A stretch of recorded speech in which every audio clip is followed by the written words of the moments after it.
A History of Socialism ******** A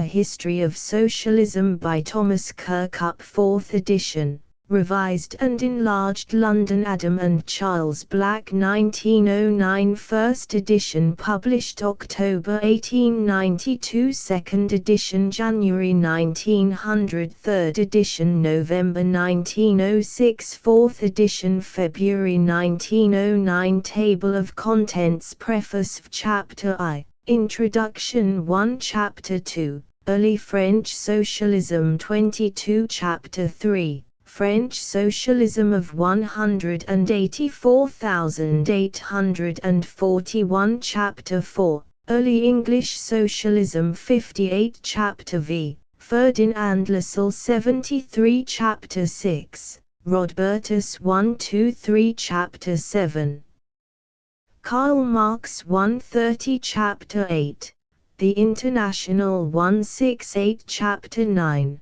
The German Social Democracy 197 Chapter X Anarchism 237 Chapter 11 The Purified Socialism 273 Chapter 12 Socialism and the Evolution Theory 294 Chapter 13 Recent Progress of Socialism 311 Chapter 14 Tendencies towards Socialism 345 Chapter 15 The Prevalent Socialism 363 Chapter 16 Conclusion 395 Appendix 421 Index 429 Preface The aim of the present book is twofold: to set forth the leading phases of the historic socialism, and to attempt a criticism and interpretation of the movement as a whole. In this edition, the changes in the history are concerned chiefly with the revival of the International, which, since the Stuttgart Congress in 1907, may be regarded as an accomplished fact.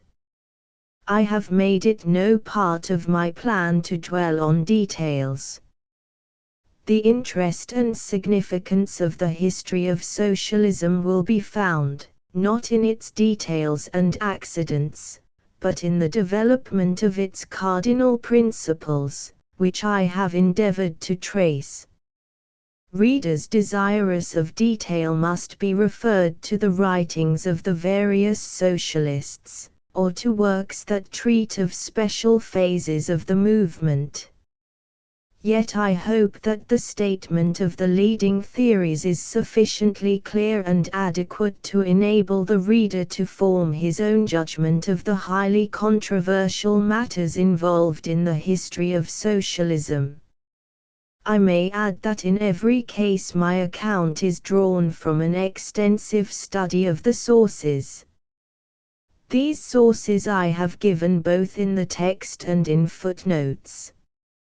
For the more recent development of the subject, however, the material is derived from such a multitude of books, pamphlets, periodicals, and journals, as well as from personal inquiry and observation, that it has not been found practicable to indicate them.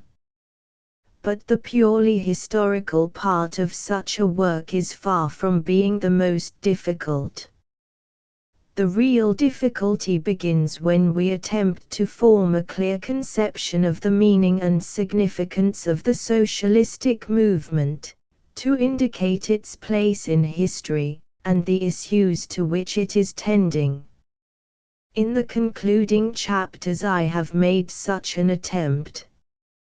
The good reader who takes the trouble to go so far through my book can accept my contribution to a hard problem for what it is worth. He may at least feel assured that it is no hasty and ill-considered effort which is placed before him. The present volume grew out of the articles on socialism published in the 9th edition of the Encyclopaedia Britannica. The views advocated there were first set forth in my Inquiry into Socialism, published in 1887. In this edition of the history they have in some points received such expansion and modification as time and repeated self-criticism have suggested. I beg particularly to invite the attention of the reader to the last two chapters, in which the present position of socialism and its relation to some contemporary questions, such as those of empire, are set forth. To all thoughtful and discerning men it should now be clear that the solution of the social question is the great task which has been laid upon the present epoch in the history of the world. Socialism grew to be a very important question during the 19th century. In all probability it will be the supreme question of the 20th. No higher felicity can befall any man than to have thrown a real light on the greatest problem of his time, and to have utterly failed is no disgrace.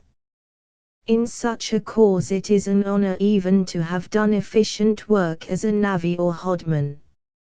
For help with the notes on the recent progress of socialism I wish to express special obligations to Mr. H. W. Lee, Secretary of the Social Democratic Party, to Mr. J. R. MacDonald, MP, Secretary of the Labour Party, and to Mr. E. R. Peace, Secretary of the Fabian Society. London, February 1909. A History of Socialism Introduction. Though much has been said and written about socialism for many years, it still remains a questionable name which awakens in the mind of the reader doubt, perplexity, and contradiction. But there can be no question that it is a growing power throughout the world. It is hardly an exaggeration to say that the most intelligent and the best organized working men of all civilized countries are passing over to it. The opinions which are being accepted by the foremost of the working class today will in all probability have the same attraction for their less advanced brethren tomorrow. It is a subject, however, which concerns all classes, and it is forcing to the front a wide group of problems which are every day becoming more urgent. In view of this there is only one right and safe course: we should seek to know the truth about socialism. The discontent which tends to disturbance and revolution can be removed only by satisfying the legitimate needs and aspirations of those who suffer. We all know that the propaganda of socialism has been attended with intemperate and violent language, with wild opinions which are often inconsistent with the first principles of social order, with revolutionary outbreaks leading to bloodshed, desolation and long-continued unrest and suspicion. These things are greatly to be deplored. But we shall be wise if we regard them as symptoms of widespread and deep-seated social disease. The best way to cure such disease is to study and remove the causes of it. No physician will have any success in combating a malady if he content himself with suppressing its symptoms. For the study of socialism, two things are essential on the part of the reader: goodwill and the open mind. Socialism has at least a most powerful provisional claim on our goodwill, that it professes to represent the cause of the sufferers in the world's long agony, of the working class, of women, and of the downtrodden nations and races. If it can make any solid contribution in such a far-reaching cause, it has the strongest right to be heard. Need we say that no new movement like socialism can be understood or appreciated without some measure of the open mind? In the course of history it has been proved over and over again that established ideas and institutions are not always in the right in every respect, and that novel opinions, though presented in extravagant and intemperate language, are not always entirely wrong. Even the most prejudiced reader will do well to consider that a cause which now numbers millions of intelligent adherents, for which men have died and gladly suffered imprisonment and privation of every kind, may contain elements of truth and of well-justified hope for the future. Above all things, it is essential to remember that socialism is not a stereotyped system of dogma. It is a movement which springs out of a vast and only partially shapen reality. It is therefore living and liable to change. It has a history on which we can look back, but it is above all things a force of the present and the future, and its influence in the future for good or evil will depend on how we the men of the present relate ourselves to it. On the one hand, it would be a great wrong if we encouraged vain and delusive expectations, but it would be a wrong even greater, on the other hand, if from whim or prejudice or pessimism we did anything that might be an obstacle to truth and progress. In a subject so momentous the only right course is to eschew passion and prejudice, and to follow truth with goodwill and an open mind. The word socialism appears to have been first used in the Poor Man's Guardian in 1833. In 1835, a society, which received the grandiloquent name of the Association of All Classes of All Nations, was founded under the auspices of Robert Owen, and the words socialist and socialism became current during the discussions which arose in connection with it. 1. As Owen and his school had no esteem for the political reform of the time, and laid all emphasis on the necessity of social improvement and reconstruction, it is obvious how the name came to be recognized as suitable and distinctive. The term was soon afterwards borrowed from England, as he himself tells us, by a distinguished French writer, Raybaud, in his well-known work The Réformateurs Modernes, in which he discussed the theories of Saint-Simon, Fourier, and Owen. Through Raybaud it soon gained wide currency on the continent, and is now the accepted world historic name for one of the most remarkable movements of the 19th century. The name was thus first applied in England to Owen's theory of social reconstruction, and in France to those also of Saint-Simon and Fourier.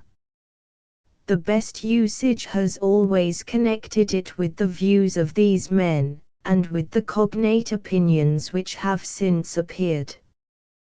But the word is used with a great variety of meaning, not only in popular speech and by politicians, but even by economists and learned critics of socialism.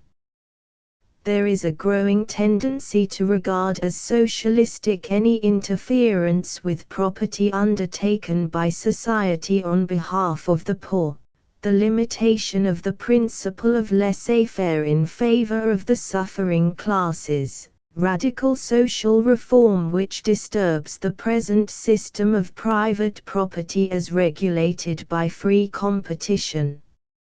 It is probable enough that the word will be permanently used to express the change in practice and opinion indicated by these phrases, as a general name for the strong reaction that has now set in against the overstrained individualism and one-sided freedom which date from the end of the 18th century. The application is neither precise nor accurate, but it is use and wont that determine the meaning of words, and this seems to be the tendency of use and wont.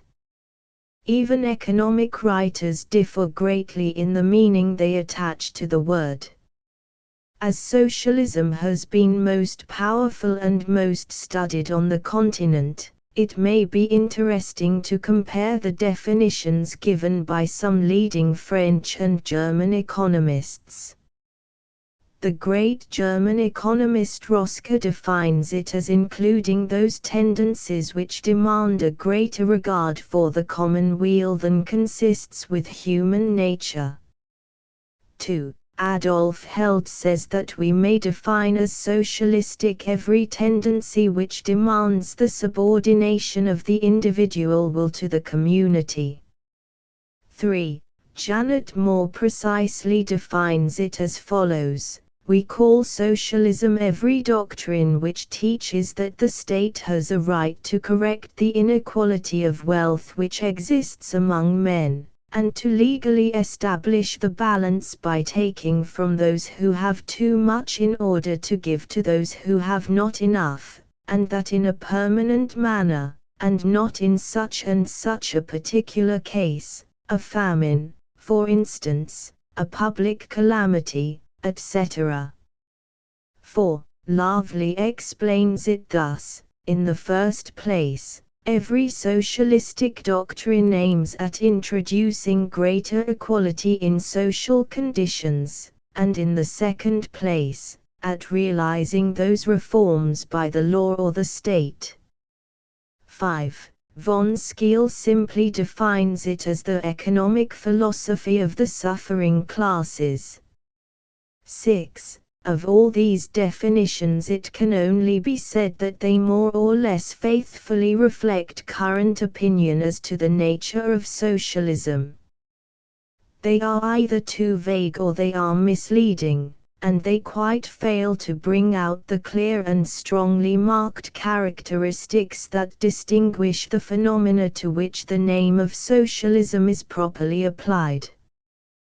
To say that socialism exacts a greater regard for the common weal than is compatible with human nature is to pass sentence on the movement, not to define it. In all ages of the world, and under all forms and tendencies of government and of social evolution, the will of the individual has been subordinated to the will of society, often unduly so. It is also most misleading to speak as if socialism must proceed from the state as we know it. The early socialism proceeded from private effort and experiment. A great deal of the most notorious socialism of the present day aims not only at subverting the existing state in every form, but all the existing political and social institutions. The most powerful and most philosophic, that of Karl Marx, aimed at superseding the existing governments by a vast international combination of the workers of all nations, without distinction of creed, color, or nationality. Still more objectionable, however, is the tendency not unfrequently shown to identify socialism with a violent and lawless revolutionary spirit. As sometimes used, socialism means nothing more nor less than the most modern form of the revolutionary spirit with a suggestion of anarchy and dynamite.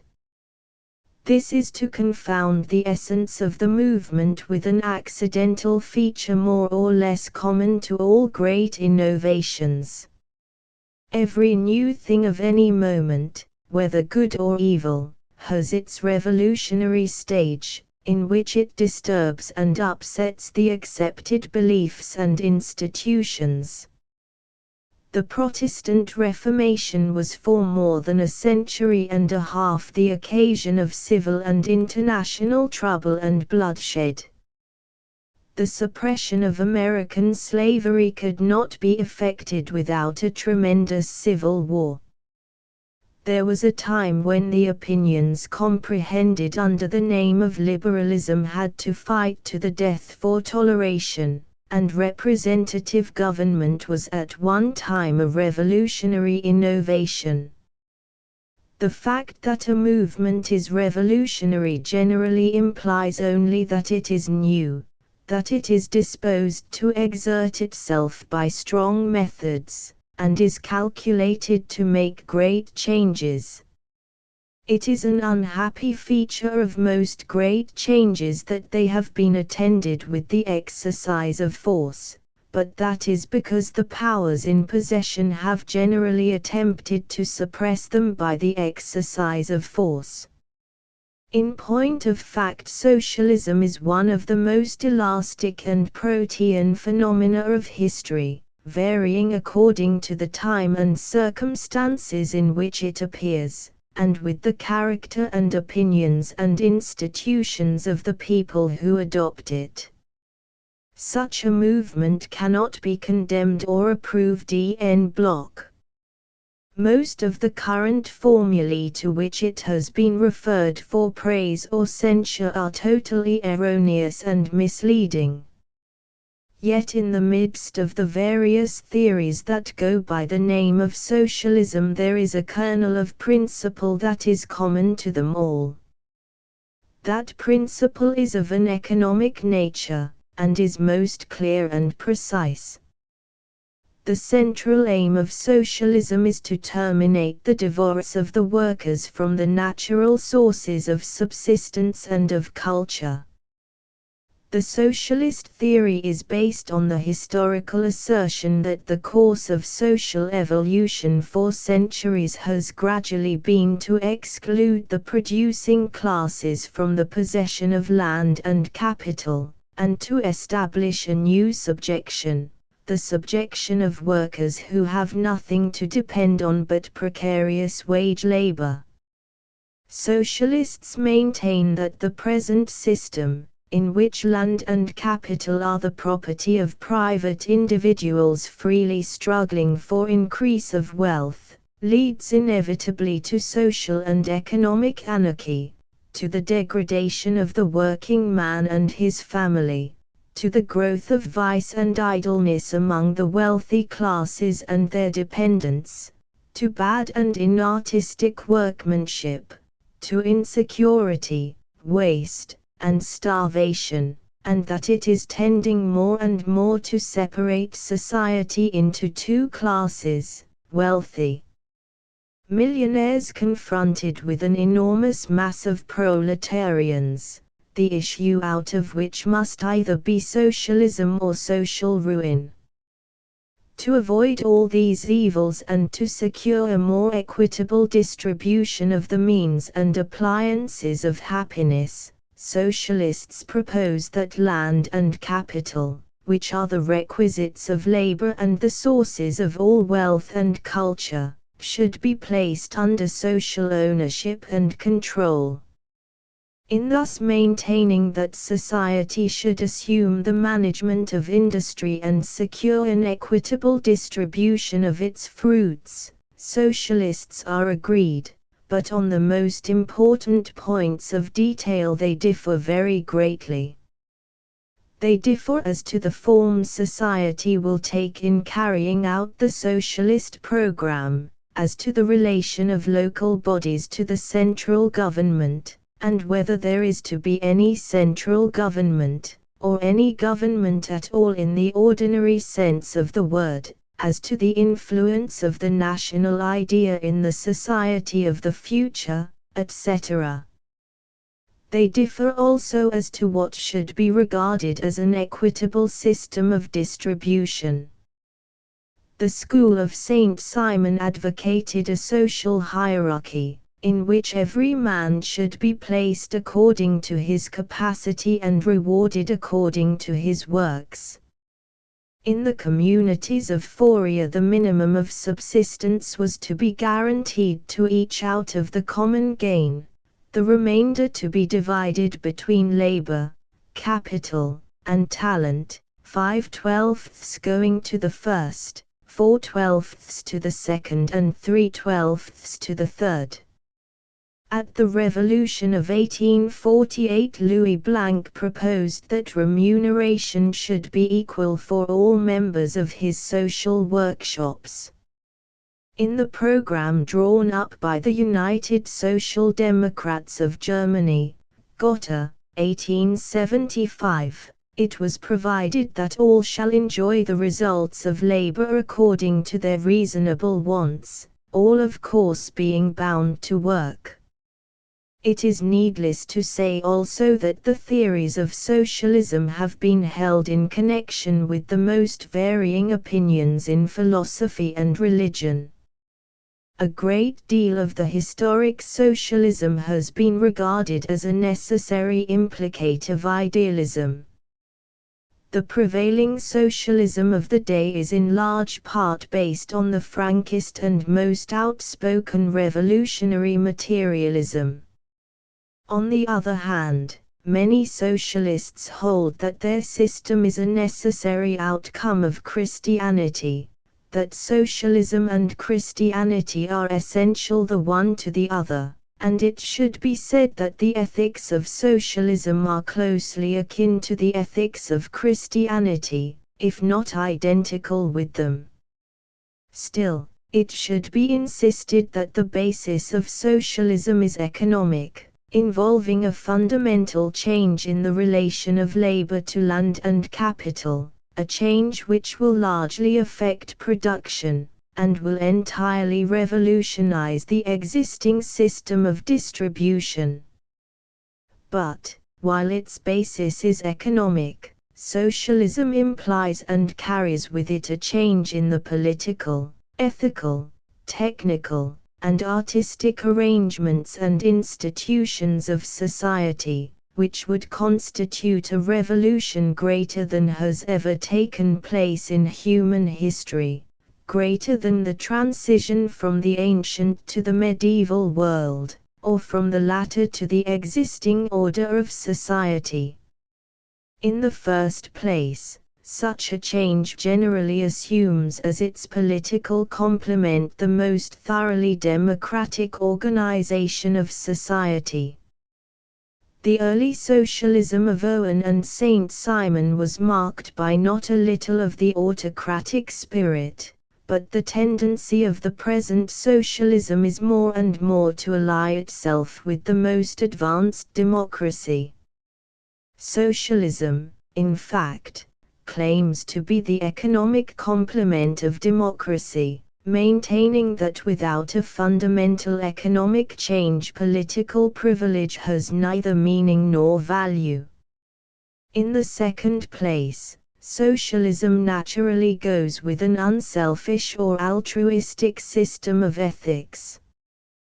The most characteristic feature of the old societies was the exploitation of the weak by the strong under the systems of slavery, serfdom, and wage labor. Under the socialistic regime it is the privilege and duty of the strong and talented to use their superior force and richer endowments in the service of their fellow men without distinction of class, or nation, or creed. Whatever our opinion may be of the wisdom or practicability of their theories, history proves that socialists have been ready to sacrifice wealth, social position, and life itself, for the cause which they have adopted. In the third place, socialists maintain that, under their system and no other, can the highest excellence and beauty be realized in industrial production and in art, whereas under the present system beauty and thoroughness are alike sacrificed to cheapness, which is a necessity of successful competition. Lastly, the socialists refuse to admit that individual happiness or freedom or character would be sacrificed under the social arrangements they propose. They believe that under the present system a free and harmonious development of individual capacity and happiness is possible only for the privileged minority, and that socialism alone can open up a fair opportunity for all. They believe, in short, that there is no opposition whatever between socialism and individuality rightly understood, that these two are complements the one of the other, that in socialism alone may every individual have hope of free development and a full realization of himself. Having shown how wide a social revolution is implied in the socialistic scheme of reconstruction, we may now state, 1. That the economic basis of the prevalent socialism is a collectivism which excludes private possession of land and capital, and places them under social ownership in some form or other. In the words of Scuffle, the alpha and omega of socialism is the transformation of private competing capital into a united collective capital. 7. Adolf Wagner's more elaborate definition of it, 8, is entirely in agreement with that of Scuffle. Such a system, while insisting on collective capital, is quite consistent with private property in other forms, and with perfect freedom in the use of one's own share in the equitable distribution of the produce of the associated labor.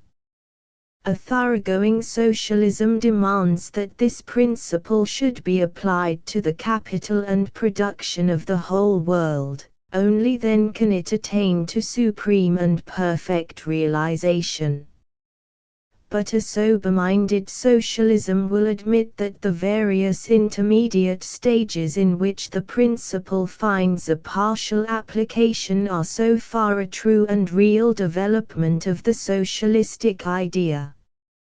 Even the best definitions, however, are only of secondary importance, and while we believe that those we have just mentioned give an accurate account of the prevailing socialism, they are arbitrary, abstract, and otherwise open to objection. As we have already seen, the system of Fourier admitted of private capital under social control.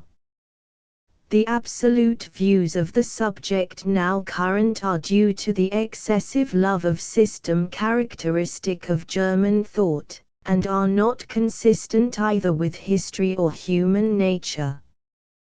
2. Socialism is both a theory of social evolution and a working force in the history of the 19th century. The teaching of some eminent socialists, such as Rodbertus, may be regarded as a prophecy concerning the social development of the future rather than as a subject of agitation. In their view, socialism is the next stage in the evolution of society, destined after many generations to supersede capitalism, as capitalism displaced feudalism, and feudalism succeeded to slavery. Even the majority of the most active socialists consider the question as still in the stage of agitation and propaganda, their present task being that of enlightening the masses until the consummation of the present social development, and the declared bankruptcy of the present social order, shall have delivered the world into their hands. Socialism, therefore, is for the most part a theory affecting the future, more or less remote, and has only to a limited degree gained a real and practical footing in the life of our time. Yet it should not be forgotten that its doctrines have most powerfully affected all the ablest recent economic writers of Germany, and have even considerably modified German legislation. Its influence is rapidly growing among the lower and also among the most advanced classes in almost every country dominated by European culture, following the development of capitalism, of which it is not merely the negation, but in a far wider and more real sense is also the goal. 3. In its doctrinal aspects, socialism is most interesting as a criticism of the present economic order, of what socialists call the capitalistic system, with which the existing land system is connected. Under the present economic order, land and capital, the material and instruments without which industry is impossible, are the property of a class employing a class of wage laborers handicapped by their exclusion from land and capital. Competition is the general rule by which the share of the members of those classes in the fruits of production is determined. Against this system, critical socialism is a reasoned protest, and it is at issue also with the prevailing political economy, insofar as it assumes or maintains the permanence or righteousness of this economic order. Of the economic optimism implied in the historic doctrine of laissez-faire, socialism is an uncompromising rejection. 4. Socialism is usually regarded as a phase of the struggle for the emancipation of labor, for the complete participation of the working classes in the material, intellectual, and spiritual inheritance of the human race. This is certainly the most substantial and most prominent part of the socialist program, the working classes being the most numerous and the worst sufferers from the present regime. This view, however, is rather one-sided, for socialism claims not less to be in the interest of the small capitalist gradually crushed by the competition of the larger, and in the interest also of the large capitalist, whose position is endangered by the vastness and unwieldiness of his success, and by the worldwide economic anarchy from which even the greatest are not secure. Still, it is the deliverance of the working class that stands in the front of every socialistic theory, and, though the initiative in socialist speculation and action has usually come from men belonging to the middle and upper classes, yet it is to the workmen that they generally appeal. While recognizing the great confusion in the use of the word socialism, we have treated it as properly a phenomenon of the 19th century, beginning in France with Saint-Simon and Fourier, in England with Robert Owen, and most powerfully represented at the present day by the school of Karl Marx. As we have seen, however, there are definitions of the word which would give it a wider range of meaning and a more ancient beginning, compared with which capitalism is but of yesterday, which would, in fact, make it as old as human society itself. In the early stages of human development, when the tribe or the village community was the social unit, the subordination of the individual to the society in which he dwelt was the rule, and common property was the prevalent form. In the development of the idea of property, especially as regards land, three successive historical stages are broadly recognized: common property and common enjoyment of it, common property and private enjoyment, private property and private enjoyment. The last form did not attain to full expression till the end of the 18th century, when the principle of individual freedom, which was really a reaction against privileged restriction, was proclaimed as a positive axiom of government and of economics. The free individual struggle for wealth, and for the social advantages dependent on wealth, is a comparatively recent thing.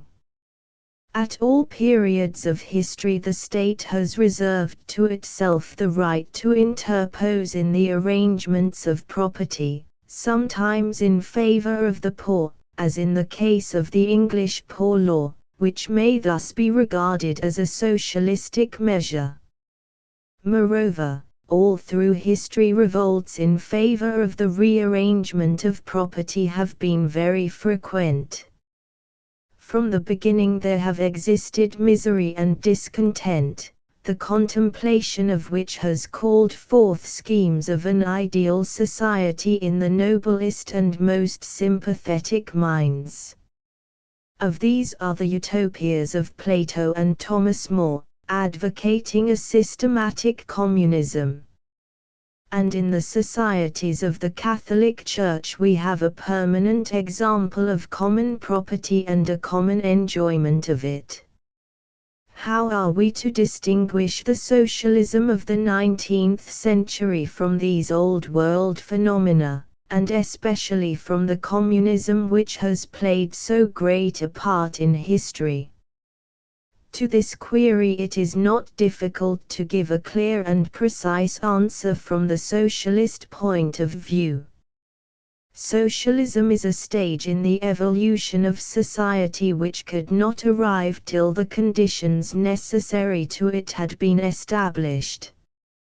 Of these, one most essential condition was the development of the great industrialism which, after a long period of preparation and gradual growth, began to reach its culminating point with the inventions and technical improvements, with the application of steam and the rise of the factory system, in England towards the end of the 18th century.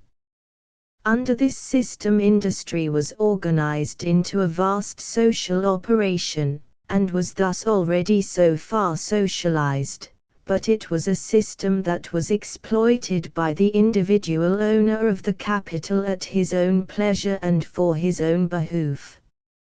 Under the pressure of the competition of the large industry, the small capitalist is gradually crushed out, and the working producers become wage laborers organized and drilled in immense factories and workshops. The development of this system still continues, and is enveloping the whole world. Such is the Industrial Revolution. Parallel with this a revolution in the world of ideas, equally great and equally necessary to the rise of socialism, has taken place. This change of thought, which made its world historic announcement in the French Revolution, made reason the supreme judge, and had freedom for its great practical watchword. It was represented in the economic sphere by the school of Adam Smith.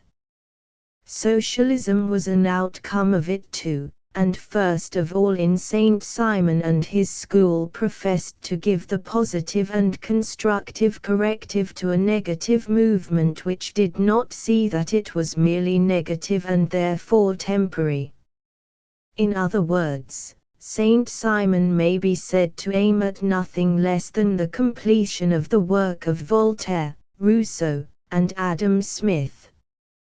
Thus socialism professes to be the legitimate child of two great revolutions, of the Industrial Revolution which began to establish itself in England towards the end of the 18th century, and of the parallel revolution in thought which about the same time found most prominent expression in France.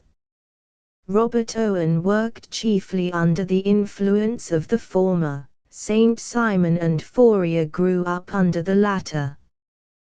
The conspiracy of Babeuf, which took place in 1796, shortly after the French Revolution, is properly to be regarded as a crude revolutionary communism not essentially different from the rude efforts in communism made in earlier periods of history. With Saint Simon and Owen historic socialism really begins, and is no longer an isolated fact, but has had a continuous and widening development, the succession of socialistic teaching and propaganda being taken up by one country after another throughout the civilized world. We have seen, then, that the rise of socialism as a new and reasoned theory of society was relative to the Industrial Revolution and to the ideas proclaimed in the French Revolution, prominent among which, besides the much emphasized idea of freedom and the less easily realized ideals of equality and fraternity, was the conception of the worth and dignity of labor. Though Owen was most largely influenced by the former and Saint-Simon and Fourier by the latter, it is certain that all three were greatly affected by both the new movements. The motive power in Owen's career was the philanthropy and humanitarianism of the 18th century. He had grown up in the midst of the Industrial Revolution. He was one of the most successful pioneers in the improvement of the cotton manufacture. No one could be more deeply conscious of the enormous abuses of the factory system, and no one better knew the wonderful services that might be rendered by technical improvement if only it were made subordinate to human well-being. In the career of Owen we see the new spirit of the 18th century seeking to bring the mechanism of the new industrial system under the direction of a nobler principle, in which the good of all should be the great and sole aim. The position of Saint Simon was considerably different, yet akin. As Owen had before his eyes the evils of a young but gigantic industrialism, Saint Simon contemplated the hoary abuses of an idle and privileged feudalism, fearfully shaken no doubt by the Revolution, but still strong in Europe, and in France, as elsewhere, powerfully revived during the period after Waterloo. Saint Simon saw that a new world, an industrial world resting on labor, had arisen, while the old feudal and theological world, fainéant courtiers and a clergy steeped in ignorance, still ruled. All this array of parasites, who had no longer any useful function to perform for society, Saint Simon sought to replace by the industrial chiefs and scientific leaders as the real working heads of the French people. Only, he expected that these exceptionally gifted men, instead of exploiting the labor of others, should control an industrial France for the general good. Neither Owen nor Saint Simon was revolutionary in the ordinary sense.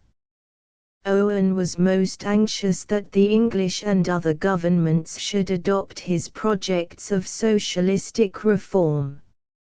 Leading statesmen and royal personages befriended him. He had no faith in the political reforms of 1832, he reckoned the political side of Chartism as of no account, and he preferred socialistic experiment under autocratic guidance until the workmen should be trained to rule themselves. The same autocratic tendency was very pronounced in Saint Simon and his school. His first appeal was to Louis XVIII. He wished to supersede the feudal aristocracy by a working aristocracy of merit. His school claimed to have been the first to warn the governments of Europe of the rise of revolutionary socialism. In short, the early socialism arose during the reaction consequent on the wars of the French Revolution, and was influenced by the political tendencies of the time. The beginning of socialism may be dated from 1817, the year when Owen laid his scheme for a socialistic community before the Committee of the House of Commons on the Poor Law. The year also that the speculations of Saint Simon definitely took a socialistic direction. The outlines of the history of socialism are very simple. Till 1850 there was a double movement in France and England. In the former country, after Saint Simon and Fourier, the movement was represented chiefly by Proudhon and Louis Blanc. In England, after Owen, the movement was taken up by the body of Christian socialists associated with Maurice and Kingsley. During the next stage in the development of socialism, we see the influence chiefly of German and also Russian thinkers, but it is generally international both in its principles and sympathies. The prevalent socialism found its first expression in the Manifesto of the Communist Party published in 1848. The same views were elaborated by Marx in his Capital, 1867, and have in later times been consolidated and modified by many writers in many lands, in the programs of national parties and in the resolutions of international congresses. In this introduction we have tried to give a preliminary conception of our subject, and we shall now proceed to present the leading views of the men who have taken the chief part in originating and guiding the socialist movement. 1. Holyoake, History of Cooperation, Volume IP 210, ed. 1875. 2. Quoted by Adolf Held, Sozialismus, Sozialdemokratie und Sozialpolitik, p. 30. 3. Ibid. p. 29. 4. Les origines du socialisme contemporain, p. 67. 5. Le socialisme contemporain, p. 4. 6. Schonberg's Handbuch der Paul. Economy, Art. Socialism. 7. Quintessence des Sozialismus, p. 12. 8. Lehrbuch der Paul. Economy, Grundlegung, p. 174. Chapter 2 Early French Socialism. Saint Simon. The founders of the early socialism grew up under the influence of the too confident optimism which characterized the early stages of the French Revolution of 1789. They had an excessive faith in the possibilities of human progress and perfectibility. They knew little of the true laws of social evolution, in fact, did not sufficiently recognize those aspects of life which Darwinism has brought out so clearly. These faults the early socialists shared with many other thinkers of the time in which they lived. Comte Henri de Saint-Simon, the founder of French socialism, was born at Paris in 1760. He belonged to a younger branch of the family of the celebrated Duke of that name. His education, he tells us, was directed by D'Alembert. At the age of 19 he went as volunteer to assist the American colonies in their revolt against Britain. From his youth Saint Simon felt the promptings of an eager ambition. His valet had orders to awake him every morning with the words, "Remember, Monsieur le Comte, that you have great things to do," and his ancestor Charlemagne appeared to him in a dream, foretelling a remarkable future for him. Among his early schemes was one to unite the Atlantic and the Pacific by a canal, and another to construct a canal from Madrid to the sea. He took no part of any importance in the French Revolution, but amassed a little fortune by land speculation, not on his own account, however, as he said, but to facilitate his future projects. Accordingly, When he was nearly 40 years of age, he went through a varied course of study and experiment, in order to enlarge and clarify his view of things. One of these experiments was an unhappy marriage, which after a year's duration was dissolved by the mutual consent of the parties. Another result of his experiments was that he found himself completely impoverished, and lived in penury for the remainder of his life. The first of his numerous writings, Lettres d'un habitant de Genève, appeared in 1803, but his early works were mostly scientific and political. It was not till 1817 that he began, in a treatise entitled L'Industrie, to propound his socialistic views, which he further developed in L'Organisateur, 1819, Du Système Industriel, 1821, Catechisme des Industriels, 1823. The last and most important expression of his views is the Nouveau Christianisme, 1825. For many years before his death in 1825, Saint Simon had been reduced to the greatest straits.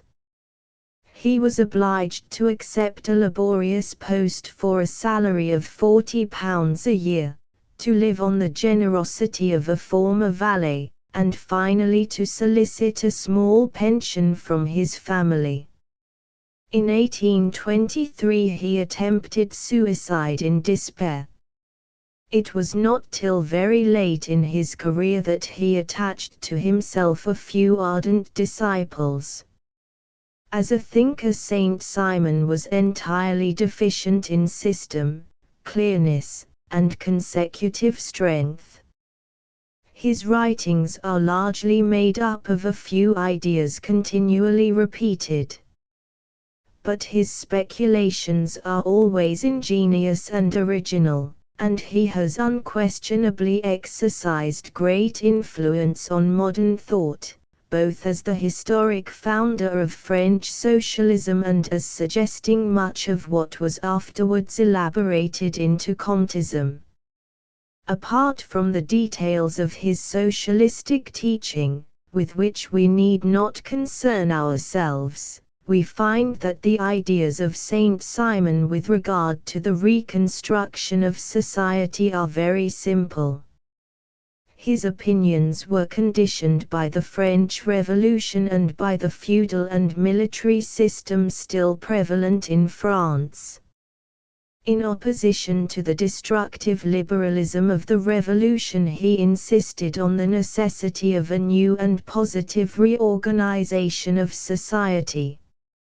So far was he from advocating social revolt that he appealed to Louis XVIII to inaugurate the new order of things. In opposition, however, to the feudal and military system, the former aspect of which had been strengthened by the Restoration, he advocated an arrangement by which the industrial chiefs should control society. In place of the medieval church, the spiritual direction of society should fall to the men of science. What Saint Simon desired, therefore, was an industrialist state directed by modern science. The men who are best fitted to organize society for productive labor are entitled to bear rule in it. The social aim is to produce things useful to life. The final end of social activity is the exploitation of the globe by association. The contrast between labor and capital, so much emphasized by later socialism, is not present to Saint Simon, but it is assumed that the industrial chiefs, to whom the control of production is to be committed, shall rule in the interest of society. Later on, the cause of the poor receives greater attention, till in his greatest work, The New Christianity, it becomes the central point of his teaching, and takes the form of a religion. It was this religious development of his teaching that occasioned his final quarrel with Comte. Previous to the publication of the Nouveau Christianisme, Saint Simon had not concerned himself with theology. Here he starts from a belief in God, and his object in the treatise is to reduce Christianity to its simple and essential elements. He does this by clearing it of the dogmas and other excrescences and defects that have gathered round both the Catholic and Protestant forms of it, which he subjects to a searching and ingenious criticism. The moral doctrine will by the new faith be considered the most important. The divine element in Christianity is contained in the precept that men should act towards one another as brethren. The new Christian organization will deduce the temporal institutions as well as the spiritual from the principle that all men should act towards one another as brethren. Expressing the same idea in modern language, Saint Simon propounds as the comprehensive formula of the new Christianity this precept: the whole of society ought to strive towards the amelioration of the moral and physical existence of the poorest class. Society ought to organize itself in the way best adapted for attaining this end. This principle became the watchword of the entire school of Saint Simon. For them it was alike the essence of religion and the program of social reform. During his lifetime the views of Saint Simon had little influence, and he left only a very few devoted disciples, who continued to advocate the doctrines of their master, whom they revered as a prophet. An important departure was made in 1828 by Bayezid, who gave a complete exposition of the Saint Simonian faith in a long course of lectures in the Rue Turan at Paris. In 1830 Bayezid and Enfantin were acknowledged as the heads of the school, and the fermentation caused by the Revolution of July of the same year brought the whole movement prominently before the attention of France. Early next year the school obtained possession of the globe through Pierre Leras, who had joined the party, which now numbered some of the ablest and most promising young men of France, many of the pupils of the École Polytechnique having caught its enthusiasm. The members formed themselves into an association arranged in 3 grades, and constituting a society or family, which lived out of a common purse in the Rue Monsini. Before long, however, dissensions began to arise in the sect.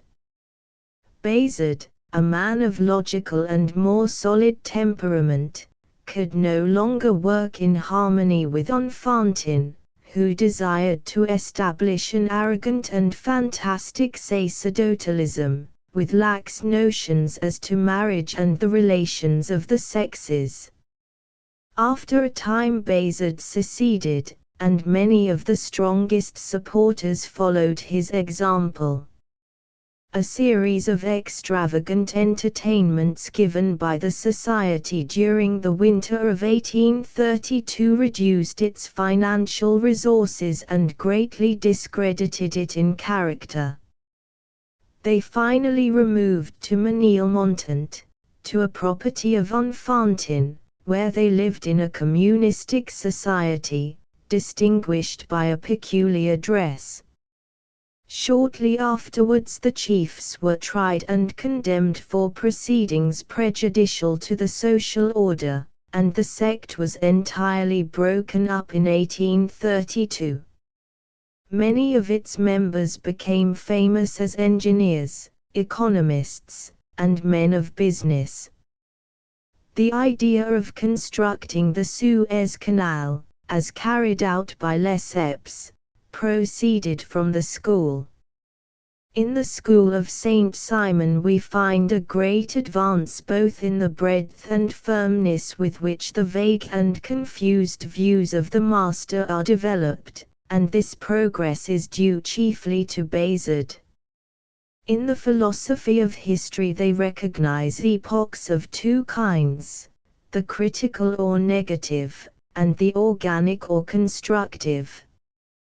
The former, in which philosophy is the dominating force, is characterized by war, egotism, and anarchy. The latter, which is controlled by religion, is marked by the spirit of obedience, devotion, association. The two spirits of antagonism and association are the two great social principles, and on the degree of prevalence of the two depends the character of an epoch. The spirit of association, however, tends more and more to prevail over its opponent, extending from the family to the city, from the city to the nation, and from the nation to the federation. This principle of association is to be the keynote of the social development of the future. Hitherto the law of humanity has been the exploitation of man by man in its three stages: slavery, serfdom, the proletariat. In the future the aim must be the exploitation of the globe by man associated to man. Under the present system the industrial chief still exploits the proletariat, the members of which, though nominally free, must accept his terms under pain of starvation. This state of things is consolidated by the law of inheritance, whereby the instruments of production, which are private property, and all the attendant social advantages, are transmitted without regard to personal merit. The social disadvantages being also transmitted, misery becomes hereditary. The only remedy for this is the abolition of the law of inheritance, and the union of all the instruments of labor in a social fund, which shall be exploited by association. Society thus becomes sole proprietor, entrusting to social groups or social functionaries the management of the various properties. The right of succession is transferred from the family to the state. The school of Saint Simon insists strongly on the claims of merit. They advocate a social hierarchy in which each man shall be placed according to his capacity and rewarded according to his works. This is, indeed, a most special and pronounced feature of the Saint Simon socialism, whose theory of government is a kind of spiritual or scientific autocracy, culminating in the fantastic sacerdotalism of Enfantin. With regard to the family and the relation of the sexes, the school of Saint Simon advocated the complete emancipation of woman and her entire equality with man. The social individual is man and woman, who are associated in the triple function of religion, the state, and the family. In its official declarations the school maintained the sanctity of the Christian law of marriage. On this point Enfantin fell into a prurient and fantastic latitudinarianism, which made the school a scandal to France, but many of the most prominent members besides Bayezid refused to follow him. Connected with the last mentioned doctrines was their famous theory of the rehabilitation of the flesh deduced from the philosophic theory of the school, which was a species of pantheism, though they repudiated the name. On this theory they rejected the dualism so much emphasized by Catholic Christianity in its penances and mortifications, and held that the body should be restored to its due place of honor. It is a vague principle, of which the ethical character depends on the interpretation, and it was variously interpreted in the school of Saint Simon. It was certainly immoral as held by Enfantin, by whom it was developed into a kind of sensual mysticism, a system of free love with a religious sanction. 1.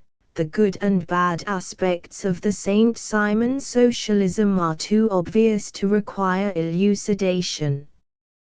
The antagonism between the old economic order and the new had only begun to declare itself. The extent and violence of the disease were not yet apparent, both diagnosis and remedy were superficial and premature. Such deep-seated organic disorder was not to be conjured away by the waving of a magic wand. The movement was all too utopian and extravagant in much of its activity.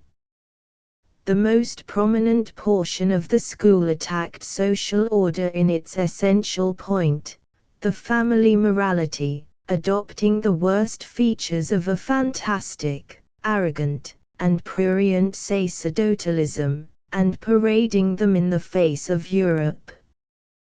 Thus it happened that a school which attracted so many of the most brilliant and promising young men of France, which was so striking and original in its criticism of the existing condition of things, which was so strong in the spirit of initiative, and was in many ways so noble, unselfish, and aspiring, sank amidst the laughter and indignation of a scandalized society. 1. An excellent edition of the works of Saint Simon and Enfantin was begun by survivors of the sect in Paris, 1865, and now numbers 40 vols. See Raybould, Études sur les réformateurs modernes, 7th edition, Paris 1864, Janet, Saint Simon et le Saint Simonisme, Paris, 1878, A. J. Booth, Saint Simon and Saint Simonism, London, 1871. Fourier considered as a purely literary and speculative product, the socialism of Fourier was prior to those both of Owen and Saint Simon. Fourier's first work, Théorie des Quatre Mouvements, was published as early as 1808.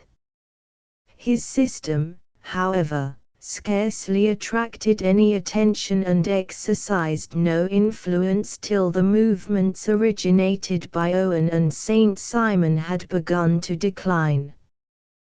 The socialism of Fourier is in many respects fundamentally different from that of Saint Simon. In the two schools, in fact, we find the two opposing types of socialism which have continued to prevail ever since.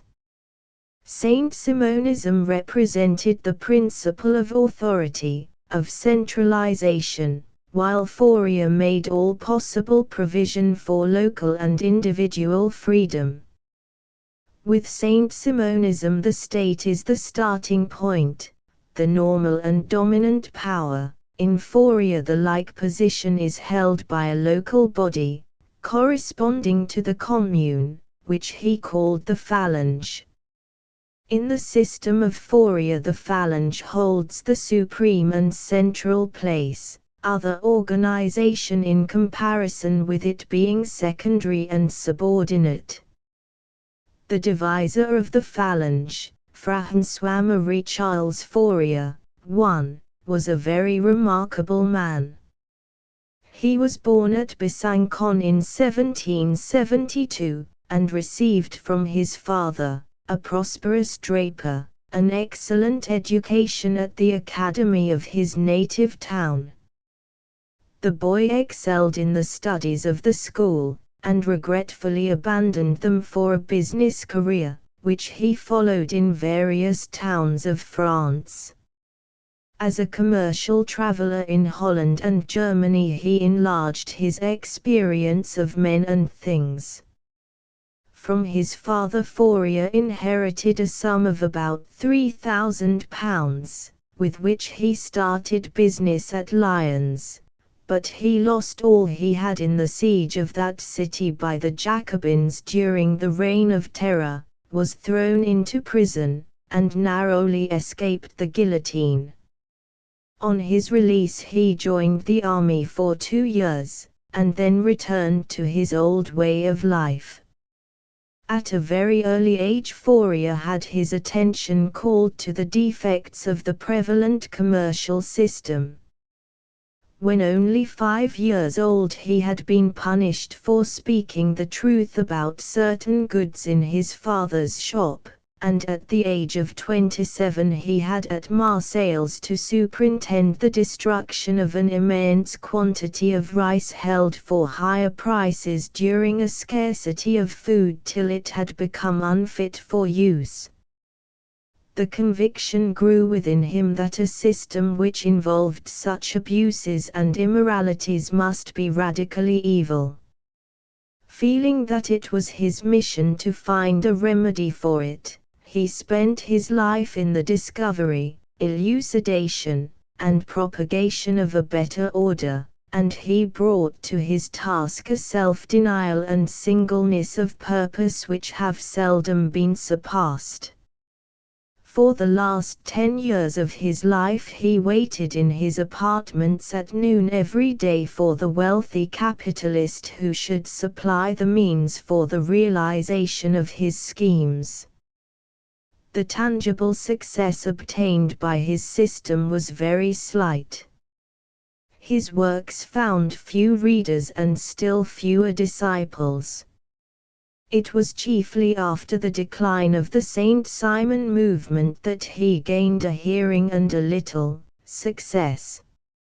A small group of enthusiastic adherents gathered round him. A journal was started for the propagation of his views, and in 1832 an attempt was made on lands near Versailles to establish a phalange, which, however, proved a total failure. In 1837 Fourier passed away from a world that showed little inclination to listen to his teaching.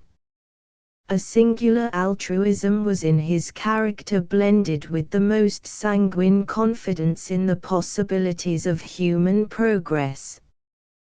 Perhaps the weakest point in his teaching was that he so greatly underestimated the strength of the unregenerate residuum in human nature.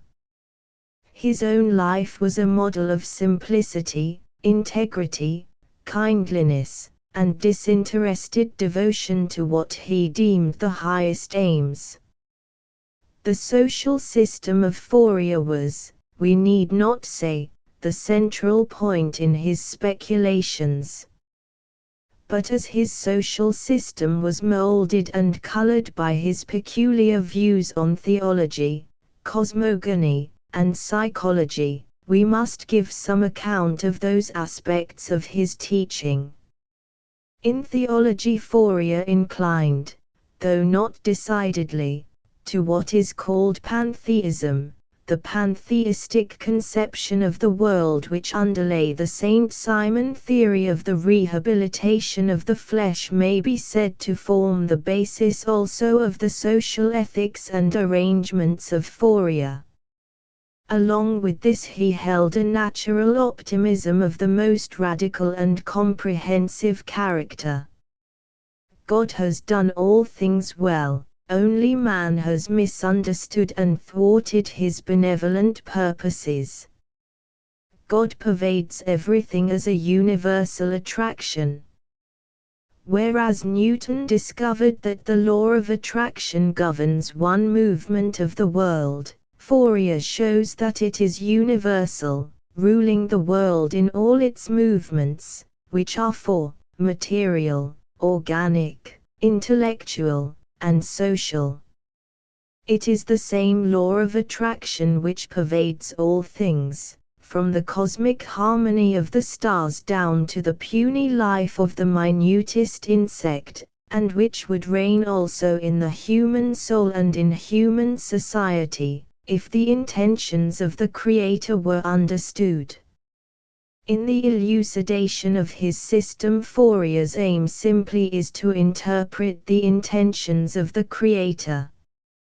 He regards his philosophy, not as ingenious guesses or speculations, but as discoveries plainly traceable from a few first principles, discoveries in no way doubtful, but the fruit of clear insight into the divine law. The cosmogony of Fourier is the most fantastic part of a fantastic system. But as he did not consider his views in this department an essential part of his system, we need not dwell upon them. He believed that the world is to exist for 80,000 years, 40,000 years of progress being followed by 40,000 years of decline. As yet it has not reached the adult stage, having lasted only 7,000 years.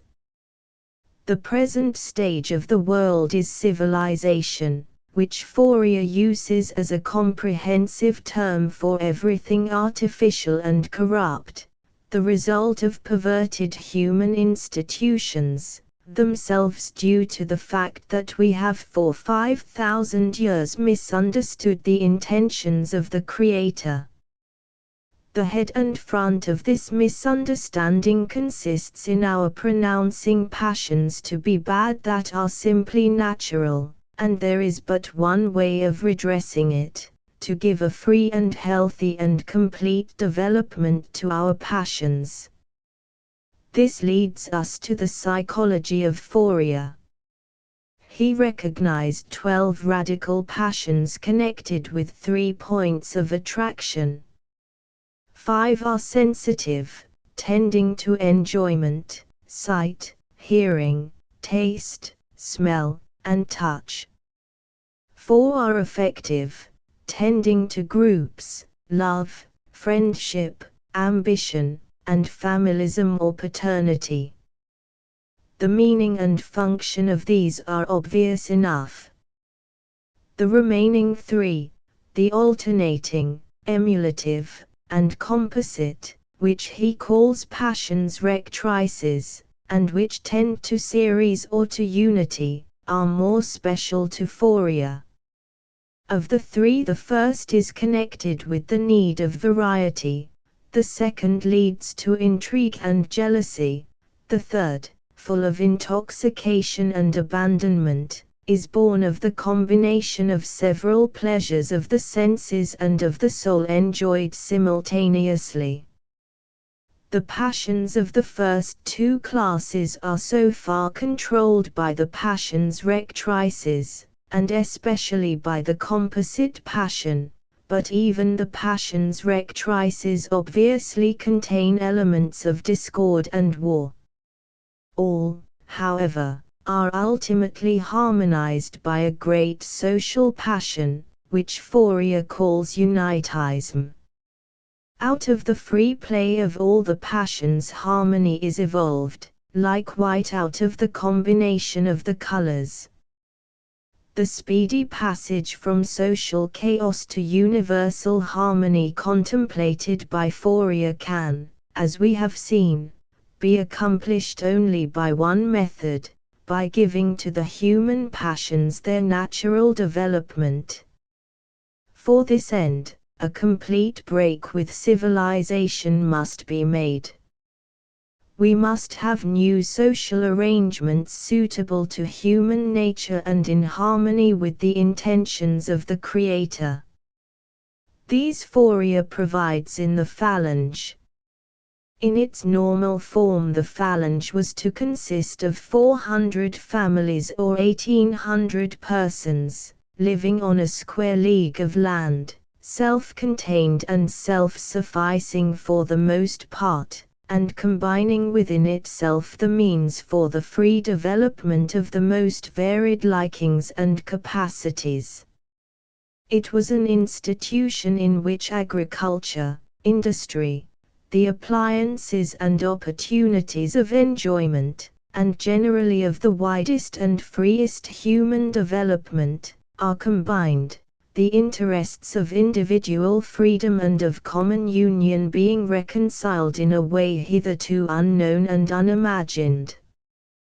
While the phalange is the social unit, the individuals composing it will arrange themselves in groups of 7 or 9 persons, from 24 to 32 groups form a series, and these unite to form a phalange, all according to principles of attraction, of free elective affinity. The dwelling of the phalange was the phalansteria, a vast, beautiful, and commodious structure, where life could be arranged to suit every one, common or solitary, according to preference, but under such conditions there would be neither excuse nor motive for the selfish seclusion, isolation, and suspicion so prevalent in civilization. In such an institution it is obvious that government under the form of compulsion and restraint would be reduced to a minimum. The officials of the phalange would be elected. The phalange itself was an experiment on a local scale, which could easily be made, and once successfully made would lead to worldwide imitation. They would freely group themselves into wider combinations with elected chiefs, and the phalanges of the whole world would form a great federation with a single elected chief, resident at Constantinople, which would be the universal capital. In all the arrangements of the phalange the principle of free attraction would be observed. Love would be free. Free unions should be formed, which could be dissolved, or which might grow into permanent marriage. The labor of the phalange would be conducted on scientific methods, but it would, above all things, be made attractive by consulting the likings and capacities of the members, by frequent change of occupation, by recourse to the principle of emulation in individuals, groups, and series. On the principle that men and women are eager for the greatest exertion, if only they like it, Fourier bases his theory that all labor can be made attractive by appealing to appropriate motives in human nature. Obviously, also, what is now the most disgusting labor could be more effectually performed by machinery.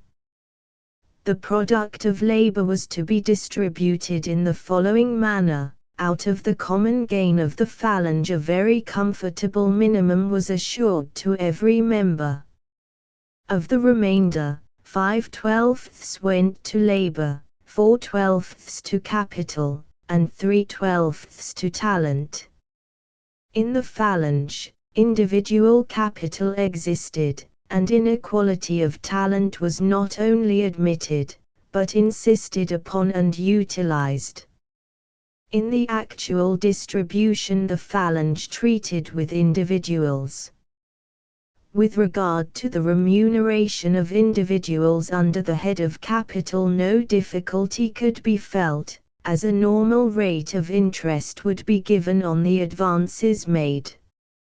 Individual talent would be rewarded in accordance with the services rendered in the management of the phalange, the place of each being determined by election. Labor would be remunerated on a principle entirely different from the present.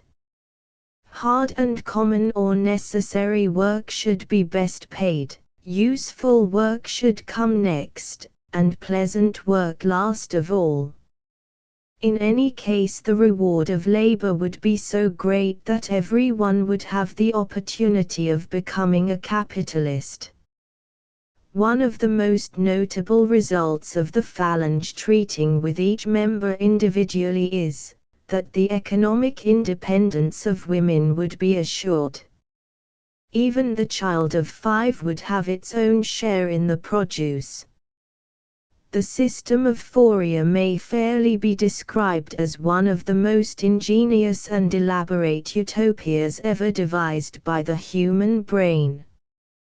But in many cardinal points it has been constructed in complete contradiction to all that experience and science have taught us of human nature and the laws of social evolution. He particularly underestimates the force of human egotism. From the beginning, progress has consisted essentially in the hard and strenuous repression of the beast within the man, whereas Fourier would give it free rein. This applies to his system as a whole, and especially to his theories on marriage. Instead of supplying a sudden passage from social chaos to universal harmony, his system would, after entirely subverting such order as we have, only bring us back to social chaos.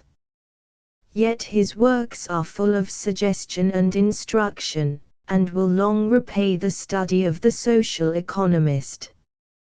His criticisms of the existing system, of its waste, anarchy, and immorality, are ingenious, searching, and often most convincing.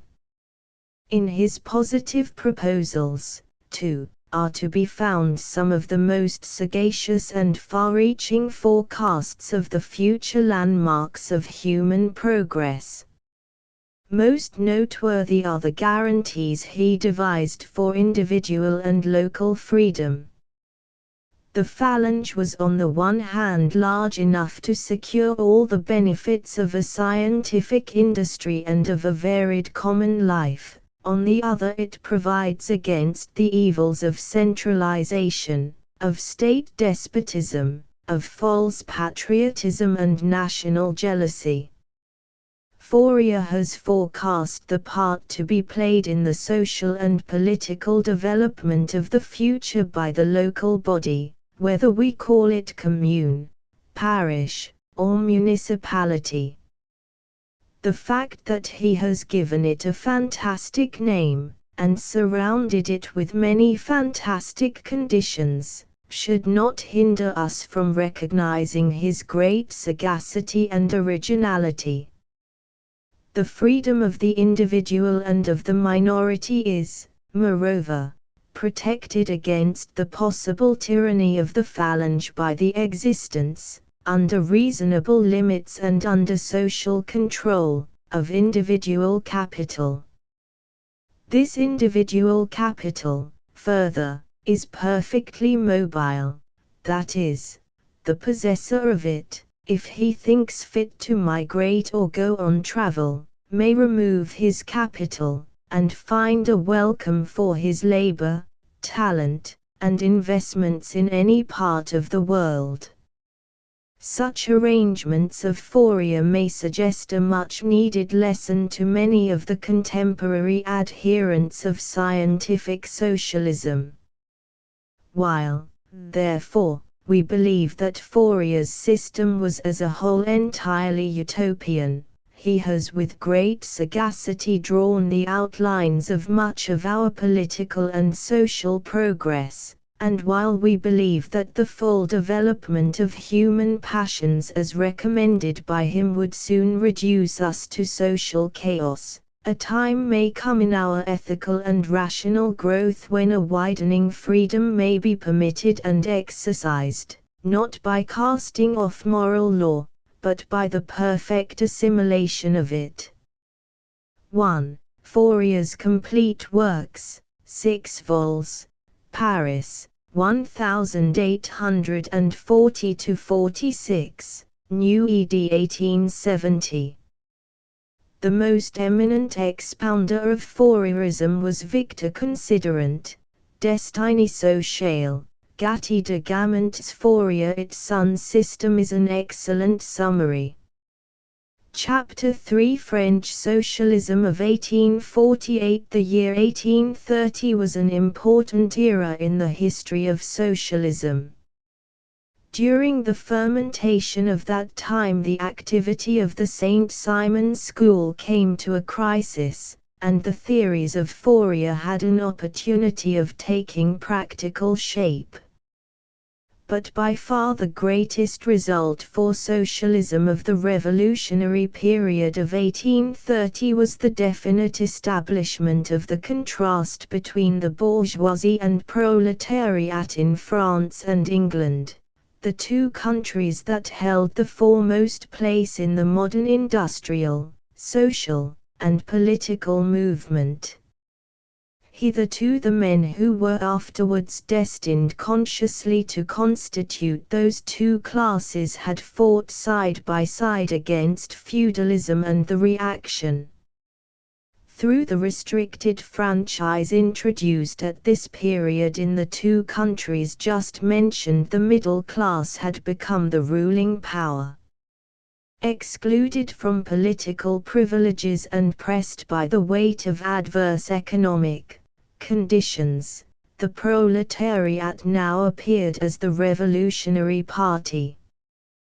The first symptom in France of the altered state of things was the outbreak at Lyons in 1831, when the starving workmen rose to arms with the device, "Live working, or die fighting." Chartism was a larger phase of the same movement in England. The theories of Saint Simon and Fourier had met with acceptance chiefly or entirely among the educated classes. Socialism now directly appealed to the working men. In this chapter our concern is with the development of the new form of socialism in France. Paris, which had so long been the center of revolutionary activity, was now, and particularly during the latter half of the reign of the bourgeois king, Louis Philippe, the seat of socialistic fermentation. In 1839 Louis Blanc published his Organisation du Travail, and Cabet his Voyage en Icarie. In 1840 Proudhon brought out his book on property. Paris was the school to which youthful innovators went to learn the lesson of revolution. At this period she counted among her visitors Lassalle, the founder of the social democracy of Germany, Karl Marx, the chief of scientific international socialism, and Bakunin, the apostle of anarchism. The socialistic speculation associated with the three men last mentioned was to have a far-reaching influence, but it did not attain to full development till a later period.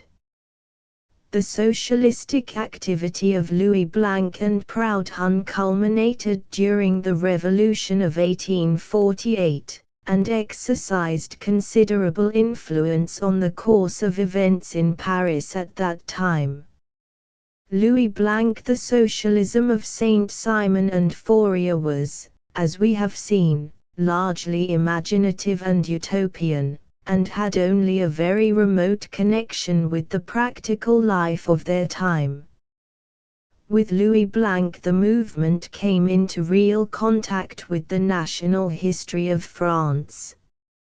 In Louis Blanc's teaching the most conspicuous feature was that he demanded the democratic organization of the state as preparatory to social reorganization. His system, therefore, had a positive and practical basis, insofar as it allied itself to a dominant tendency in the existing state. It is unnecessary here to recapitulate in detail the life of Louis Blanc. He was born in 1811 at Madrid, where his father was Inspector General of Finance under Joseph during his uncertain tenure of the Spanish throne. At an early age he attained to eminence as a journalist in Paris, and in 1839 established the Revue du Progrès, in which he first brought out his celebrated work on socialism, the Organisation du Travail. It was soon published in book form, and found a wide popularity among the workmen of France, who were captivated by the brilliancy of the style, the fervid eloquence with which it exposed existing abuses, and the simplicity and democratic fitness of the schemes for the regeneration of society which it advocated. The greater part of the book is taken up with unsparing denunciations of the evils of competition, which, as common to Louis Blanc with other socialists, need not detain us. More interesting are the practical measures for their removal, proposed in his treatise. 1. Like the socialists that preceded him, L. Blanc cannot accept the views which teach a necessary antagonism between soul and body. We must aim at the harmonious development of both sides of our nature. The formula of progress is double in its unity, moral and material amelioration of the lot of all by the free cooperation of all, and their fraternal association. 2. He saw, however, that social reform could not be attained without political reform. The first is the end, the second is the means. It was not enough to discover the true methods for inaugurating the principle of association and for organizing labor in accordance with the rules of reason, justice, and humanity. It was necessary to have political power on the side of social reform, political power resting on the chambers, on the tribunals, and on the army. Not to take it as an instrument was to meet it as an obstacle. For these reasons he wished to see the state constituted on a thoroughly democratic basis, as the first condition of success. The emancipation of the proletarians was a question so difficult that it would require the whole force of the state for its solution. What is wanting to the working class are the instruments of labor. The function of government is to furnish them. If we had to define what we consider the state to be, we should reply, the state is the banker of the poor. Louis Blanc demanded that the democratic state should create industrial associations, which he called social workshops, and which were destined gradually and without shock to supersede individual workshops. The state would provide the means, it would draw up the rules for their constitution, and it would appoint the functionaries for the first year. But, once founded and set in movement, the social workshop would be self-supporting, self-acting, and self-governing.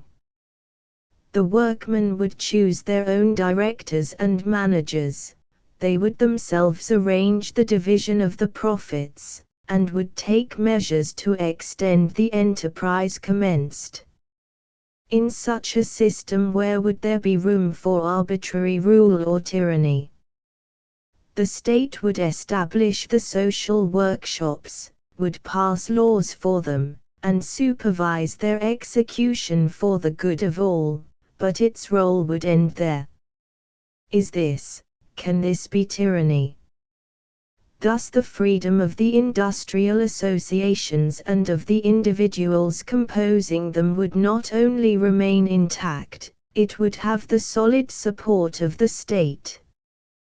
The intervention of a democratic government on behalf of the people, whom it represented, would remove the misery, anarchy, and oppression necessarily attendant on the competitive system, and in place of the delusive liberty of laissez-faire, would establish a real and positive freedom. With regard to the remuneration of talent and labor, L. takes very high ground. Genius, he said, should assert its legitimate empire, not by the amount of the tribute which it will levy on society, but by the greatness of the services which it will render. This is no mere flourish of eloquence, it is to be the principle of remuneration in his association.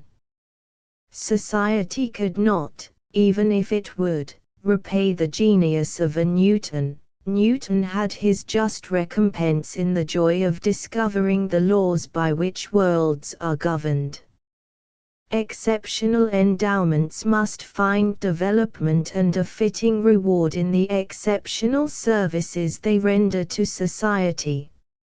L. therefore believed in a hierarchy according to capacity, remuneration according to capacity. He admitted in the earlier editions of his work, but only provisionally and as a concession to prevalent antisocial opinion. In the edition of 1848, the year when his theories attained for a time to historic importance, he had withdrawn this concession. Though the false and antisocial education given to the present generation makes it difficult to find any other motive of emulation and encouragement than a higher salary, the wages will be equal, as the ideas and character of men will be changed by an absolutely new education. 3. Private capitalists would be invited to join the associations, and would under fixed conditions receive interest for their advances, but as the collective capital increased, the opportunities for so placing individual capital would surely diminish. The tyranny of capital would, in fact, receive a mortal wound. The Revolution of 1848 was an important stage in the development of democracy. In ancient and also in medieval times, the democracy was associated with city life. The citizens personally appeared and spoke and voted in the assemblies. The modern democracy has grown in large states, extending over wide territories, and the citizen can exercise political power only through elected representatives. Hence the importance of the franchise in modern politics. The evolution of the modern democracy has gone through a long succession of phases, beginning with the early growth of the English Parliament, and continued in the struggles of the Dutch against the Spaniards, in the English revolutions of 1642 and 1688, in the American Revolution of 1776, and the French Revolution of 1789. In the early struggles, however, the mass of the people had no very great share. It was hardly till 1848 that the working class made its entrance on the stage of history, in Europe at least. The revolutionary disturbances of 1848 affected nearly the whole of Western and Central Europe. It was a rising of the peoples against antiquated political forms and institutions, against the arrangements of the Treaty of Vienna, whereby Europe was partitioned according to the convenience of ruling houses, against irresponsible governments, which took no account of the wishes of their subjects.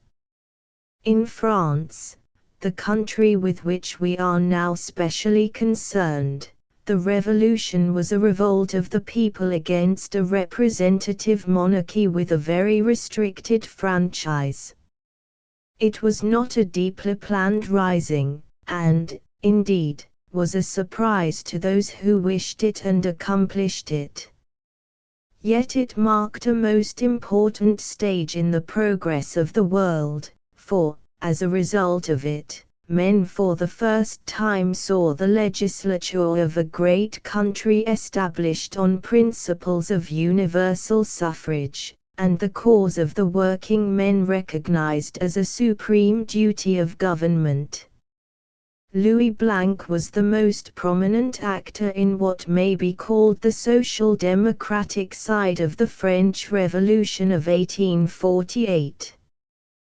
Through his influence with the working classes, and as representing their feelings and aspirations, he obtained a place in the provisional government.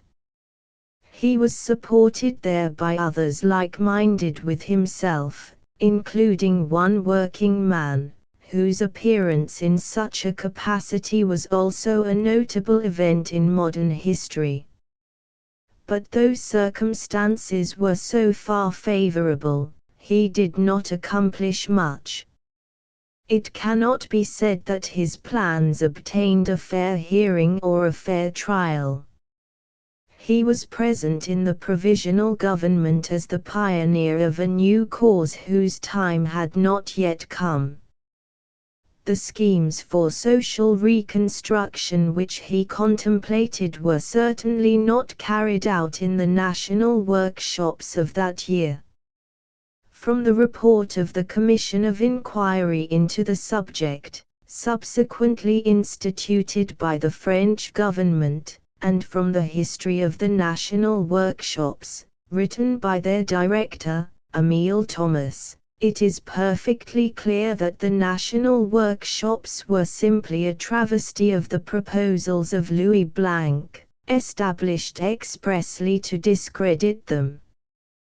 They were a means of finding work for the motley proletariat thrown out of employment during the period of revolutionary disturbance, and those men were put to unproductive labor, whereas, of course, Louis Blanc contemplated nothing but productive work, and the men he proposed inviting to join his associations were to give guarantees of character.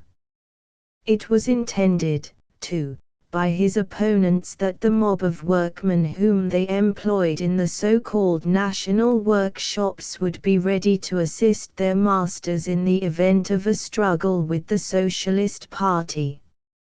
A number of private associations of a kind similar to those proposed by Louis Blanc were indeed subsidized by the government. But of the whole sum voted for this end, which amounted to only £120,000, the greater part was applied to purposes quite foreign from the grant. It was not the intention of the moving spirits of the government that they should succeed. Moreover, the months following the Revolution of February were a period of industrial stagnation and insecurity, when any project of trade, either on the old or on the new lines, had little prospect of success. Under these circumstances, the fact that a few of the associations did prosper very fairly may be accepted as proof that the scheme of Louis Blanc had in it the elements of vitality. The history of the whole matter fully justifies the exclamation of Lassalle that lying is a European power. For, it has been the subject of endless misrepresentation by writers who have taken no pains to verify the facts. As one of the leaders during this difficult crisis, Louis Blanc had neither personal force nor enduring political influence sufficient to secure any solid success for his cause. He was an amiable, genial, and eloquent enthusiast, but without weight enough to be a controller of men on a wide scale. The labor conferences at the Luxembourg, over which he presided, ended also, as his opponents desired, without any tangible result.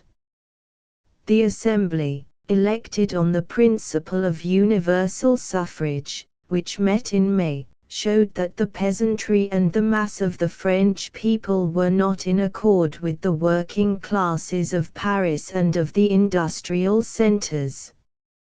It did not approve of the social democratic activity urged by a section of the provisional government. The national workshops also were closed, and the proletariat of Paris rose in armed insurrection, which was overthrown by Cavaignac in the sanguinary days of June. Louis Blanc was in no way responsible for the revolt, which can be called socialistic only in the sense that the proletariat was engaged in it, the class of which socialism claims to be the special champion. 1. Organisation du Travail. 5th edition. 1848. 2. Preface to 5th edition, Organisation du Travail. 3. Organisation du Travail, p. 103. 4. Lasalle, Die Französischen Nationalwerkstätten von 1848. Proudhon Pierre-Joseph Proudhon was born in 1809 at Besancon, France, the native place also of the socialist Fourier. His origin was of the humblest, his father being a brewer's cooper, and the boy herded cows and did such other work as came in his way. But he was not entirely self-educated. At 16 he entered the college of his native place, though his family was so poor that he could not procure the necessary books, and had to borrow them from his mates in order to copy the lessons. There is a story of the young Proudhon returning home laden with prizes, but to find that there was no dinner for him. At 19 he became a working compositor, and was afterwards promoted to be a corrector for the press, reading proofs of ecclesiastical works, and thereby acquiring a considerable knowledge of theology. In this way he also came to learn Hebrew, and to compare it with Greek, Latin, and French.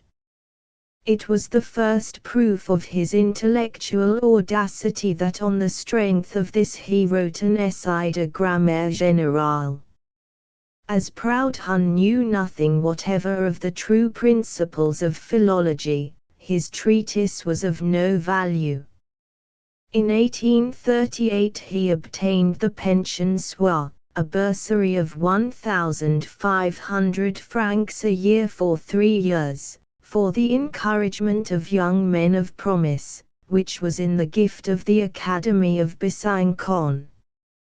Next year he wrote a treatise on the utility of keeping the Sunday, which contained the germs of his revolutionary ideas.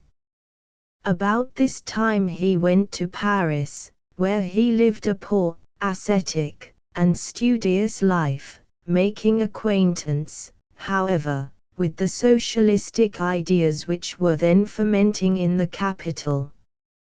In 1840 he published his first work, Questionist Ceq la propriété. What is property? His famous answer to this question, La propriété c'est le vol, property is theft, naturally did not please the Academy of Besancon, and there was some talk of withdrawing his pension, but he held it for the regular period. 1. For his third memoir on property, which took the shape of a letter to the Fourierist, M. Considerant, he was tried at Besancon, but was acquitted. In 1846 he published his greatest work, The Système des Contradictions Économiques, ou Philosophie de la Misère. For some time Proudhon carried on a small printing establishment at Besancon, but without success, and afterwards held a post as a kind of manager with a commercial firm at Lyons. In 1847 he left this employment, and finally settled in Paris, where he was now becoming celebrated as a leader of innovation. He regretted the sudden outbreak of the Revolution of February, because it found the social reformers unprepared, but he threw himself with ardor into the conflict of opinion, and soon gained a national notoriety. He was the moving spirit of the Representant du Peuple and other journals, in which the most advanced theories were advocated in the strongest language, and as member of Assembly for the Seine department he brought forward his celebrated proposal for exacting an impost of 1/3 on interest and rent, which of course was rejected. His attempt to found a bank which should operate by granting gratuitous credit was also a complete failure. Of the 5 million francs which he required, only 17,000 were offered. The violence of his utterances led to an imprisonment at Paris for 3 years, during which he married a young working woman. As Proudhon aimed at economic rather than political innovation, he had no special quarrel with the Second Empire, and he lived in comparative quiet under it till the publication of his work, De la justice dans la révolution et dans l'Église, 1858, in which he attacked the Church and other existing institutions with unusual fury. This time he fled to Brussels to escape imprisonment. On his return to France his health broke down, though he continued to write. He died at Passy in 1865. Personally, Proudhon was one of the most remarkable figures of modern France. His life was marked by the severest simplicity and even Puritanism. He was affectionate in his domestic relations, a most loyal friend, and strictly upright in conduct. He was strongly opposed to the prevailing French socialism of his time because of its utopianism and immorality, and, though he uttered all manner of wild paradox and vehement invective against the dominant ideas and institutions, he was remarkably free from feelings of personal hate. In all that he said and did he was the son of the people, who had not been broken to the usual social and academic discipline, hence his roughness, his one-sidedness, and his exaggerations. But he is always vigorous, and often brilliant and original. It would obviously be impossible to reduce the ideas of such an irregular thinker to systematic form. In later years Proudhon himself confessed that the great part of his publications formed only a work of dissection and ventilation, so to speak, by means of which he slowly makes his way towards a superior conception of political and economic laws. Yet the groundwork of his teaching is clear and firm. No one could insist with greater emphasis on the demonstrative character of economic principles as understood by himself. He strongly believed in the absolute truth of a few moral ideas, with which it was the aim of his teaching to mold and suffuse political economy. Of these fundamental ideas, justice, liberty, and equality were the chief. What he desiderated, for instance, in an ideal society was the most perfect equality of remuneration. It was his principle that service pays service, that a day's labor balances a day's labor, in other words, that the duration of labor is the just measure of value. He did not shrink from any of the consequences of this theory, for he would give the same remuneration to the worst mason as to a Phidias. But he looks forward also to a period in human development when the present inequality in the talent and capacity of men would be reduced to an inappreciable minimum. From the great principle of service as the equivalent of service he derived his axiom that property is the right of urbane.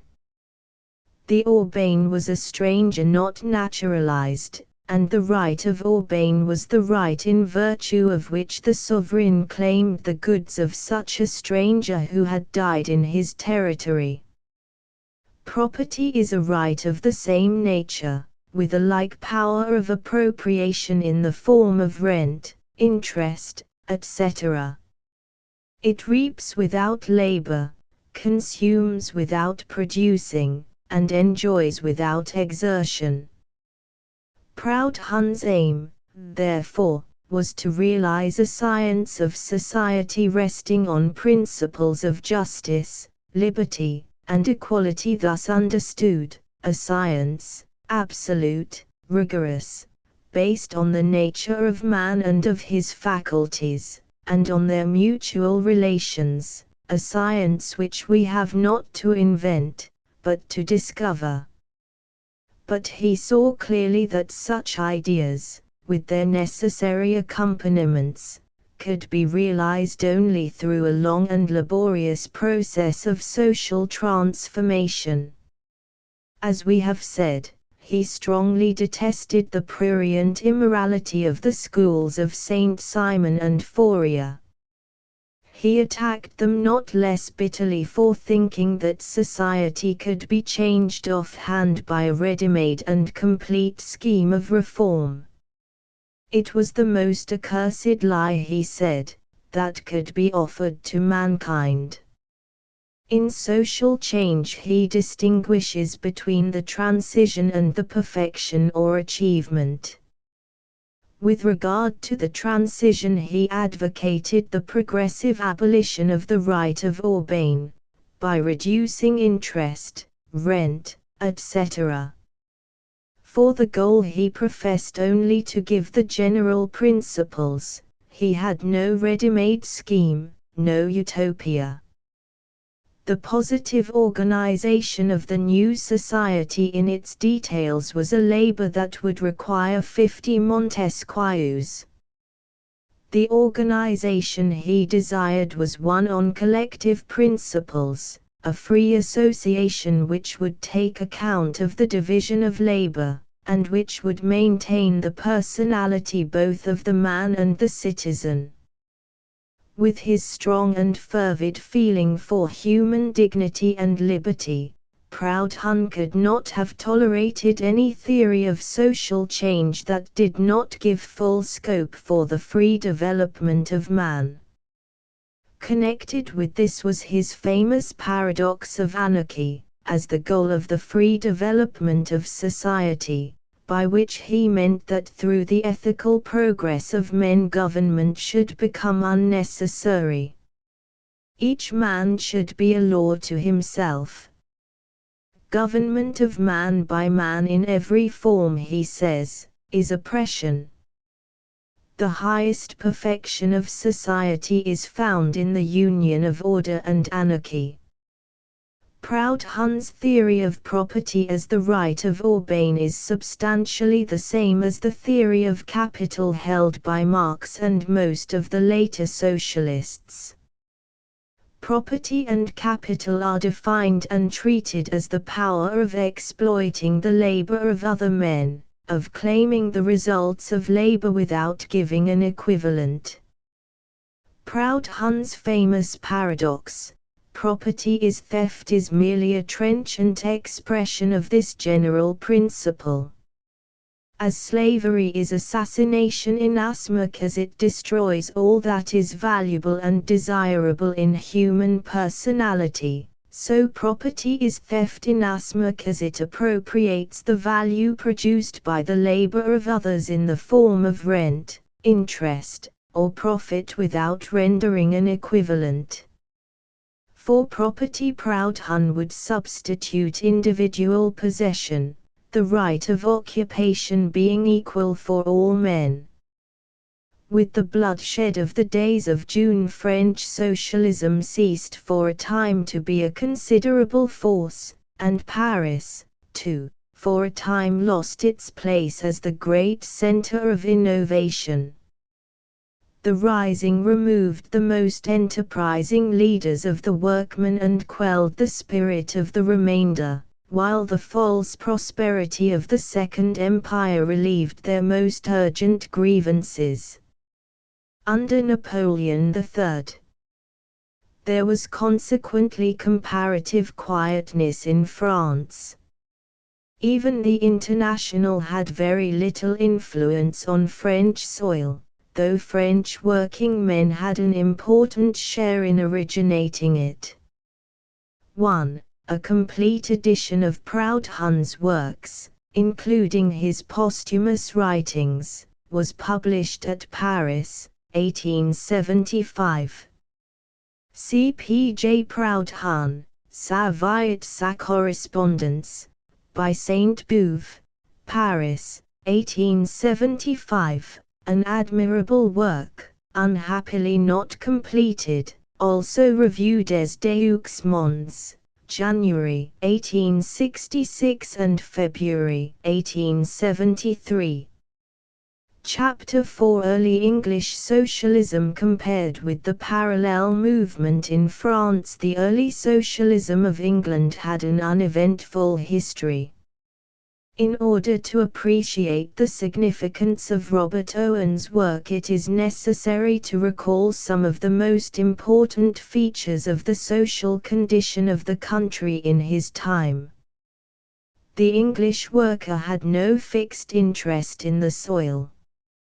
He had no voice either in local or national government. He had little education or none at all. His dwelling was wretched in the extreme. The right even of combination was denied him till 1824. The wages of the agricultural laborer were miserably low. The workman's share in the benefits of the Industrial Revolution was doubtful. Great numbers of his class were reduced to utter poverty and ruin by the great changes consequent on the introduction of machinery.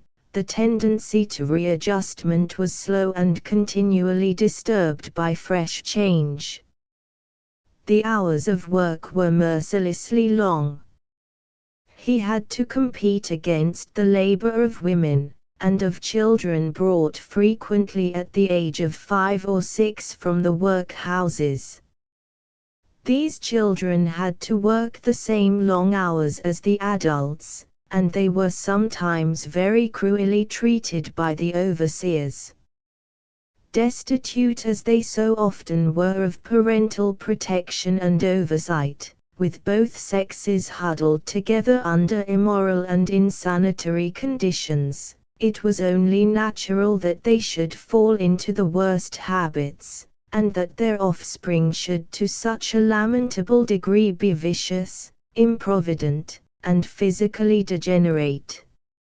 In a country where the laborers had neither education nor political or social rights, and where the peasantry were practically landless serfs, the Old English poor law was only a doubtful part of an evil system.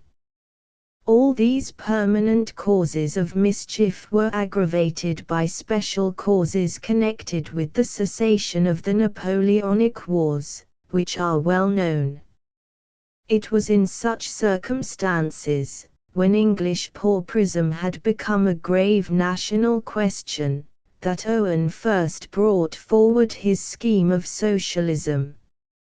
Robert Owen, philanthropist, and founder of English socialism, was born at the village of Newtown, Montgomeryshire, North Wales, in 1771. His father had a small business in Newtown as saddler and ironmonger, and their young Owen received all his school education, which terminated at the age of 9.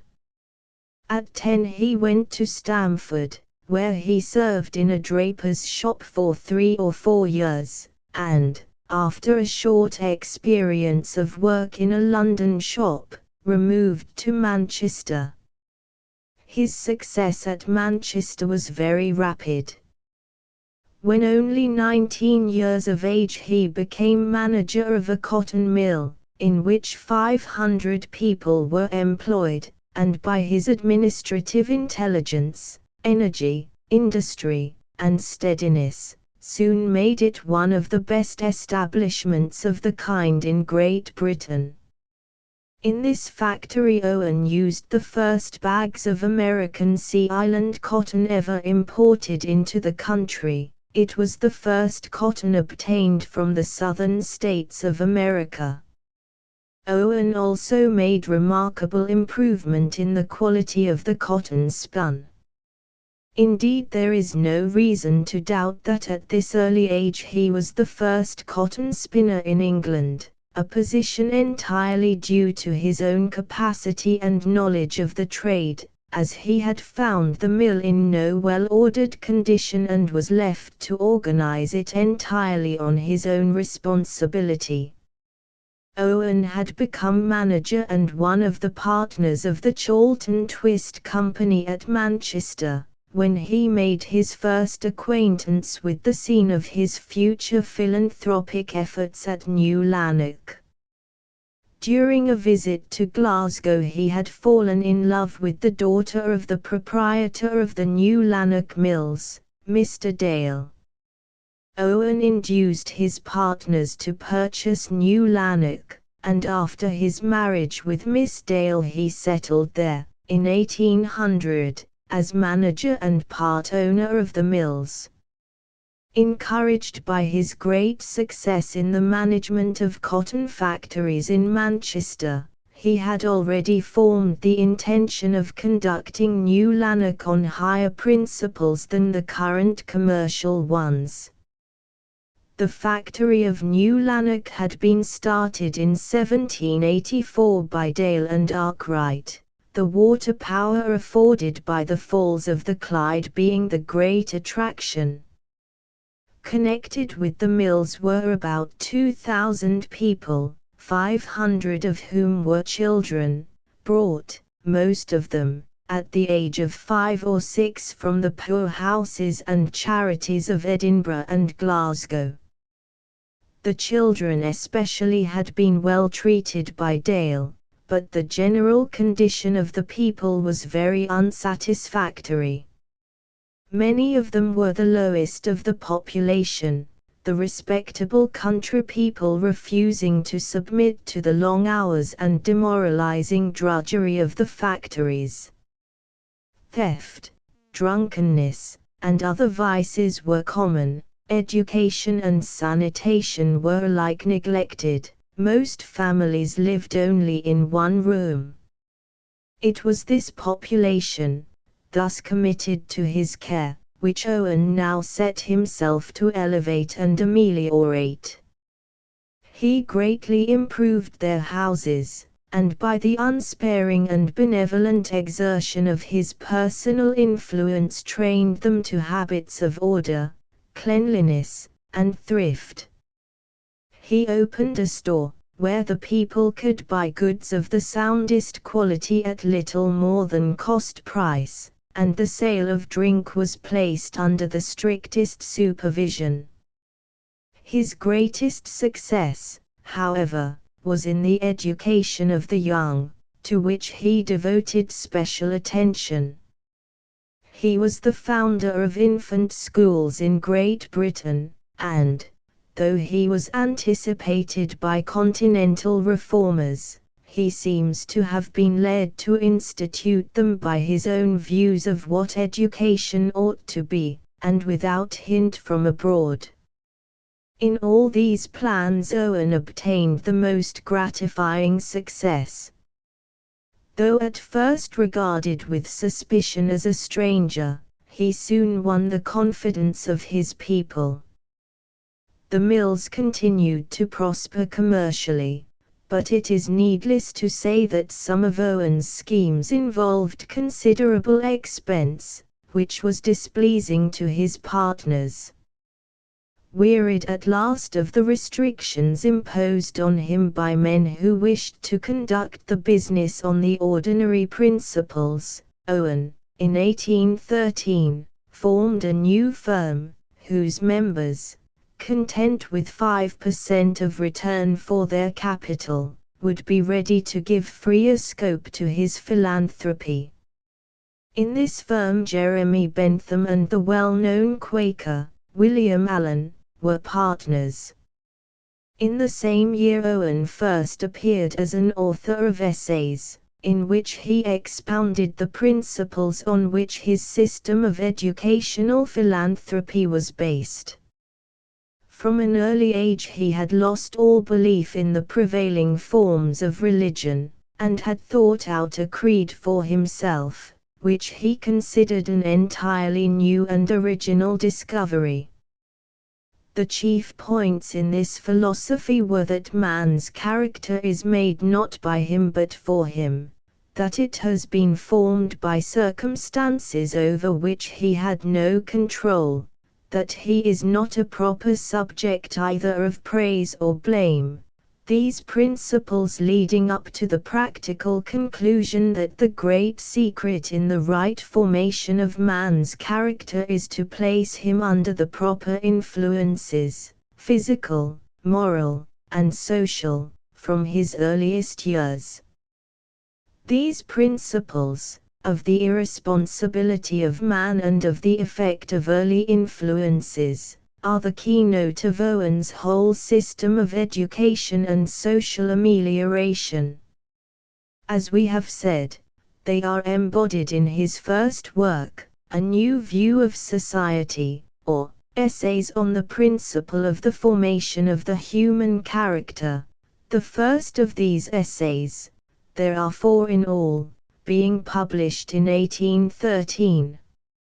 It is needless to say that Owen's new views theoretically belong to a very old system of philosophy, and that his originality is to be found only in his benevolent application of them.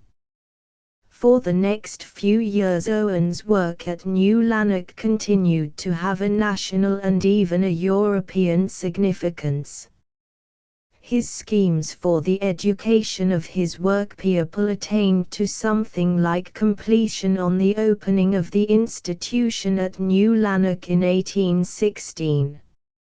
He was a zealous supporter of the factory legislation resulting in the Act of 1819, which, however, greatly disappointed him.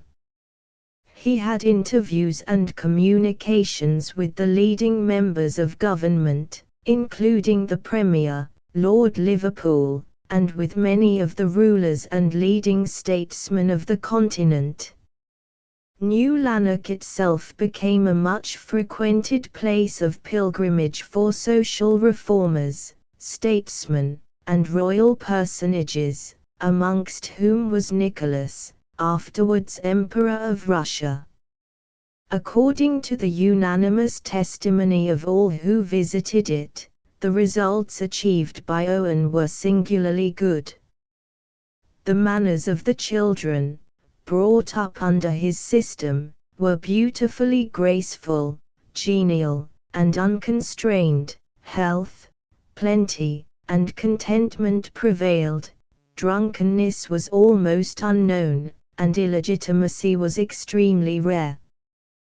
The most perfect good feeling subsisted between Owen and his work people. All the operations of the mill proceeded with the utmost smoothness and regularity, and the business still enjoyed great prosperity.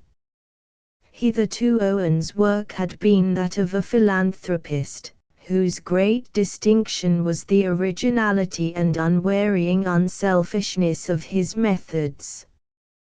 His first departure in socialism took place in 1817, and was embodied in a report communicated to the Committee of the House of Commons on the Poor Law. the general misery and stagnation of trade consequent on the termination of the Great War were engrossing the attention of the country. After clearly tracing the special causes connected with the war which had led to such a deplorable state of things, Owen pointed out that the permanent cause of distress was to be found in the competition of human labor with machinery, and that the only effective remedy was the united action of men, and the subordination of machinery. His proposals for the treatment of pauperism were based on these principles.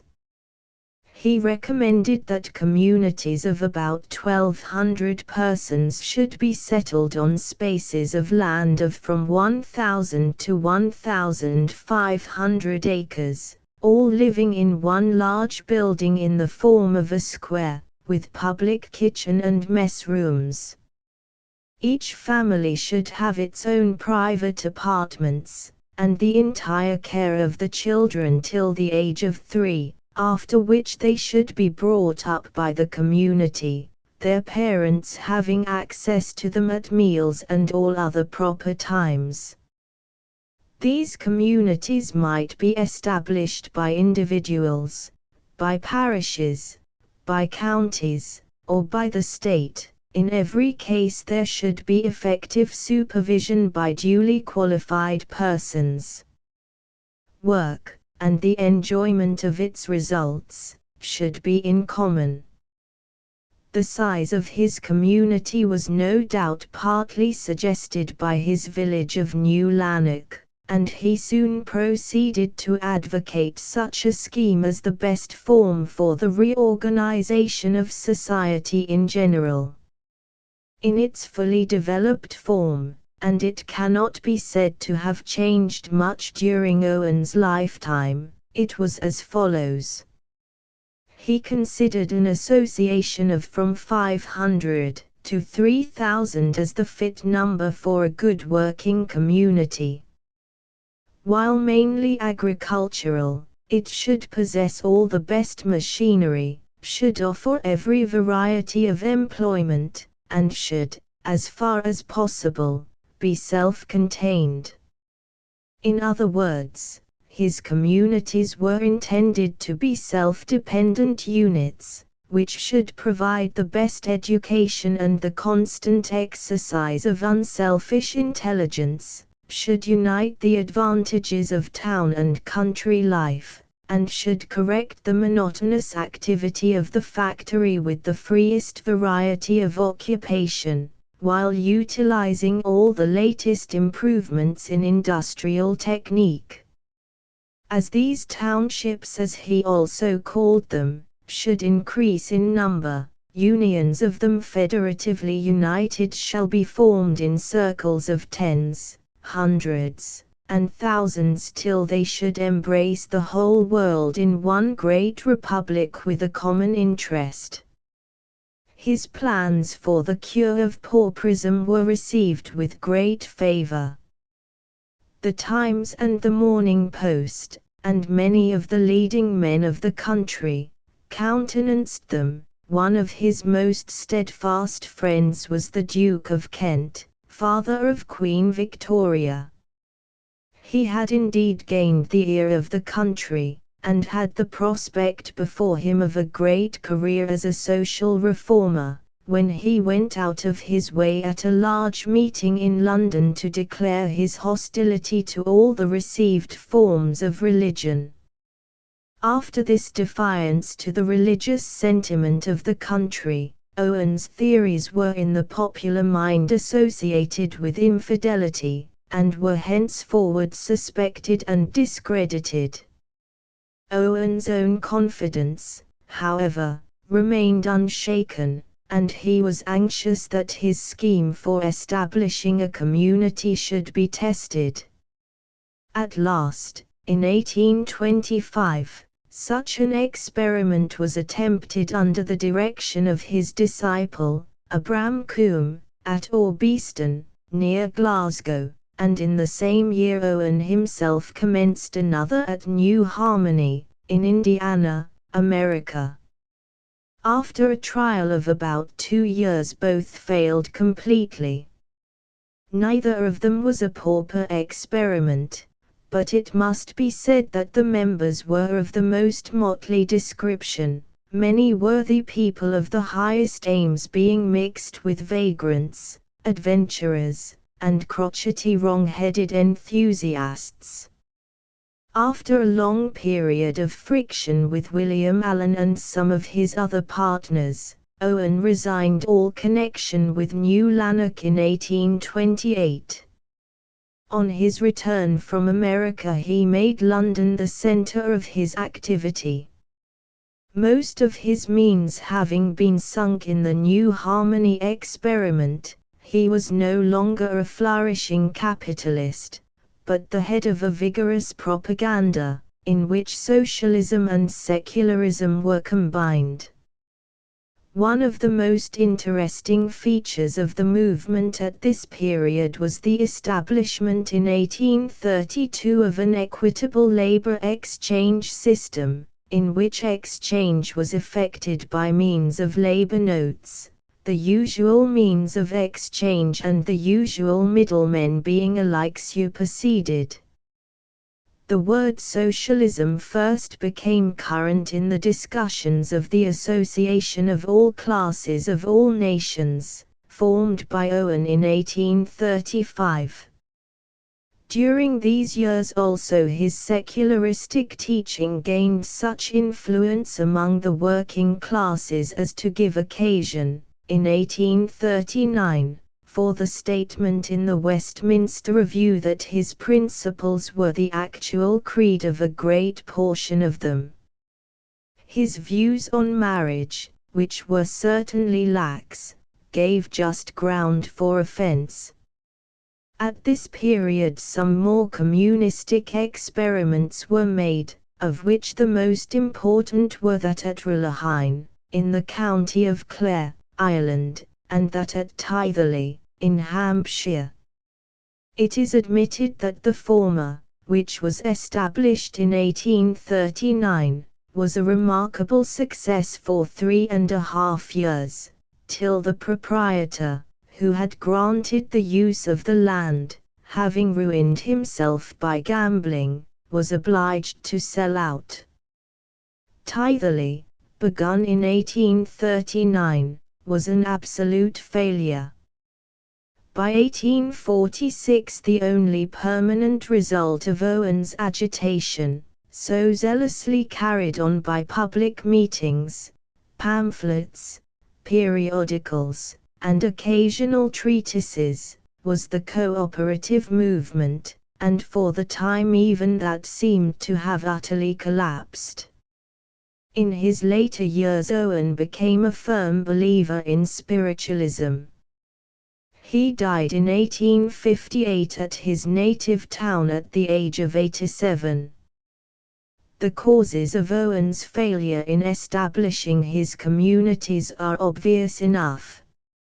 Apart from the difficulties inherent in socialism, he injured the social cause by going out of his way to attack the historic religions and the accepted views on marriage, by his tediousness, quixotry, and overconfidence, by refusing to see that for the mass of men measures of transition from an old to a new system must be adopted.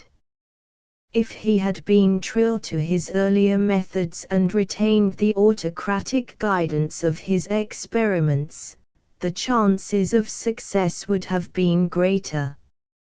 Above all, Owen had too great faith in human nature, and he did not understand the laws of social evolution.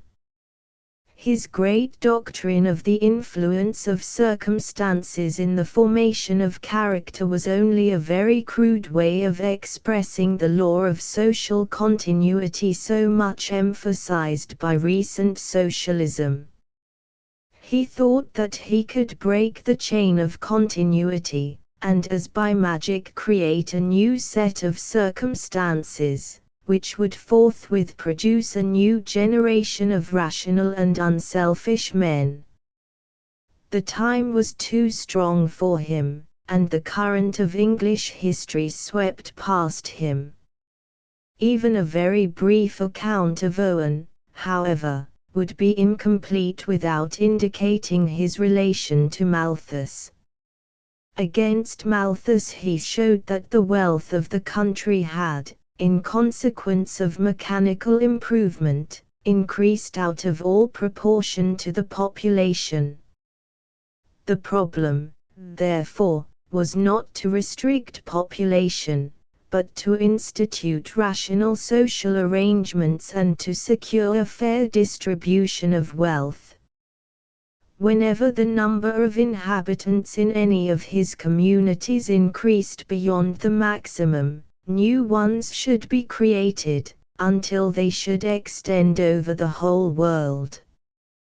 There would be no fear of overpopulation for a long time to come.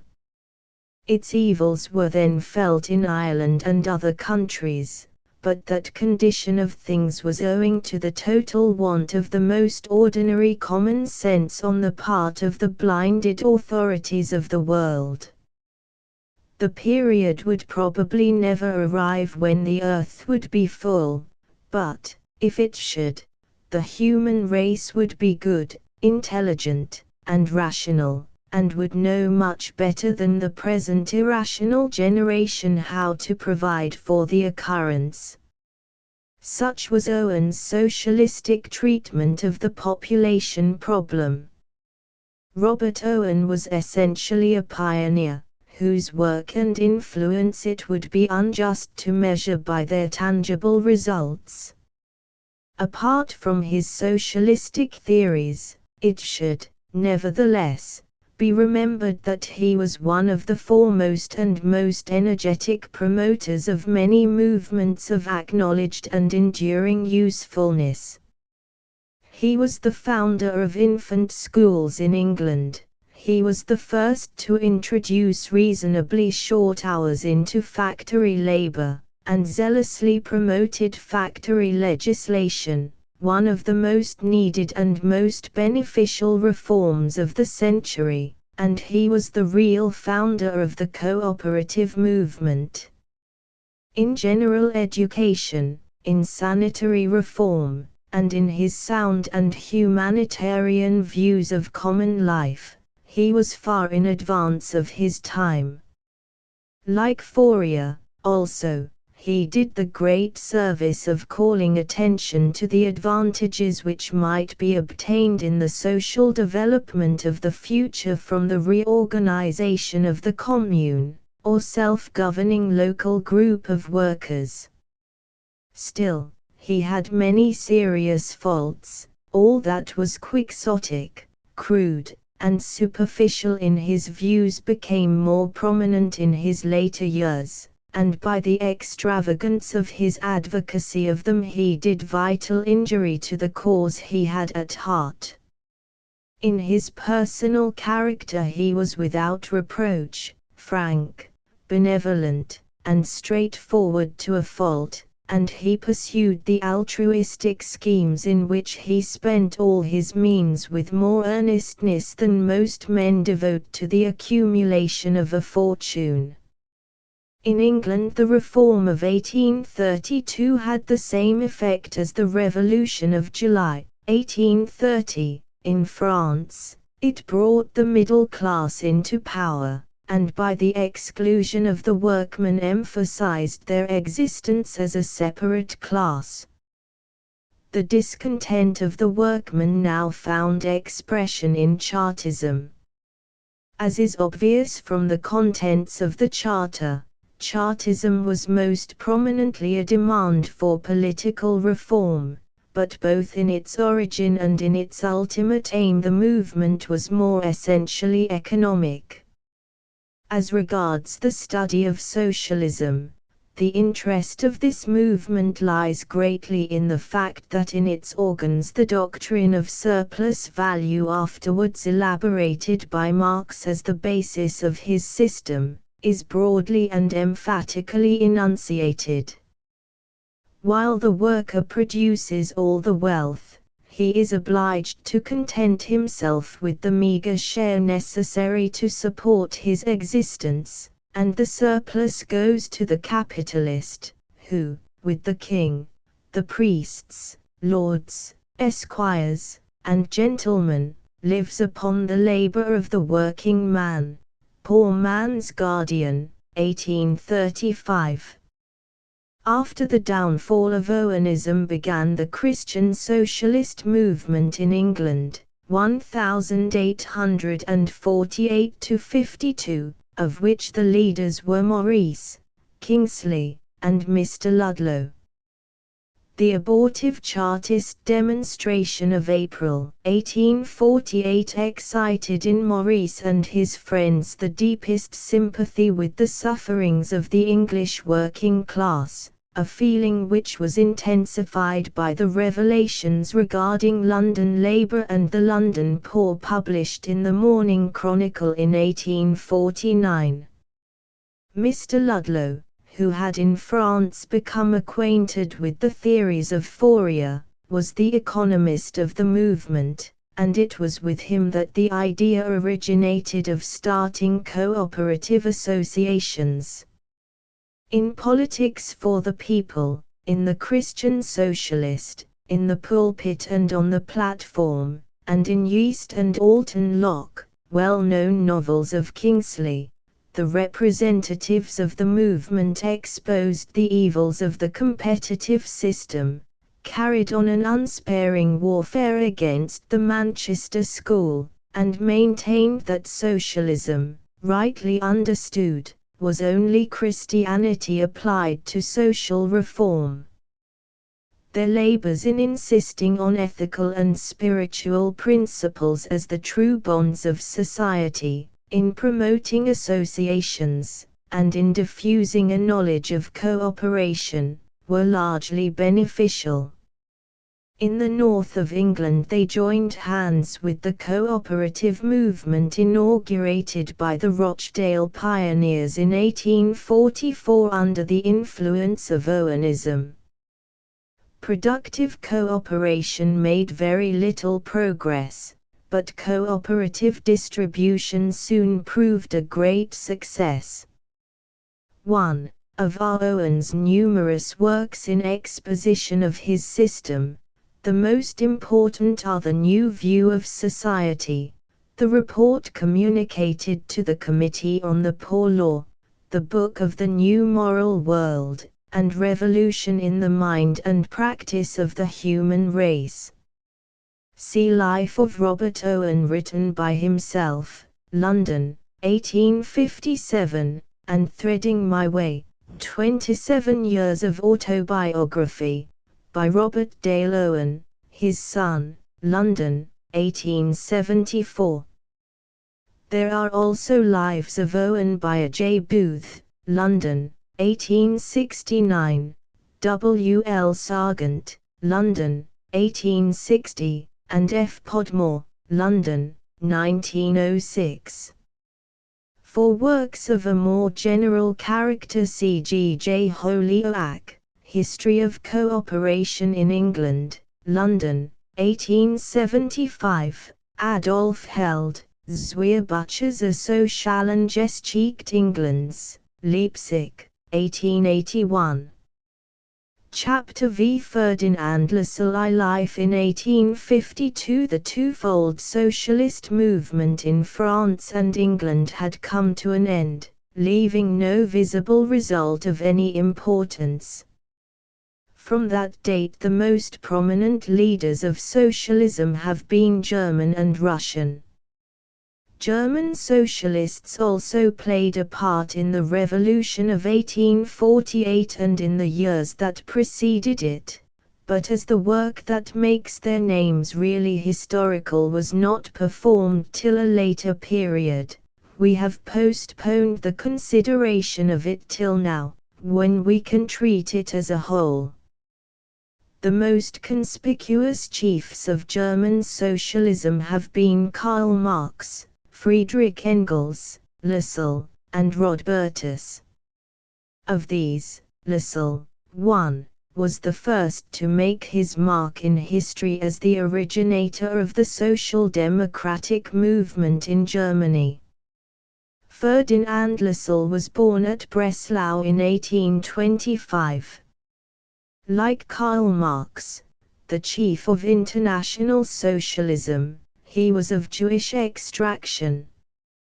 His father, a prosperous merchant in Breslau, intended Ferdinand for a business career, and with this view sent him to the commercial school at Leipzig, but the boy, having no liking for that kind of life, got himself transferred to the university, first at Breslau, and afterwards at Berlin.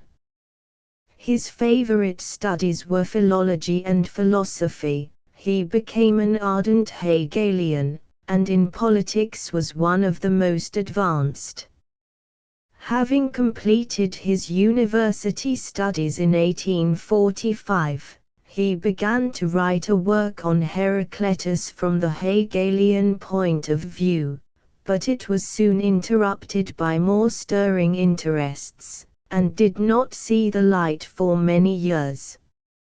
From the Rhine country, where he settled for a time, he went to Paris, and made the acquaintance of his great compatriot Heine, who conceived for him the deepest sympathy and admiration. In the letter of introduction to Varnigen von Enns, which the poet gave Lassalle when he returned to Berlin, there is a striking portrait of the future agitator.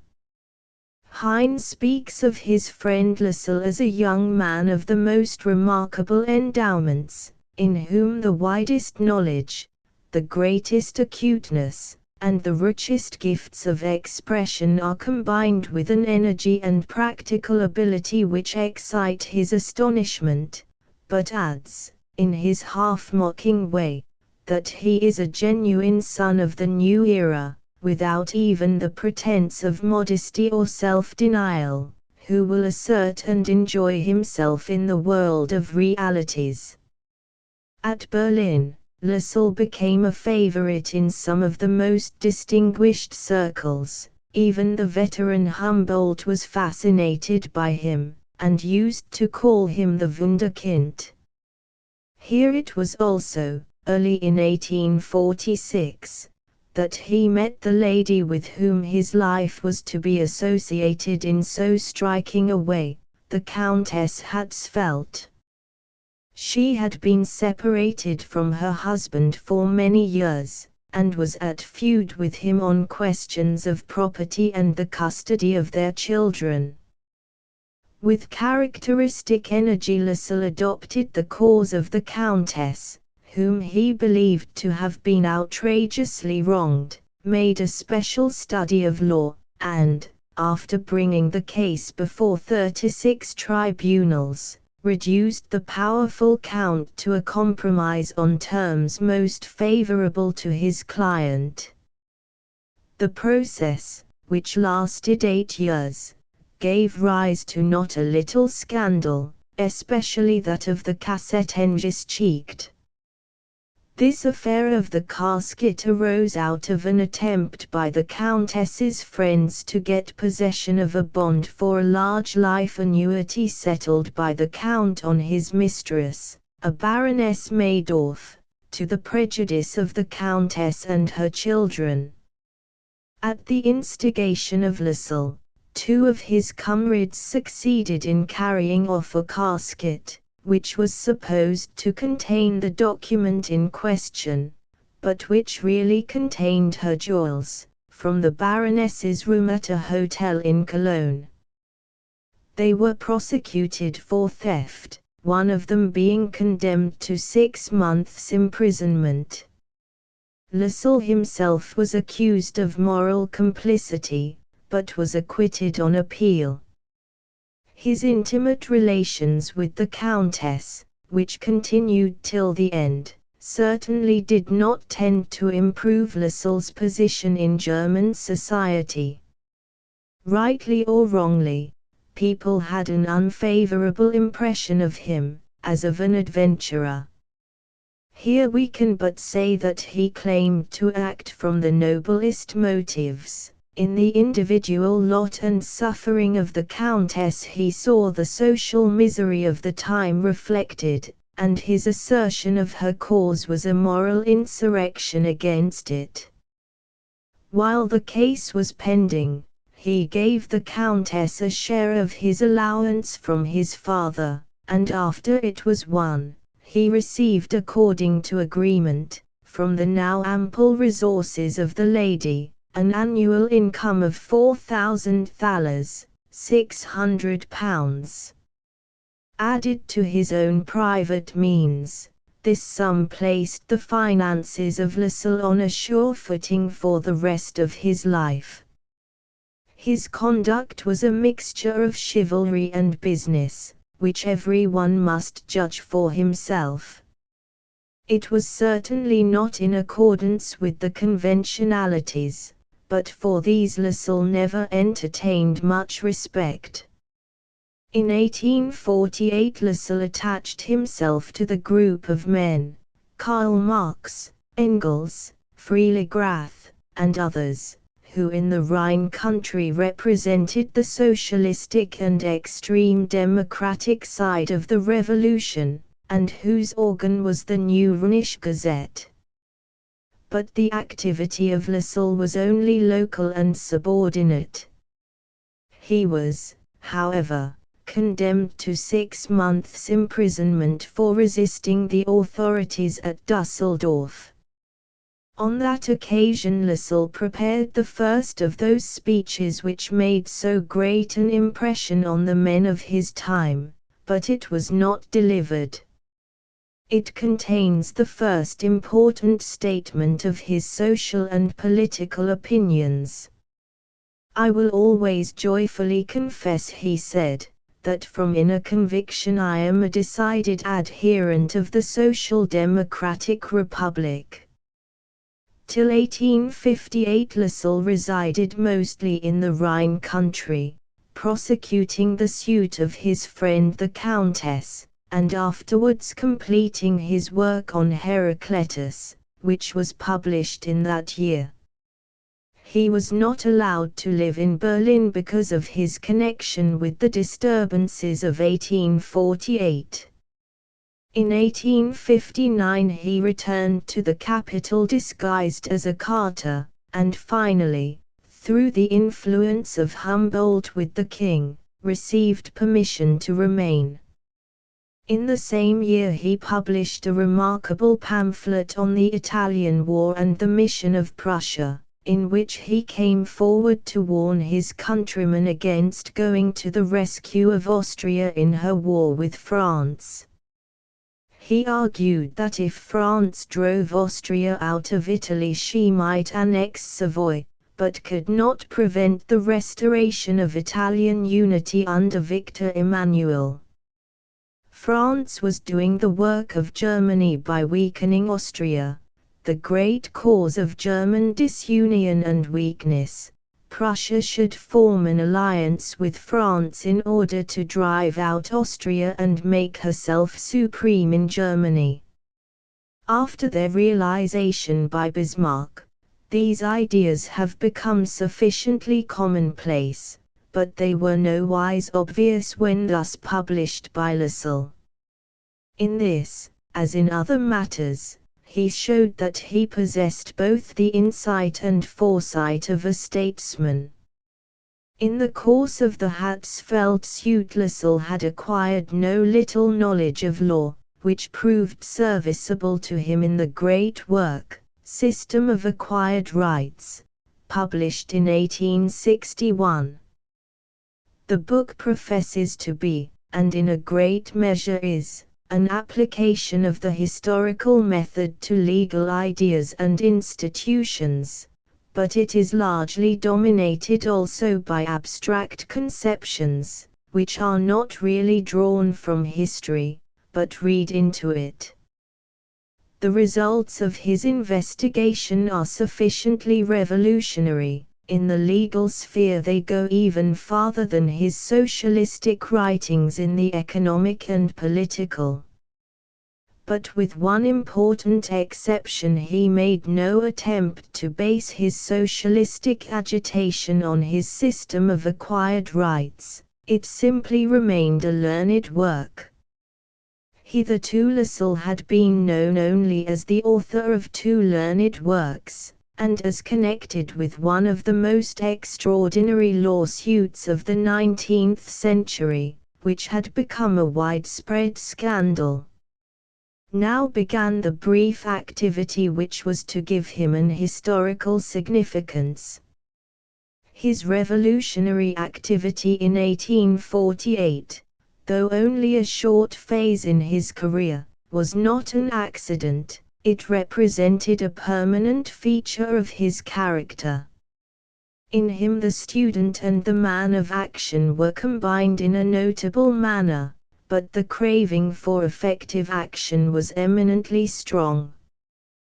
The revolutionary and the active elements in his strangely mixed nature had, for want of an opportunity, been for many years in abeyance.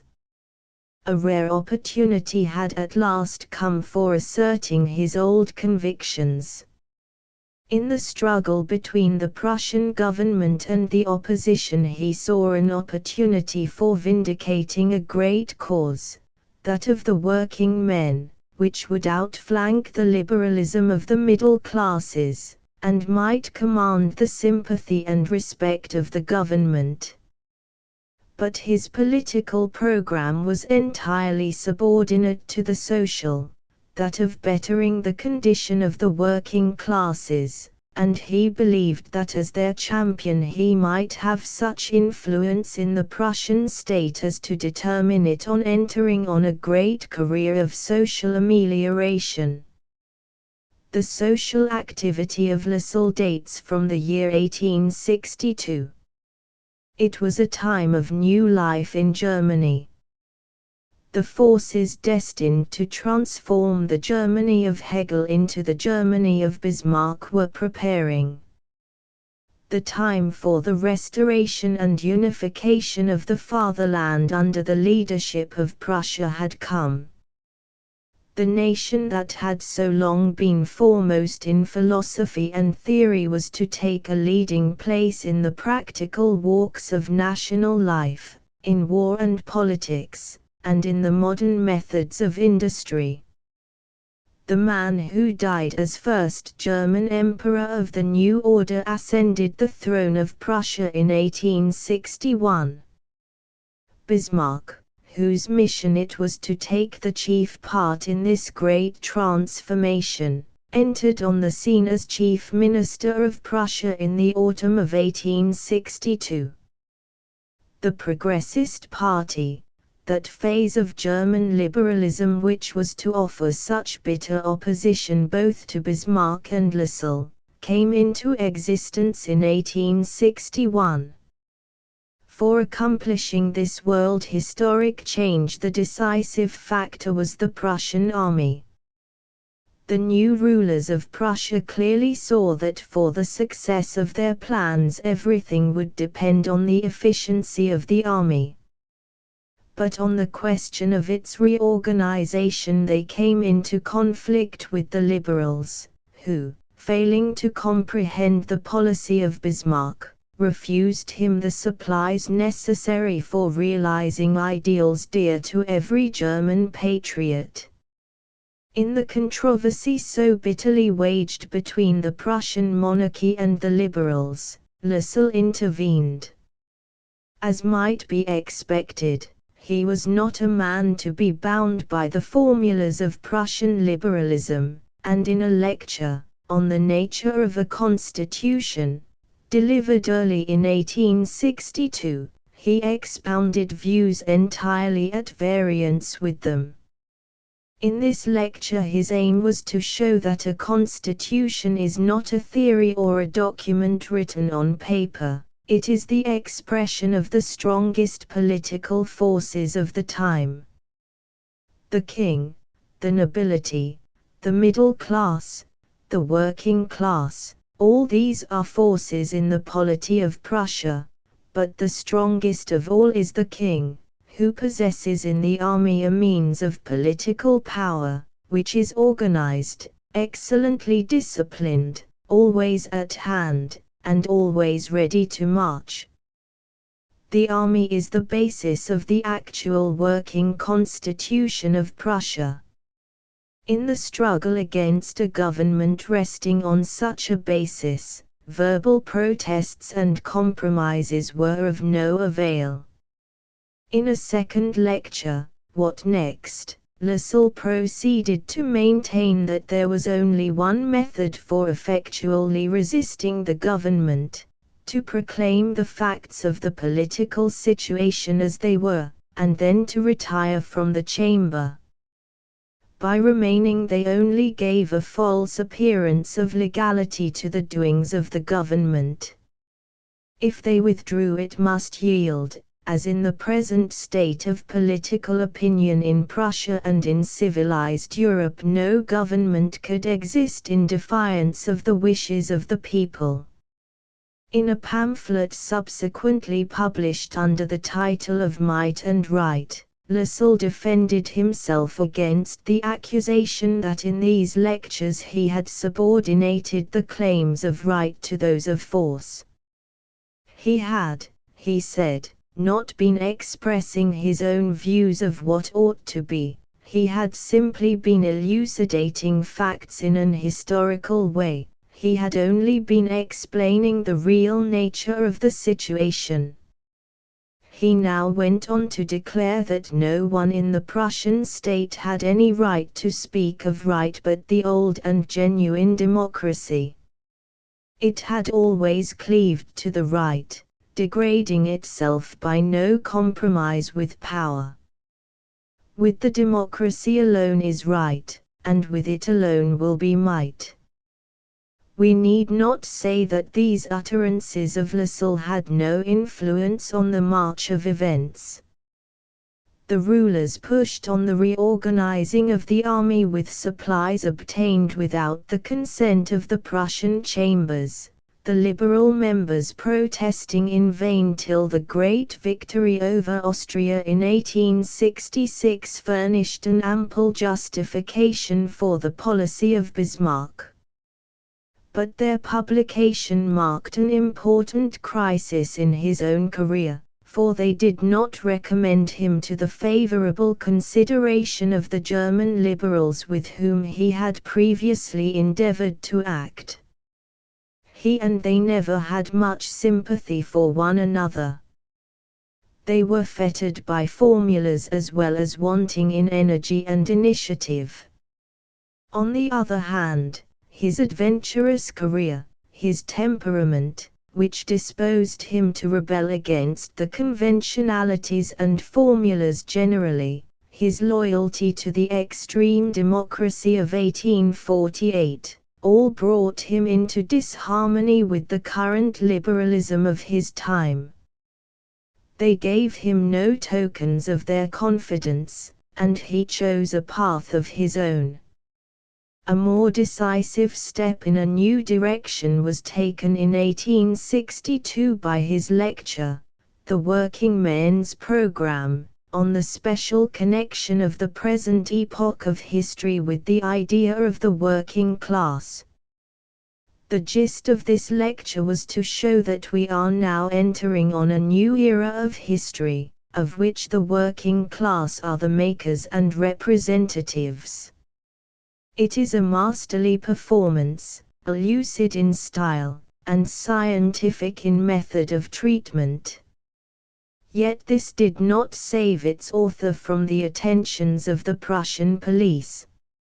Lassalle was brought to trial on the charge of exciting the poor against the rich, and in spite of an able defense, published under the title of Science and the Workers, he was condemned to 4 months' imprisonment.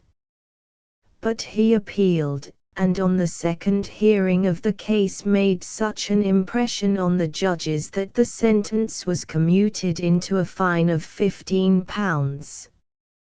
Such proceedings naturally brought Lassalle into prominence as the exponent of a new way of thinking on social and political subjects. A section of the working men were, like himself, discontented with the current German liberalism. The old democracy of 1848 was beginning to awake from the apathy and lassitude consequent on the failures of that troubled period.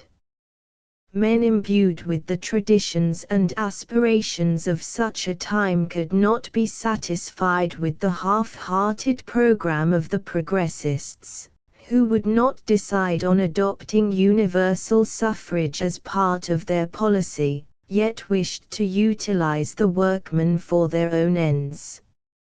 A liberalism which had not the courage to be frankly democratic, could only be a temporary and unsatisfactory phase of political development.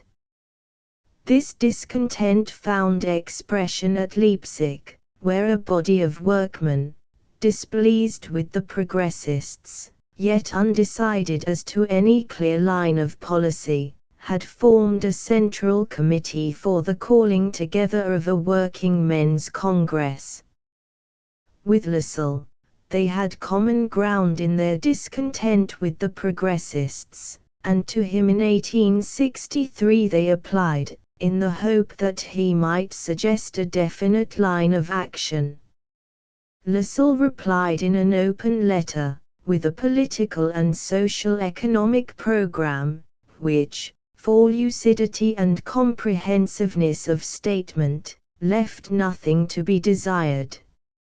In the working men's program, Lassalle had drawn the rough outlines of a new historic period, in which the interests of labor should be paramount. In the open letter he expounds the political, social, and economic principles which should guide the working men in inaugurating the new era. The open letter has well been called the Charter of German Socialism. It was the first historic act in a new stage of social development. We need not say that it marked the definite rupture of Lassalle with German liberalism. In the open letter the guiding principles of the social democratic agitation of Lassalle are given with absolute clearness and decision, that the working men should form an independent political party, one, however, in which the political program should be entirely subordinated to the great social end of improving the condition of their class, that the schemes of Schuldeletzsch, too, for this end were inadequate, that the operation of the iron law of wages prevented any real improvement under the existing conditions, that productive associations, by which the workmen should secure the full product of their labor, should be established by the state, founded on universal suffrage, and therefore truly representative of the people. The Leipzig Committee accepted the policy thus sketched, and invited him to address them in person. After hearing him, the meeting voted in his favor by a majority of 1,300 against 7. A subsequent appearance at Frankfurt on the Main was even more flattering to Lassalle.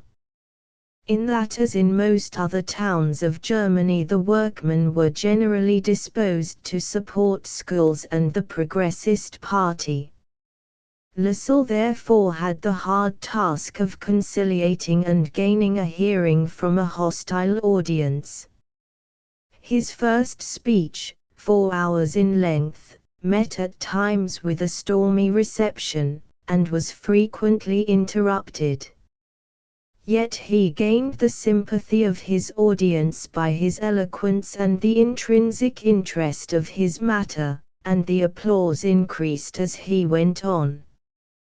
When, 2 days afterwards, he addressed them a second time, the assembly voted for Lassalle by 400 to 40. It was really a great triumph. Like Napoleon, he had, he said, beaten the enemy with their own troops. On the following day he addressed a meeting at Mainz, where 700 workmen unanimously declared in his favor. These successes seemed to justify Lassalle in taking the decisive step of his agitation, the foundation of the Universal German Working Men's Association, which followed at Leipzig on the 23rd of May, 1863. Its program was a simple one, containing only one point: universal suffrage. Proceeding from the conviction that only through equal and direct universal suffrage, 3. Can a sufficient representation of the social interests of the German working class and a real removal of class antagonisms in society be realized, the association pursues the aim, in a peaceful and legal way, especially by winning over public opinion, to work for the establishment of equal and direct universal suffrage. Hitherto Lassalle had been an isolated individual expressing on his own responsibility an opinion on the topics of the day. He was elected president, for 5 years, of the newly founded association, and was therefore the head of a new movement.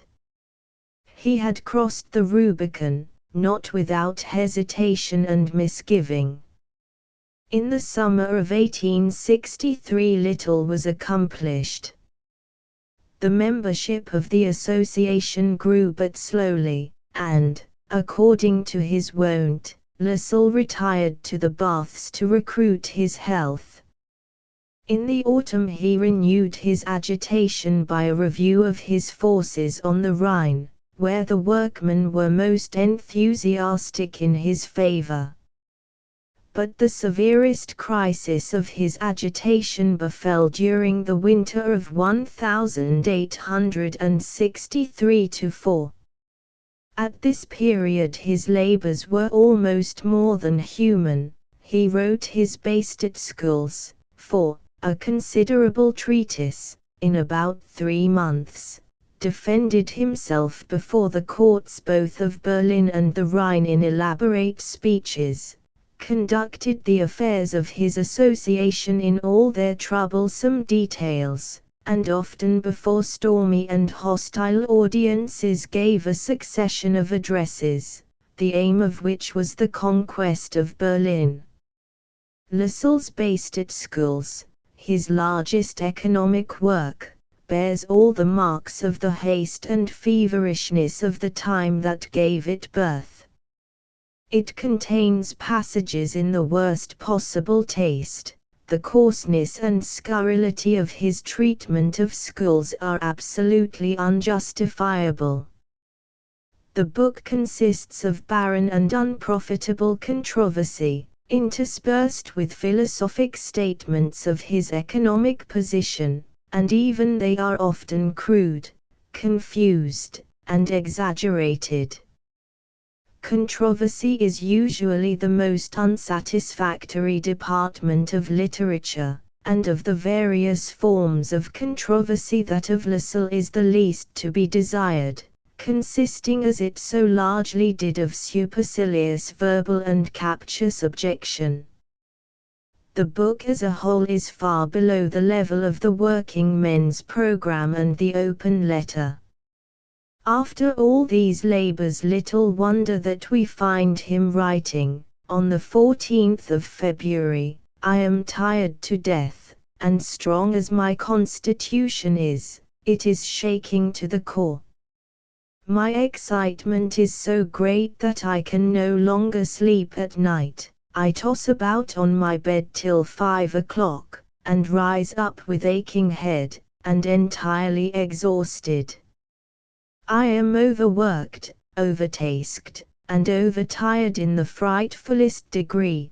The mad effort, beside my other labors, to finish the Bastet-Schools in 3 months, the profound and painful disappointment, the cankering inner disgust, caused by the indifference and apathy of the working class taken as a whole, all has been too much even for me.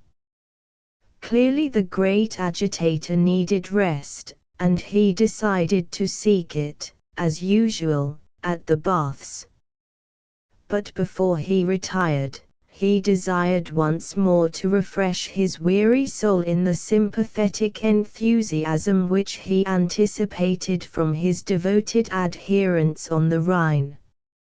Accordingly, on the 8th of May, 1864, Lassalle departed for the glorious review of his army in the Rhine country.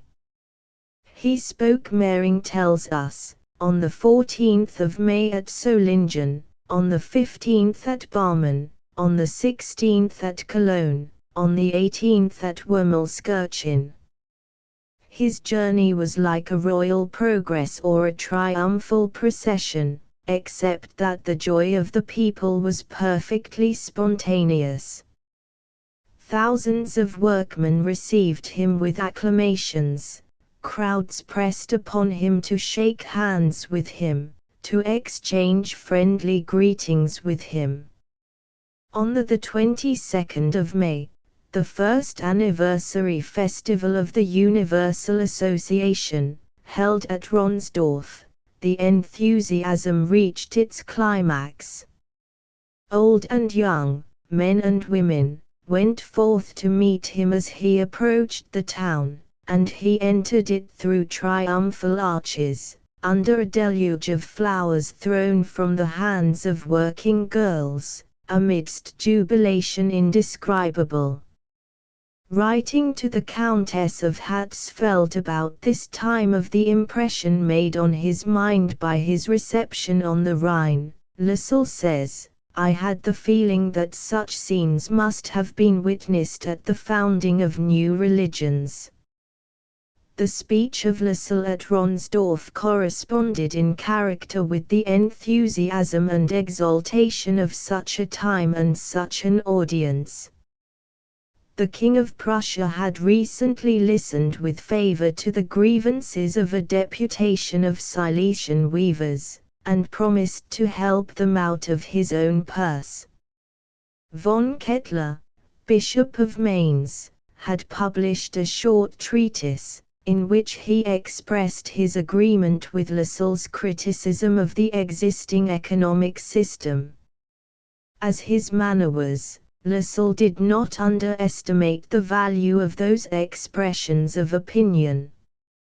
"We have compelled," he declared, "the workmen, the people, the bishops, the king, to bear testimony to the truth of our principles."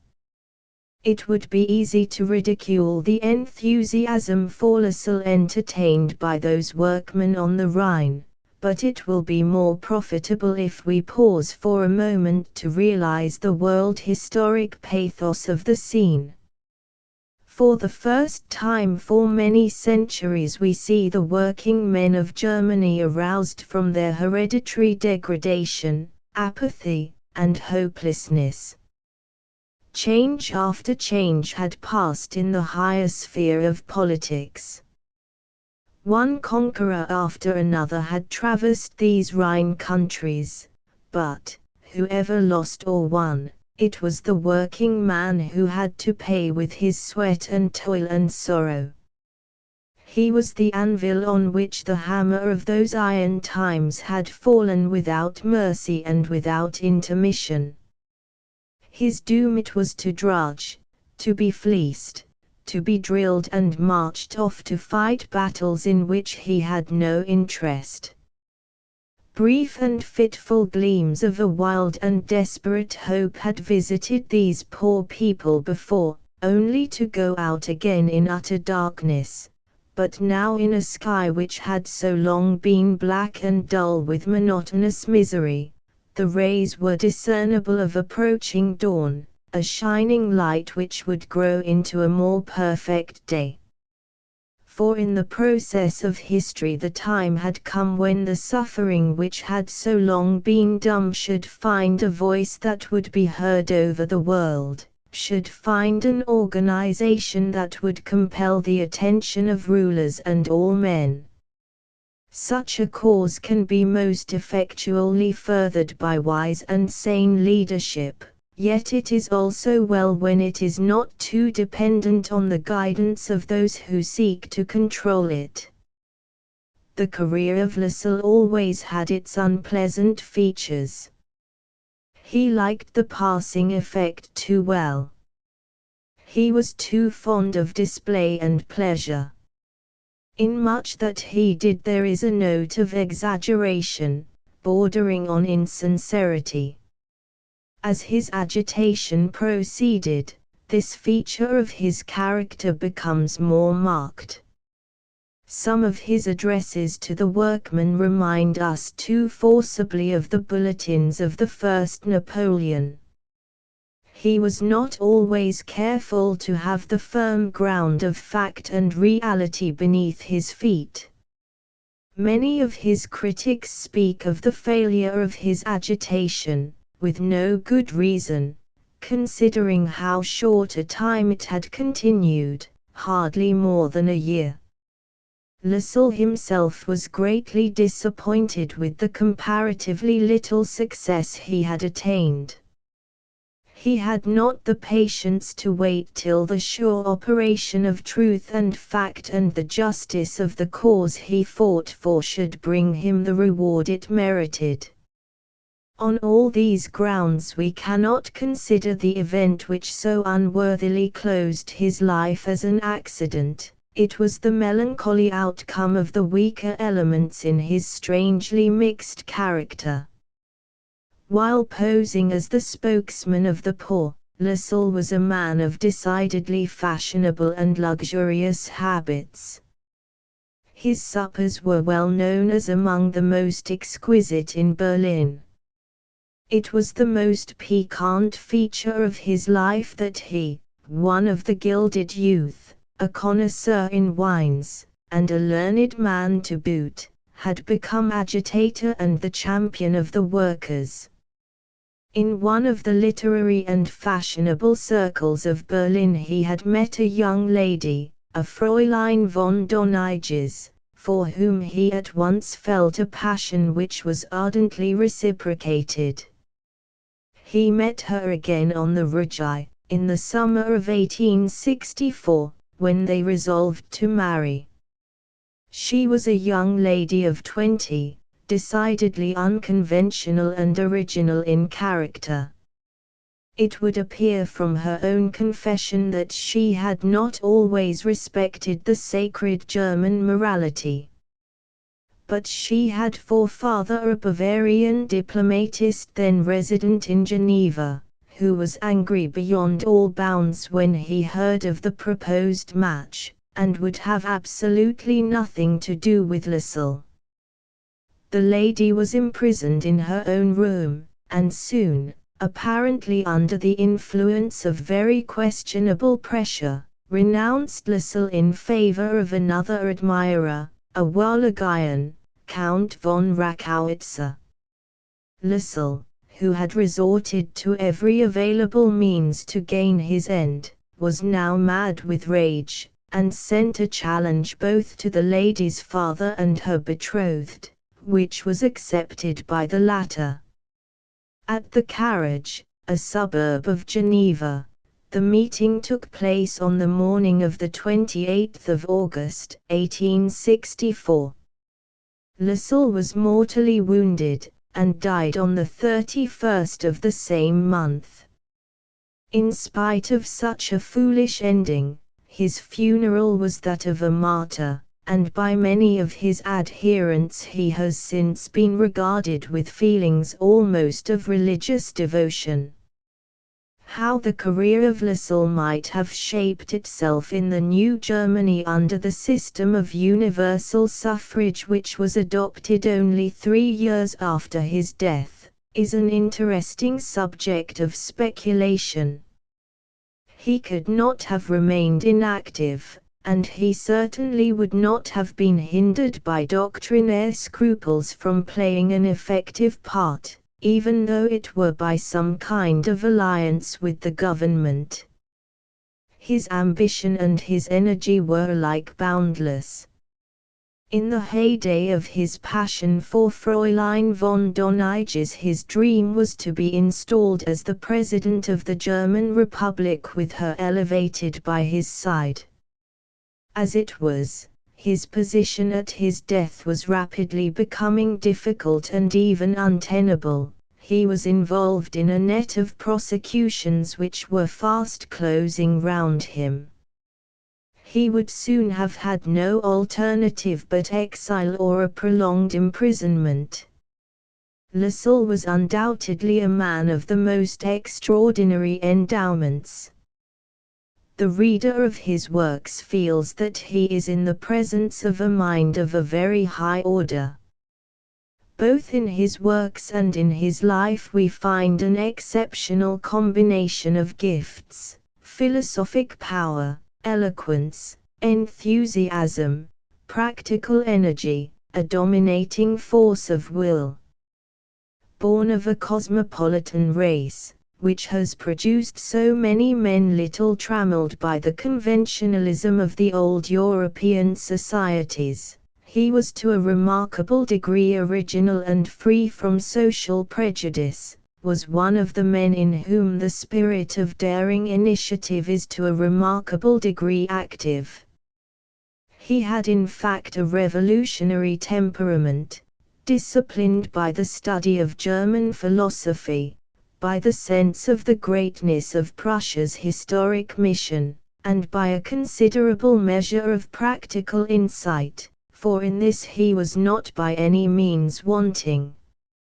In Marx we see the same temperament, only in his case it was stronger, more solid, self-restrained, matured by wider reflection, and especially by the study of the economic development of Europe, continued for a period of 40 years. But on the whole, Lassalle was a vis intemperator. He was deficient in sober-mindedness, self-control, and in that saving gift of common sense, without which the highest endowments may be unprofitable and even hurtful to their possessors and to the world.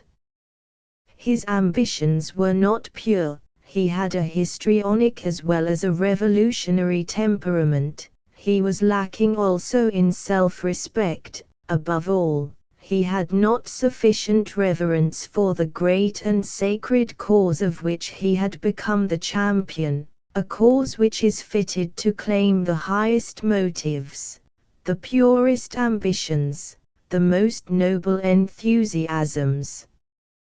His vanity, his want of self-restraint, his deficient sense of the seriousness of his mission as a social democratic leader, in these we see the failings that proved his undoing.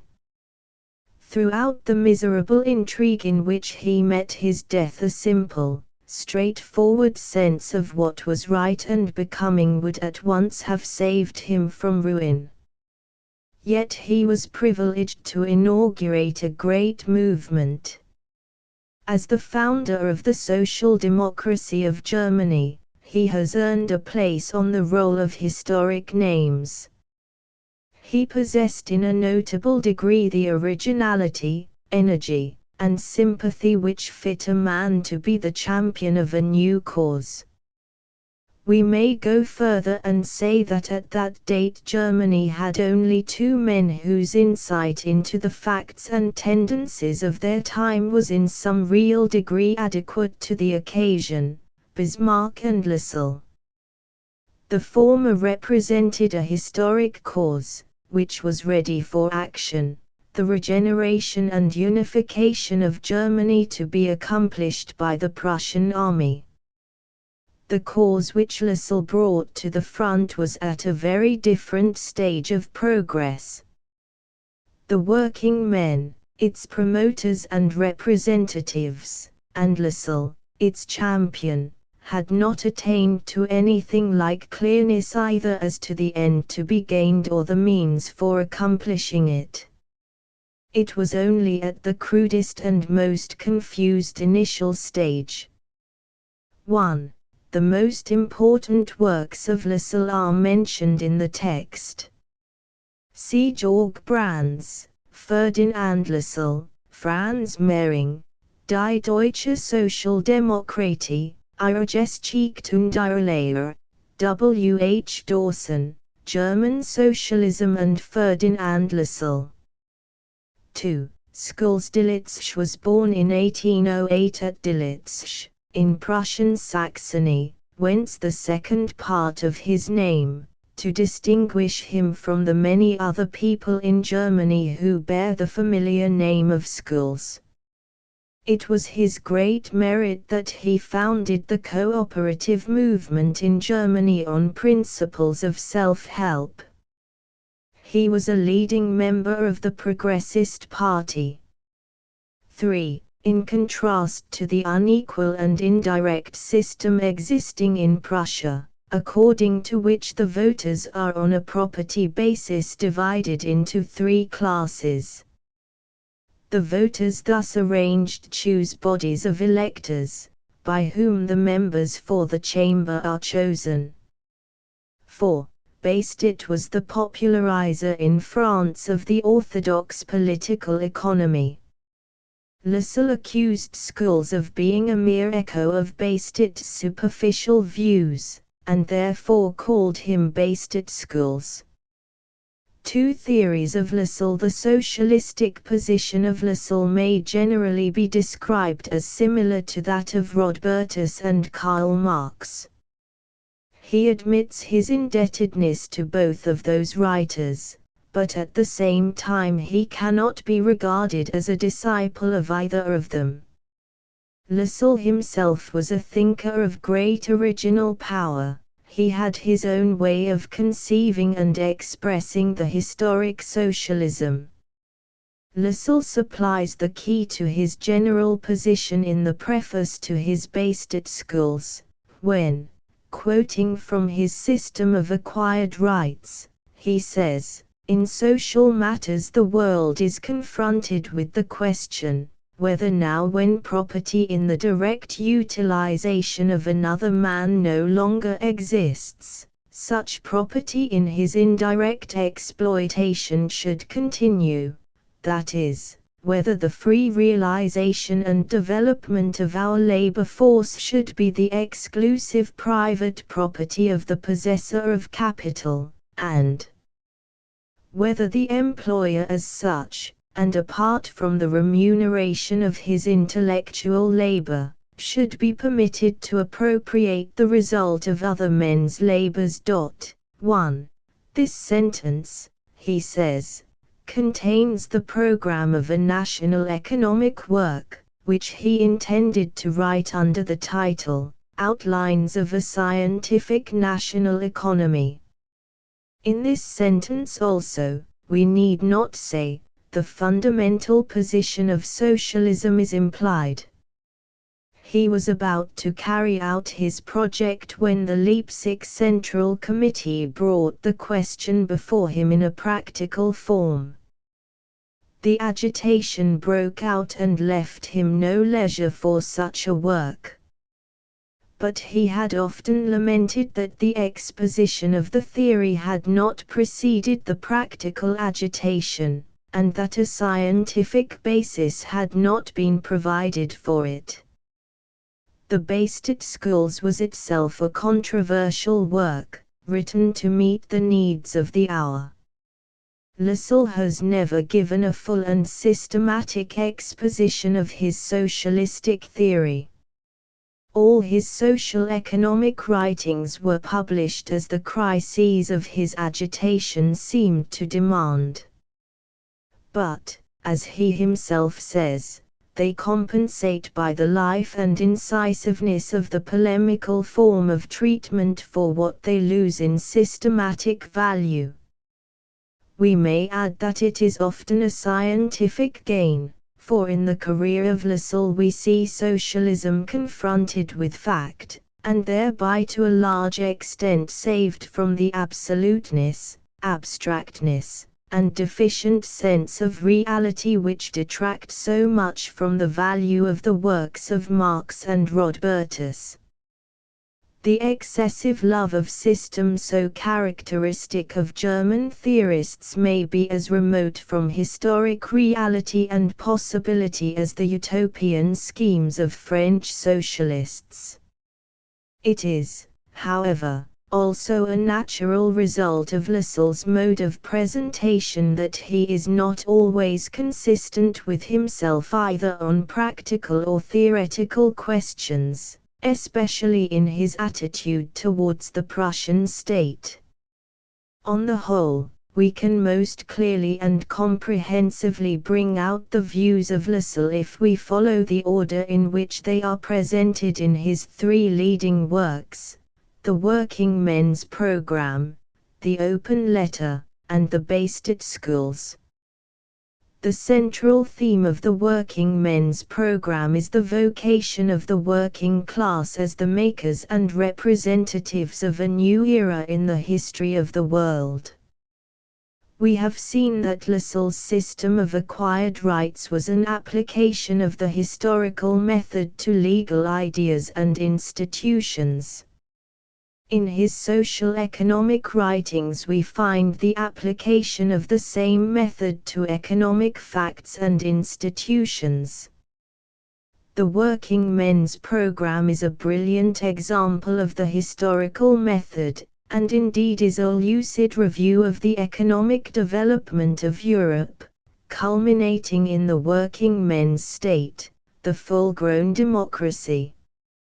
In the medieval world the owners of land controlled politics, the army, law, and taxation in their own interest, while labor was oppressed and despised.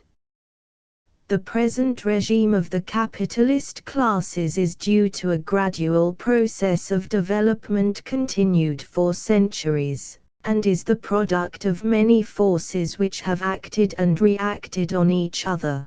The invention of the mariner's compass and of gunpowder, abroad the discovery of America and of the sea route to India, at home the overthrow of the feudal houses by a central government, which established a regular justice, security of property, and better means of communication. This was to be followed in time by the development of machinery, like the cotton spinning machine of Arkwright, itself the living embodiment of the industrial and economic revolution, which was destined to produce a corresponding political change. The new machinery, the large industry, the division of labor, cheap goods, and the world market, these were all parts of an organic whole. Production in mass made cheap goods possible, the cheapening of commodities called forth a wider market, and the wider market led to a still larger production. The rulers of the industrial world, the capitalists, became the rulers also of the political. The French Revolution was merely a proclamation of a mighty fact which had already established itself in the most advanced portions of Europe. But the marvelous enthusiasm of the Revolution was kindled by the fact that its champions at the time represented the cause of humanity. Before long, however, it became manifest that the new rulers fought for the interests of a class, the bourgeoisie, and another class, that of the proletariat, or unpropertied workers, began to define itself in opposition to them. Like their predecessors, the bourgeoisie wielded the legal and political power for their own selfish ends. They made wealth the test and basis of political and social right. They established a restricted franchise, shackled the free expression of opinion by cautions and taxes on newspapers, and threw the burden of taxation on the working classes. We have seen that the development of the middle class was a slow and gradual process, the complex result of a complex mass of forces. Considering that the special theme of the working men's program is the historical function of the working class, it is certainly a most serious defect of Lassalle's exposition that he says so little of the causes which have conditioned the development of the working class as the representatives of a new era. Their appearance on the pages of Lassalle as the supporters of a great role is far too sudden. On the 24th of February, 1848, he says, broke the first dawn of a new historical period. On that day in France a revolution broke out, which called a workman into the provisional government, which declared the aim of the state to be the improvement of the lot of the working class, and which proclaimed direct and universal suffrage, whereby every citizen who had attained the age of 21 should, without regard to property, have an equal share in all political activity. The working class were therefore destined to be the rulers and makers of a new society. But the rule of the working class had this enormous difference from other forms of class rule, that it admits of no special privilege. We are all workers, insofar as we have the will in any way to make ourselves useful to the human society. The working class is therefore identical with the whole human race. Its cause is in truth the cause of entire humanity, its freedom is the freedom of humanity itself, its rule is the rule of all. The formal means of realizing this is direct universal suffrage, which is no magic wand, but which at least can rectify its own mistakes. It is the lance which heals the wounds itself has made. Under universal suffrage the legislature is the true mirror of the people that has chosen it, reflecting its defects, but its progress also, for which it affords unlimited expression and development.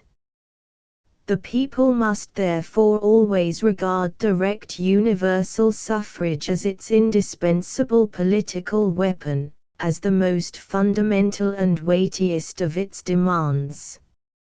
And we need not fear that they will abuse their power, for while the position and interests of the old privileged classes became inconsistent with the general progress of humanity, the mass of the people must know that their interests can be advanced only by promoting the good of their whole class.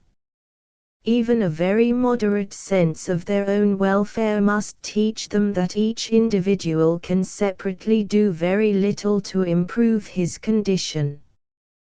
They can prevail only by union. Thus their personal interest, instead of being opposed to the movement of history, coincides with the development of the whole people and is in harmony with freedom, culture, and the highest ideas of our time. This masterly treatise of Lassalle concludes with an appeal to the working class, in which we see the great agitator reach the high level of a pure and noble eloquence.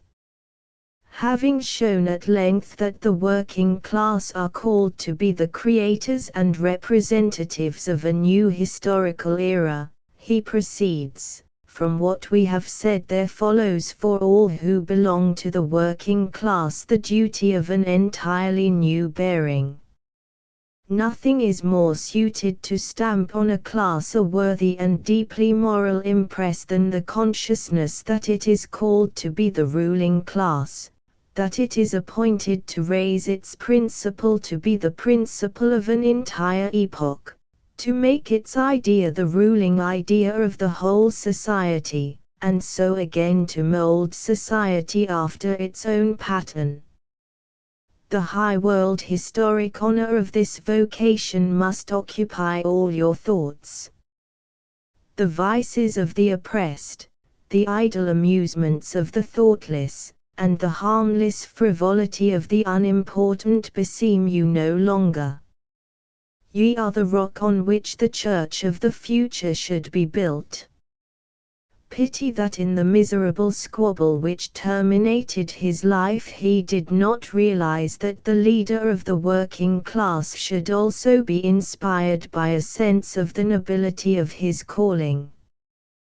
This exposition of the vocation of the working class is closely connected with another notable feature of Lassalle's teaching, his theory of the state. Lassalle's theory of the state differs entirely from that generally held by the liberal school. The liberal school hold that the function of the state consists simply in protecting the personal freedom and the property of the individual. This he scouts as a night watchman's idea, because it conceives the state under the image of a night watchman, whose sole function it is to prevent robbery and burglary. In opposition to this narrow idea of the state, Lassalle quotes approvingly the view of Auguste Beck, that we must widen our notion of the state so as to believe that the state is the institution in which the whole virtue of humanity should be realized. History, Lassalle tells us, is an incessant struggle with nature, with the misery, ignorance, poverty, weakness, and unfreedom in which the human race was originally placed. 2. The progressive victory over this weakness, that is the development of the freedom which history depicts. In this struggle, if the individual had been left to himself, he could have made no progress. The state it is which has the function to accomplish this development of freedom, this development of the human race in the way of freedom. The duty of the state is to enable the individual to reach a sum of culture, power, and freedom, which for individuals would be absolutely unattainable. The aim of the state is to bring human nature to positive unfolding and progressive development, in other words, to realize the chief end of man. It is the education and development of the human race in the way of freedom. The state should be the complement of the individual. It must be ready to offer a helping hand, wherever and whenever individuals are unable to realize the happiness, freedom, and culture which befit a human being. Save the state, that primitive vestal fire of culture, from the modern barbarians, he exclaims on another occasion. To these political conceptions Lassalle is true throughout. It certainly is a nobler and more rational ideal of the state than the once prevalent Manchester theory. When we descend from theory to practice, all obviously depends on what kind of state we have got, and on the circumstances and conditions under which it is called upon to act. That the state should, through its various organs, support and develop individual effort, calling it forth, rendering it hopeful and effectual, never weakening the springs of it, but stimulating and completing it, is a position which most thinkers would now accept. And most will admit with regret that the existing state is too much a great taxing and fighting machine. The field of inquiry here opened up is a wide and tempting one, on which we cannot now enter. We are at present concerned with the fact that the state help contemplated by Lassalle was meant not only to leave the individual free, but to further him in the free realization of himself. The iron law of wages may well be described as the key to Lassalle's social economic position. It holds the same prominent place in his system of thinking as the theory of surplus value does in that of Marx. Both, it may be added, are only different aspects of the same fact. Lassalle insists chiefly on the small share of the produce of labor which goes to the laborer. Marx traces the history of the share, called surplus value, which goes to the capitalist. Lassalle's most careful statement of the iron law, to which he frequently recurs in subsequent writings, is contained in his open letter, p. 13. The iron economic law, which, in existing circumstances, under the law of supply and demand for labor, determines the wage, is this, that the average wage always remains reduced to the necessary provision which, according to the customary standard of living, is required for subsistence and for propagation. This is the point about which the real wage continually oscillates, without ever being able long to rise above it or to fall below it.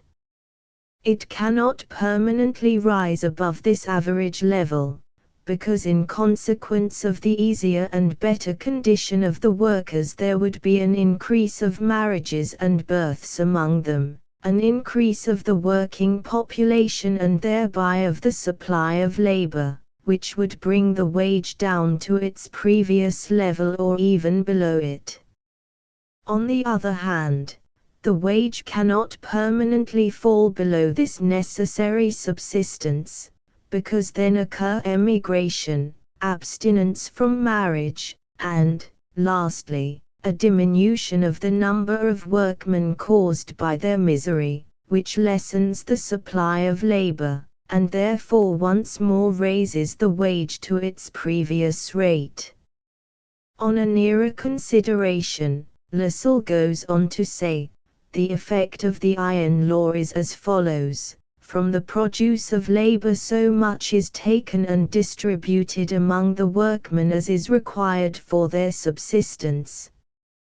The entire surplus of production falls to the capitalist. It is therefore a result of the iron law that the workman is necessarily excluded from the benefits of an increasing production, from the increased productivity of his own labor. 3. Such is Lassalle's theory of the iron law of wages. He accepts it as taught by Ricardo and the economists of the orthodox school in England, France, and Germany. We believe that his statement of it is substantially just and accurate, that it fairly reflects the economic science of his time, and, under the then prevailing economic conditions, may be described as a valid law. Lassalle held that the customary standard of living and the operation of the law generally were subject to variation. Still it may reasonably be maintained that he has not sufficiently considered the fact that, like capital, the iron law of wages is an historical category. He has not overlooked the fact, and could hardly do so, as the iron law is an implicate and result of the domination of capital.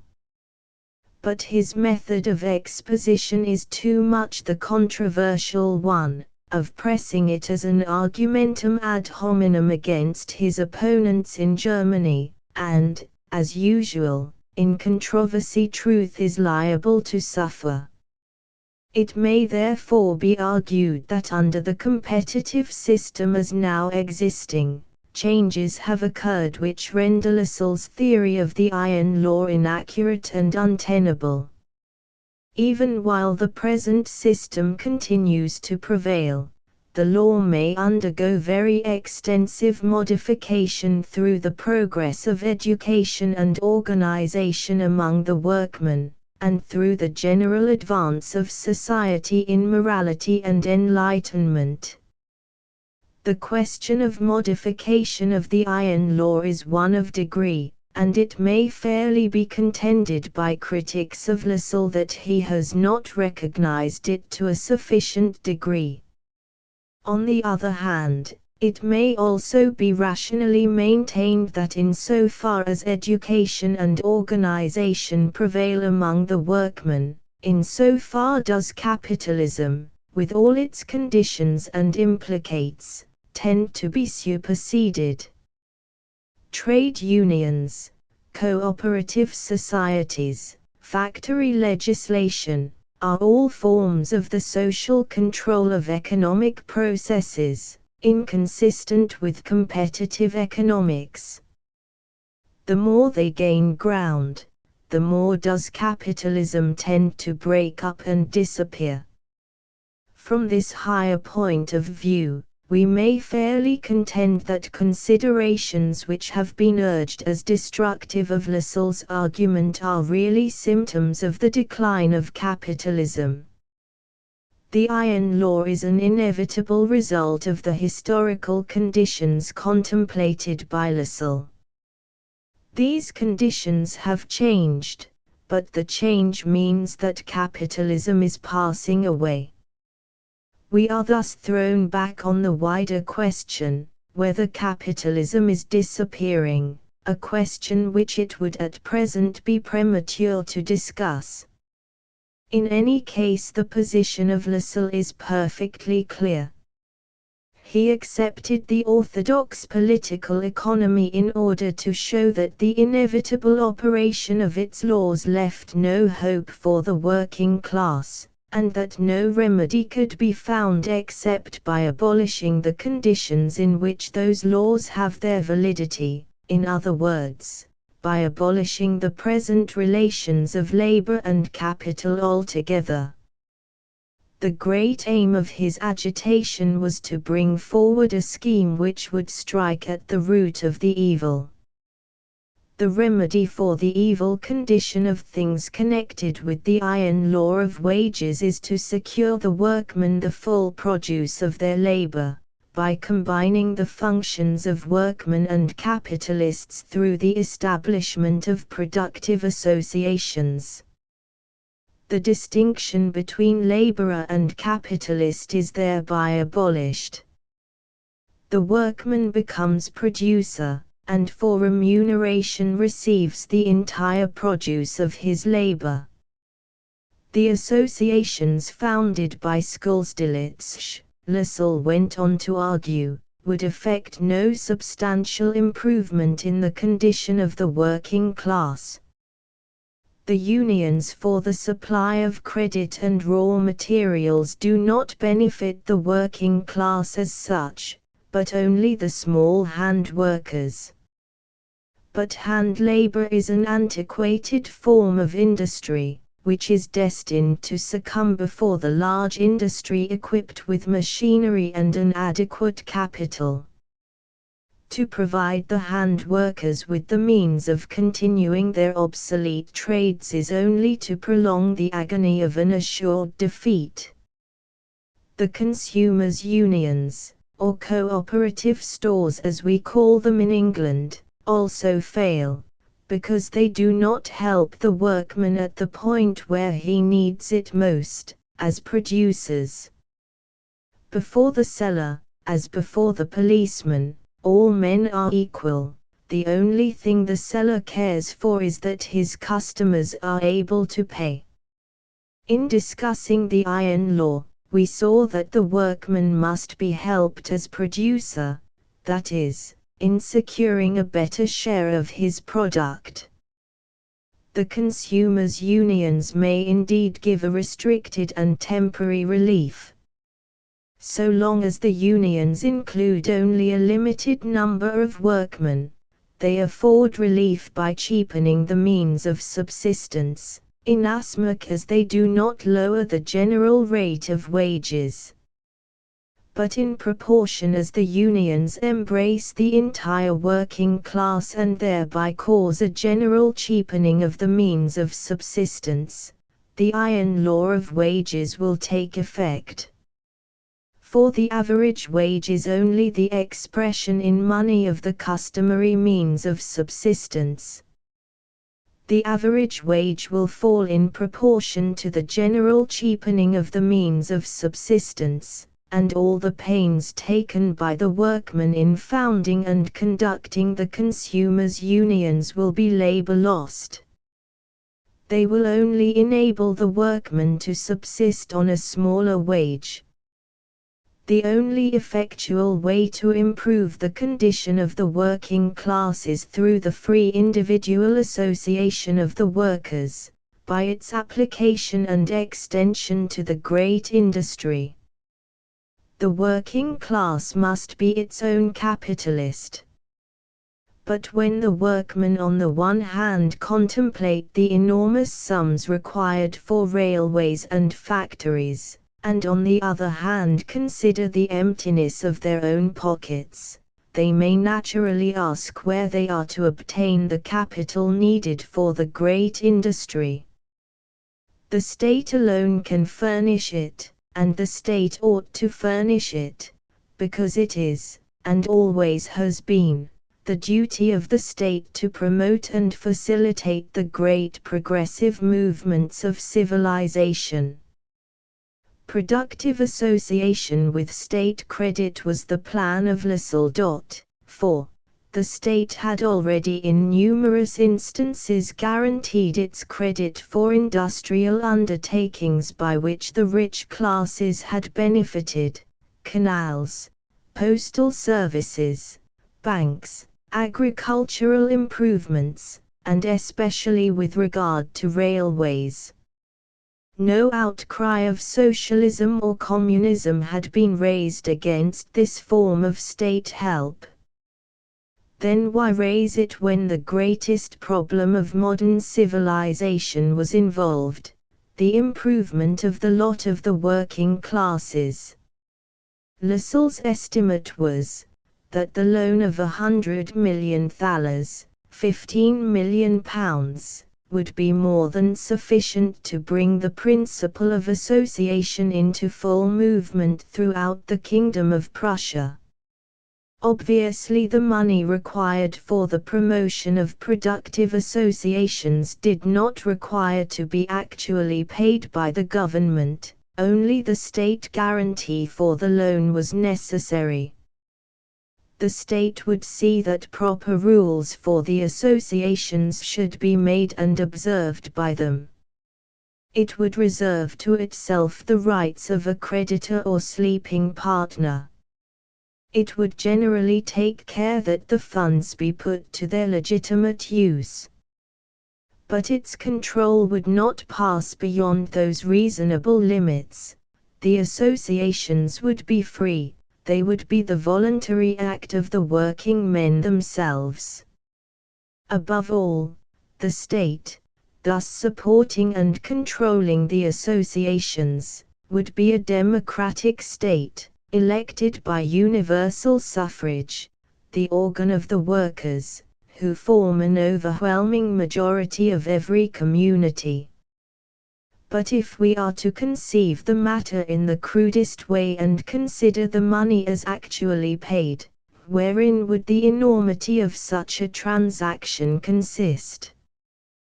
The state had spent hundreds of millions in war, to appease the wounded vanity of royal mistresses, to satisfy the lust of conquest of princes, to open up markets for the middle classes, yet when the deliverance of humanity is concerned the money cannot be procured.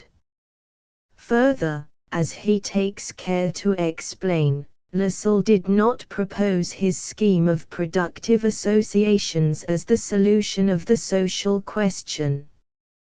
The solution of the social question would demand generations. He proposed his scheme as the means of transition, as the easiest and mildest means of transition. 5. It was the germ, the organic principle of an incessant development. Lassalle has indicated, though only in vague outline, how such an organic development of productive associations should proceed.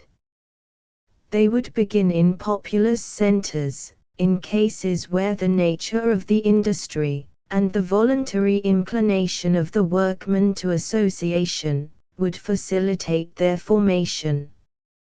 Industries, which are mutually dependent and work into each other's hands, would be united by a credit union, and there would further be an insurance union, embracing the different associations, which would reduce their losses to a minimum.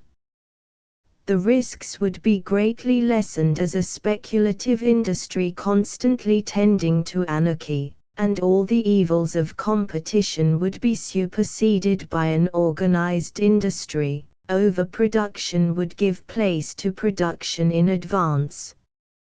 In this way the associations would grow until they embraced the entire industry of the country. And the general application of the principle would give an enormous advantage in international competition to the country adopting it, for it would be rational, systematic, and in every way more effective and economical. The goal of the whole development, as conceived by Lassalle, was a collectivism of the same type as that contemplated by Marx and Rodbertus. Division of labor, he says, is really common labor, social combination for production. This, the real nature of production, needs only to be explicitly recognized. In the total production, therefore, it is merely requisite to abolish individual portions of capital, and to conduct the labor of society, which is already common, with the common capital of society, and to distribute the result of production among all who have contributed to it, in proportion to their performance. 6. In the controversial work against Schuldelitzsch, Lassalle has at greater length expounded his general position in opposition to the individualist theories of his opponents. He contends that progress has not proceeded from the individual, it has always proceeded from the community. In this connection he sums up briefly the history of social development. The entire ancient world, and also the whole medieval period down to the French Revolution of 1789, sought human solidarity and community in bondage or subjection.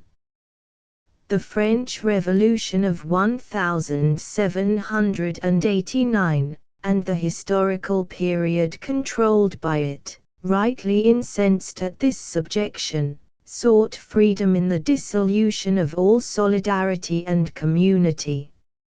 Thereby, however, it gained, not freedom, but license. Because freedom without community is license. The present period, seeks solidarity in freedom. 7. He then proceeds in his theory of conjunctures to prove that, instead of each man being economically responsible for what he has done, each man is really responsible for what he has not done. The economic fate of the individual is determined by circumstances over which he has no control, or very little. What does Lassalle mean by a conjuncture? We can best understand it by reference to a great economic crisis which has occurred since his time. No better example of a conjuncture can be found than in the recent history of British agriculture. In 1876, agriculture, still the most important industry of the country, began to be seriously threatened by American competition. The crisis caused by the low prices due to this competition was greatly aggravated by bad seasons, such as that of 1879. The farmers, obliged to pay rent out of capital, were many of them ruined.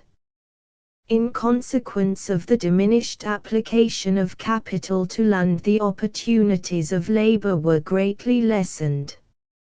Rents could no longer be paid as formerly. All three classes directly concerned in English agriculture suffered fearfully, without any special individual responsibility in the matter. In Ireland, where the difficulty, great in itself, was intensified by the national idea, an economic crisis grew into a great political and imperial crisis.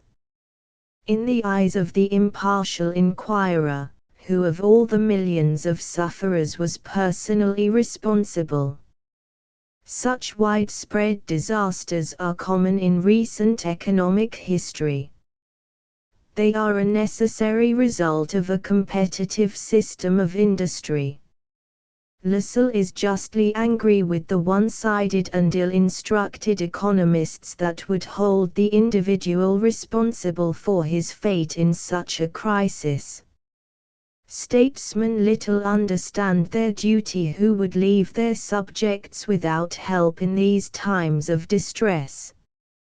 And it must always be a praiseworthy feature of socialism that it seeks to establish social control of these conjunctures as far as possible, and to minimize their disastrous effects by giving social support to those menaced by them.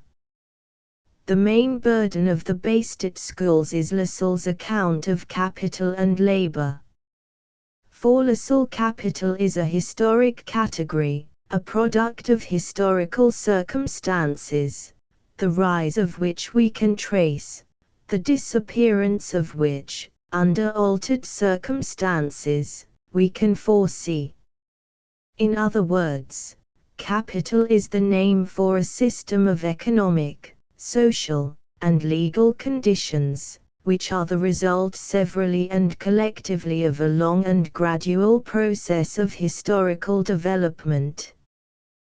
The Baystate schools is an elucidation of these conditions.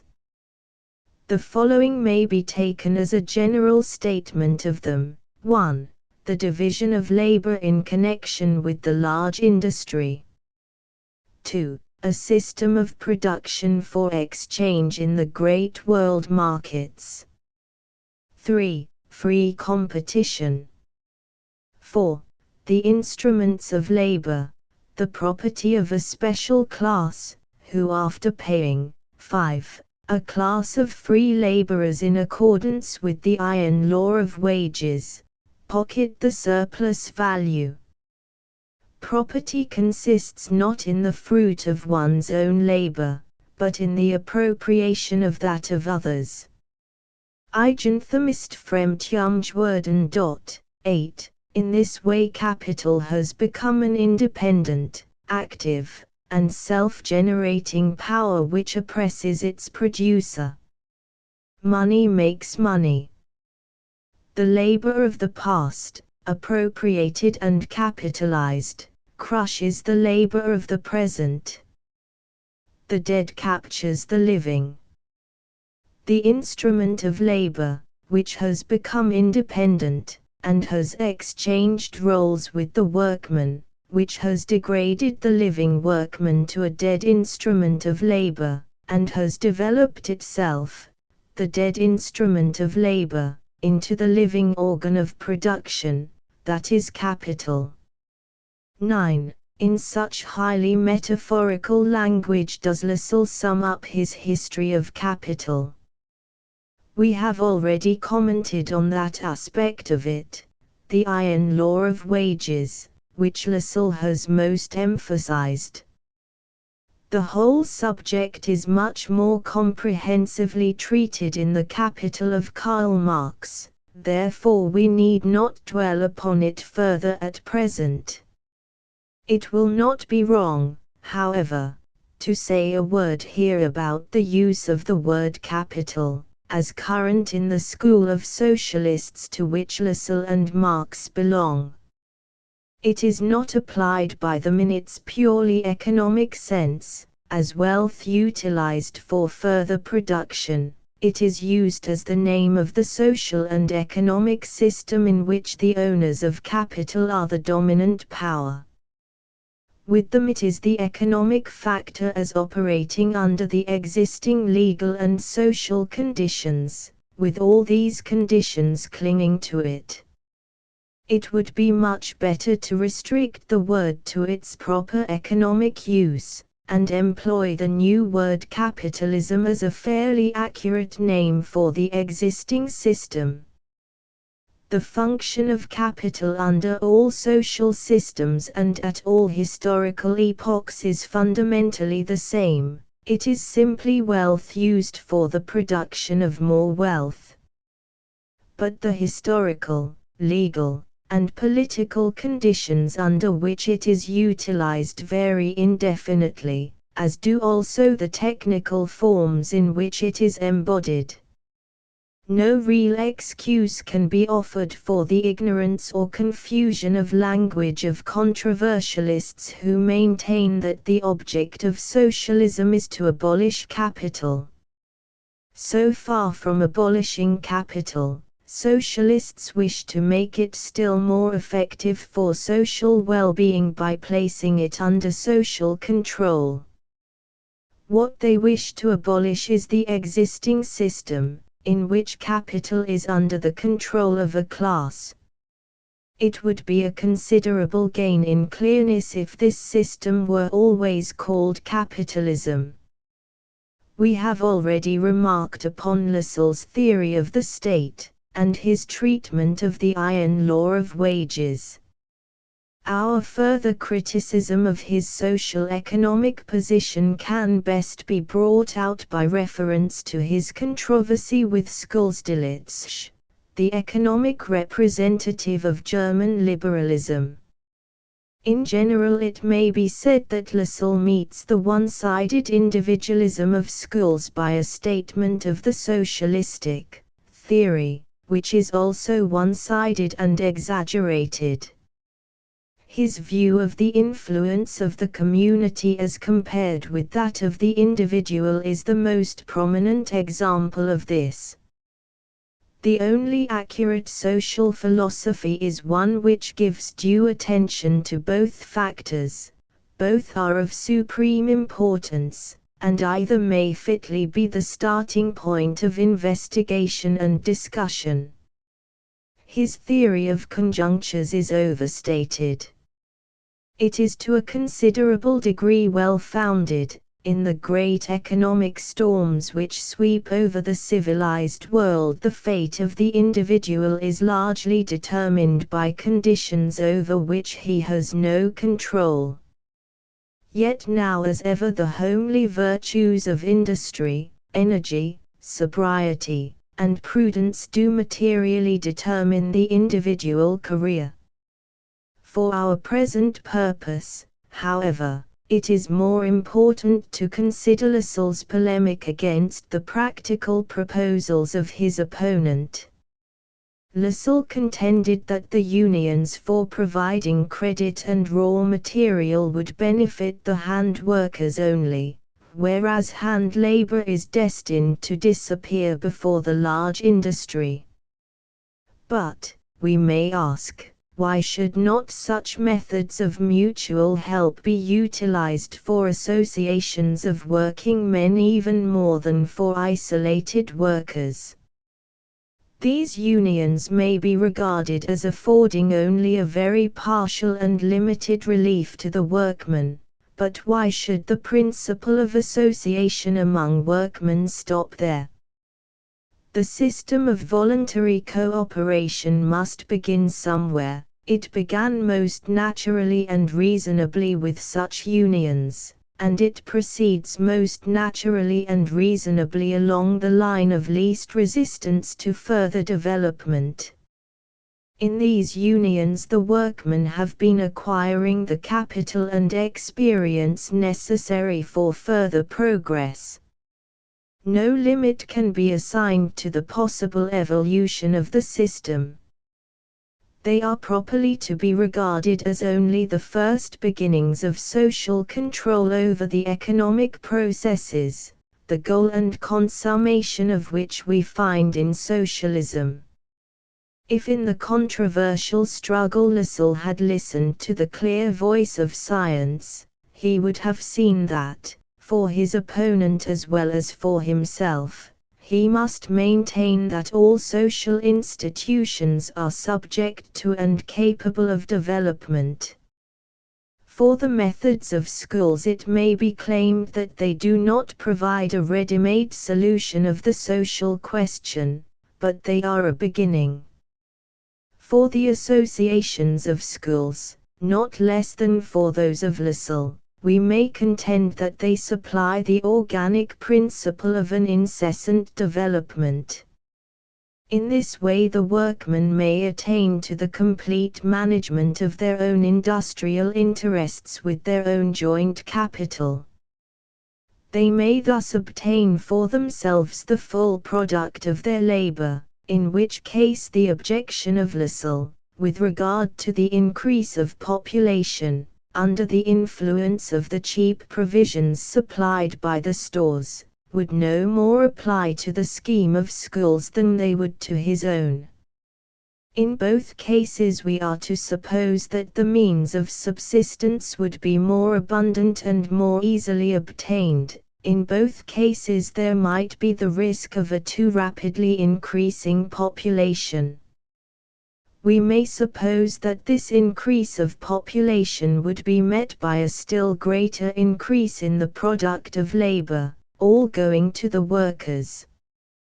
But for the schemes of schools there would be this great advantage that, the capital and experience of the workers having been acquired by their own exertions, they would have all the superior training requisite for the solution of the population question, and all other questions, which can be obtained only from a long course of social discipline. Lassalle would have done well to remember his own statement, that the only real point of difference between them was, that one believed in state help, and the other in self-help. And we may further ask, do the two exclude each other? In fact, the controversy, considered purely on its merits, was barren enough. Yet it led to profitable results, inasmuch as it directed the mind of Germany to the questions involved, and led to a more thorough discussion of them. Better, however, than any argument which can be urged is the verdict of history on the merits of the question, as already pronounced during the period which has elapsed since the date of the controversy. In 1885, just 21 years after the bitter controversy between the two representatives of state help and self-help, the societies established by schools in Germany alone possessed 100 million thalers of capital of their own. It will be remembered that this is the amount of the loan required by Lassalle from the state to bring his productive associations into operation. If the workmen fail in productive association, it will not be, as Lassalle maintained, for want of capital. Productive association with state credit is therefore not the only way out of the wilderness. Must we go further and say that Lassalle's method of state help was not the right method at all? It is certain that the government of Germany, though organized on the principle of universal suffrage, has not granted the credit demanded by Lassalle, and that his agitation in this matter has failed owing, it might be alleged, to his early death, and to the fact that since his time German socialism has prematurely moved on international, and even antinational, lines, thus alienating from itself the sympathies of the Emperor and his Chancellor. We need not say how very improbable it is that the German government would have guaranteed its credit, however submissive and conciliatory the attitude of the Social Democrats might have been. The Social Democrats themselves, though they gave a place to Lassalle's scheme on the Gotha program of 1875, seem now disposed to attach little or no importance to it. It does not appear in the Erfurt program of the party, which was adopted in 1891. In short, Lassalle's agitation has in the point immediately in question been a failure. At the same time, it would be absolutely incorrect to assert that experience has pronounced against his scheme, inasmuch as no government has ever seriously taken it in hand. Like many other pioneers, Lassalle has not accomplished what he intended, yet he has achieved great results. We cannot quite accept the dictum of Schiller, that the world's history is the world's judgment. We are not prepared to believe that all things that have succeeded were good, and all things that have failed were evil, or that things are good or evil only in so far as they succeed or fail. Still, we may well sum up the controversy between Lassalle and Schulz by stating that in 1885 the societies founded by the latter had in Germany a membership of 1,500,000 with a capital of £15 million, and at the election of 1890 the Social Democracy of Germany, originated by Lassalle, polled 1,427,000 votes. Both have done great things, which are destined to be greater still. In this, as in so many other instances, the course of history has not respected the narrow limits prescribed to it by controversialists. We need not, however, insist further on the details of Lassalle's controversy with Schulz-Delitzsch. Much more important is it to recall the leading aspects of his teaching. What Lassalle contemplated and contended for was a democracy in which the claims of might and right should be reconciled, a democracy of working men, guided by science, and through universal suffrage constituting a state which would rise to the high level of its function as representative and promoter of freedom, culture, morality, and progress in the fullest and deepest significance of those great ideas. Above all, this democracy was to be a social democracy, in which the political idea should be subordinate to the social. Hence the duty of the state at least to initiate the solution of the social question by granting credit for productive associations. But this was only to be a beginning.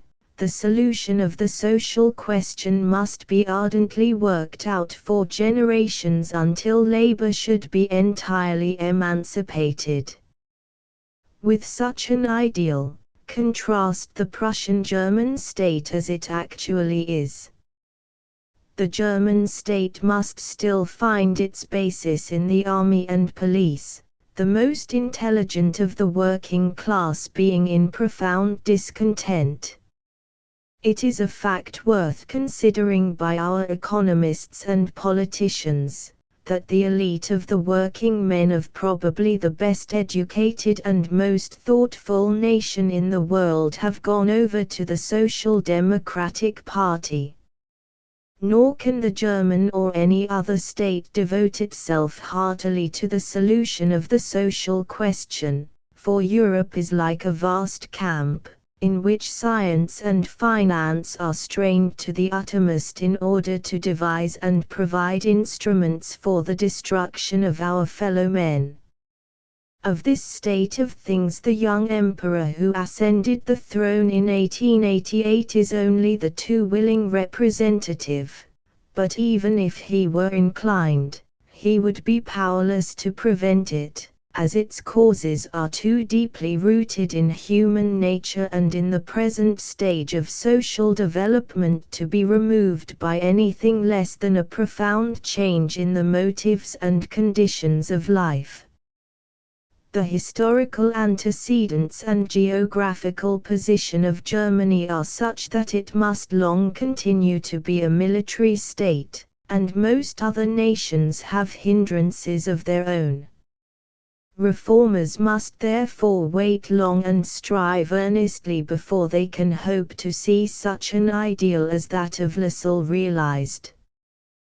That the ideal was a noble one, and that the gratitude of all lovers of progress is due to him for his energetic and eloquent advocacy of it, notwithstanding certain unworthy passages in his career, few will deny.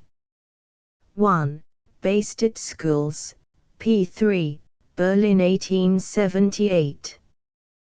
2. See Working Men's Program.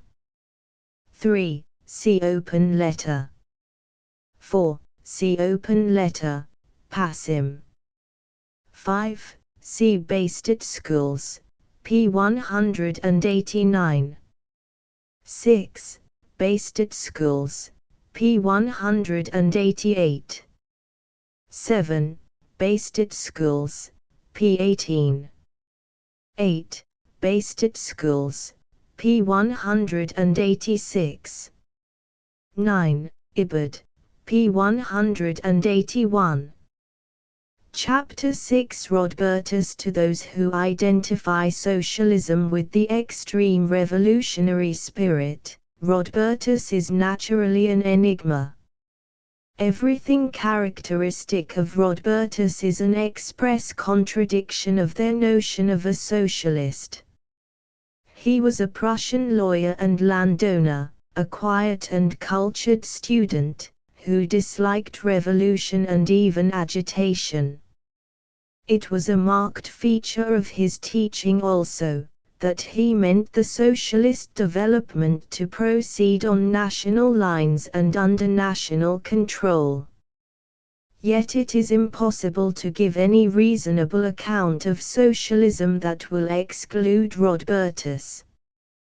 Clearly the only right way out of the dilemma for those who are caught in it is to widen their conception of the subject, and Rodbertus will become perfectly clear and intelligible. Carl Johann Rodbertus, by some considered to be the founder of scientific socialism, was born at Greifswald on 12 August 1805, his father being a professor at the university there.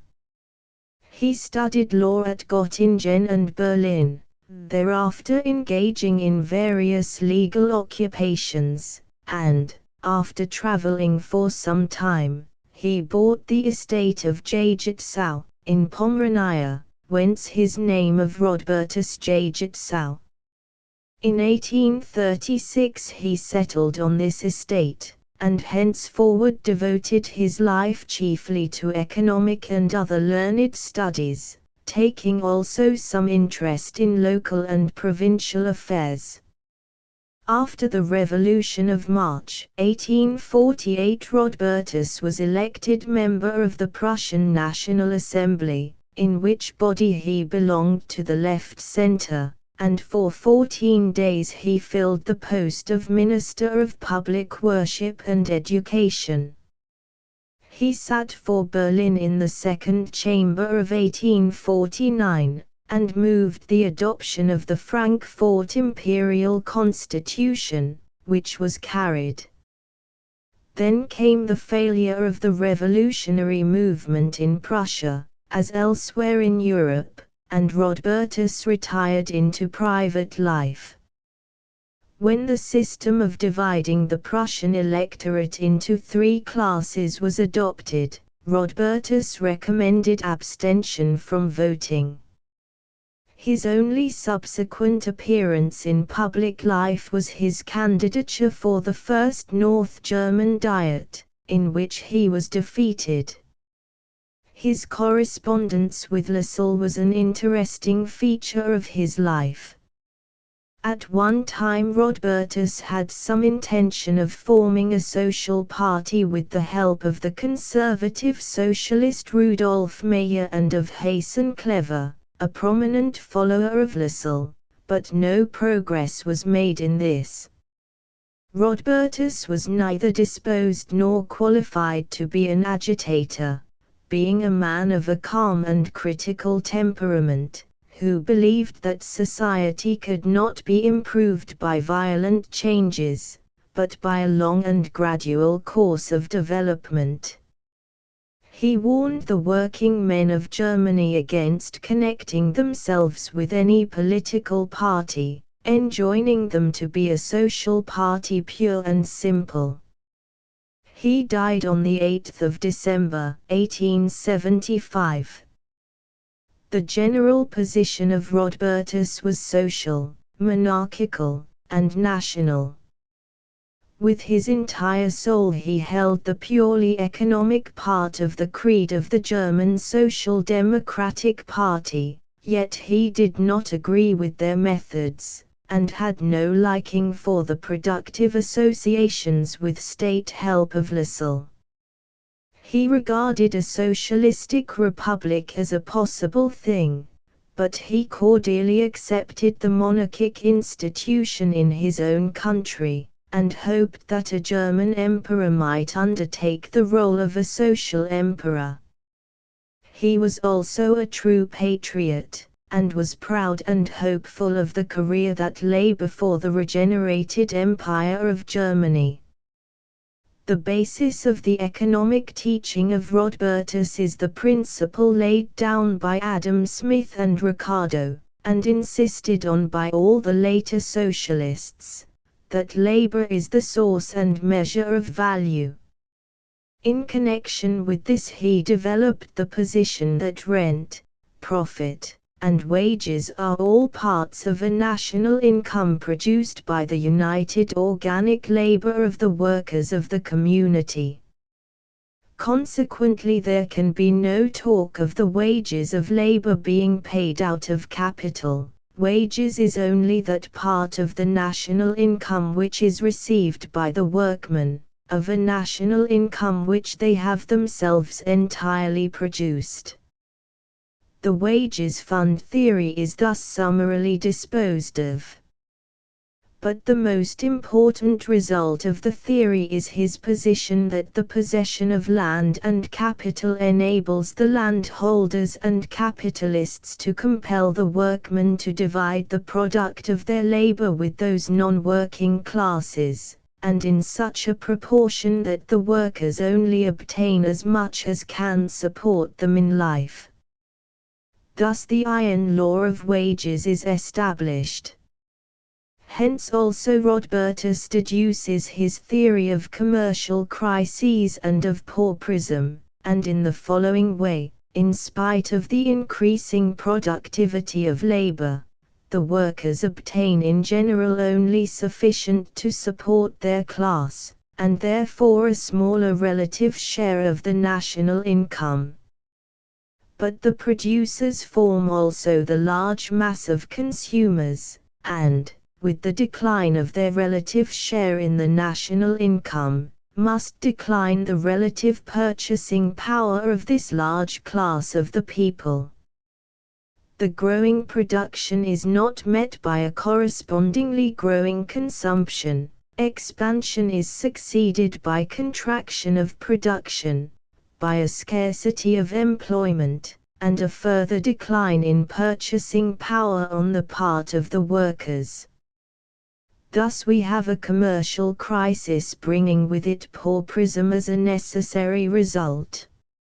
In the meantime, the purchasing power of the non-producing capitalists and landholders continues relatively to increase, but, as they have already had enough to buy all the comforts of life, they spend the more in the purchase of luxuries, the production of which increases.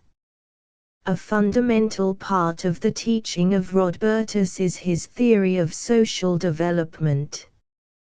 He recognized 3 stages in the economic progress of mankind. 1. The ancient heathen period in which property in human beings was the rule. 2. The period of private property in land and capital. 3. The period, still remote, of property as dependent on service or desert.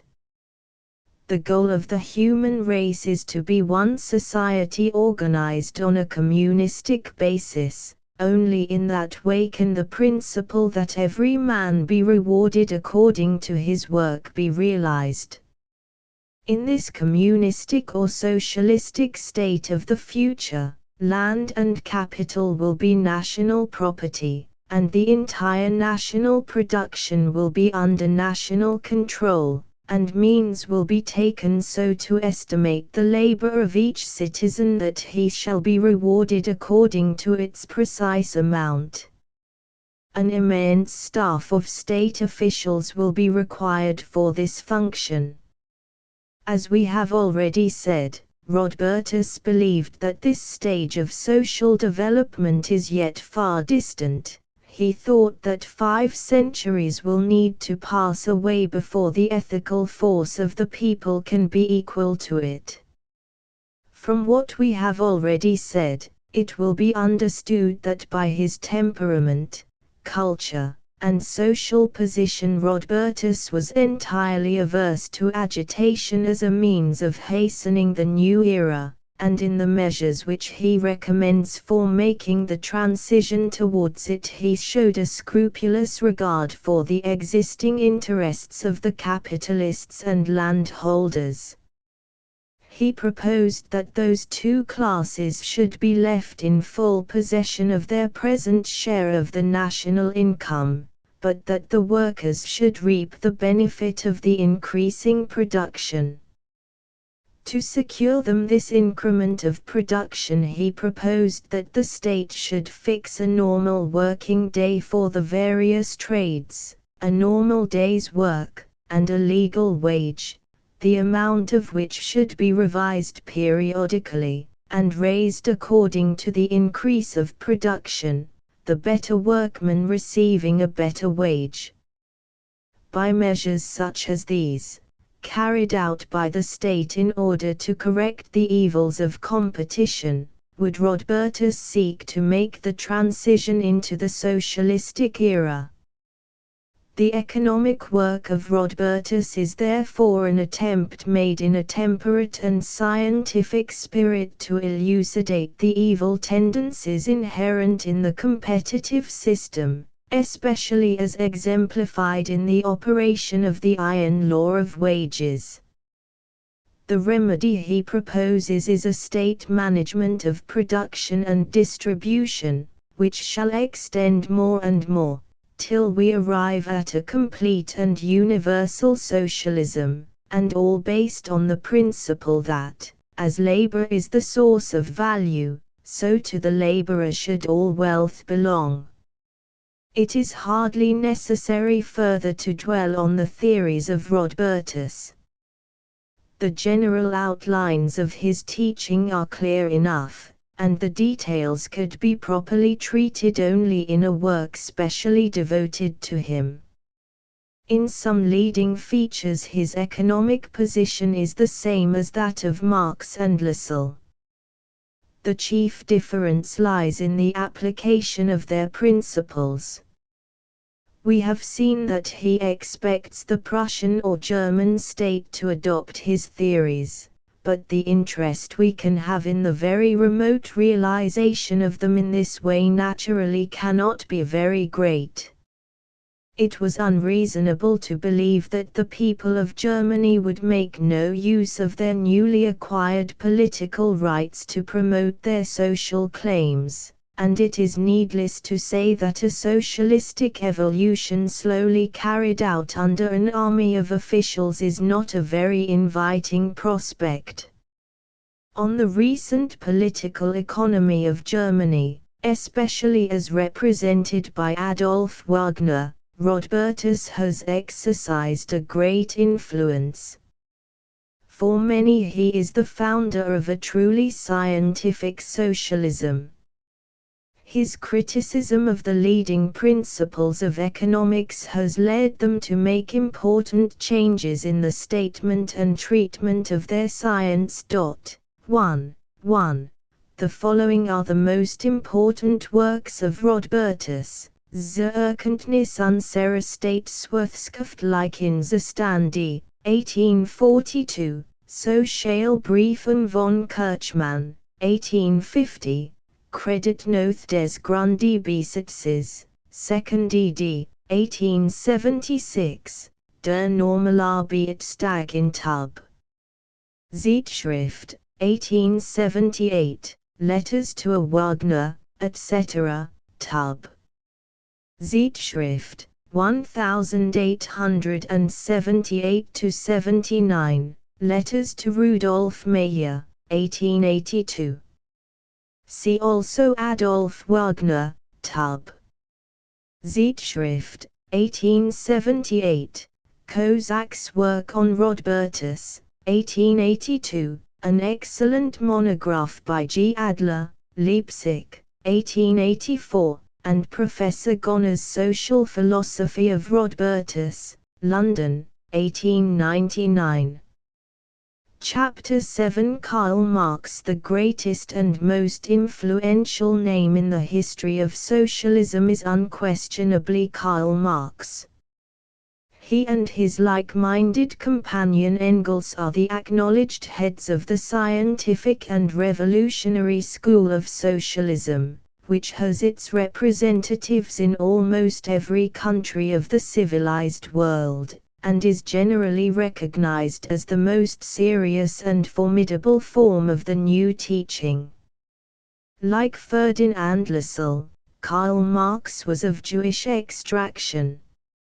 It is said that from the time of his father, back to the 16th century, his ancestors had been rabbis. 1. Marx was born at Treves in 1818, where his father belonged to the legal profession.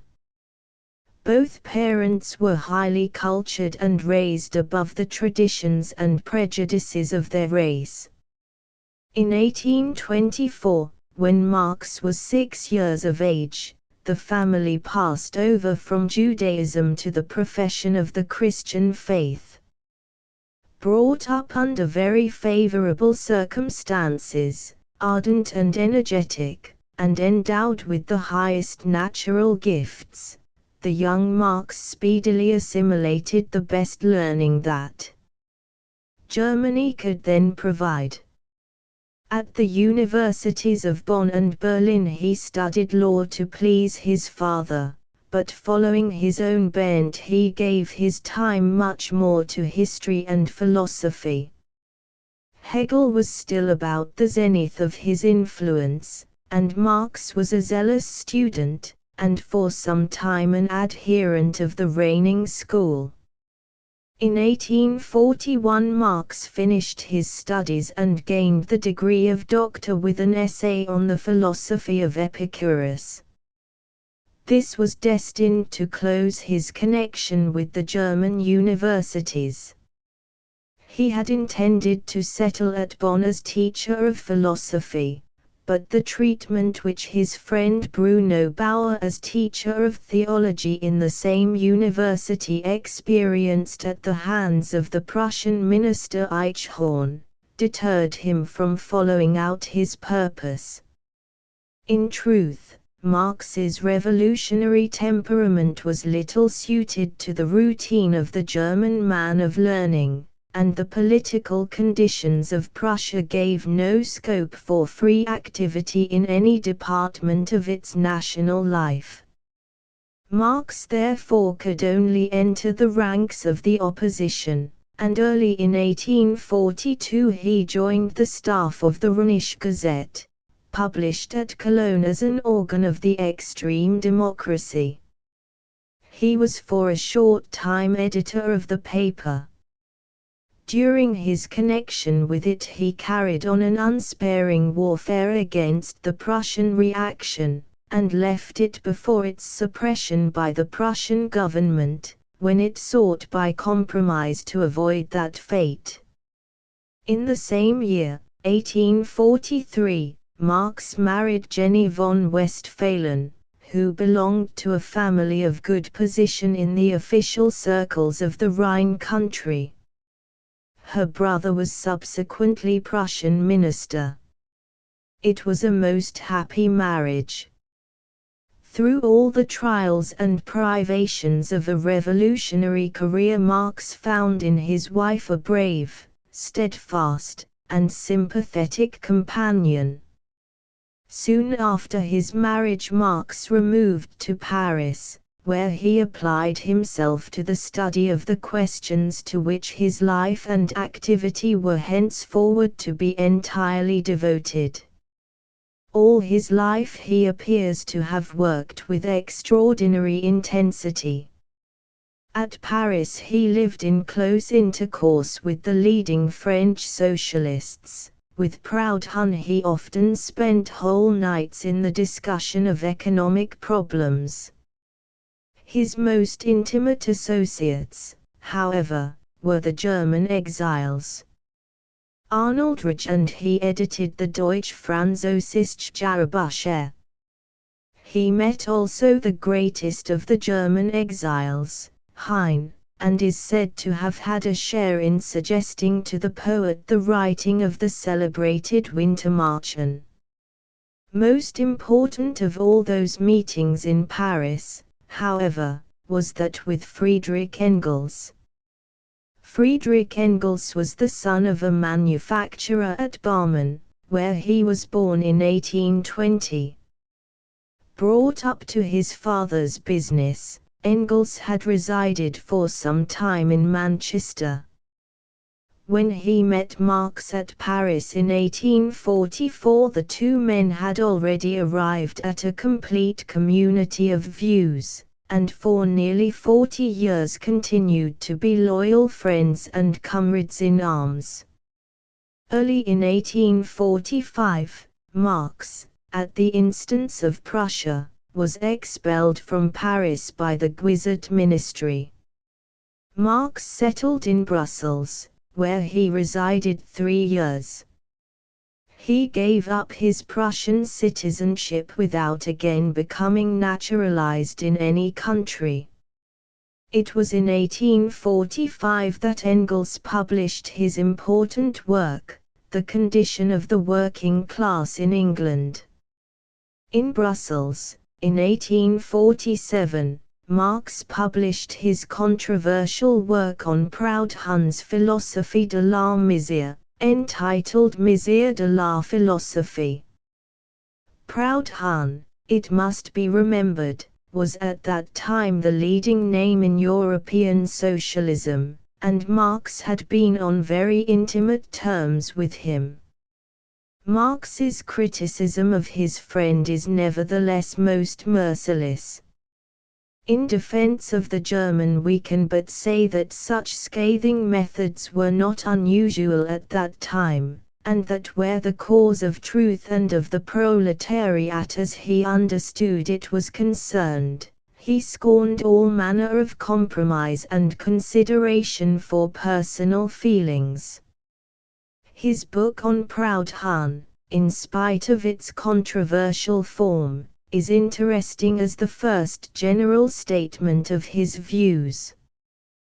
This book on Proudhon scarcely attracted any attention whatever. In the same year, 1847, he and his friend Engels had a notable opportunity for an expression of their common opinions which excited wide attention, and which has had a great and still growing influence in the cause of the working man. A society of socialists, a kind of forerunner of the International, had established itself in London, and had been attracted by the new theories of Marx and the spirit of strong and uncompromising conviction with which he advocated them. They entered into relation with Marx and Engels.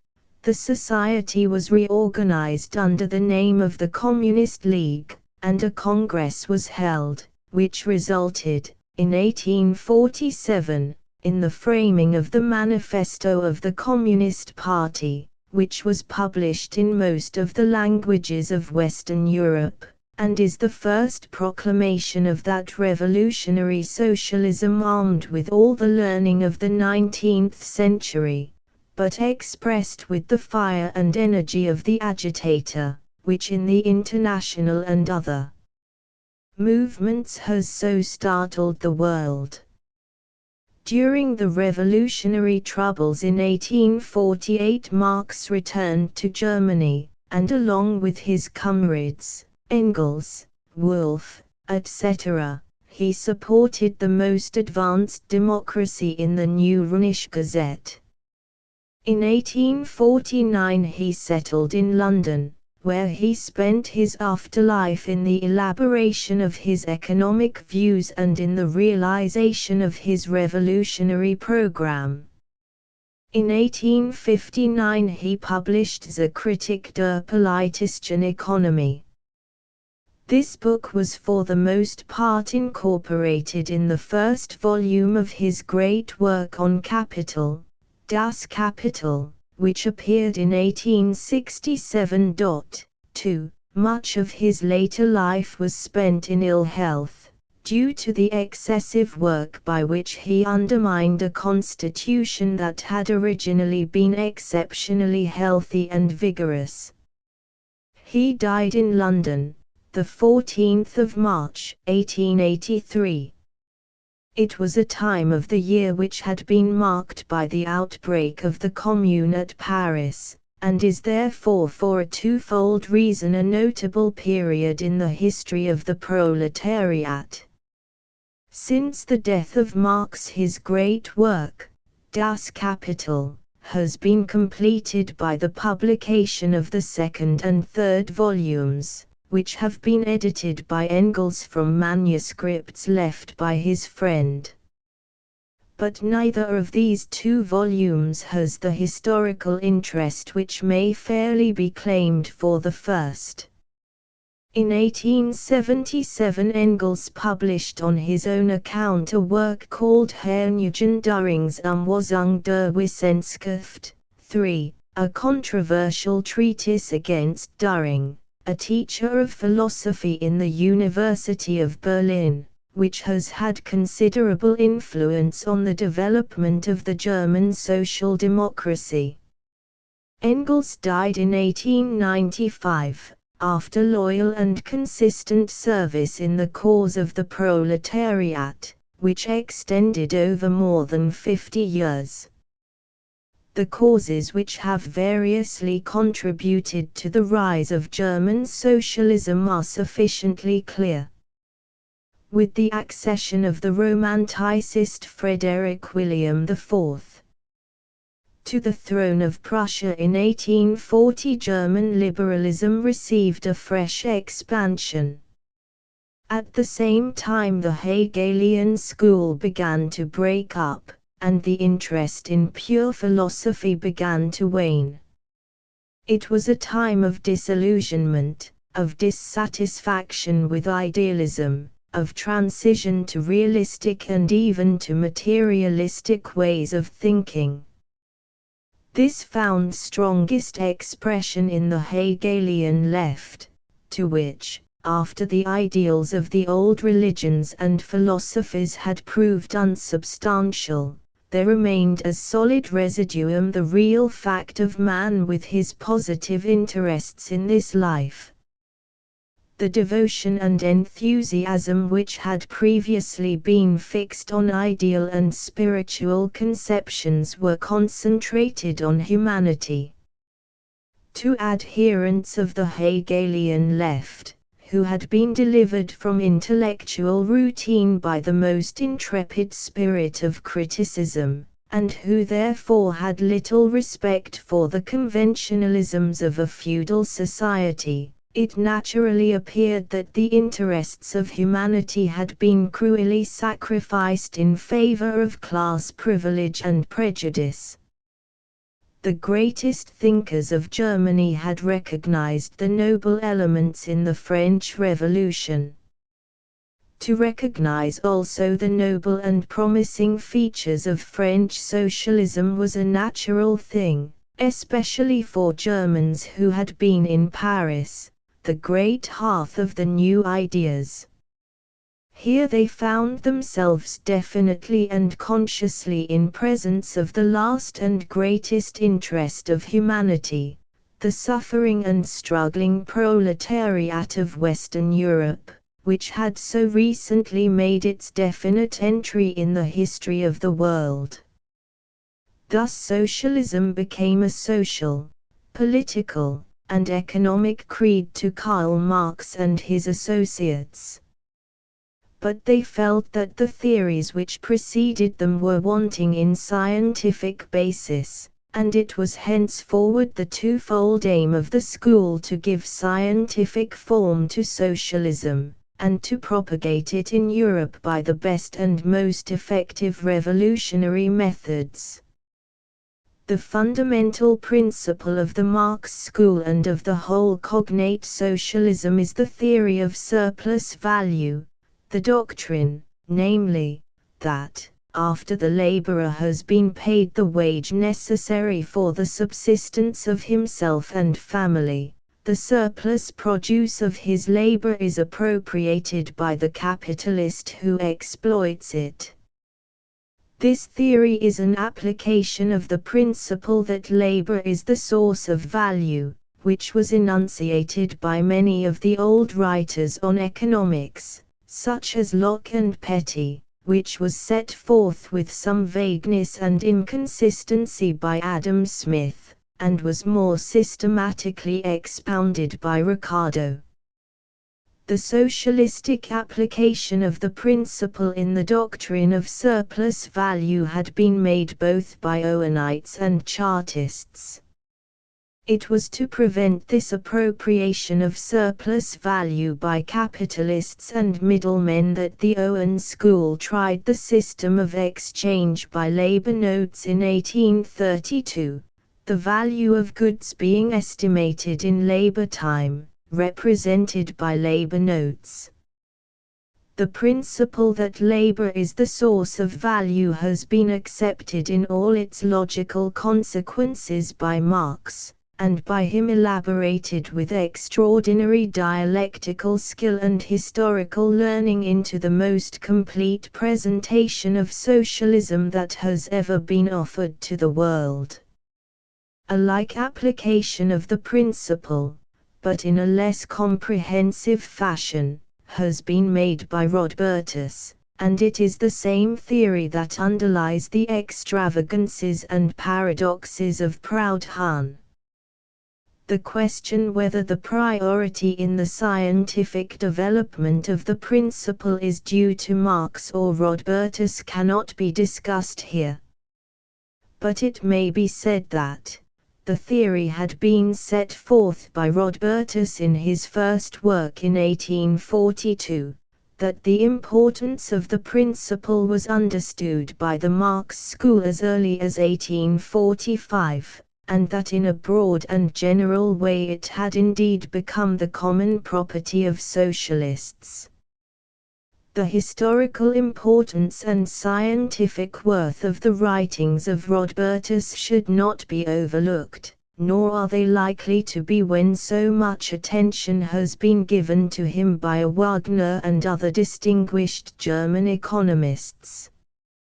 But in the great work of Marx the socialist theory is elaborated with a fullness of learning and a logical power to which Rodbertus has no claim.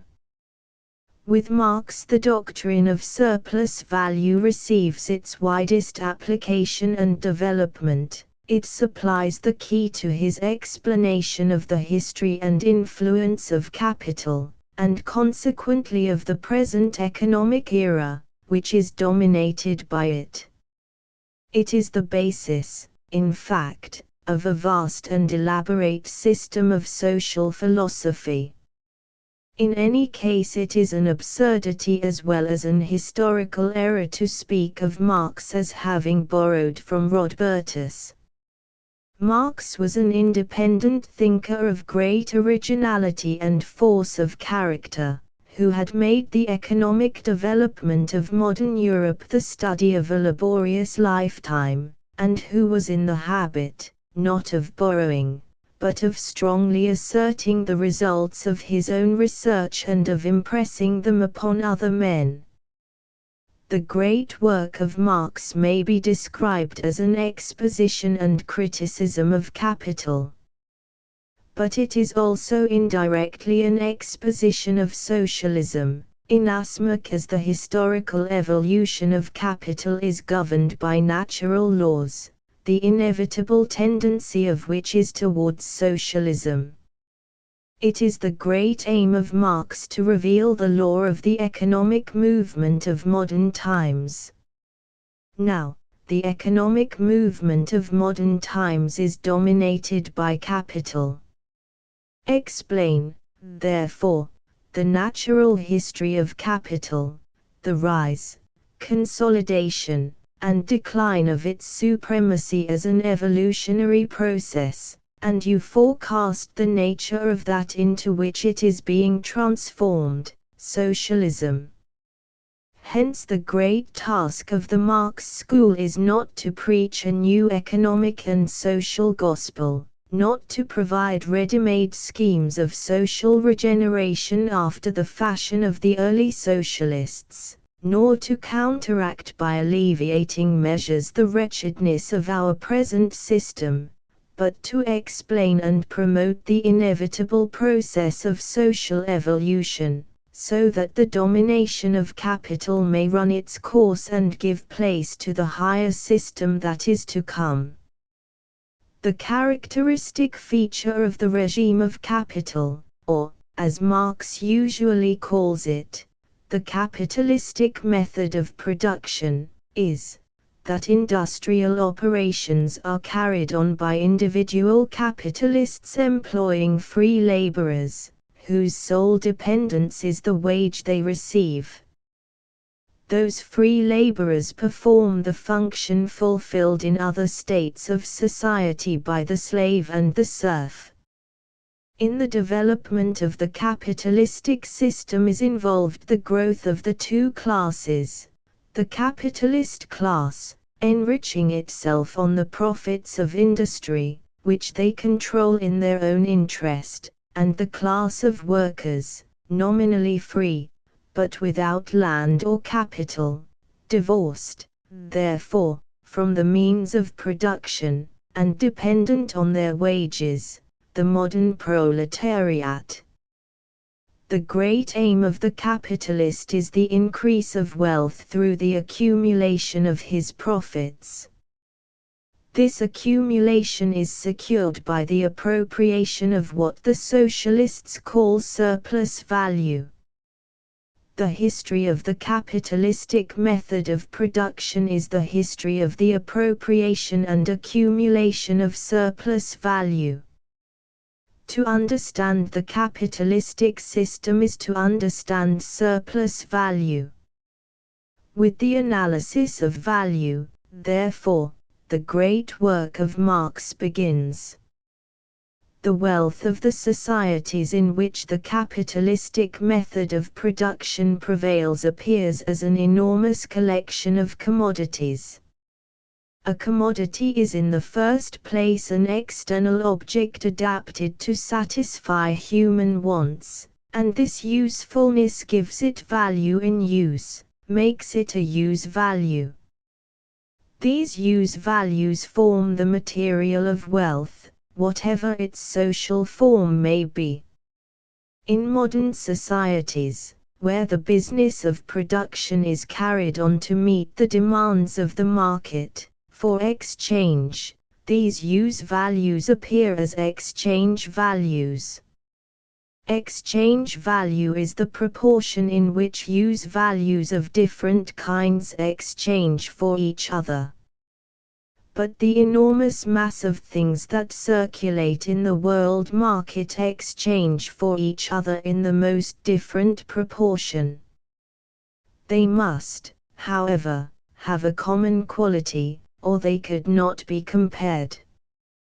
This common quality cannot be any of the natural properties of the commodities. In the business of exchange, one thing is as good as another, provided you have it in sufficient quantity. Leaving out of consideration, therefore, the physical qualities that give commodities use value, we find in them but one common characteristic, that they are all products of human labor. They are all crystallized forms of human labor. It is labor applied to natural objects that gives them value. What constitutes value is the human labor embodied in commodities. And the relation of exchange is only a phase of this value, which is therefore to be considered independently of it. Further, the labor time spent in producing value is the measure of value, not this or that individual labor, in which case a lazy or unskilled man would produce as great a quantity of value as the most skillful and energetic. We must take as our standard the average labor force of the community. The labor time which we take as the measure of value is the time required to produce a commodity under the normal social conditions of production with the average degree of skill and intensity of labor. Thus labor is both the source and the measure of value. The conditions necessary to the existence and growth of capitalism, therefore, are as follows: a class, who have a virtual monopoly of the means of production, another class of laborers, who are free, but destitute of the means of production, and a system of production for exchange in a world market. But it may be asked how these historical conditions were established. How did the capitalist class originate? And how were the workers divorced from the instruments of labor, and how was the world market opened up? Such a state of things was established only after a long and gradual process of change, which Marx copiously illustrates from the history of England, as the classic land of the fully developed capitalism. In the Middle Ages, the craftsman and peasant were the owners of the small means of production then extant, and they produced for their own needs and for their feudal superior. Only the superfluity went into the general market. Such production was necessarily small, limited, and technically imperfect.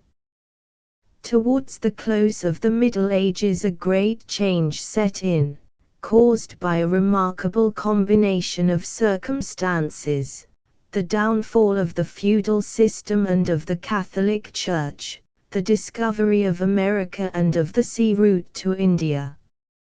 Through the breaking up of the feudal houses with their numerous retainers, through the transformation of the old peasant holdings into extensive sheep runs, and generally through the prevalent application of the commercial system to the management of land, instead of the Catholic and feudal spirit, the peasantry were driven off the land. A multitude of people totally destitute of property were thrown loose from their old means of livelihood, and were reduced to vagabondage or forced into the towns.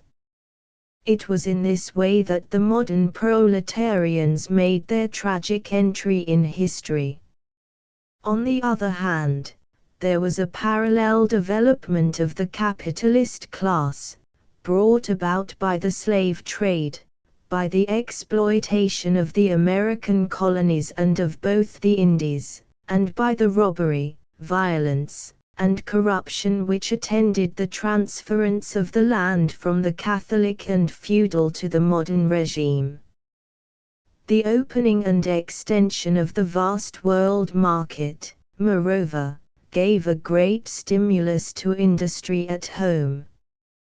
The old guilds having already been expropriated and dissolved, the early organization of industry under the control of an infant capitalism passed through its first painful and laborious stages, till, with the great mechanical inventions, with the application of steam as the motive power, and the rise of the factory system towards the close of the 18th century, the great industrial revolution was accomplished, and the capitalistic method of production attained to its colossal manhood.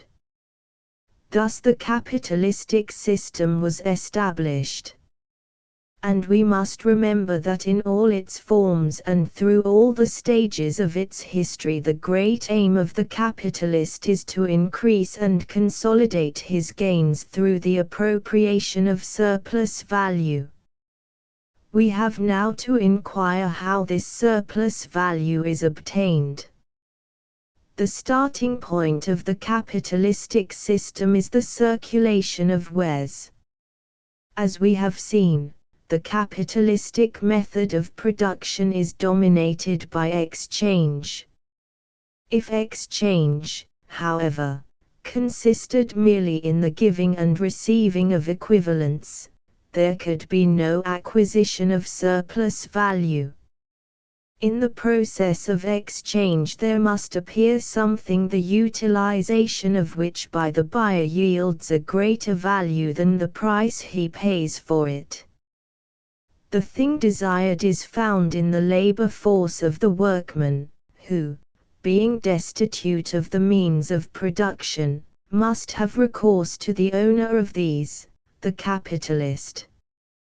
In other words, the workman appears on the market with the sole commodity of which he has to dispose, and sells it for a specified time at the price it can bring, which we call his wage, and which is equivalent to the average means of subsistence required to support himself and to provide for the future supply of labor, in his family. But the labor force of the workman, as utilized by the capitalist in the factory or the mine, produces a net value in excess of his wage, that is, over and above his entire outlay, including the wage paid to his workmen. The capitalist finds himself in possession of a surplus, which can only represent the unpaid labor of his workmen. This surplus is the surplus value of Karl Marx, the product of unpaid labor. This appropriation of surplus labor is a very old phenomenon in human society. In all the forms of society which depended on slave labor, and under the feudal regime, the appropriation of the results of other men's labor was open, undisguised, and compulsory. Under the capitalistic system it is disguised under the form of free contract. The effect is the same.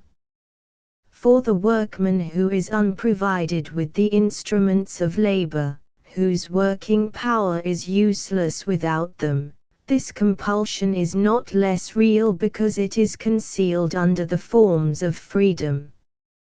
He must agree to this free contract or starve. It is the surplus value thus obtained which the capitalist seeks to accumulate by all the methods available. These methods are described by Marx with great detail and elaboration through several hundred pages of his first volume. His account, supported at every step by long and copious citations from the best historical authorities and from the blue books of the various parliamentary commissions, is a lurid and ghastly picture of the many abuses of English industrialism. It is the dark and gloomy reverse of the industrial glories of England. The fearful prolongation of the hours of labor, the merciless exploitation of women and of children from the age of infancy, the utter neglect of sanitary conditions, whatever could lessen the costs of production and swell the profits of the capitalist, though every law of man and nature were violated in the process. Such are the historical facts which Marx emphasizes and illustrates with an overwhelming force of evidence. They receive ample confirmation in the history of the English Factory Acts, imposed on greedy and unscrupulous capitalists after a severe struggle prolonged for half a century, and required to prevent the moral and physical ruin of the industrial population. We must now consider the process of the development of capitalism rather more closely. For, under the old system, industry was carried on by the individual. There could be no doubt as to the ownership of the product, as he produced it by his own labor, with materials and tools that belonged to himself. Such was the normal method of production in those days. It is very different in the existing system. The most conspicuous result of the capitalistic system is that production is a social operation carried on by men organized and associated in factories, but the product is appropriated by individual capitalists. It is social production and capitalistic appropriation. Whereas the property of the preceding era rested on the individual's own labor, property under the capitalistic system is the product of other men's labor. This is the contradiction which runs through the entire history of capitalism. Here we have in germ all the antagonism and confusion of the present time. The incompatibility of social production and capitalistic appropriation must more and more declare itself as the supremacy of the system extends over the world. The contradiction between social production and capitalistic appropriation naturally appears in the contrast between the human beings concerned in it. For the appropriators form the bourgeoisie, and the social workers constitute the proletariat, the two historic classes of the new era. Another conspicuous and important result is that, while we have this organization in the factory, we have outside of it all the anarchy of competition. We have the capitalistic appropriators of the product of labor contending for the possession of the market, without systematic regard to the supply required by that market, each one filling the market only as dictated by his own interest, and trying to outdo his rivals by all the methods of adulteration, bribery, and intrigue, an economic war hurtful to the best interests of society. With the development of the capitalistic system, machinery is more and more perfected, for to neglect improvement is to succumb in the struggle.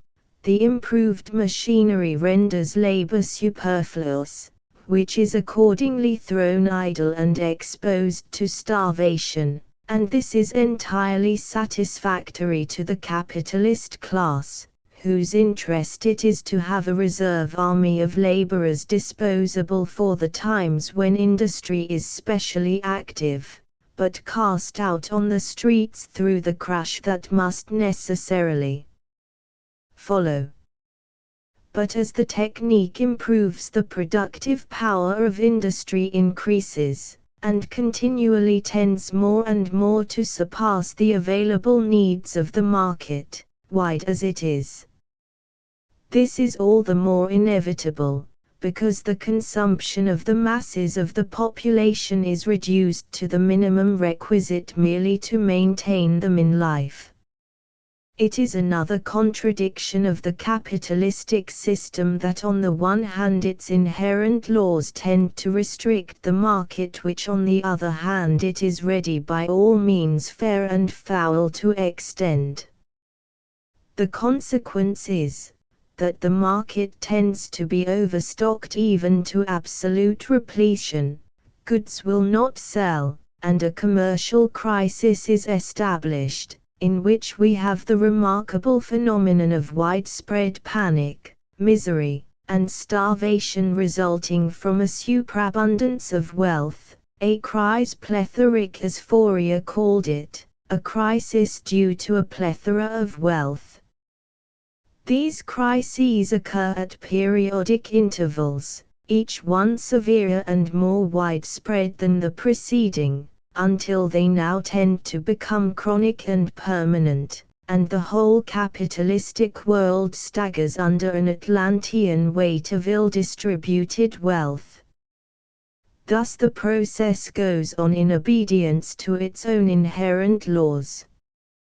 Production is more and more concentrated in the hands of mammoth capitalists and colossal joint stock companies, under which the proletariat are organized and drilled into vast industrial armies.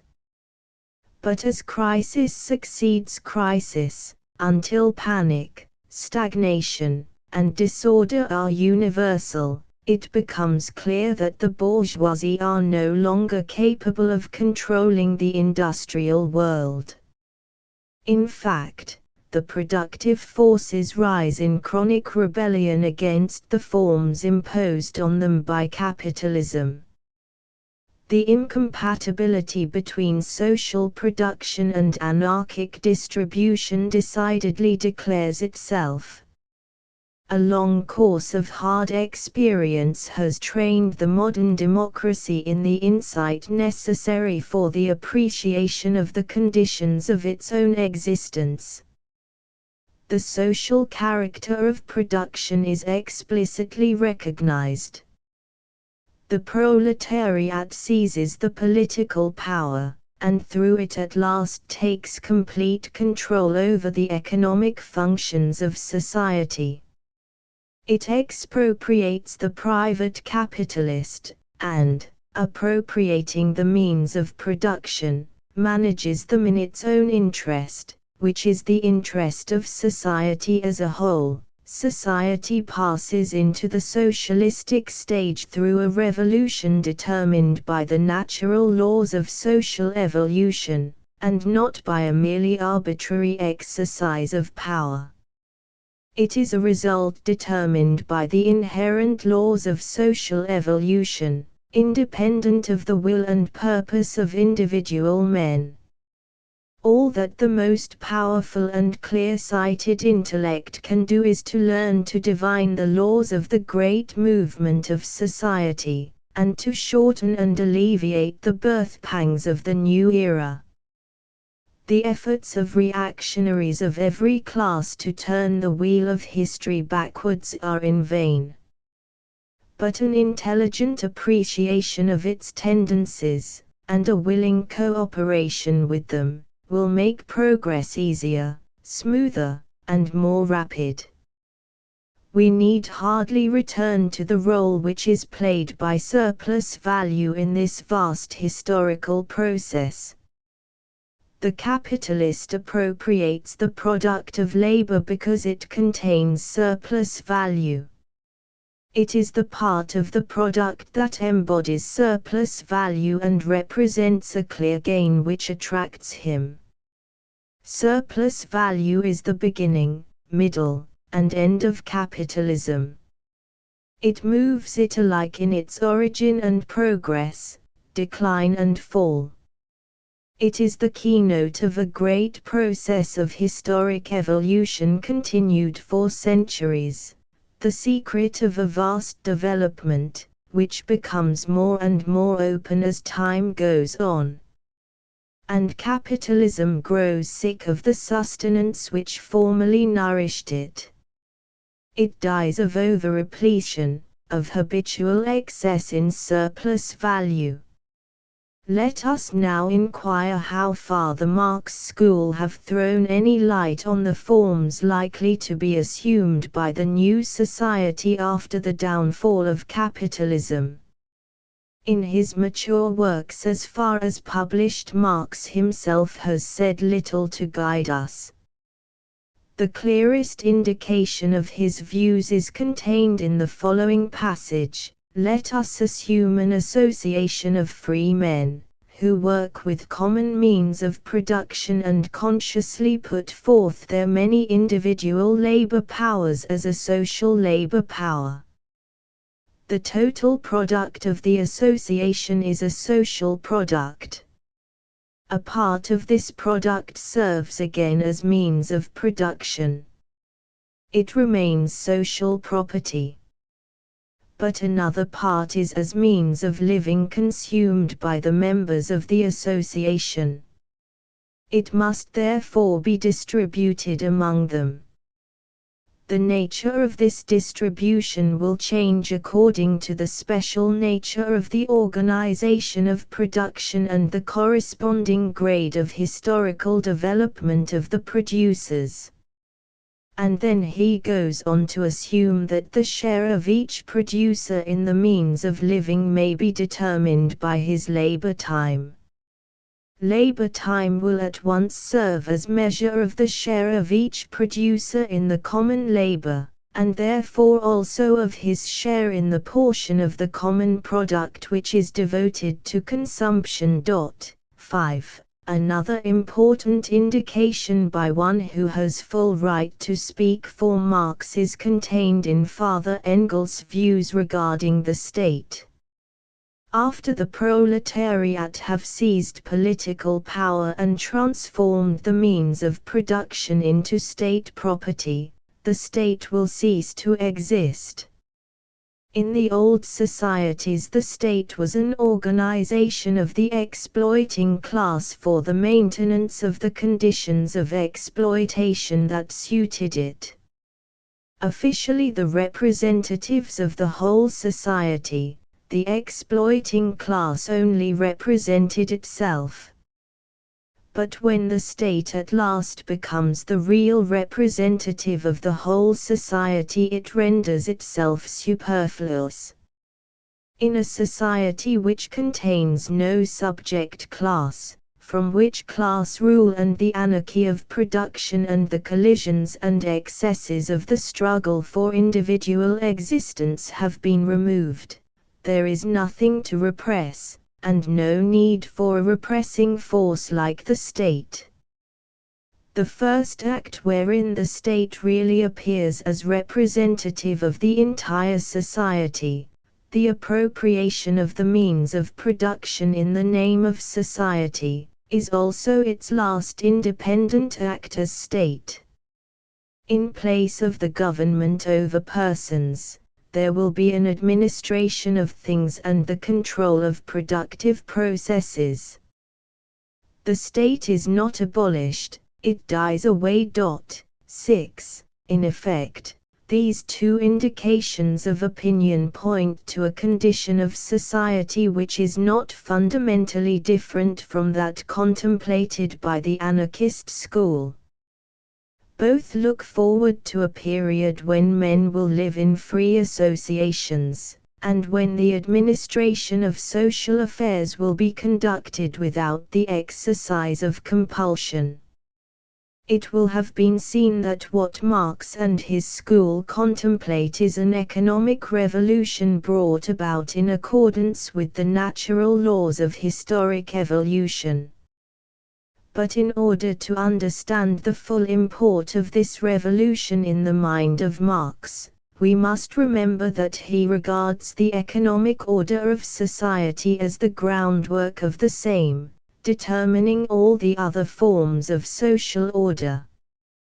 The entire legal and political structure, as well as philosophy and religion, are constituted and controlled in accordance with the economic basis. This is in harmony with his method and his conception of the world, which is the Hegelian reversed, for Hegel the thought process, which he transforms into an independent subject under the name idea, is the creator of the real, which forms only its external manifestation. With me, on the contrary, the ideal is nothing else than the material transformed and translated in the human brain. His conception of the world is a frank and avowed materialism. And to a world thus understood he applies the dialectic method of investigation. Dialectic is a word current in the Hegelian and other philosophies. It sounds rather out of place in a materialistic view of the world.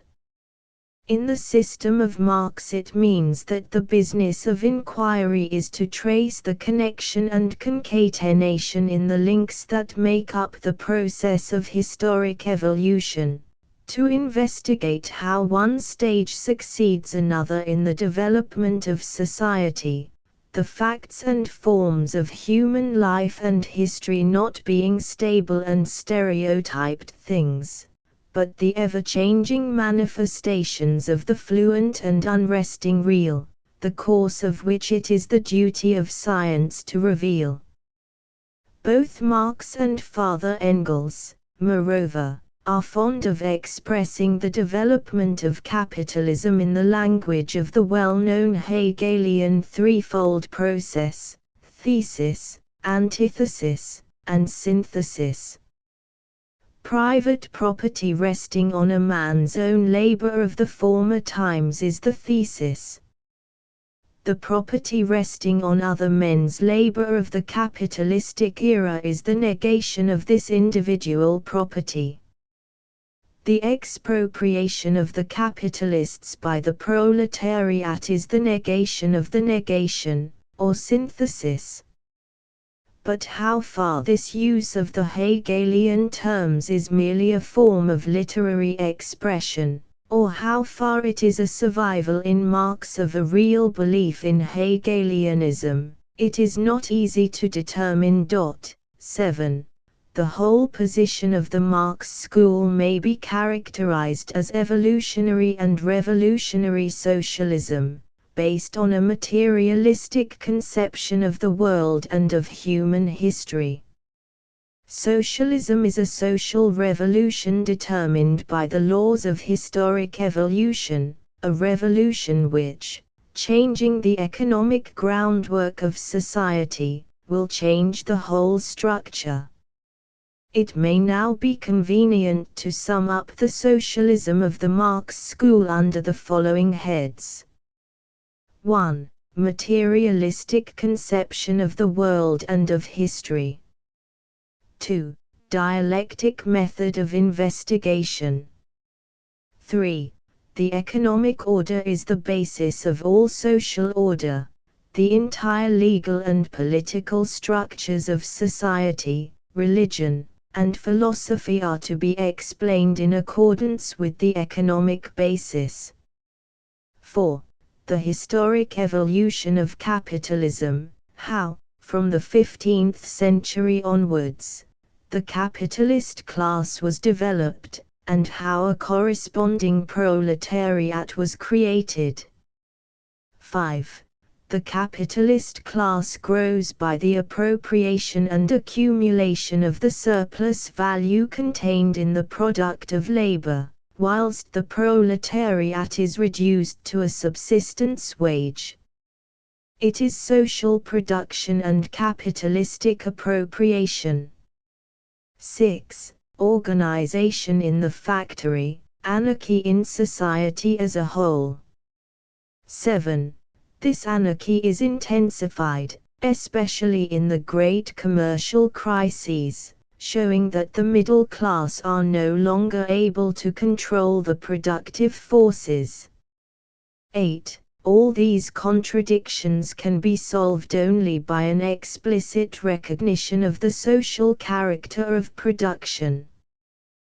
The proletariat seizes political power and transforms the means of production into social property. 9. The state, which has hitherto been an arrangement for holding the producing class in subjection, will become superfluous, and die a natural death. Henceforward, government will consist simply in the control of industrial processes. The work of Marx is a natural history of capital, especially in its relation to labor, and in its most essential features is a development of two of the leading principles of the classic economics, that labor is the source of value, but that of this value the laborer obtains for himself merely a subsistence wage, the surplus being appropriated by the exploiting capitalist. Marx's great work may be described as an elaborate historical development of this glaring fundamental contradiction of the Ricardian economics, the contradiction between the iron law of wages and the great principle that labor is the source of wealth. Marx's conception of labor is the same as that of Ricardo, and as a logical exposition of the historic contradiction between the two principles, on the basis of Ricardo, the work of Marx is quite unanswerable. It is obvious, however, that the definition of labor assumed both in Ricardo and Marx is too narrow. The labor they broadly posit as the source of wealth is manual labor. In the early stages of industry, when the market was small and limited, and the technique was of the simplest and rudest description, labor in that sense might correctly enough be described as the source of value. But in modern industry, when the market is worldwide, the technique most complex, and the competition most severe, when inventiveness, sagacity, courage, and decision in initiative, and skill in management, are factors so important, no such exclusive place as has been claimed can be assigned to labor. The Ricardian principle, therefore, falls to the ground. And it is not historically true to maintain, as Marx does, that the profits of the capitalist are obtained simply by appropriating the products of unpaid labor. In initiating and managing, the capitalist is charged with the most difficult and important part of the work of production. As a natural consequence, it follows that Marx is also historically inaccurate in roundly explaining capital as the accumulation of unpaid labor appropriated by the capitalist. In past accumulation, as in the control and management of industry generally, the capitalist has had the leading part. Capital, therefore, is not necessarily robbery, and in an economic order in which the system of free exchange is the rule and the mutually beneficial interchange of utilities, no objection can be raised to the principle of lending and borrowing of money for interest.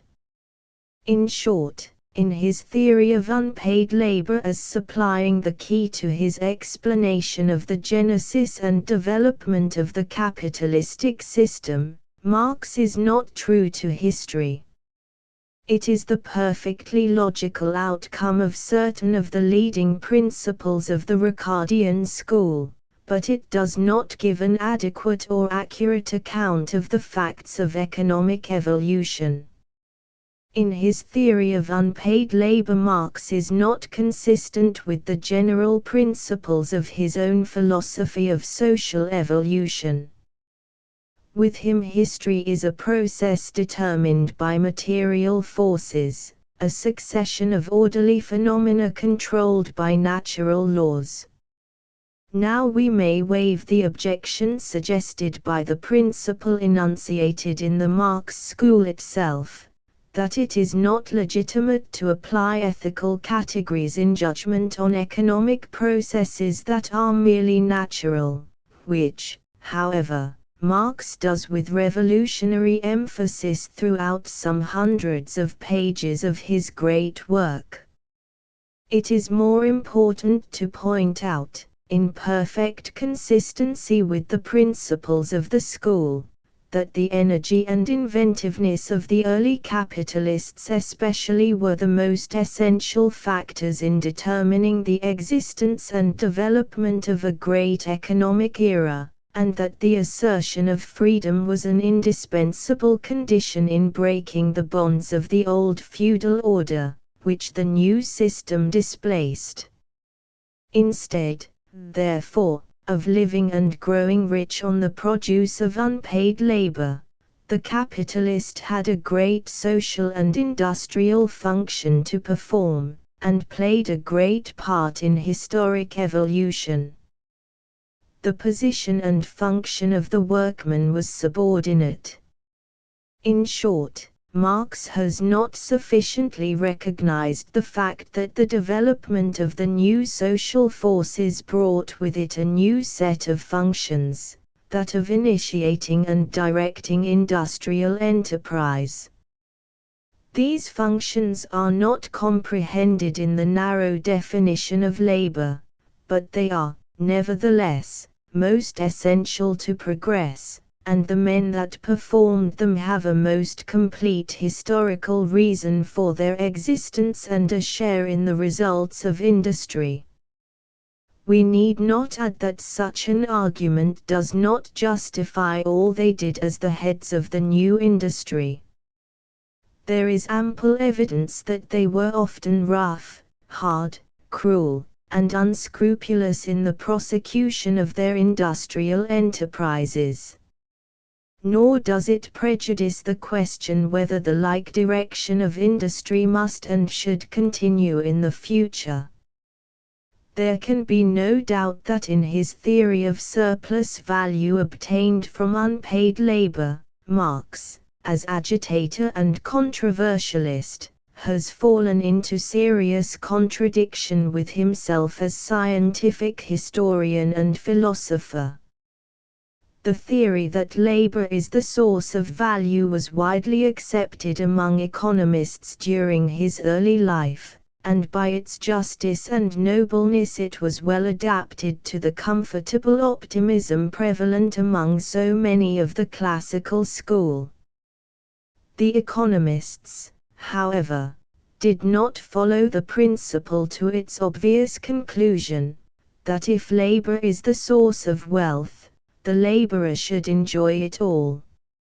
It was otherwise with the socialists, who were not slow to perceive the bearing of the theory on the existing economic order. In his controversial treatise against Proudhon, Marx gives a list of writers, beginning with the Political Economy of Hopkins, 8, published in 1822. Only 5 years after the appearance of Ricardo's great work, by whom the principle was applied to revolutionary purposes. Its simplicity and seeming effectiveness must have made it most attractive. As posited by the classic economy, and applied by the socialists, Marx accepted the principle. It was an unanswerable argumentum ad hominem when addressed to an economist of the Ricardian school, but it should have broken down when confronted with historical fact. Nevertheless, it was made, and continued to be, the foundation stone of the system of Marx, and is really its weakest point. His doctrine of surplus value is the vitiating factor in his history of the capitalistic system. The most obvious excuse for him is that he borrowed it from the classic economists.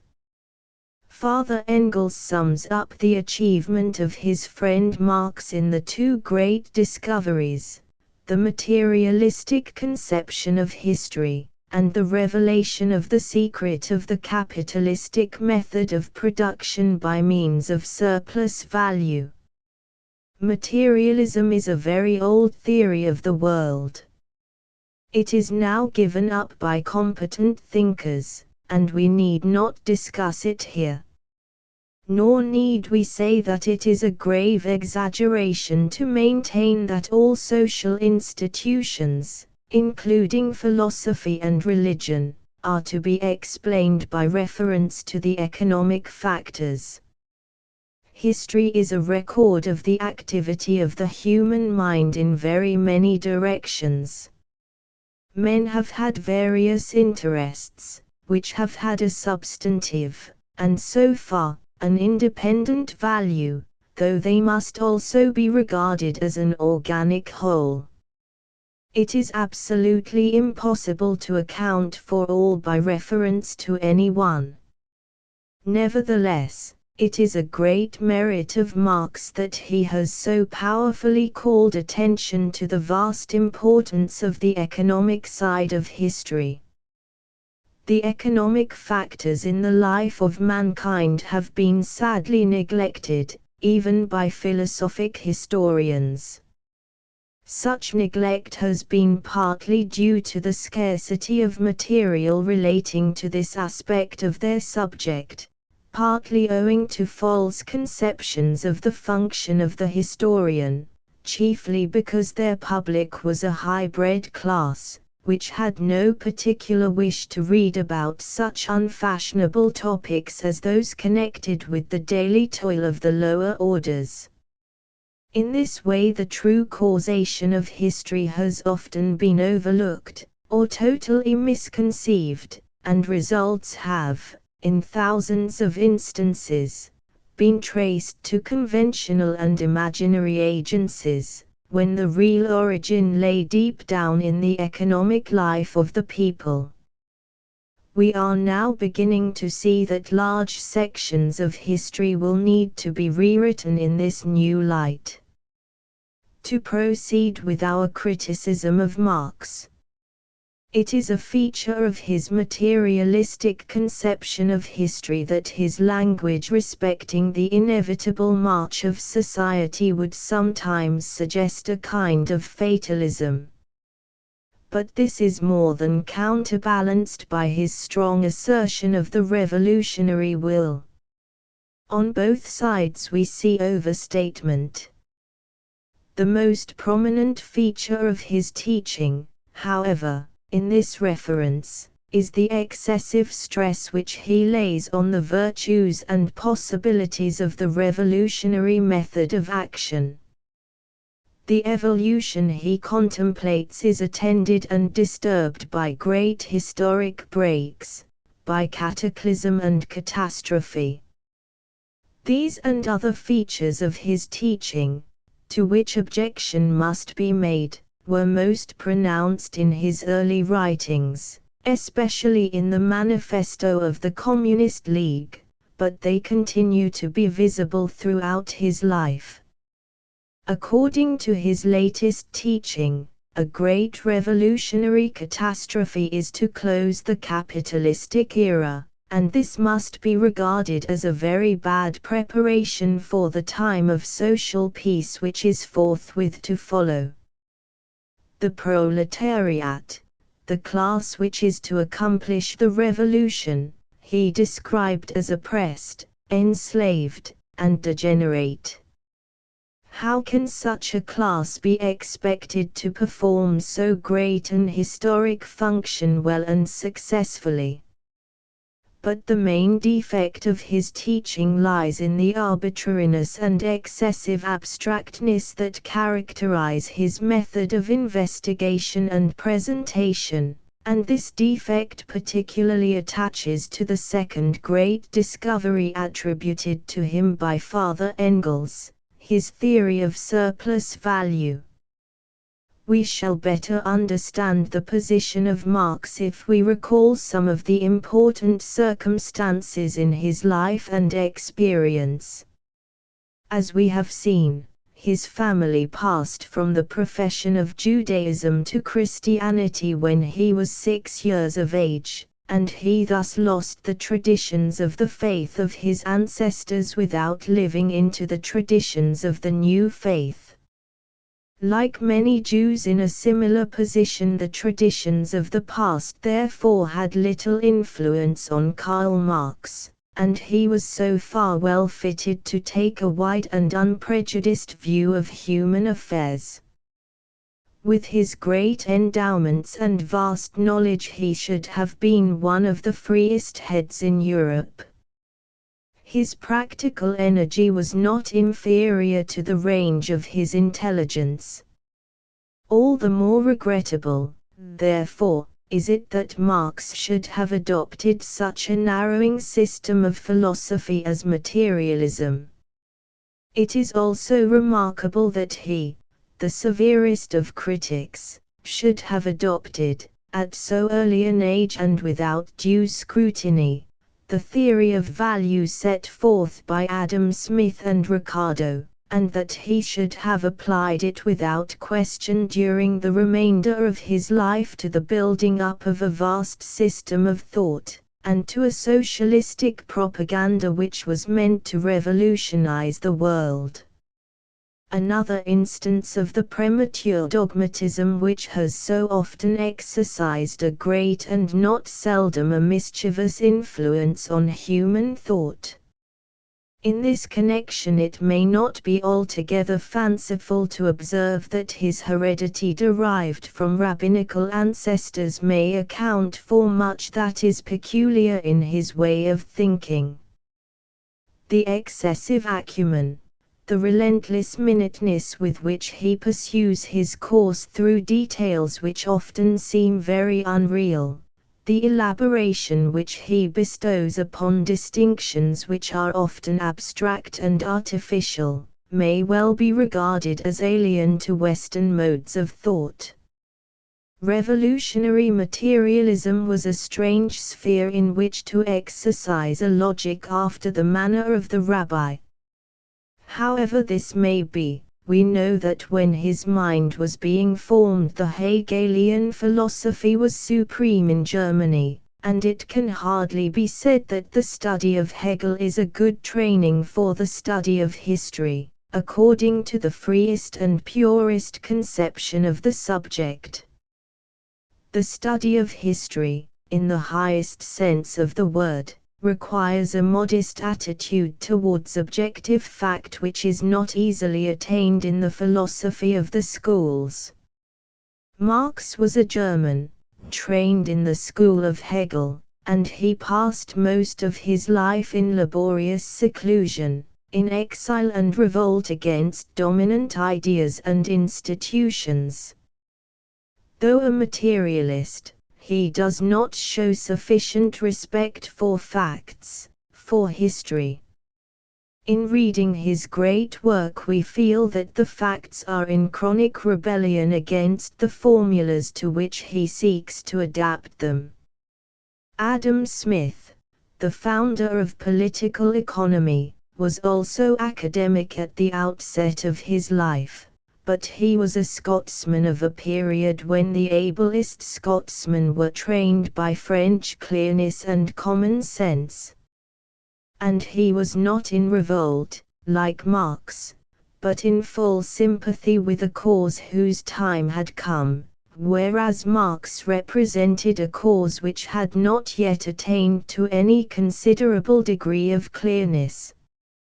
In learning and philosophic power, Marx will compare favorably with Adam Smith, but in historic reasonableness, in respect for fact and reality, Smith is decidedly his superior.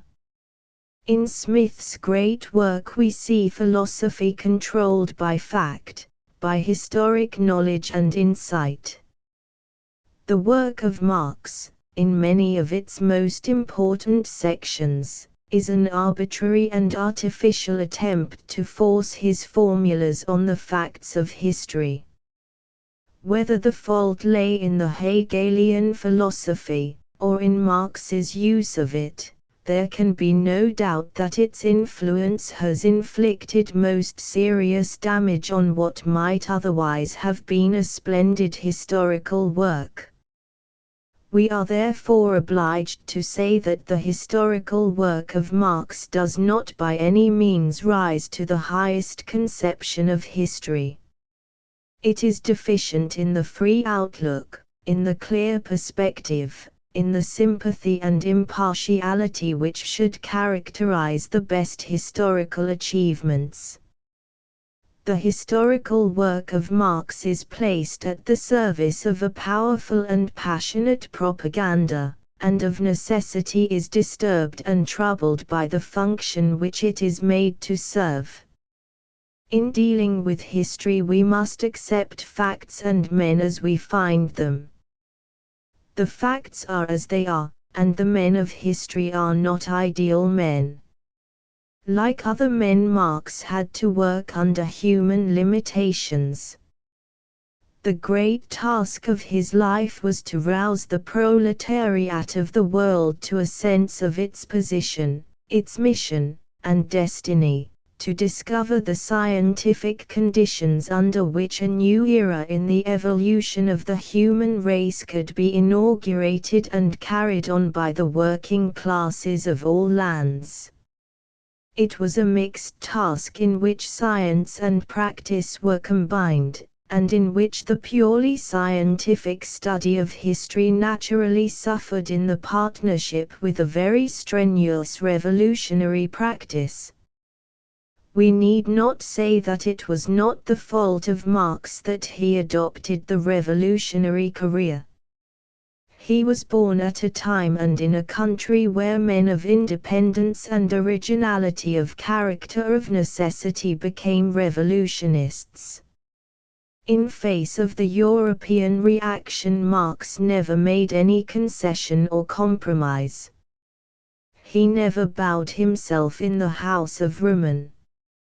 Seldom in the history of human thought has there been a man who traveled right ahead in so straightforward a path, however formidable the opposition and however apparently hopeless surrounding circumstances might be.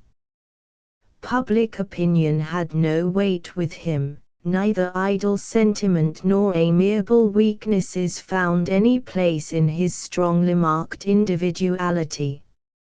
In view of such a career spent in the unflinching service of what he regarded to be truth, and in the greatest of human causes, it would be mean and disgraceful not to speak of Marx in terms of profound respect. His sincerity, his courage, his self-abnegation, his devotion to his great work through long years of privation and obloquy, were heroic. If he had followed the broad and well-beaten highway of self-interest, Marx, with his exceptional endowments both for thought and action, might easily have risen to a foremost place in the Prussian state. He disdained the flesh-pots of despotism and obscurantism so much sought after by the average sensual man, and spent 40 hard and laborious years almost wholly in exile as the scientific champion of the proletariat. Many men are glad to live an hour of glorious life. Few are strong and brave enough to live the life heroic for 40 years with the resolution, the courage, and consistency of Karl Marx. In the combination of learning, philosophic acumen, and literary power, he is second to no economic thinker of the 19th century. He seems to have been master of the whole range of economic literature, and wielded it with a logical skill not less masterly. but his great strength lay in his knowledge of the technical and economic development of modern industry, and in his marvelous insight into the tendencies in social evolution determined by the technical and economic factors. Whether his theories in this department are right or wrong, they have suggested questions that will demand the attention of economic thinkers for a long time to come. It is in this department, and not in his theory of surplus value, that Marx's significance as a scientific economist is to be found. Notwithstanding all that may justly be said in criticism of Marx, it remains, then, that his main achievement consists in the work he has done as scientific inquirer into the economic movement of modern times, as the philosophic historian of the capitalistic era. It is now admitted by all inquirers worthy of the name that history, including economic history, is a succession of orderly phenomena, that each phase in the line of succession is marked by facts and tendencies more or less peculiar to itself, and that laws and principles which we now condemn had formerly an historical necessity, justification, and validity.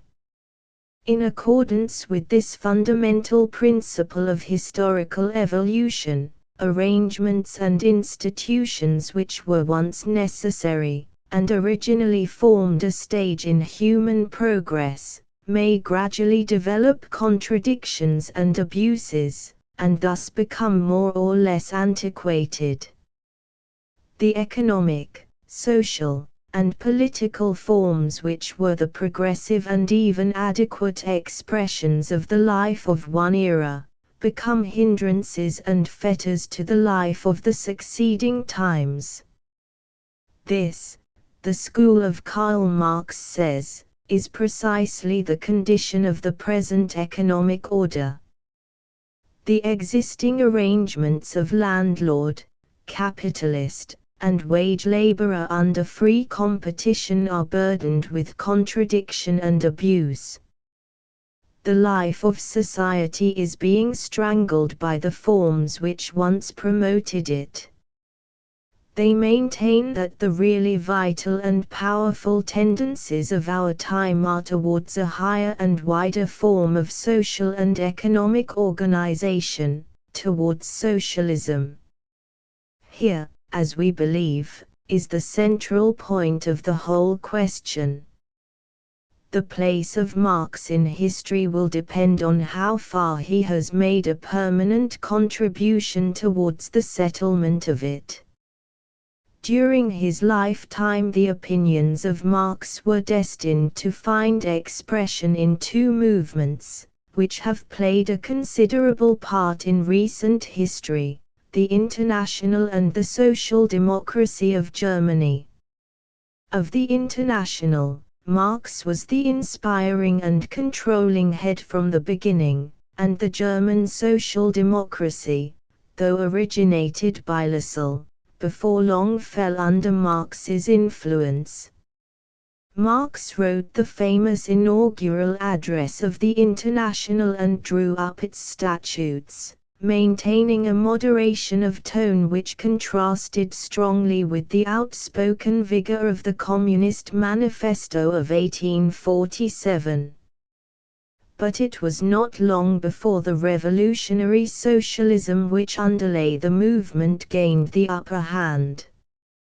The International no doubt afforded a splendid opportunity for the propaganda of Marx. The fortunes of the International and of the German Social Democracy will be sketched in subsequent chapters. 1. Franz Mehring, Geschichte der deutschen Sozialdemokratie, Part IP 156. 2. An English translation of Volume I by Messrs. Moore and Aveling has appeared, Engels being editor. There are translations also of vols. 2 and 3. 3. This book of Engels, Eugen During's Revolutionizing of Science, is better known in its much shorter form, Entwicklung des Sozialismus von der Utopie zur Wissenschaft. Eng. Tr. Socialism, Utopian and Scientific. 4. See Father Engels Umwandlung der Wissenschaft, p. 253, and Passim. 5.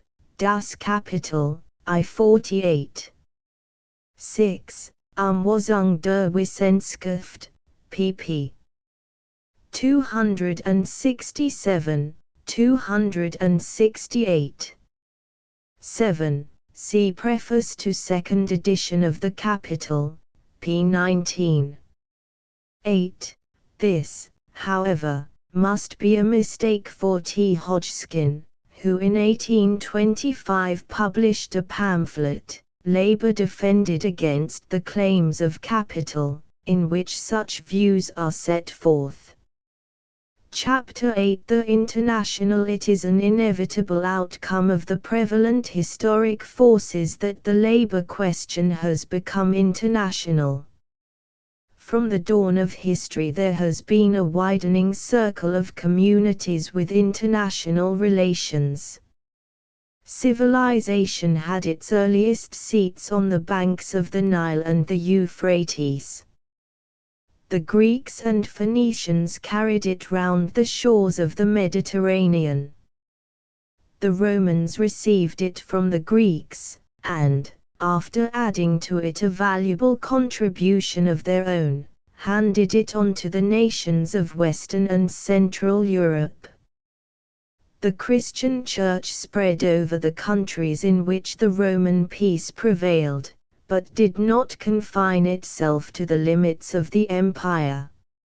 Amidst the group of nations who thus participated in the Greco-Roman culture and in the Christian life, there has always been a special degree of international sympathy. Ideas and institutions have been largely common to them all.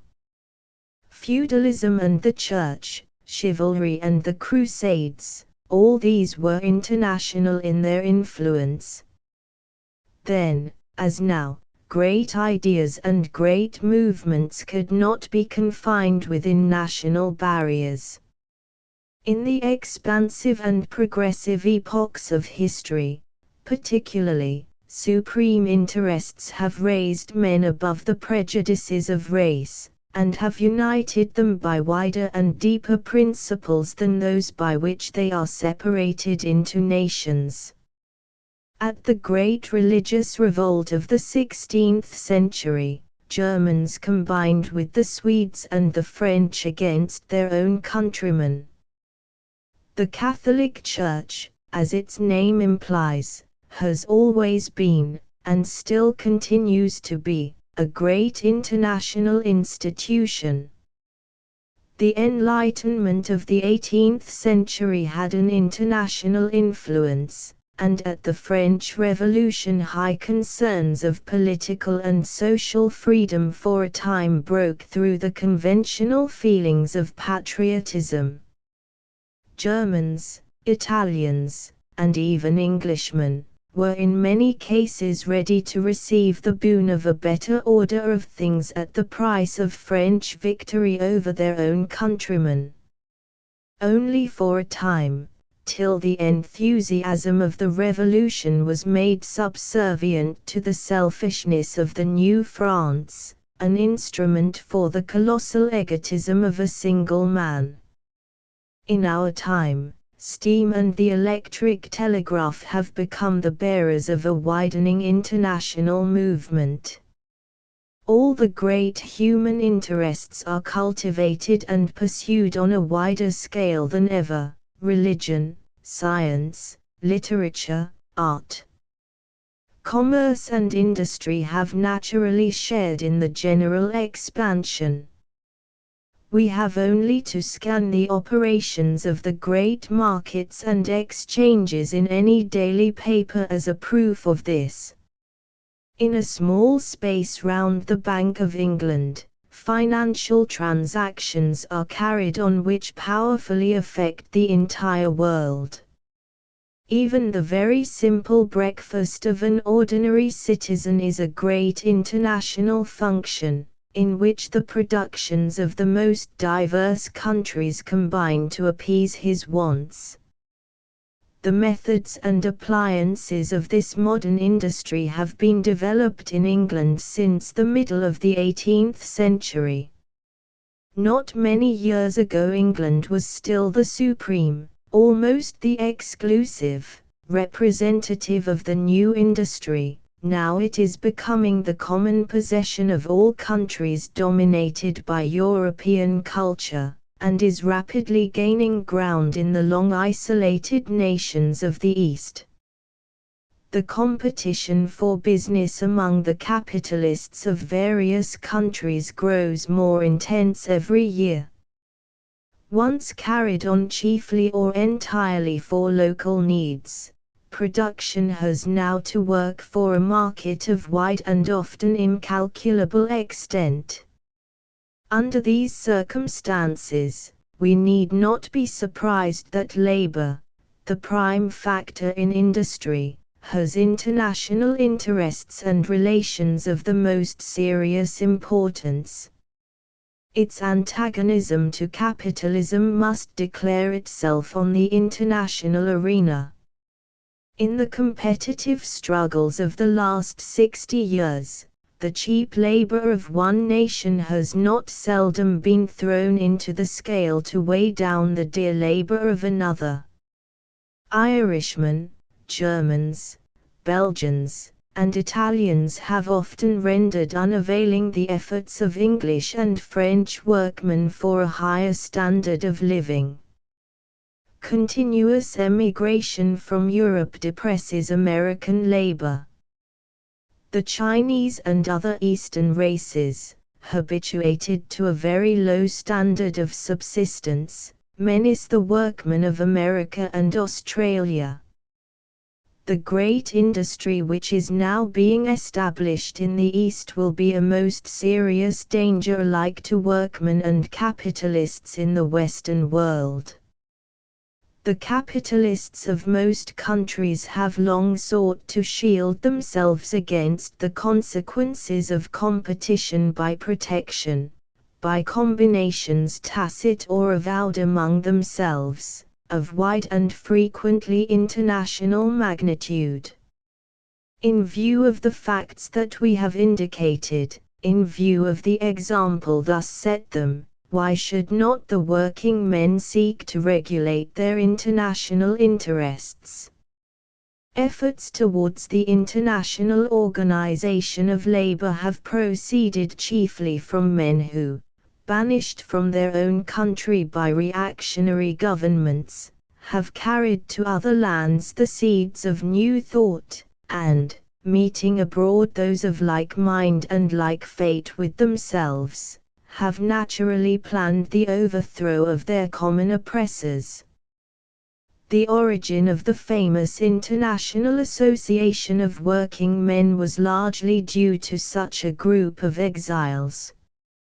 In 1836, a number of German exiles at Paris formed themselves into a secret society, under the name of the League of the Just, the principles of which were communistic. 1. Being involved in a rising at Paris in 1839, they removed to London. Here they met with workmen belonging to the nations of Northern Europe, to which German is a common speech, and the League naturally began to assume an international character. This was not the only change which the League underwent. Its members began to understand that their real duty under the present circumstances was not conspiracy or the stirring up of revolutionary outbreaks, but propaganda. The basis of the League had been a sentimental communism, based on their motto that all men are brothers.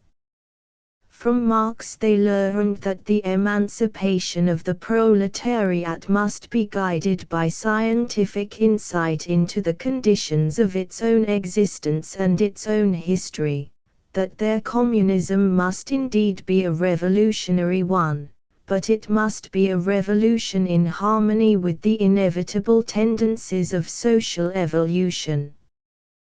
The cardinal point in the theory worked out by Marx and now impressed upon the League, was the doctrine that the economic conditions control the entire social structure. Therefore, the main thing in a social revolution is a change in economic conditions.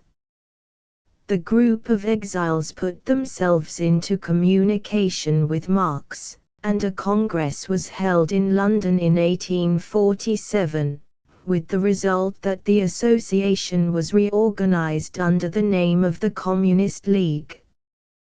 The aim of the League is very comprehensively stated in the first article of its constitution. The aim of the League is the overthrow of the bourgeoisie, the rule of the proletariat, the abolition of the old society resting on class antagonisms, and the founding of a new society without classes and without private property. Marx and Engels were commissioned by the League to set forth its principles in a manifesto, which, as the Manifesto of the Communistic Party, was published shortly before the Revolution of February 1848. We shall best illustrate the spirit and aim of the treatise by quoting Father Engels' preface to the edition of 1883. The preface to the present edition I must, alas, sign alone. Marx, the man to whom the entire working class of Europe and America owes more than any other, Marx rests in the cemetery at Highgate, and the grass already begins to grow over his grave. Since his death nothing further can be said of a revisal or completion of the manifesto. It is therefore the more necessary expressly to make the following statement. The pervading thought of the manifesto, that the economic production with the social organization of each historical epoch necessarily resulting therefrom forms the basis for the political and intellectual history of this epoch, that accordingly, since the dissolution of the primitive common property in land, the entire history is a history of class struggles, struggles between exploited and exploiting, ruled and ruling, classes at different stages of social development, but that this struggle has now reached a stage when the exploited and oppressed class, the proletariat, can no more free itself from the exploiting and oppressing class, the bourgeoisie, without at the same time delivering the whole of society forever from exploitation, oppression, and class struggles. This pervading thought belongs exclusively and alone to Marx. The history of all society hitherto has been the history of class struggles. Such is the keynote of the manifesto. But it is a distinguishing feature of the present time that it has simplified class antagonisms.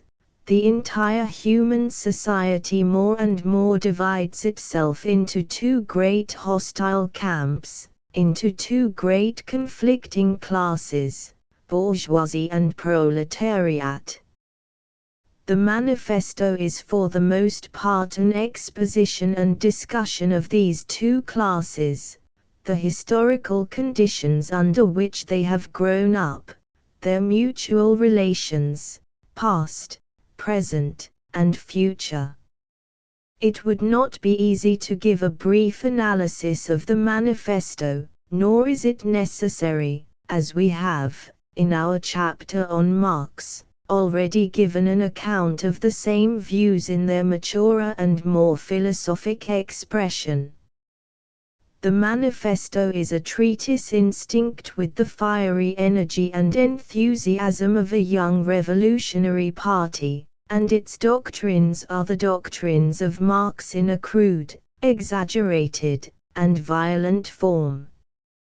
In such a pamphlet, written for propaganda, we must not expect the self-restraining moderation of statement, the clear perspective, or the high judicial charity which should characterize a sober historical exposition. The iron law of wages is stated in its hardest and most exaggerated form. To the charge that they desire to abolish private property, its authors reply that individual property, the produce of a man's own labor, is already abolished. What they desire to abolish is the appropriation of other men's labor by the capitalist.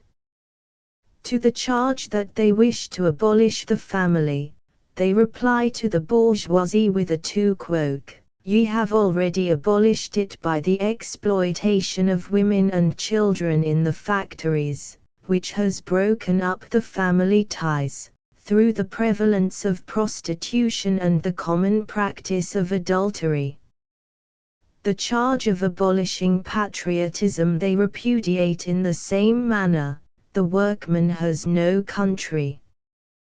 We cannot understand the manifesto unless we remember that it was drawn up by young men living in exile, and that it was written in 1847, shortly after some of the earliest inquiries into the condition of labor both in England and the continent had revealed facts which ought to fill every human heart with sorrow and indignation.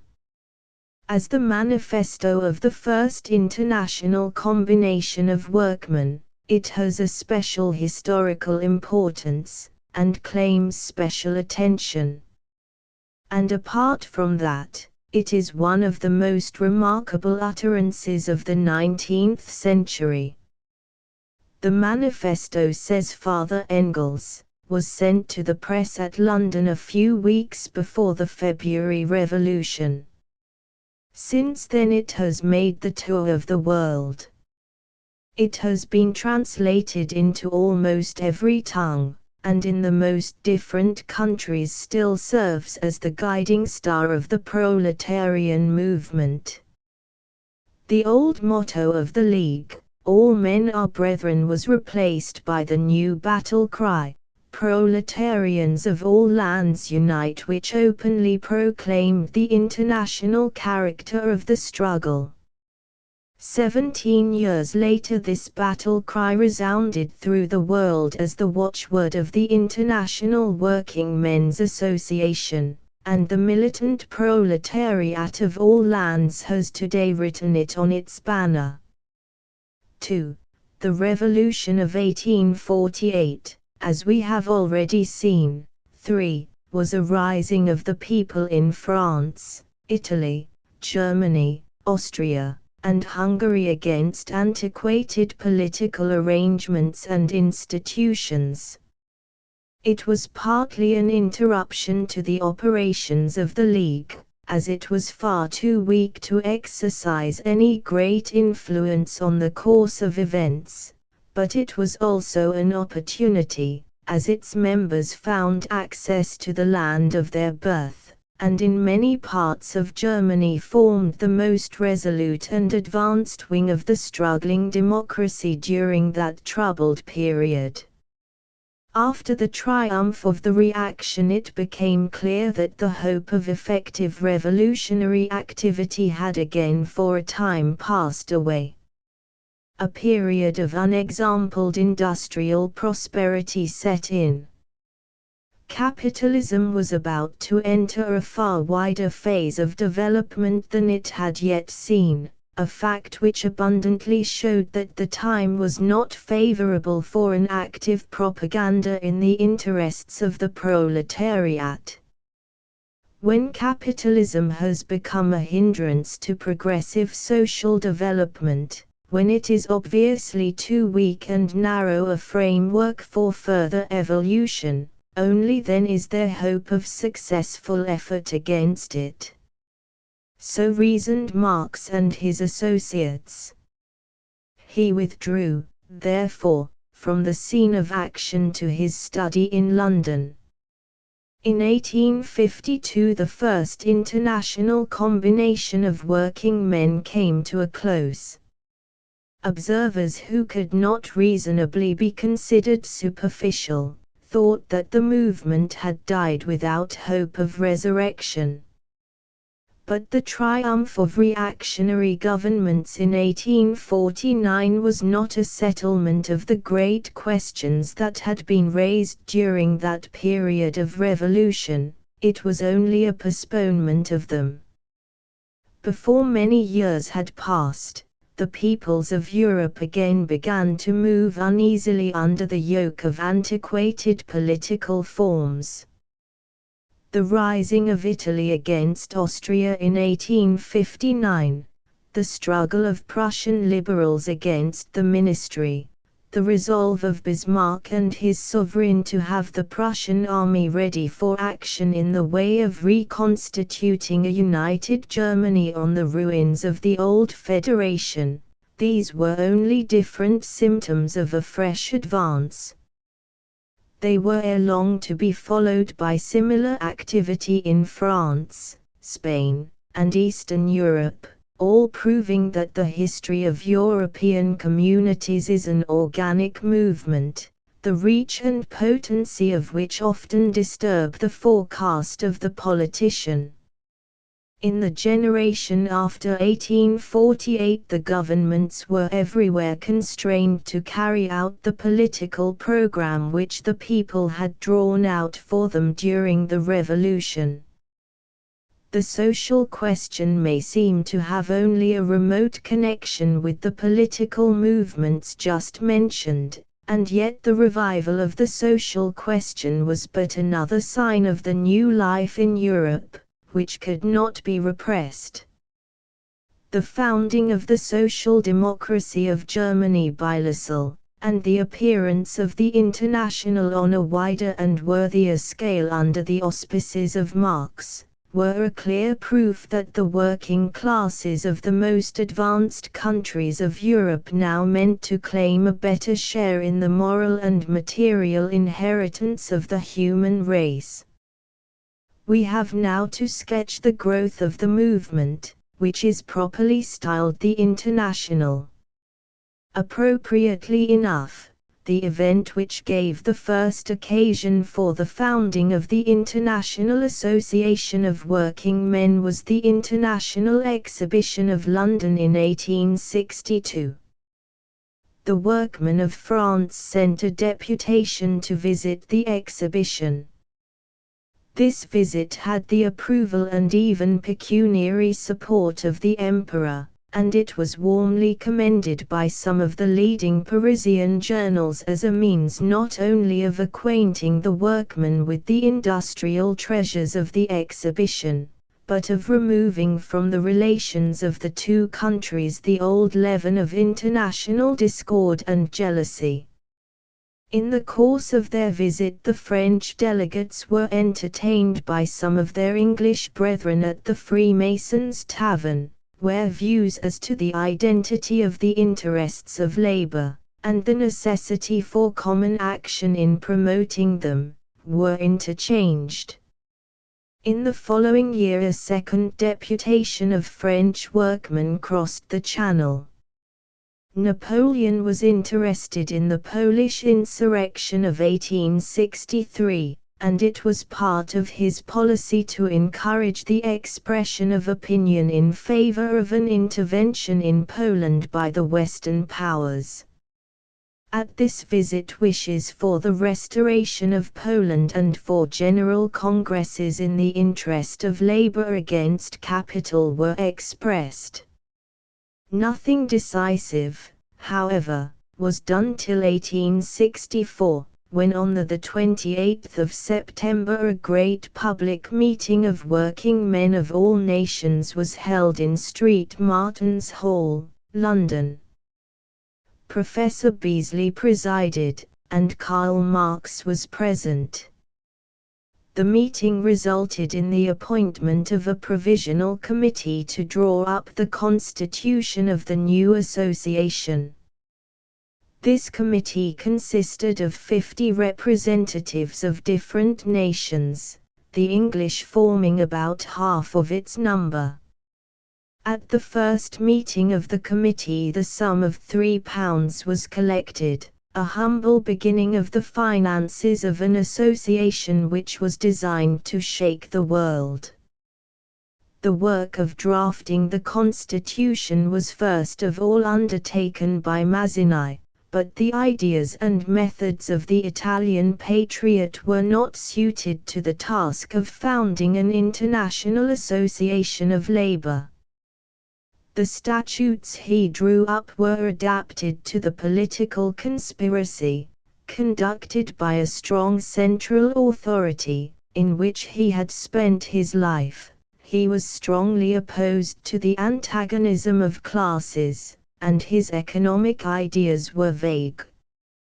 Marx, on the other hand, was in entire sympathy with the most advanced labor movement, had indeed already done much to mold and direct it. To him, therefore, the duty of drawing up a constitution was transferred. The inaugural address and the statutes drawn up by him were unanimously adopted by the committee. In the inaugural address, 3 points were particularly emphasized.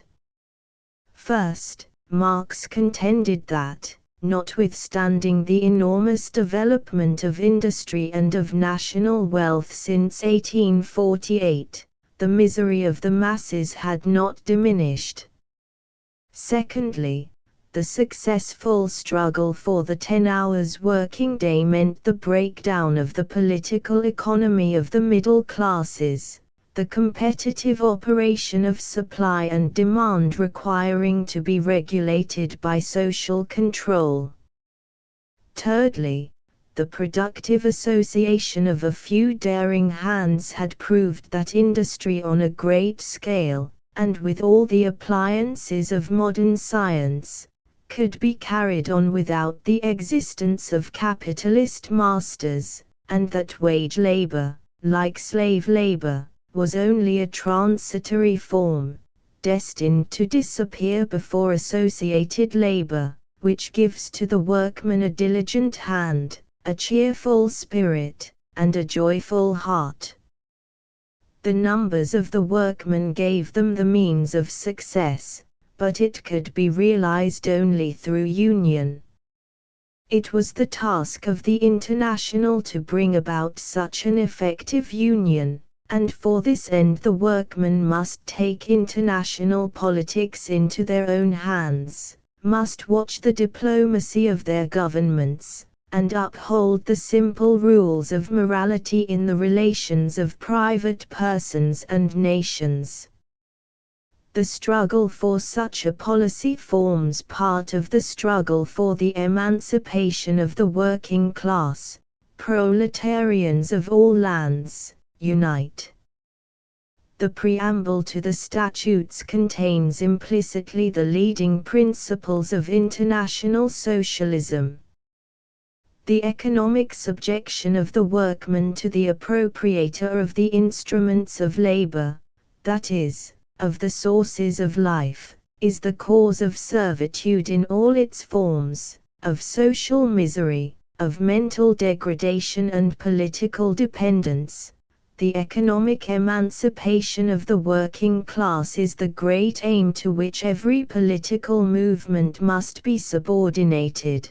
The emancipation of the working class is neither a local nor a national, but a social problem, to be solved only by the combined effort of the most advanced nations. For these reasons the International Association of Working Men has been founded. It declares that all societies and individuals who adhere to it recognize truth, justice, and morality as the rule of their conduct towards one another, and to all men without distinction of color, faith, or nationality. No duties without rights, no rights without duties. Such are the leading ideas of the preamble. We have only to develop them, and we have the program of international socialism. Whatever opinion we may hold of the truth and practicability of the theories set forth in it, we must respect the lucid and masterly form in which Marx has presented them. It is seldom in the history of the world that talents and learning so remarkable have been placed at the service of an agitation that was so wide and far-reaching.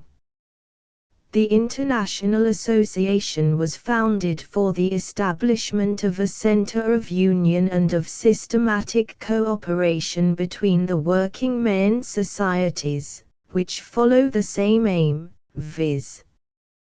The protection, the progress and the complete emancipation of the working class. It would be a mistake to regard its organization as one of excessive centralization and dictatorial authority. It was to be a means of union, a center of information and initiative, in the interests of labor, but the existing societies which should join it were to retain their organization intact. A General Council, having its seat in London, was appointed. While the President, Treasurer, and General Secretary were to be Englishmen, each nation was to be represented in the Council by a corresponding secretary. The General Council was to summon annual congresses and exercise an effective control over the affairs of the association, but local societies were to have free play in all local questions. As a further means of union, it was recommended that the workmen of the various countries should be united in national bodies, represented by national central organs, but no independent local society was to be excluded from direct correspondence with the General Council. It will be seen that the arrangements of the association were so made as to secure the efficiency of the central directing power on the one hand, and on the other to allow local and national associations a real freedom and abundant scope for adapting themselves to the peculiar tasks imposed on them by their local and national position. As in founding, so in conducting the International, Marx took the leading part. The proceedings of the various congresses might be described as a discussion, elucidation, and filling up of the program sketched by him in the inaugural address and in the statutes of the association. Men representing the schools of Proudhon, who died in 1865, of Blanqui, and of Bakunin also exercised considerable influence, but the general tendency was in accordance with the views of Marx. It was intended that the first Congress for finally arranging the constitution of the association should be held at Brussels in 1865, but the Belgian government forbade the meeting, and the Council had to content itself with a conference in London. The first Congress was held at Geneva in September 1866, 60 delegates being present. Here the statutes as drafted by Marx were adopted. Among other resolutions it decided on an agitation in favor of the gradual reduction of the working day to 8 hours, and it recommended a most comprehensive system of education, intellectual and technical, which would raise the working people above the level of the higher and middle classes. Socialistic principles were set forth only in the most general terms. With regard to labor, the International did not seek to enunciate a doctrinaire system, but only to proclaim general principles. They must aim at free cooperation, and for this end the decisive power in the state must be transferred from capitalists and landlords to the workers. The proposal of the French delegates for the exclusion of the intellectual proletariat from the association led to an interesting discussion. Was this proletariat to be reckoned among the workers? Ambitious talkers and agitators belonging to this class had done much mischief. On the other hand, their exclusion from socialistic activity would have deprived the laborers of the services of most of their greatest leaders, and the intellectual proletariat suffered from the pressure of capital quite as much as any other class of workers. The proposal for their exclusion was rejected. The Second Congress, held at Lausanne in 1867, made considerable progress in the formulating of the socialistic theories. It was resolved that the means of transport and communication should become the property of the state, in order to break the mighty monopoly of the great companies, under which the subjection of labor does violence to human worth and personal freedom. The Congress encouraged cooperative associations and efforts for the raising of wages, but emphatically called attention to the danger lest the spread of such associations should be found compatible with the existing system, thus resulting in the formation of a fourth class, and of an entirely miserable fifth. The social transformation can be radically and definitely accomplished only by working on the whole of society in thorough accordance with reciprocity and justice. In the Third Congress, held at Brussels in September 1868, the socialistic principles which had all along been implicitly contained in the aims and utterances of the International received most explicit statement. 98 delegates, representing England, France, Germany, Belgium, Italy, Spain, and Switzerland, assembled at this Congress. It resolved that mines and forests and the land, as well as all the means of transport and communication, should become the common property of society or of the democratic state, and that they should by the state be handed over to associations of workers, who should utilize them under rational and equitable conditions determined by society. It was further resolved that the producers could gain possession of the machines only through cooperative societies and the organization of the mutual credit system, the latter clause being a concession apparently to the followers of Proudhon. After proposing a scheme for the better organizing of strikes, the Congress returned to the question of education, particularly emphasizing the fact that an indispensable condition towards a thorough system of scientific, professional, and productive instruction was the reduction of the hours of labor. The fundamental principle, to labor the full product of labor, was recognized in the following resolution: every society founded on democratic principles repudiates all appropriation by capital, whether in the form of rent, interest, profit, or in any other form or manner whatsoever. Labor must have its full right and entire reward. In view of the struggle imminent between France and Germany, the Congress made an emphatic declaration, denouncing it as a civil war in favor of Russia, and calling upon the workers to resist all war as systematic murder. In case of war, the Congress recommended a universal strike. It reckoned on the solidarity of the workers of all lands for this strike of the peoples against war.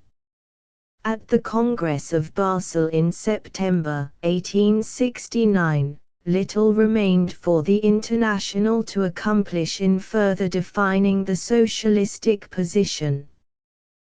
The resolution for transforming land from private to collective property was repeated. A proposal to abolish the right of inheritance failed to obtain a majority, for while 32 delegates voted for the abolition, 23 were against it, and 17 declined to vote. 5. If we now turn from the Congresses of the International to consider the history of its influence in Europe, we shall see that its success was very considerable. A conference of delegates of English trade unions which met at Sheffield in 1866 most earnestly enjoined the unions to join the International, and it repeatedly gave real help to the English trade unionists by preventing the importation of cheap labor from the continent. It gained a substantial success in the effectual support of the bronze workers at Paris during their lockout in 1867. At the beginning of 1868, 122 working men's societies of South Germany, assembled at Nuremberg, declared their adhesion to the International. In 1870, Cameron announced himself as the representative of 800,000 American workmen who had adopted its principles. It soon spread as far east as Poland and Hungary. It had affiliated societies, with journals devoted to its cause, in every country of Western Europe. The leading organs of the European press became more than interested in its movements. The Times published 4 leaders on the Brussels Congress. It was supposed to be concerned in all the revolutionary movements and agitations of Europe, thus gaining a world historic notoriety as the rallying point of social overthrow and ruin. Its prestige, however, was always based more on the vast possibilities of the cause it represented than on its actual power. Its organization was loose, its financial resources insignificant. The Continental Unionists joined it more in the hope of borrowing than of contributing support. In 1870, the International resolved to meet at the old hearth of the revolutionary movement by holding its annual Congress in Paris. This plan was rendered abortive by the Franco-German War. The war, however, helped to bring the principles of the association more prominently before the world. During the Austro-German struggle of 1866, the International had declared its emphatic condemnation of war, and now the affiliated societies of France and Germany, as well as the General Council at London, uttered a solemn protest against a renewal of the scourge. Some of its German adherents likewise incurred the wrath of the authorities by venturing to protest against the annexation of Alsace and Lorraine. All will agree that it is a happy omen for the future that the democracy of labor as represented by the International was so prompt and courageous in its denunciation of the evils of war. It gives us ground to hope that as the influence of the democracy prevails in the Council of Nations, the passion for war may decline. On this high theme no men have a better right to speak than the workers, for they have in all ages borne the heaviest of the burden of privation and suffering imposed on the world by the military spirit, and have had the least share in the miserable glories which victory may obtain. The relation of the International to the rising of the Commune at Paris in 1871 is often misunderstood. It is clear that the International, as such, had no part either in originating or conducting the Commune. Some of the French members joined it, but only on their individual responsibility. Its complicity after the event is equally clear. After the fall of the Commune, Karl Marx, in the name of the General Council, wrote a long and trenchant manifesto commending it as substantially a government of the working class, whose measures tended really to advance the interests of the working class. The Paris of the workers, with its Commune, will ever be celebrated as the glorious herald of a new society. Its martyrs will be enshrined in the great heart of the working class. History has already nailed its destroyers on the pillory, from which all the prayers of their priests are impotent to deliver them. 6. The Commune was undoubtedly a rising for the autonomy of Paris, supported chiefly by the lower classes. It was a protest against excessive centralization raised by the democracy of Paris, which has always been far in advance of the provinces, and which found itself in possession of arms after the siege of the city by the Germans.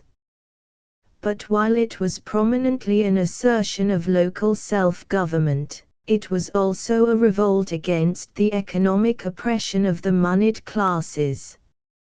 Many of its measures were what we should call social radical. In two important points, therefore, the communal rising at Paris had a very close affinity with socialism.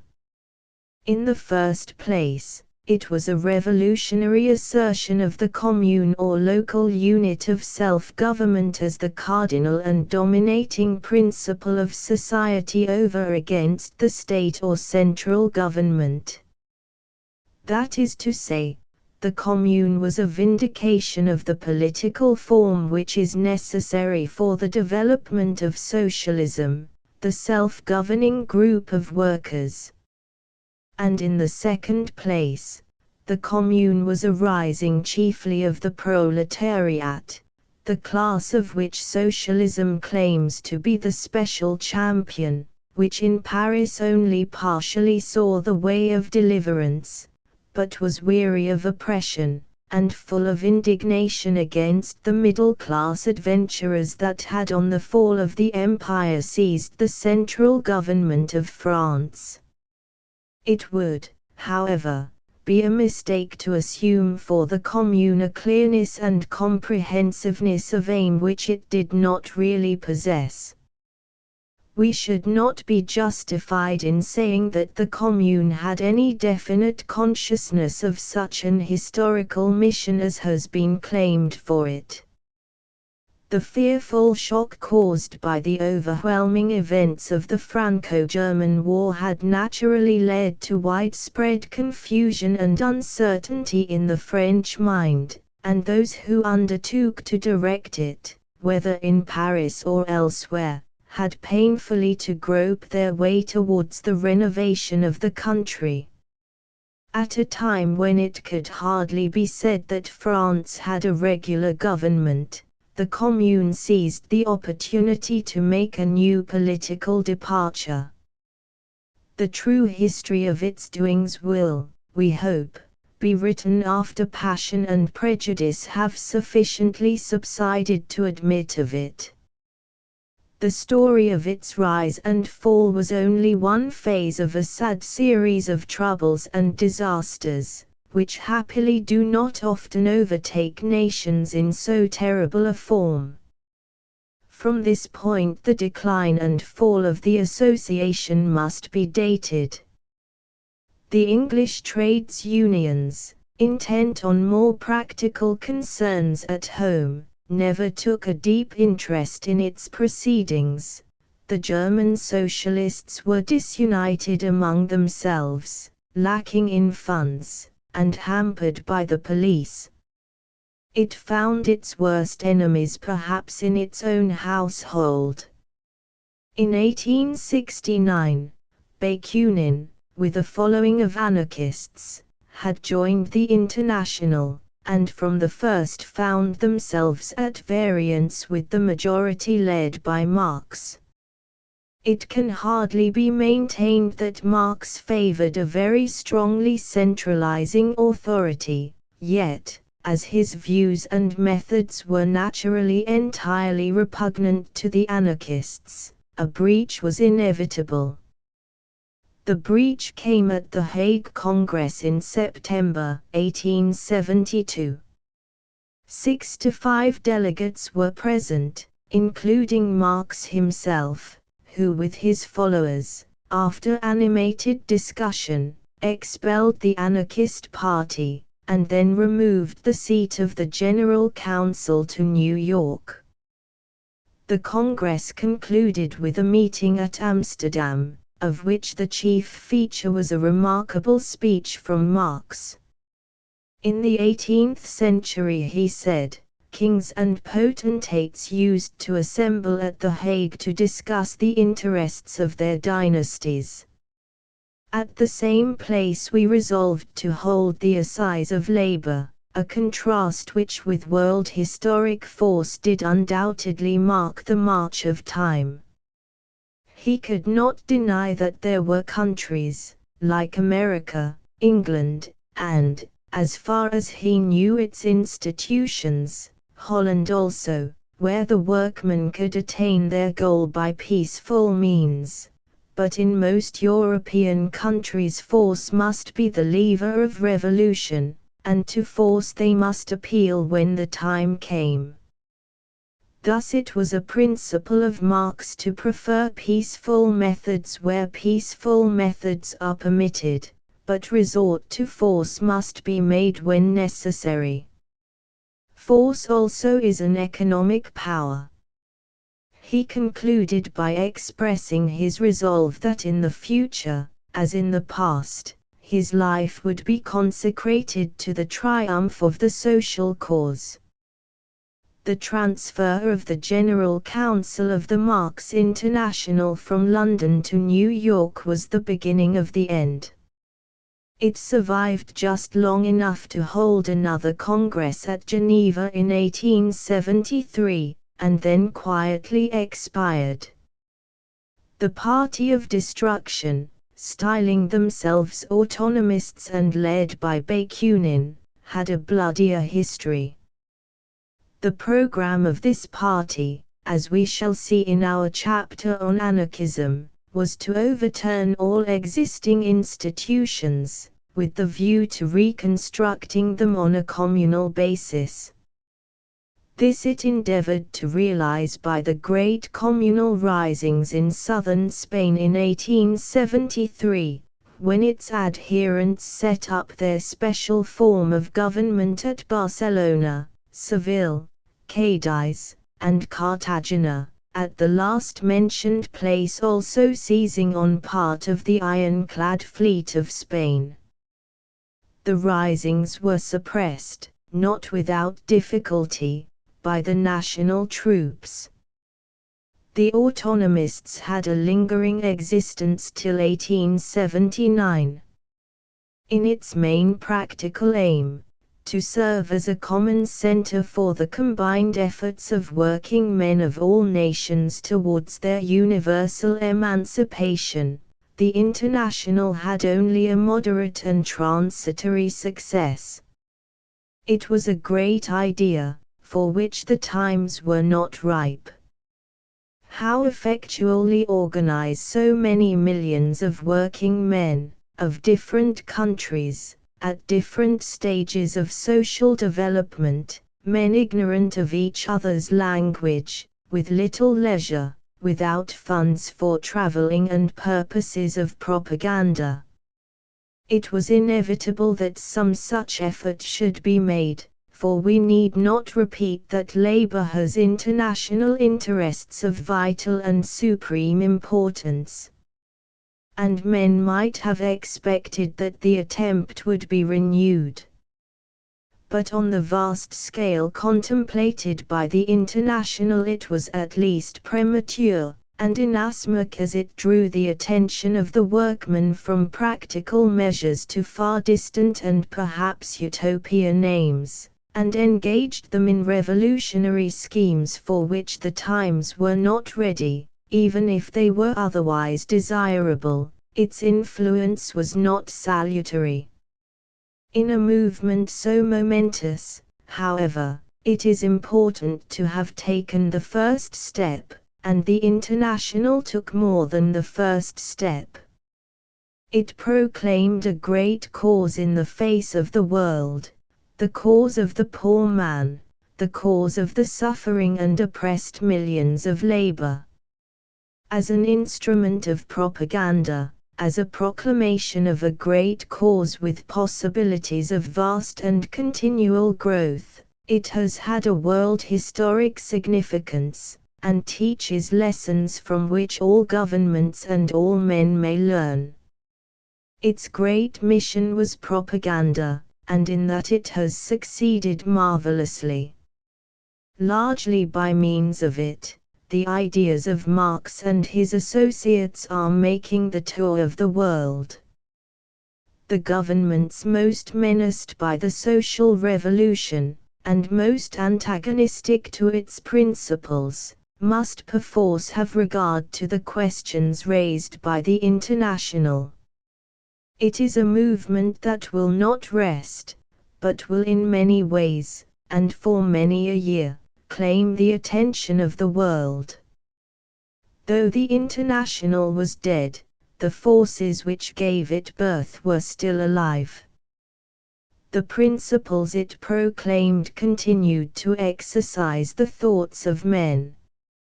It had placed before the world a whole group of problems for study, for experiment, to be pursued through doubt, struggle, and agony, to some kind of wise and beneficial solution, we fervently hope.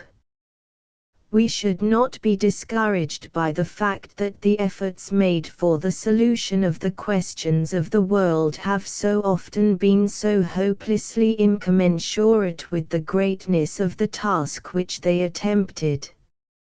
In beginning these high endeavors, men have always been like children groping in the dark. Yet the failures of one generation have frequently shown the way to success in the next. The International attempted the great task of the present epoch of the world in its most difficult form. We need not be surprised that its success was partial, and we may with confidence expect that the lessons taught by it will prove most helpful for the future. In truth, the International had only suffered a brief eclipse. The various socialistic societies all over the world continued to be fully conscious of the international character of the movement in which they were engaged. Without a formal organization, they represented the claims and aspirations of the same class, had common sympathies, and pursued like aims. While differing greatly in methods of action, and even in principle, they felt that they belonged to the same stream of historic effort and tendency. The international movement soon began again to find expression in congresses representing the different countries. Such was the Congress at Ghent in 1877, which was not marked by any noteworthy feature. Greater than any socialist congress previously held were those which assembled at Paris in 1889, the centenary of the Revolution, on the 14th of July, the anniversary of the fall of the Bastille. There were two congresses, one representing, as far as any difference of principle was concerned, the more uncompromising Marx school, the other consisting of delegates who are not indisposed to cooperate with other democratic parties. But the cleavage of principle was by no means definite.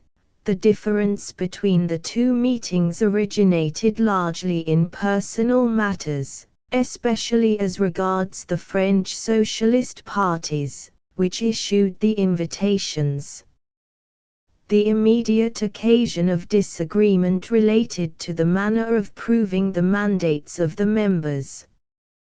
Both congresses advocated an energetic collectivism, while both also urged more practical measures for the protection of labor, such as Sunday rest, an 8-hour working day, etc. The Marx Congress consisted of 395 delegates, and the other Congress of about 600 delegates from the various countries of the civilized world. International congresses followed at Brussels in 1891, at Zurich in 1893, and in London in 1896. Both at Brussels and London there was much disorder, caused chiefly by the presence of a considerable number of delegates with anarchist sympathies, and proving too clearly that the International of Workers was like the Concert of Europe, not yet ready to march.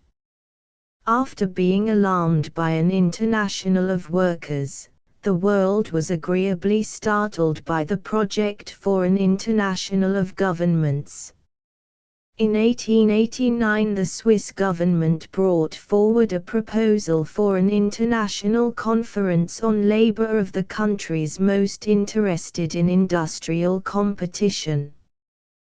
The question assumed a new aspect when, early in 1890, the young German emperor issued rescripts, one of which contained the same proposal.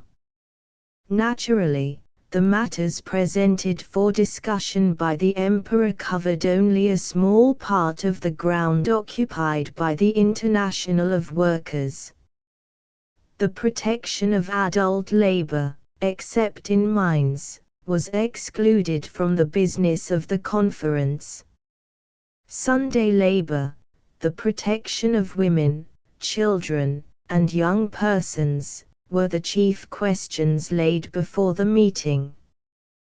There can be no doubt that the conference gave a much-needed and a beneficial stimulus to legislation for the protection of labor in civilized countries, though it by no means realized the sanguine expectations that many formed regarding it. The main result of the conference has been the recognition by the governments of the fact that there are labor questions of vast importance, and that these questions have international aspects which can no longer be ignored. Let us hope that it may be the beginning of better things. In the course of human improvement we may hope that the question of the needs and rights of labor will ever take a large place beside the concerns of war and diplomacy, and that it will eventually supersede them. The workers have a growing influence at the elections in civilized countries. It is their duty to press their just claims on the governments, and so to bring about that desirable consummation. 1. Enthalungen über den kommunischen Prozess zu Karl, von Karl Marx, Einleitung von Father Engels, p. 3. 2. Enthalungen, Introduction, p. 11. 3. p. 47. 4. For the official documents connected with the International, see Armeyers Emancipationskampf des Widerstands, Volume I 2nd ed. 5, Oscar Testu, El International, p. 153. 6. Der Bürgerkrieg in Frankreich. Chapter 9: The German Social Democracy. To understand the modern development of Germany, we must recall a few of the leading facts of its history. German history is largely a record of disunion, and this became chronic at the Reformation, which divided the country between two conflicting forms of religion. The religious struggle had its culmination and its catastrophe in the 30 Years' War. Seldom, if ever, in the history of the world, has a calamity so awful befallen a people so highly endowed and so well fitted to excel in all the paths of progress. In every respect, economical, political, and moral, Germany in the 30 Years' War received wounds from which she has hardly recovered even today. Division and weakness at home invited interference and aggression from abroad. For generations it was the cornerstone of French policy to foster the divisions of Germany, and so to maintain her supremacy in Western Europe. The victories of the great Frederick, the works of her great writers, Lessing, Schiller, and Goethe, and of her great philosophers, Kant, Fichte, Schelling, and Hegel, and the mighty struggles of the War of Liberation in 1813, did much to restore the national consciousness of Germany. But the disunion continued, and in her industrial organization she was far behind England and France. Feudalism survived, especially in the regions east of the Elbe, far into the 19th century. The power loom was not introduced, even into the more progressive Rhine country, till the middle of the 19th century. The results of the War of Liberation were, for the German people, most disappointing. After throwing off the French yoke, citizen and peasant alike found that the enthusiasm and devotion with which they had spent blood and treasure had been in vain. The German princes took to themselves all the fruits of victory, and the old abuses continued to flourish under the old regime. The only considerable reforms were those which had been established in the Rhine country by the hereditary enemy, the French, and which the German reaction did not venture to abolish. In these circumstances we need not wonder that a profound and brooding discontent began to occupy the best German minds. A fatherland which was disunited at home and weak abroad, princely despotisms which fostered servility and raised a barrier to progress, backward methods and institutions which were all the more galling when contrasted with the preeminence which Germany had attained in literature and philosophy. How could any patriot be satisfied with such a wretched condition of affairs? Thus it happened that Germany took a leading part in the revolutionary troubles of 1848. Both at Vienna and Berlin the old regime was for a time overturned, and a national parliament met at Frankfurt.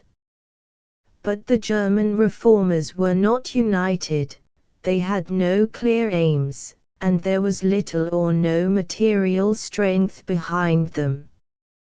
The reaction had been taken by surprise. But it wielded the organized military power, and so was able to act whilst the liberals talked and proposed. Before the troubled year had come to a close the reaction was triumphant both in Vienna and Berlin. Then a time of darkness which could be felt, and which apparently was as hopeless as ever, followed in Germany. Parliaments were dispersed. Many who had shared in the struggle were put to death or imprisoned. In 1849 Switzerland counted within her borders as many as 11,000 German refugees, most of whom eventually found a home in America. It appeared as if only one failure the more had been made in the toilsome march of human progress. But it was not an entire failure. The revolutionary disturbances had at least proved that many of the old institutions were untenable, and must in whole or in part be removed. It was found necessary to make some concessions to liberalism. Much of the old feudalism was set aside. Above all, both in the middle and working class there had arisen a new spirit which only awaited the opportunity that was sure to come. The opportunity arrived a few years afterwards, when the forces which have made the Germany of today came into action. In the new circumstances it was an interesting question how far the bourgeoisie and the working class could march together. It is a standing charge brought against German liberalism by the Social Democrats, that it has never led the progressive forces against the reaction with any degree of courage or resolution. They maintain that in the revolutionary struggles of 1848 the German liberals never trusted the working class, that when the choice came to be made between the reaction and a strenuous democratic policy supported by the proletariat, they preferred to transact with the reaction, and so committed treason on the sacred cause of progress. On this question largely turns the history of recent German politics. It is a wide and complicated question which can be rightly answered only by due consideration of the facts of the historical situation. The middle class had triumphed both in France and England. But the Industrial Revolution, which naturally brings with it the rule of the middle class, was in Germany much later than in France and England. In 1848 the German middle class was still in its infancy, and had neither the insight nor the material means to lead the democracy against the reaction with any prospect of success, nor was it reasonable to expect that it should.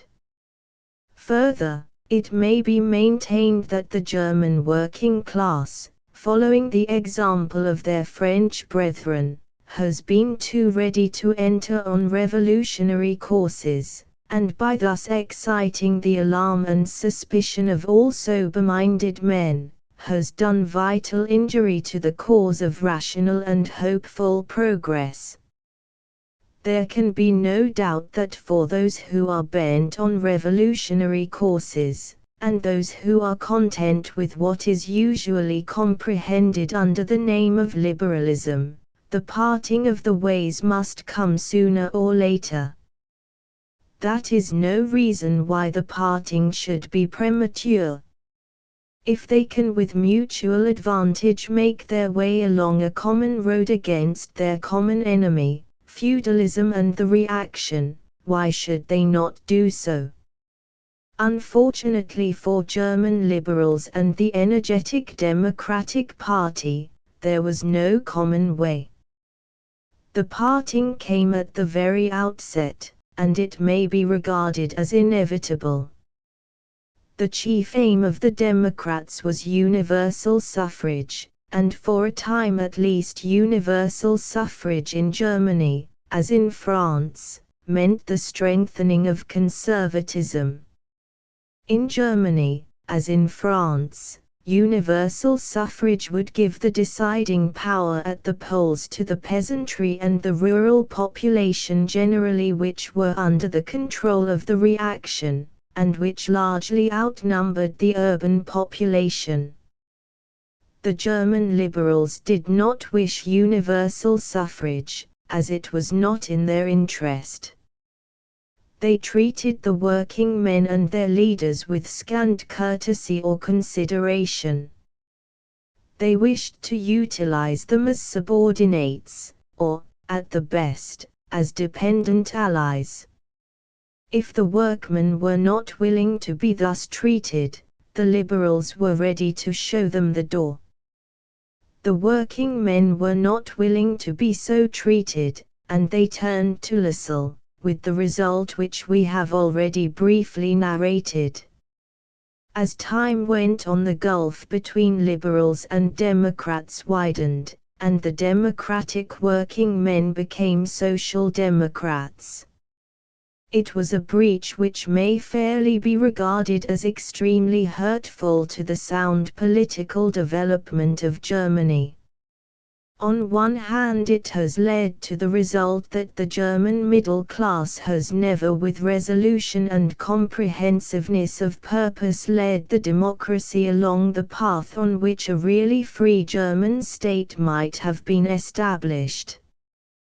Partly from choice, partly from the necessities of its position, the German middle class has followed the policy of making for itself the best terms it could with the reaction, and the socialists say that this meant the sacrifice of democratic ideals to the material interests of the middle class. The treason of the bourgeoisie, the abdication by the bourgeoisie of its historic place at the head of the democratic movement. These phrases sum up the worst accusations brought by the Social Democrats against the German middle class. On the other hand, the working men, finding themselves neglected or repudiated by those who, according to the natural laws of historical development, should for a time at least have been their leaders, gave ear, it may be prematurely, to men of revolutionary views and antecedents like Lassalle and Karl Marx, and in this manner was formed a revolutionary party which in many ways has not had a salutary organic relation to the mainstream of German life. It is in fact the reaction which has profited by the division between the bourgeoisie and the working class. We shall now return to the history of the Universal Working Men's Association which, as we have seen, was founded by Lassalle in 1863.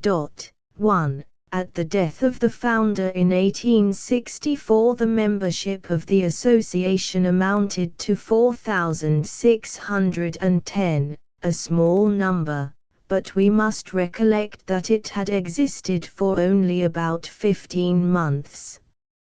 Lassalle, in his will, had recommended as his successor Bernhard Becker, a man totally unqualified for such a difficult post. At the founding of the association it had been thought good that the president should exercise a species of dictatorship. This arrangement might be suitable so long as the office was filled by Lassalle. It was not easy to get a competent man of any kind. In such a novel organization we need not say that there were hardly any members of ability and experience. Lassalle's choice was therefore extremely limited. The most capable of his adherents undoubtedly was von Schweitzer, a young man who belonged to a patrician house of Frankfurt on the Main. But his reputation was so far from stainless that the German workmen for some time refused to have anything to do with him. Becker was elected, and conducted the affairs of the association with more energy than wisdom, while the Countess Hatzfeldt, as the intimate friend of Lassalle, used her wealth and social position to control its fortunes in a way little calculated to satisfy the self-respecting German working men. It was a time of confusion and uncertainty in the association, of suspicion, jealousy, and contention among its leading members.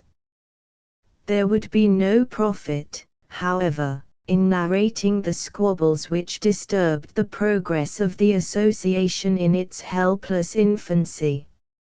Indeed, if we consider the matter with some measure of sympathy and impartiality, it would hardly have been natural had it been otherwise. Let us try to realize from what low estate the German working men were now endeavoring to rise. We must remember that the German workman had no share or experience in government, either local or national.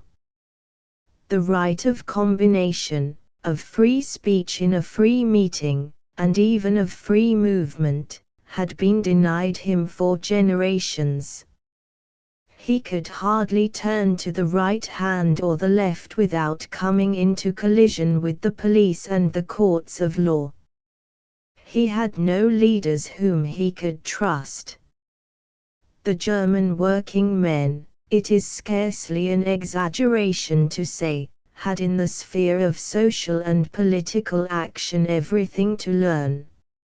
Under conditions which were most trying and uncertain, they had to shape out a policy which suited their interests and ideals. They had to learn to know each other and to work in union, and they had to find trustworthy and capable leaders. Nameless misery and degradation prevailed in too many of the industrial regions on the Rhine in Saxony and Silesia. Men, women, and children were worked for 15 hours a day. Hand labor was disappearing with the wonted unspeakable suffering before the machinery brought in by the Industrial Revolution. Both the hand labor and the factory labor of Germany suffered under the pressure of the competition of the more advanced mechanical industry of England. In the lot of the German working man there had been neither light, leading, nor hope. The men who represented state and church, law and learning, and who should have been responsible for his guidance, were too often found among his oppressors. In view of facts like these, need we wonder that Lassalle, with all his eloquence and energy, found it difficult to rouse the German working men out of their apathy and hopelessness. Under such depressing circumstances, it was no particular disgrace for an ordinary man like Bernhard Becker to fail. Becker's tenure of the presidency was of short duration. He was succeeded by Tolk, a man of ability and energy, but at his entrance into office the prospects of the association were not bright. The funds in its treasury amounted to only 6 thalers or 18 shillings. If finance be the test of success, the association founded by Lassalle was indeed at a very low ebb. The brightest feature in the early history of the association was the Social Democrat, a paper founded by Schweitzer at the end of 1864. And which had on its list of contributors the names of Marx and Engels. But even here the evil fortune of the association clung to it. In a series of articles on Bismarck, Schweitzer had given expression to views regarding that statesman which were highly displeasing to the two revolutionists in England, and they publicly renounced all connection with the paper.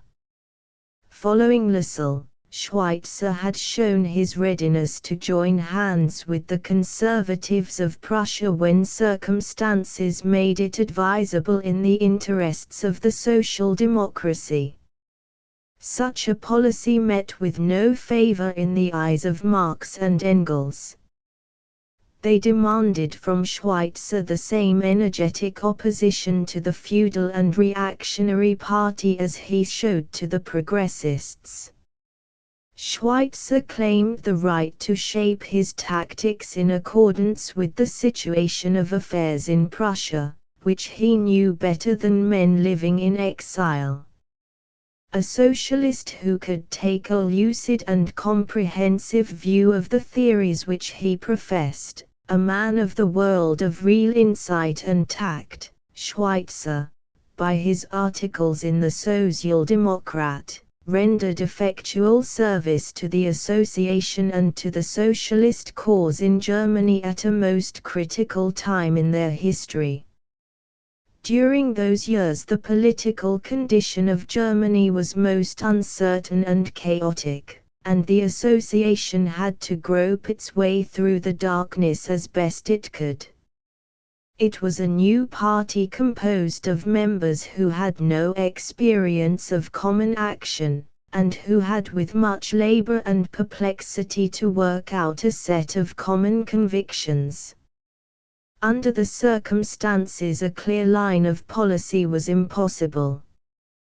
The first mighty step out of this political chaos was made in 1866, when Bismarck, after defeating Austria, established the North German Confederation. The elections to the North German Diet, which was now established, were based on universal suffrage. The first North German Diet met in 1867, and in the same year Schweitzer was elected president of the association founded by Lassalle. How were the Social Democrats of Germany to relate themselves to the new order of things? Before answering this question we must say something of important movements which were proceeding on the Social Democratic side. The adherents of the Universal Working Men's Association were drawn chiefly from Prussia and North Germany.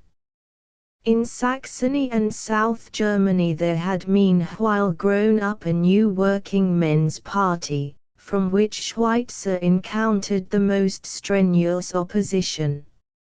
Under the influence of the new life which prevailed in Germany in the years following 1860, many workmen's unions were established. As it was dangerous to make too open a profession of a political object, these unions adopted the name of Workmen's Educative Associations, Arbeiterbildungsverein. Some of these working men's associations had attached themselves to Lassalle, but from the first many had held aloof from him. Many of these associations had been founded and promoted under liberal democratic influences, and their aim may generally be described as political and educational rather than economical, but it would be more accurate still to describe them as having no clear aims, and as on the lookout for a policy rather than possessing one. It is certain that as Saxons and South Germans they were to a large degree inspired by the hatred to the growing ascendancy of Prussia which prevailed around them. Shortly after the founding of the Lassalle Association, a union of the working men's associations which continued loyal to the Progressist Party was founded at Frankfurt in 1863. And was intended to form a bulwark against the influence of Lassalle.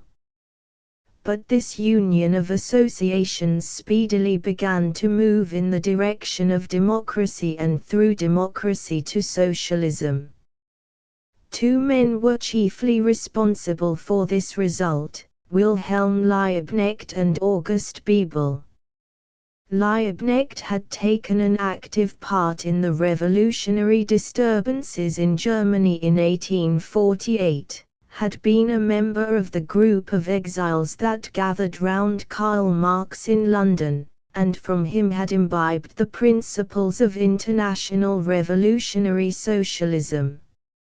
He had joined the Universal Association of Lassalle, but he never enjoyed the entire confidence of his chief.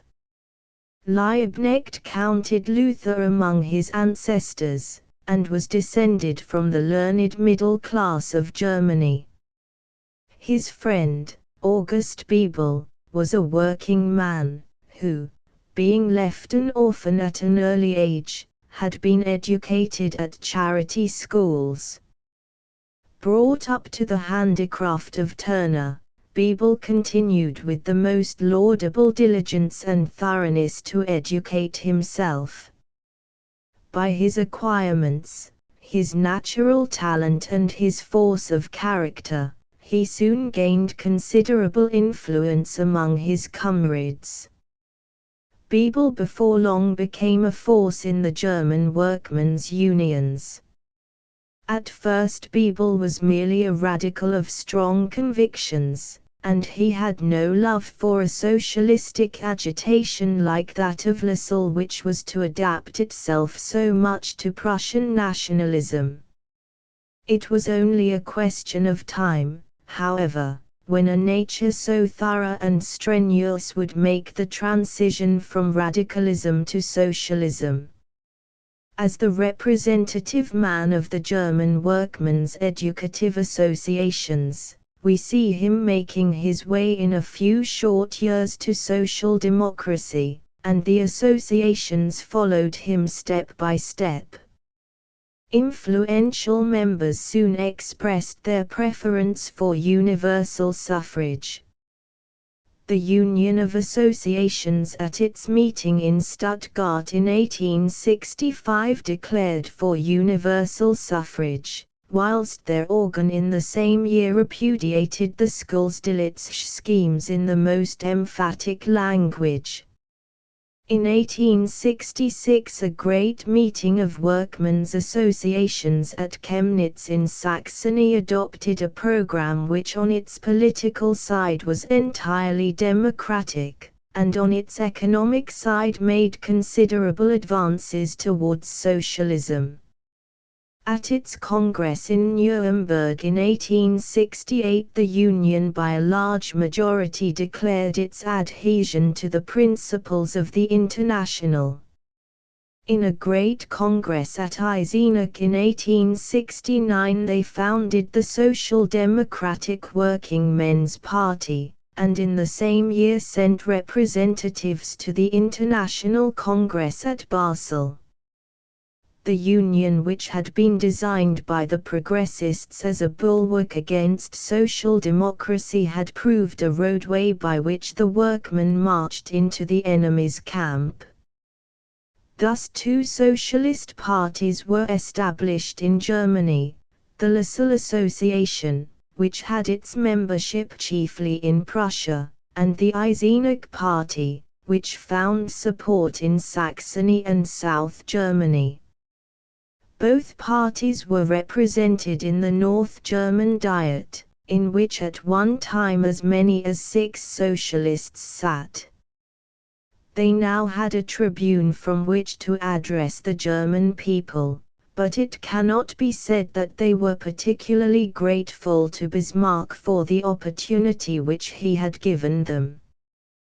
To men of the Revolutionary Party of 1848, whose ideal had been the unification of Germany under the free initiative of the people, the work of Bismarck could not appear a very delightful consummation, even though it was accompanied with the gift of universal suffrage. Schweitzer regarded the North German Confederation as a very unpleasant and very unwelcome, but yet irrevocable fact, with which the social democracy would need to find a way of getting on whose basis they would have to establish themselves as the extreme opposition if they wished to continue a political party. Liebknecht, on the other hand, looked upon the North German Confederation as a reactionary work of violence and injustice that must be overthrown. In order not to strengthen it, he repudiated all practical participation in the legislative measures of the Diet. The parliamentary tribune was only a platform from which he could hurl his protest against the new arrangement of things among the masses of the German people. In his opinion, the creation of Bismarck meant the division, weakening, and servitude of Germany, and history would march over its ruins. During the Franco-German War of 1870–71, the flood of patriotic enthusiasm for a time almost submerged the socialistic agitation. At the commencement of hostilities, Liebknecht and Bebel refrained from voting on the question of a war loan. They disapproved alike of the policy of Prussia and of Bonaparte. The other socialist deputies, including Schweitzer, voted for it, as the victory of Napoleon would mean the overthrow of the socialist workmen in France, the supremacy of the Bonapartist soldiery in Europe, and the complete disintegration of Germany. But after the fall of the French Empire, all of them voted against a further loan and recommended the speediest conclusion of peace with the Republic, without annexation of French territory. Such views did not meet with much acceptance in Germany, either from government or people. Several of the socialist leaders were thrown into prison. At the first election to the German Reichstag in 1871, the socialists counted only 102,000 votes, and returned 2 members. Soon afterwards, Schweitzer announced his intention of retiring from the leadership of the Universal Working Men's Association. He had been defeated at the general election. His position at the head of the association, which, as we have seen, was a species of dictatorship, was no longer tenable. His trials and struggles with the Prussian police and courts of justice, the troubles he experienced in the midst of his own party, the persecution and calumny which he endured from the opposing Eisenach party, the sacrifice of time and money, of health and quiet, which were inseparable from such a post, had made it a very uneasy one. He had conducted the affairs of the association with a tact, insight, and appreciation of the situation to which his successors in the leadership of the German socialists have apparently never been able to attain. He died in Switzerland in 1875. About the same time, in the spring of 1871, came the tidings of the great rising of the working class in the Commune at Paris. Mass meetings of German workmen were held in Berlin, Hamburg, Hanover, Dresden, Leipzig, and other large towns, to express their sympathy with their French brethren in the struggle which they were waging. In the Reichstag, Bebel made a speech which contained the following passage: "Be assured that the entire European proletariat, and all that have a feeling for freedom and independence in their heart, have their eyes fixed on Paris. And if Paris is for the present crushed, I remind you that the struggle in Paris is only a small affair of outposts, that the main conflict in Europe is still before us, and that ere many decades pass away the battle cry of the Parisian proletariat, war to the palace, peace to the cottage, death to want and idleness, will be the battle cry of the entire European proletariat." 2. When the war fever of 1871 subsided, the socialistic agitation resumed its course, and it was fostered by the wild speculations of the time, and by the industrial crisis which followed it. At the elections of 1874, the Socialist Party polled 340,000 votes and returned 9 members. From Lassalle's first appearance on the scene in 1862, the socialistic agitation had encountered the German police at every step of its career. Its leaders were prosecuted and thrown into prison. Meetings were broken up, newspapers and organizations were suppressed. The free expression of opinion on the platform and through the press was curtailed in every way. Such experience taught the socialist leaders the advantage and necessity of union in face of the common enemy. The retirement of Schweitzer from the control of the Lassalle Party in 1871 had removed the most serious obstacle to union. Hasan Clever had been elected president in his stead, but it was felt that the party had outgrown the autocratic guidance which had been helpful and perhaps necessary to it in its early years. All the tendencies and influences of the time served to bring the Lassalle and the Eisenach parties together. They were pursuing the same aims under the same conditions, against the same opposition, and there was really nothing now to keep them apart except the recollection of old rivalries and animosities which soon faded under the pressure of their practical difficulties. Under these circumstances the process of union was easy, and the fusion of the Eisenach and Lassalle parties was effected in a congress at Gotha in 1875. At this Congress 25,000 regular members were represented, of whom 9,000 belonged to the Marx Party and 15,000 to that of Lassalle.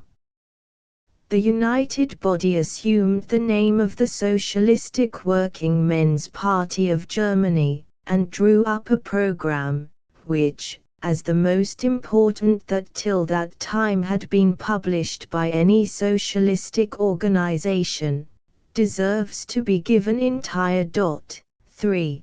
The union of the two parties thus accomplished was the starting point of a new career of prosperity for the German social democracy. At the election of 1877 the new party polled nearly 500,000 votes, and returned 12 members to the Riksdag. This result was largely due to the admirable organization to which the socialistic propaganda had now attained. A staff of skillful, intelligent, and energetic agitators advocated the new creed in every town of Germany, and they were supported by an effective machinery of newspapers, pamphlets, treatises, social gatherings, and even almanacs, in which the doctrines of socialism were suggested, inculcated, and enforced in every available way. At all the great centers of population, in Berlin, Hamburg, and in the industrial towns of Saxony and on the Rhine, the Social Democrats threatened to become the strongest party. Such a rate of progress, and the aggressive attitude of the spokesman of the party, naturally awakened the apprehensions of the German rulers. They resolved to meet it by special legislation. The Social Democrat program contained nothing that was absolutely inconsistent with the idea of a peaceful development out of the existing state. As we have seen, it is a principle of the Marx socialism that its realization depends on the inherent tendencies of social evolution, but the process can be hastened by the intelligent and energetic cooperation of living men, and as this cooperation may take the shape of revolutionary force, and was actually in Germany assuming a most aggressive and menacing attitude, both on the platform and in the press, it was inevitable that the German government should adopt measures to repress it. The occasion of the anti-socialist legislation was found in the attempts of Hodel and Nobiling on the Emperor's life in 1878. It is needless to say that neither attempt was authorized by the Social Democratic Party. The two men had no official connection with the party. Both were weak in character and intellect. Their feeble brains had been excited by the socialistic doctrines which were fermenting around them. No further responsibility for their acts attaches to the Social Democratic Party, whose principles and interests were entirely opposed to such attempts at assassination. The bill introduced after the attempt of Hodel was rejected by the Riksdag. On the attempt of nobling, the government dissolved the Riksdag and appealed to the country, with the result that a large majority favorable to exceptional legislation was returned. At the general election, the socialist vote declined from 493,000 to 437,000. Severe anti-socialist laws were speedily carried by the new Riksdag. A most interesting feature of the discussions which took place in connection with the exceptional legislation was the attitude of Bismarck. Now, when the great statesman is no more, it is specially necessary to state that he approached the subject of socialism with an open-mindedness which does him honor. He felt it his duty to make himself acquainted with all the facts relating to his office, and took particular pains to understand the new social and economic problems which were engaging the attention of the country. In a sitting of the Riksdag on the 17th of September, 1878, he did not hesitate to express his sympathy and even respect for Lassalle. He explained how he had met Lassalle 3 or 4 times at the request of the latter, and had not regretted it. Referring to baseless rumors that had been circulated to the effect that he had been willing to enter into negotiation with the agitator, he stated that their relations could not have taken the form of a political transaction, for Lassalle had nothing to offer him, and there could be no bargain when one of the parties had nothing to give. But Lassalle had something, Bismarck went on to say, that attracted me exceedingly as a private man. He was one of the cleverest and most amiable men with whom I ever met, a man who was ambitious in great style, and by no means a republican. He had a very strongly marked national and monarchical feeling. The idea which he strove to realize was the German Empire, and therein we had common ground. Lassalle was ambitious in the grand style. It was doubtful, perhaps, whether the German Empire should close with the Hohenzollern dynasty or the dynasty Lassalle, yet his feeling was monarchical through and through. Lassalle was an energetic and most intellectual man, whose conversation was very instructive. Our talks lasted 4 hours, and I always regretted when they came to an end. I should have been glad to have had a man of such endowments and genius as neighboring landlord. It should be added also that Bismarck saw no objection in principle to the scheme of productive associations with state help recommended by Lassalle. Such experiments were not unreasonable in themselves, and were entirely consistent with the range of duties recognized by the state as he understood them. But the course of political events had not left him the necessary leisure. Before leaving this matter, we should note that, as regards universal suffrage and the scheme of productive associations with state help, Bismarck and Lassalle had common ground, on which they could have cooperated without sacrifice of principle on either side. In his speech in the Reichstag of 17 September 1878, the Chancellor also explained the origin of his hostility to the social democracy. One of its leading representatives, either Bebel or Liebknecht, had in open sitting expressed his sympathy with the Commune at Paris. That reference to the Commune had been a ray of light on the question. From that time he felt entirely convinced that the social democracy was an enemy against which the state and society must arm themselves. As we have seen, it was Bebel who had used the objectionable language in the Reichstag, but Liebknecht had never been backward in the frank and uncompromising expression of views of a similar nature. Such views were not the passing feeling of the hour, they were the statement of firm and settled conviction, and may fairly be taken as representative of the beliefs and convictions of the German social democracy in general. The Social Democrats were hostile to the existing order in Germany, and they did not hesitate to say so. In these circumstances it is hardly necessary to say that a collision with a government like that directed by Bismarck was inevitable. Bismarck himself was a Prussian Junker who had become a great European statesman, but in many ways he remained a Junker to the end of his life. With rare sagacity and strength of will he had shaped the real forces of his time towards the great end of uniting the fatherland and restoring it to its fitting place among the nations of Europe.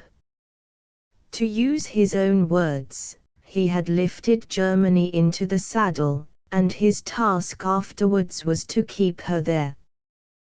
The methods, however, by which he had accomplished the first part of his task, were scarcely so suitable for the accomplishment of the second. In the now united Germany he found two enemies which appeared to menace the new structure which he had so laboriously reared, the Black International, or the Ultramontane Party, and the Red International, or the Social Democrats. These enemies he tried to suppress by the high-handed methods which had been familiar to him from his youth. He was about 56 years of age when the German Empire was established. It was too much to expect of human nature that he should at so late a time of life break away from his antecedents as Prussian Junker and statesman, and adopt the methods which would make Germany a free as well as a united state. Yet it is only right to say that he went a considerable distance on this desirable path. Both as realist statesman and as patriot he wished to have the German people on his side. When he attempted to suppress the social democracy by methods which are not worthy of a free and enlightened nation, he did so in all seriousness, as a German patriot. He was a man working under the human limitations of his birth, antecedents, and position. On the other hand, the Social Democrats had endured oppression for many generations from the classes which Bismarck represented. They had now risen in anger out of the lower depths of society as an organized party, demanding that the hereditary oppression should cease. Considered in this aspect, the anti-socialist legislation of Bismarck was only a new phase in a secular process. Time has not yet fully revealed the means by which a process of this kind can be brought to a close. The anti-socialist laws came into force in October 1878. Socialist newspapers and meetings were at once suppressed, and the organization of the party was broken up. Generally, it may be said that during the operation of the laws the only place in Germany in which the right of free speech could be exercised by the socialists was the tribune of the Reichstag, and the only organization permitted to them was that formed by the representatives of the party in the Reichstag. As time went on, the minor state of siege was established in Berlin, Hamburg, Leipzig, and other towns, and the police did not hesitate to exercise the power thereby put into their hands of expelling social democratic agitators and others who might be objectionable to them. For some time confusion, and to some extent dismay, prevailed among the Social Democrats. But ere long they found that their union and their power did not depend on any formal organization. As Marx had taught, the organization of the factory necessarily brings with it the organization of the proletariat. A well-drilled working class is a natural and inevitable result of modern industrial evolution, which no fiat of the law can disturb, if the workmen have the intelligence to understand their position and mission. Thus the German workman realized that the union in which he trusted was beyond the reach of repressive laws, however cunningly devised and however brutally exercised.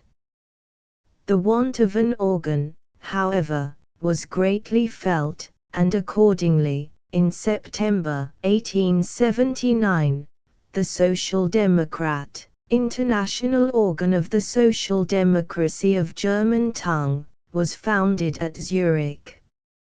From 1880 it was edited by Edouard Bernstein with real ability and conscientious thoroughness. Every week thousands of copies were dispatched to Germany, and, in spite of all the efforts of the police, were distributed among the Social Democrats in the fatherland.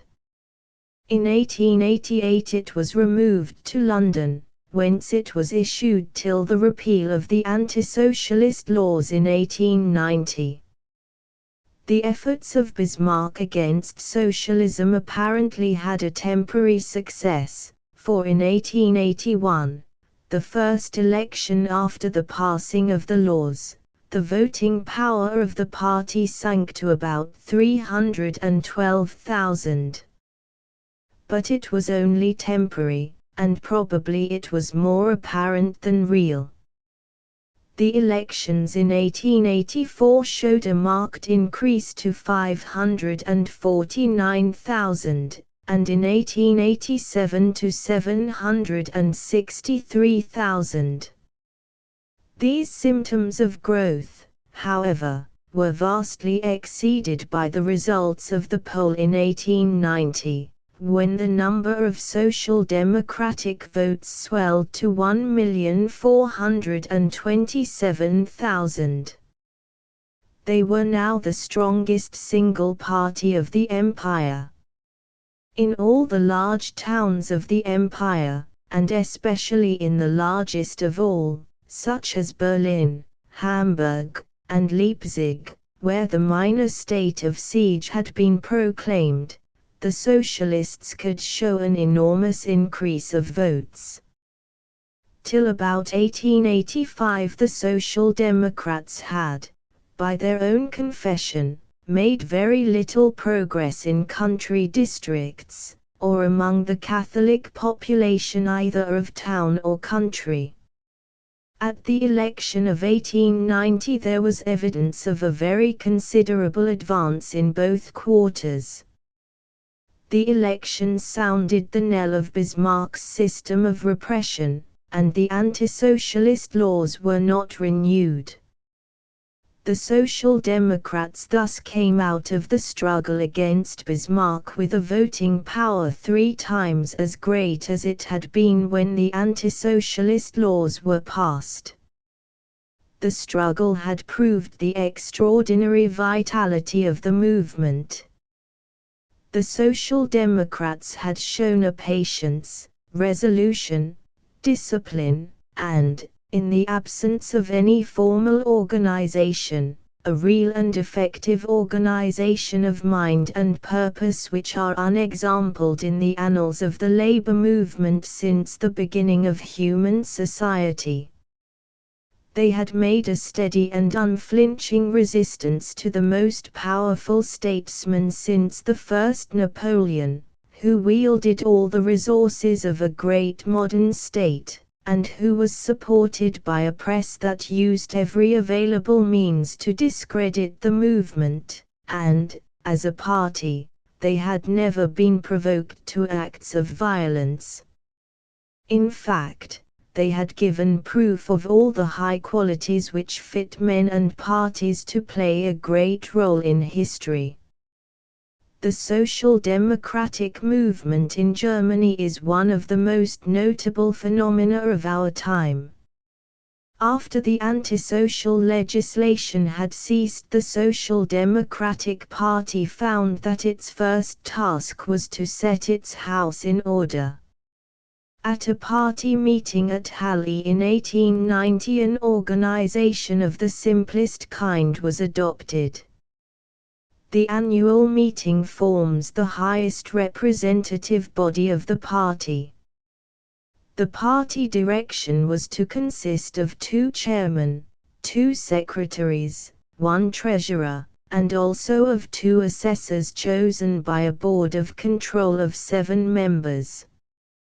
The Social Democrat, which, as we have seen, had for some time been published in London, was discontinued, and the Vorwärts of Berlin was appointed the central organ of the party.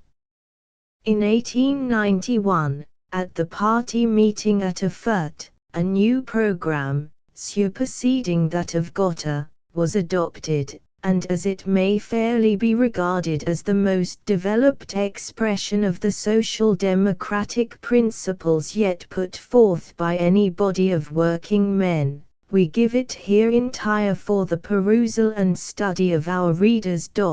For the economic development of the bourgeois society leads by a necessity of nature to the downfall of the small production, the basis of which is the private property of the workman in his means of production. It separates the workman from his means of production, and transforms him into a proletarian without property, whilst the means of production become the monopoly of a comparatively small number of capitalists and great landowners. This monopolizing of the means of production is accompanied by the supplanting of the scattered small production through the colossal great production, by the development of the tool into the machine, and by gigantic increase of the productivity of human labor. But all advantages of this transformation are monopolized by the capitalists and great landowners. For the proletariat and the sinking intermediate grades, small tradesmen and peasant proprietors, it means increasing insecurity of their existence, increase of misery, of oppression, of servitude, degradation, and exploitation. Ever greater grows the number of the proletarians, ever larger the army of superfluous workmen, ever wider the chasm between exploiters and exploited, ever bitterer the class struggle between bourgeoisie and proletariat, which divides modern society into 2 hostile camps, and is the common characteristic of all industrial lands.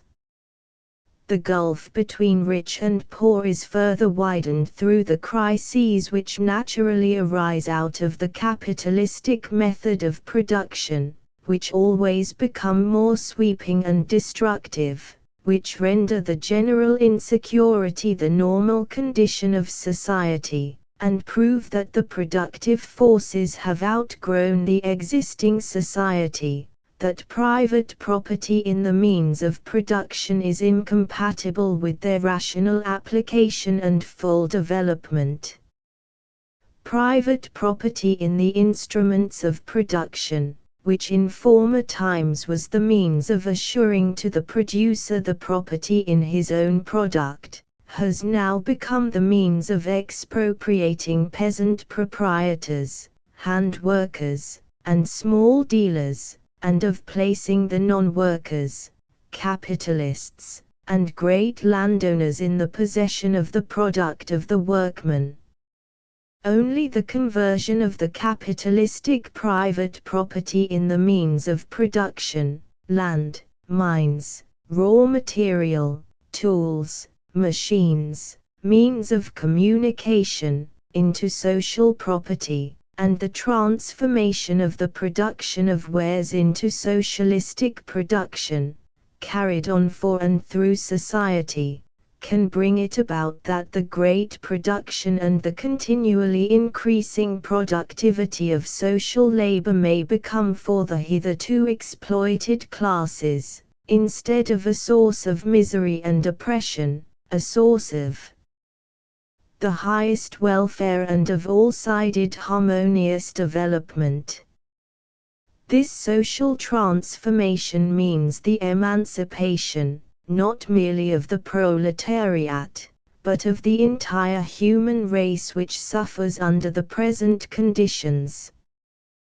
But it can only be the work of the laboring class, because all other classes, in spite of their mutually conflicting interests, stand on the ground of private property in the means of production, and have as their common aim the maintenance of the bases of the existing society.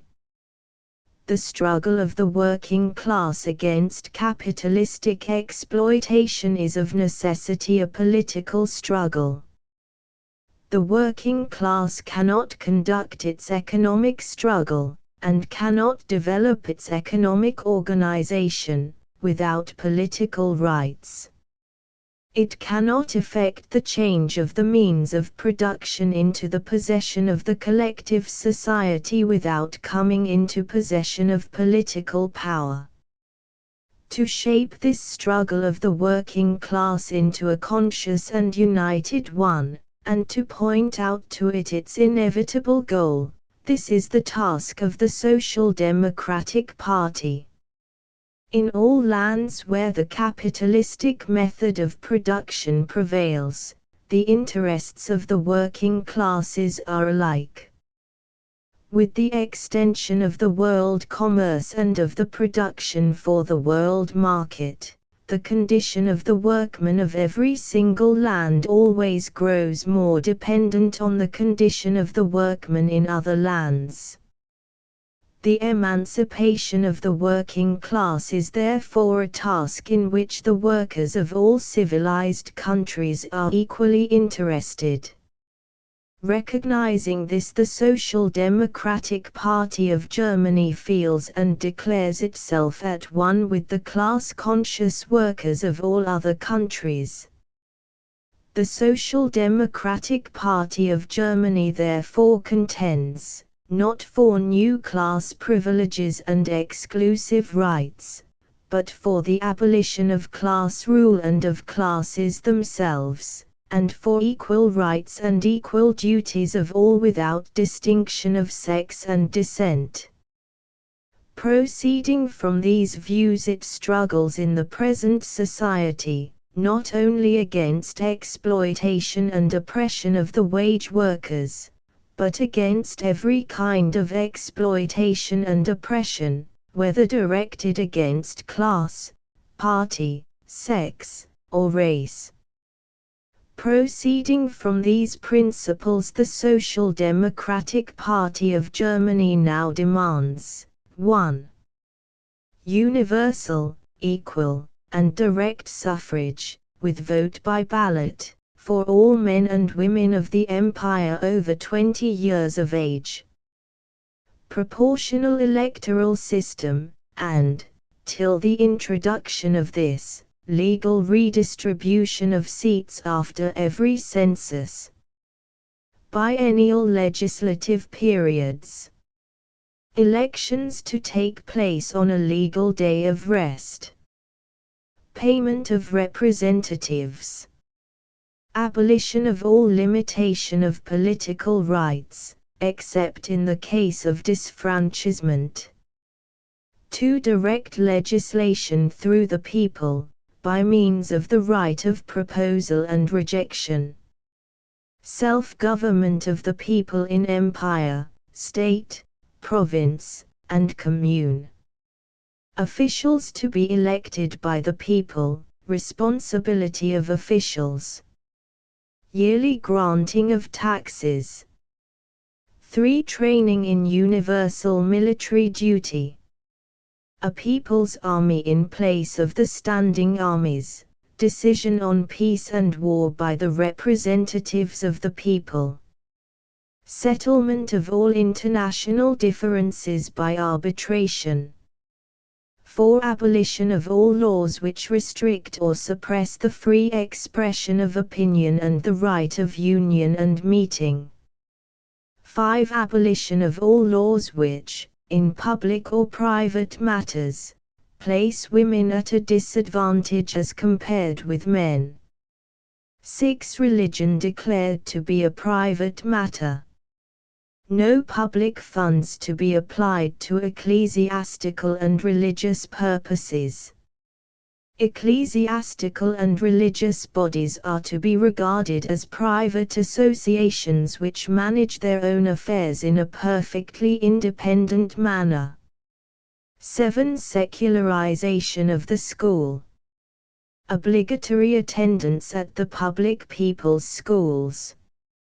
Education, the appliances of learning, and maintenance free in the public people's schools, as also in the higher educational institutions for those scholars, both male and female, who, by reason of their talents, are thought to be suited for further instruction.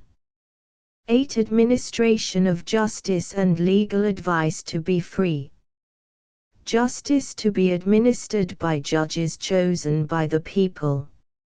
Appeal in criminal cases. Compensation for those who are innocently accused, imprisoned, and condemned. Abolition of capital punishment. 9. Medical treatment, including midwifery and the means of healing, to be free. Free burial. 10. Progressive income and property taxes to meet all public expenditure, so far as these are to be covered by taxation. Duty of making one's own return of income and property. Succession duty to be graduated according to amount and relationship. Abolition of all indirect taxes, customs, and other financial measures which sacrifice the collective interest to the interests of a privileged minority. For the protection of the working class, the Social Democratic Party of Germany demands 1. An effective national and international protective legislation for workmen on the following bases: a. Fixing of a normal working day of not more than 8 hours. b. Prohibition of money-making labor of children under 14 years. c. Prohibition of night work, except for those branches of industry which from their nature, owing to technical reasons or reasons of public welfare, require night work. d. An unbroken period of rest of at least 36 hours in every week for every worker. e. Prohibition of the truck system. 2. Supervision of all industrial establishments, investigation and regulation of the conditions of labor in town and country by an Imperial Labor Department, district labor offices, and labor chambers. A thorough system of industrial hygiene. 3. Agricultural laborers and servants to be placed on the same footing as industrial workers, abolition of servants' regulations.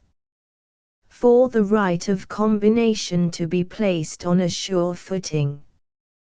5. Undertaking of the entire working men's insurance by the Empire, with effective cooperation of the workmen in its administration.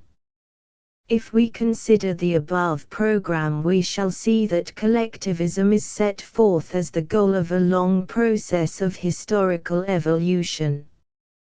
But this goal is to be attained by the conscious, intelligent, and organized action of the working class of Germany in cooperation with the working classes of other lands. This is the twofold theme of the first part of the program. The second part is a detailed statement of the social-political arrangements and institutions, by which on and from the basis of the existing society the German social democracy may move towards the goal.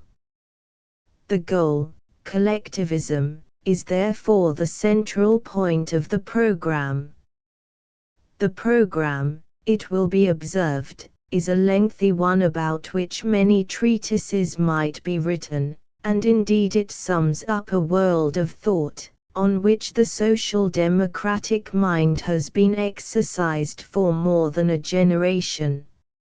It will be seen that the materialistic conception of history and the theory of surplus value of Marx are not expressed in the program, though they may be taken as underlying it by those who emphasize those two leading principles of Marx. The social democracy of Germany, therefore, is not committed to the special theories of Marx to the extent that is commonly supposed, though the general lines on which the program is constructed owe their elucidation greatly more to him than to any other man.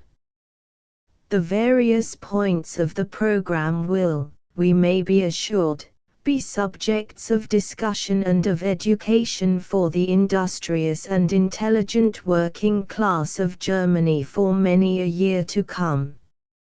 It embodies their thoughts and interests, their aspirations and ideals, in the social, economic and political sphere, but it represents no fixed system of dogma. It is meant to be a living creed, mirroring a living movement.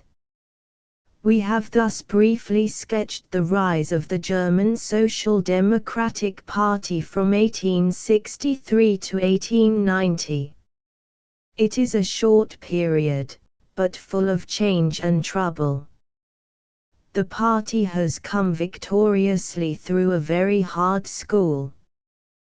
We have seen how low and feeble were the beginnings of the party. We have seen also how hard at every step of its career has been its experience of the German police. Indeed, the Prussian and German executive has left no means untried to suppress and destroy the movement. Looking back on the development of the party, we cannot doubt that at certain decisive stages greater wisdom and insight might have been shown by its leaders. The ascendancy of Prussia should have been recognized as an inevitable fact which unquestionably made for progress in the unification of Germany. In this aspect at least the work of Bismarck was profoundly progressive. We may safely assume that the unification and regeneration of Germany would never have been accomplished by a talking apparatus like the Frankfurt Parliament of 1848, and we can see no other force that could have succeeded except the military power of Prussia. And we may further add that the present policy of the Social Democratic Party in refusing to vote for the budgets, if it were seriously to weaken the German executive, would in the existing state of Europe be disastrous in the last degree. That men like Liebknecht should hate the Junker Party as the hereditary oppressors of the poor was natural, but the Junkers have had and still have a great historic function as the heads of the forces political and military which have again made Germany a nation. Their way of making the new Germany has not been the ideal way, let us say, but it has been the way of fact, and no exercise of revolutionary impatience of Marx or Liebknecht has been able to arrest or reverse the fact.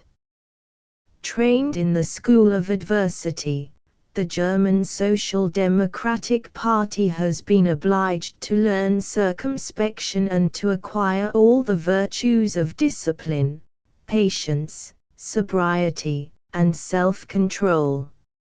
Some of its members, among whom Most and Hasselmann were prominent, strongly urged a policy of anarchic resistance to authority, but this tendency was strenuously opposed by the vast majority. Most and Hasselmann, on refusing to submit to the party discipline, were eventually expelled. Every attempt to encourage the theory or practice of anarchism in the German Social Democratic Party has been sternly and almost unanimously suppressed by the party. It succeeded only to a slight degree in cases where it was promoted by the agents of the German police for their own evil ends. A most wholesome effect of the adverse experience of the Social Democratic Party was that it sifted from their ranks all who were not thoroughly in earnest in the cause of the working man. It is a grave misfortune of new movements like socialism that it attracts from the middle and upper classes all manner of faddists and crotchety enthusiasts and adventurers, vapid and futile talkers, acrid and morbid pessimists, who join the movement, not from real love of the cause, but because it gives them an opportunity to scheme and harangue, and to lash out at the vices of the existing society. From this dangerous class the German Social Democratic Party was saved by the anti-socialist legislation at a time when socialism was becoming fashionable. It is a most significant feature in the development of the German social democracy that it has attained to its present advanced position without the help of any leader of commanding talent. It has had many loyal chiefs. For over 50 years, during which exile, privation, discouragement, prosecution, and imprisonment were followed by a season of comparative triumph, Liebknecht was at all times the consistent and unflinching champion of the revolutionary cause. Bebel's service for the working man now extends to about 40 years, and has been not less consistent and courageous. Many others, such as Hasenclever, Auer, and Volmar, have served with ability for many years. But none of those named can be considered men of remarkable gifts. Bernstein and Kautsky, who may be described as the leading theorists of the party in recent years, have shown wide knowledge, judgment, and clearness of vision, but they would be the last to lay claim to the endowments that give Marx and Lassalle their high place in the history of the working class. These things being so, we must regard the German social democracy as a movement which owes its rise no doubt to the initiative of two men of original force, but which in its development finds its basis in the minds and hearts of the proletariat of the fatherland. In the absence of other guidance, the Social Democratic Party has been a center and a rallying point to the German workman. While all else was uncertain, dark, and hostile, the party could be relied upon to give friendly and disinterested counsel. The strikes which from time to time broke out among the German workmen received the most careful advice and consideration from the social democratic leaders, and those leaders soon found that the strikes were the most impressive object lessons in arousing the class consciousness of the workmen. Whole masses of the working men went over to the social democracy under the severe practical teaching of the strike. The cause of the German social democracy has therefore called forth the most entire devotion among all ranks of its members. When Liebknecht and Bebel were condemned to 2 years' imprisonment in a fortress after the great trial at Leipzig, in 1872, they were glad, they said, to do their 2 years because of the splendid opportunity it had given them for socialistic propaganda in the face of Germany. During the fortnight the trial had lasted, they had in the course of their defense been able to dispel prejudices and misunderstandings, and so to educate German opinion in socialism. But the 10th of March, 1878 saw a demonstration which of all the events and incidents in the history of the German social democracy may well be regarded as the most deeply significant. It was the funeral of August Heinzke. August Heinzke was a simple workman, a compositor, but he had deserved well of the proletariat by organizing its electoral victories in Berlin. He had died of consumption, called by the socialists the proletarian malady, because it is so frequently due to the insanitary conditions under which work is carried on. In the case of August Heinzke the malady was at least aggravated by his self-sacrificing exertions in the common cause, and the workmen of Berlin resolved to honor his memory by a solemn and imposing demonstration. As the body was borne to the cemetery through the working men's districts in East Berlin, black flags waved from the roofs and windows, and the vast crowds of people, reckoned by the 100,000, who filled the streets, bared their heads in respectful sympathy. Many thousands of workmen followed the bier in serried ranks to the last resting place. Of all the achievements of the German social democracy it may be reckoned the most signal that it has so organized the frugal, hard-working and law-abiding proletariat of the fatherland, and has inspired them with the spirit of intelligent self-sacrifice in their common cause. The program and principles of the party have received modification in the past, and will no doubt receive it in the future, for the German social democracy is a reality and a movement instinct with vitality. The new times will bring new needs, which will require new measures. They will bring also, we hope, a wider and clearer vision and a mellower wisdom, as without wisdom even organized power is of little avail. In view of the loyalty and devotion of the working men, it is all the more incumbent on the leaders of the German Social Democratic Party that they should now guide it along paths which will be wise, practical, and fruitful. It has too long been their evil fortune or their own deliberate choice to stand apart from the main movement of German life. They have had little part in the work of state, municipality, or country commune. The party began in opposition to the great cooperative movement of Germany. It is most important that the theories and ideals of the German Social Democratic Party should be fairly tested and corrected by their application to the practical work of society. The leaders of the party agree in their preference for legal and peaceful methods. In this point they and the representatives of the existing order might find common ground which may form a basis for better relations in the future. 1.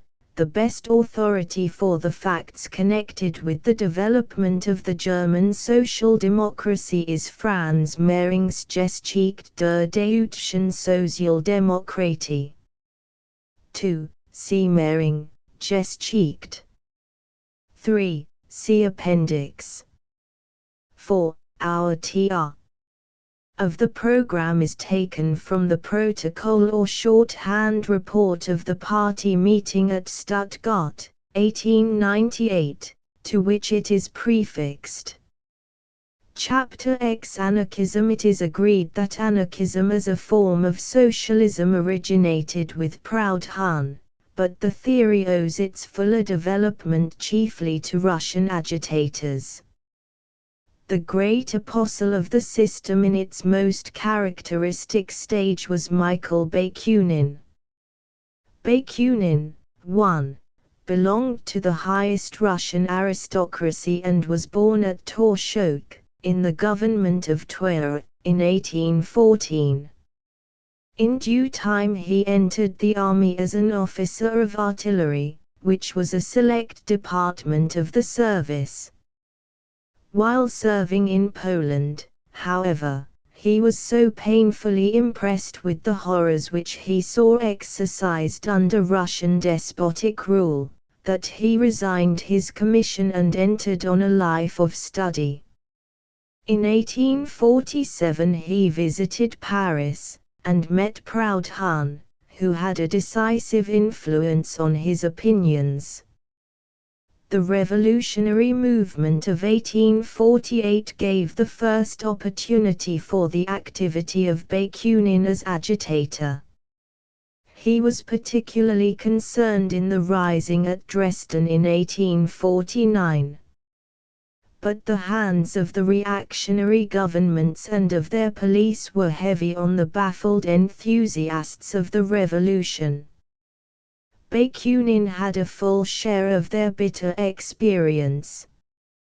As he tells us himself in his work on Mazzini, he was for nearly 8 years confined in various fortresses of Saxony, Austria, and Russia, and was then exiled for life to Siberia.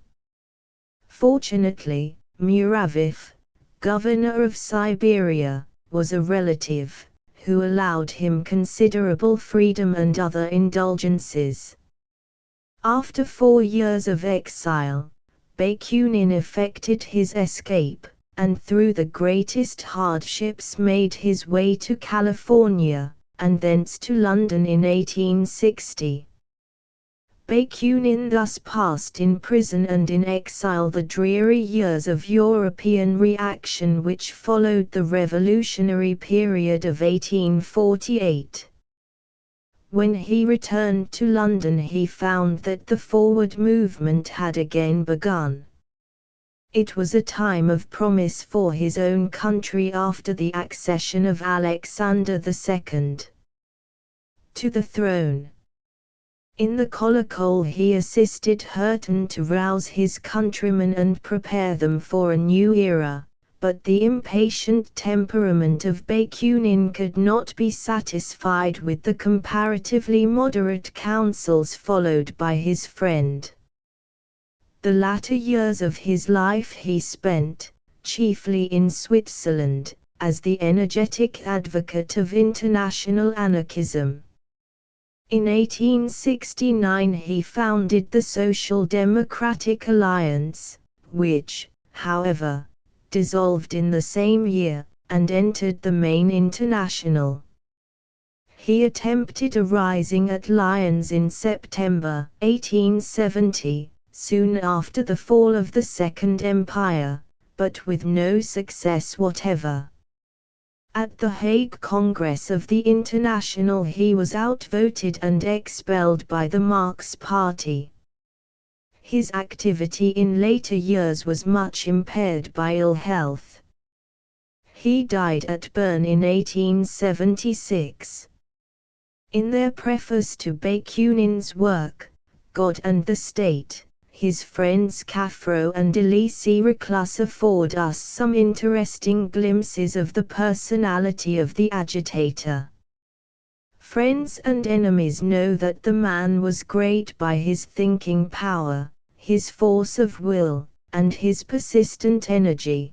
They know also what lofty disdain he felt for fortune, rank, glory, and all the miserable prizes which the majority of men are base enough to covet.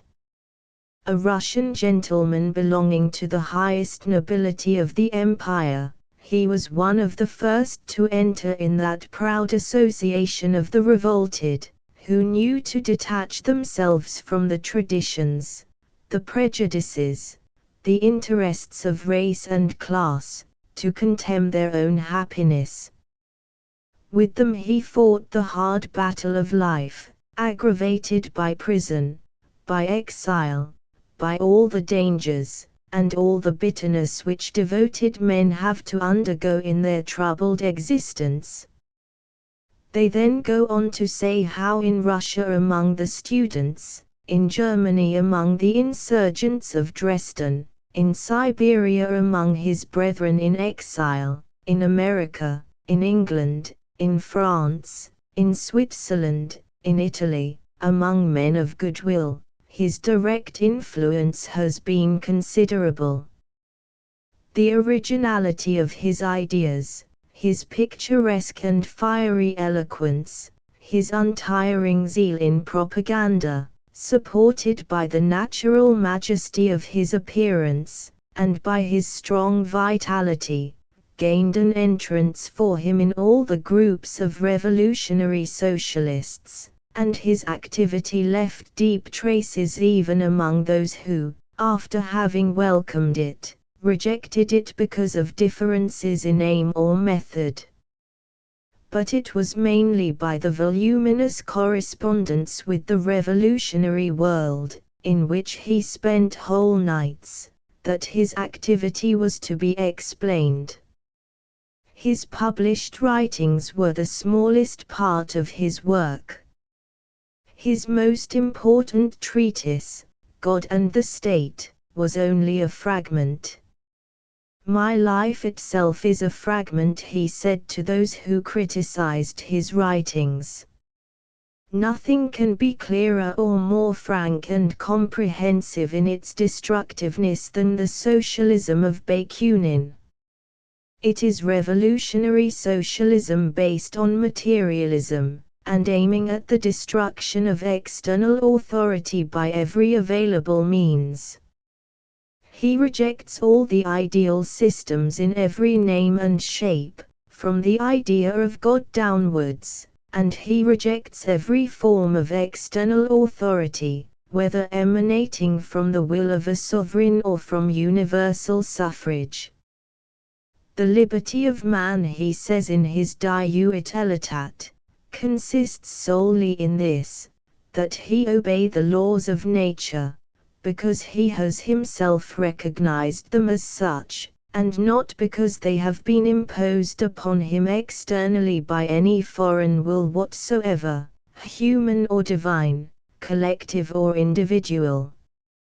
In this way will the whole problem of freedom be solved, that natural laws be ascertained by scientific discovery, and the knowledge of them be universally diffused among the masses. Natural laws being thus recognized by every man for himself, he cannot but obey them, for they are the laws also of his own nature, and the need for political organization, administration, and legislation will at once disappear. It follows that he will not admit of any privileged position or class, for it is the peculiarity of privilege and of every privileged position to kill the intellect and heart of man. The privileged man, whether he be privileged politically or economically, is a man depraved in intellect and heart. In a word, we object to all legislation, all authority, and all influence, privileged, patented, official and legal, even when it has proceeded from universal suffrage, convinced that it must always turn to the profit of a dominating and exploiting minority, against the interests of the immense majority enslaved. The following extracts taken from the program of the International Social Democratic Alliance, which he founded, will help to complete our knowledge of the views of this extraordinary agitator. The Alliance declares itself atheistic. It seeks the abolition of all religions, the displacement of faith by science and of divine justice by human justice, the abolition of marriage as a political, religious, legal, and bourgeois institution. The Alliance demands above all things the definite and complete abolition of classes, and political, economic, and social equality of individuals and sexes, and abolition of inheritance, so that in the future every man may enjoy a like share in the produce of labor, that land and soil, instruments of labor, and all other capital, becoming the common property of the whole society, may be used only by the workers, that is, by associations of cultivators and industrialists. It looks forward to the final solution of the social question through the universal and international solidarity of the workers of all countries, and condemns every policy grounded on so-called patriotism and national jealousy.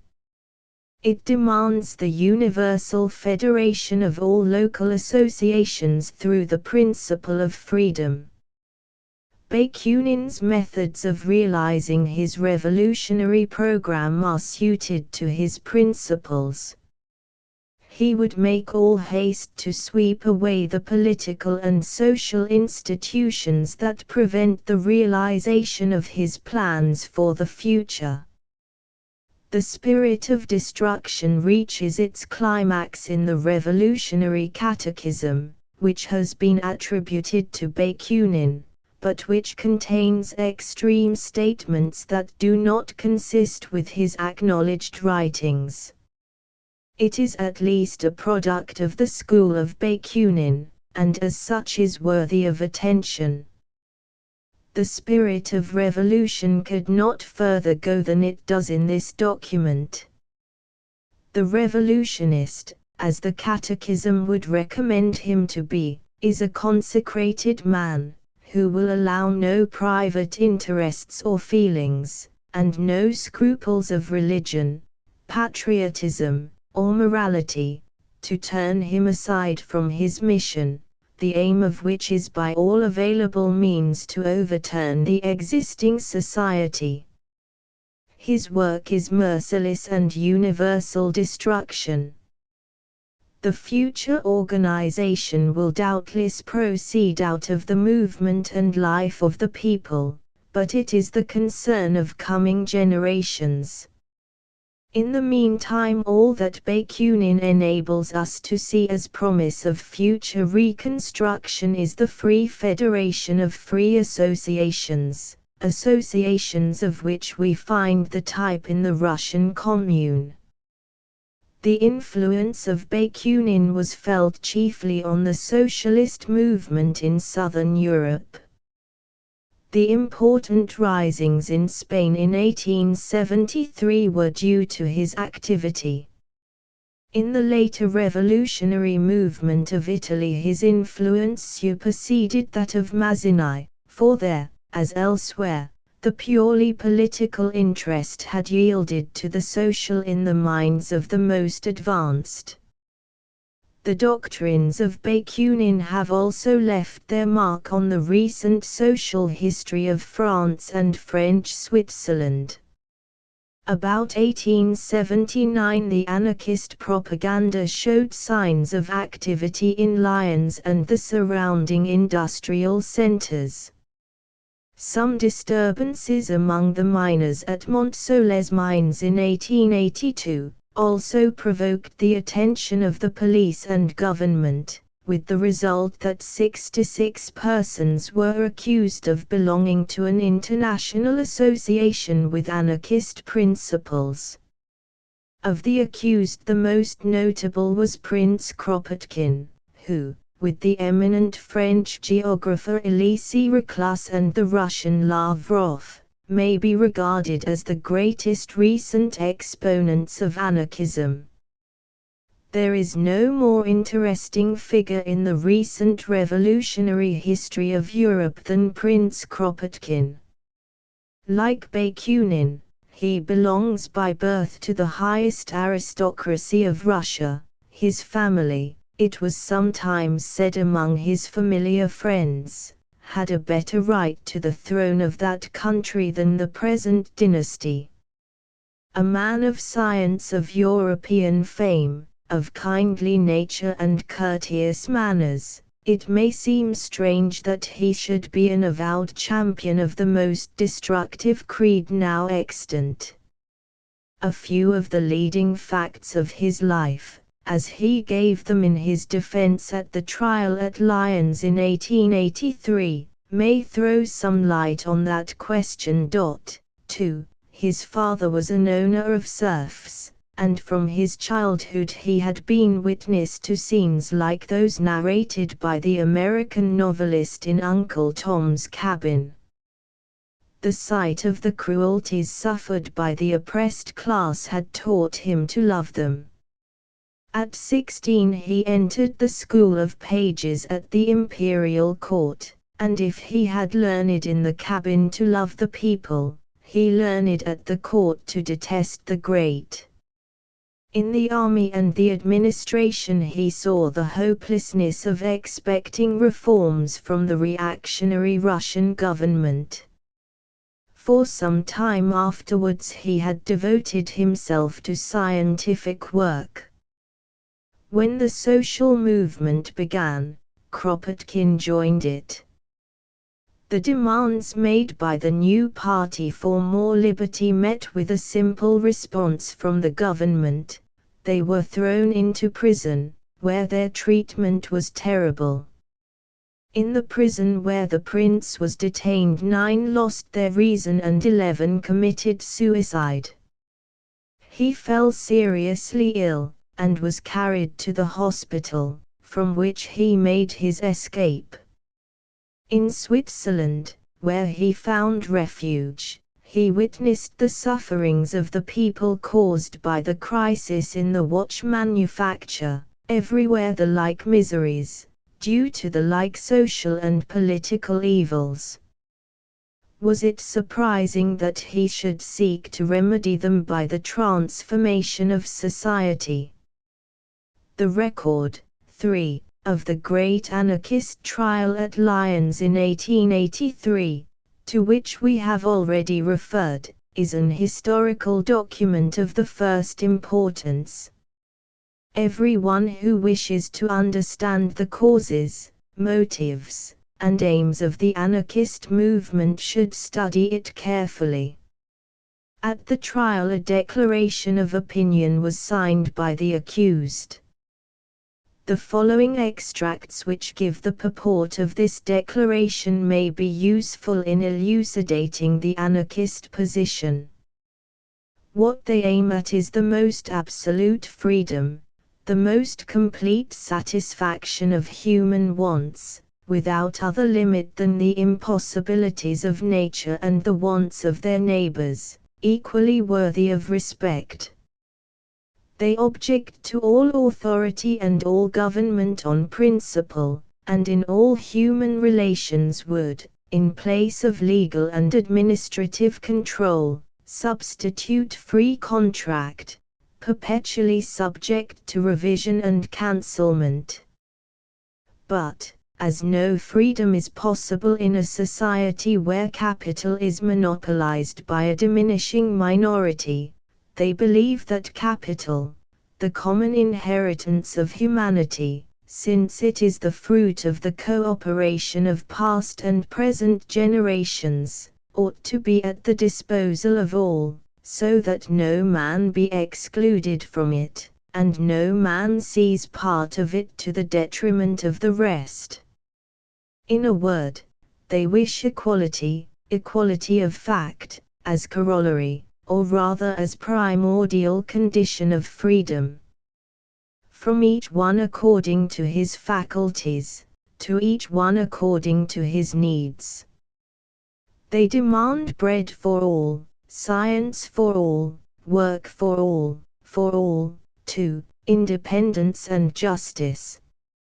As one of the accused maintained, even a government based on universal suffrage gives them no scope for effective action in the deliverance of the poor. As of the 8 million electors of France, only some 500,000 are in a position to give a free vote.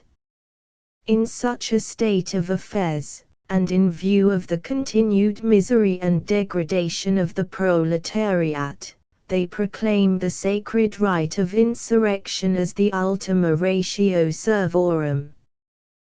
Perhaps the most striking feature of the trial was the defense of Émile Gautier before the Court of Appeal.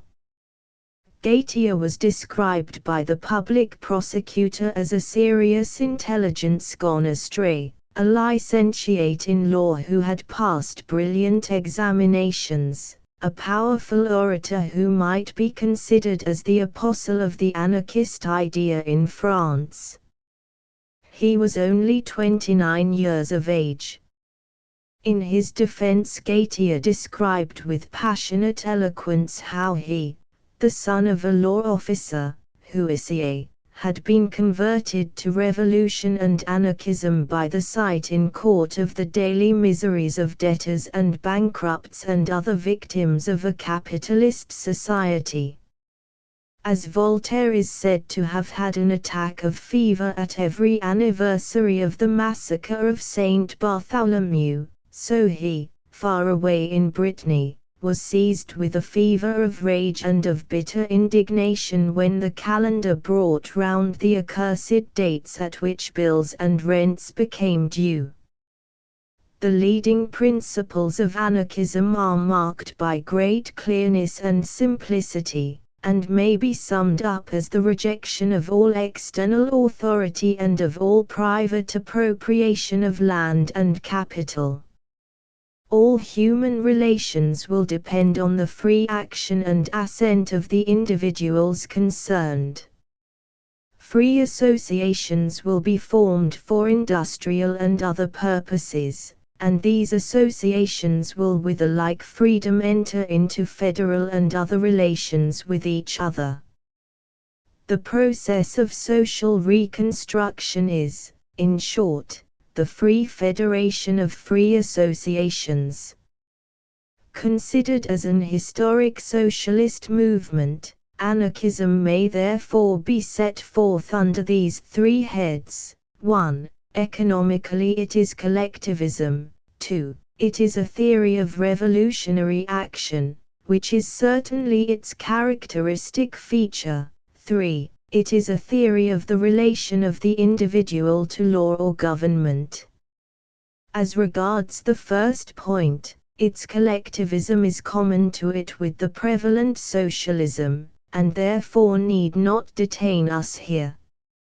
Nor need much be said in the way of criticism of the details of the ultra-revolutionary program of the anarchists. In our chapter on Marx we have already indicated that the materialism which is common to both schools cannot now be regarded as a tenable or admissible theory of the world. The materialism of both schools sprang from the Hegelian left. It should now be considered as dead, and should in all fairness be set aside in discussion for or against socialism. With regard to religion and marriage, it is hardly necessary to state that progress lies not in the abolition, but in the purification and elevation of those great factors of human life. Bakunin's criticism of religion is simply a tissue of confusion and misconception. Marriage is a fundamental institution, on the purity and soundness of which social health and social progress must above all things depend. In this matter, more than almost any other, society must and should insist on the maintenance of due safeguards and regulations.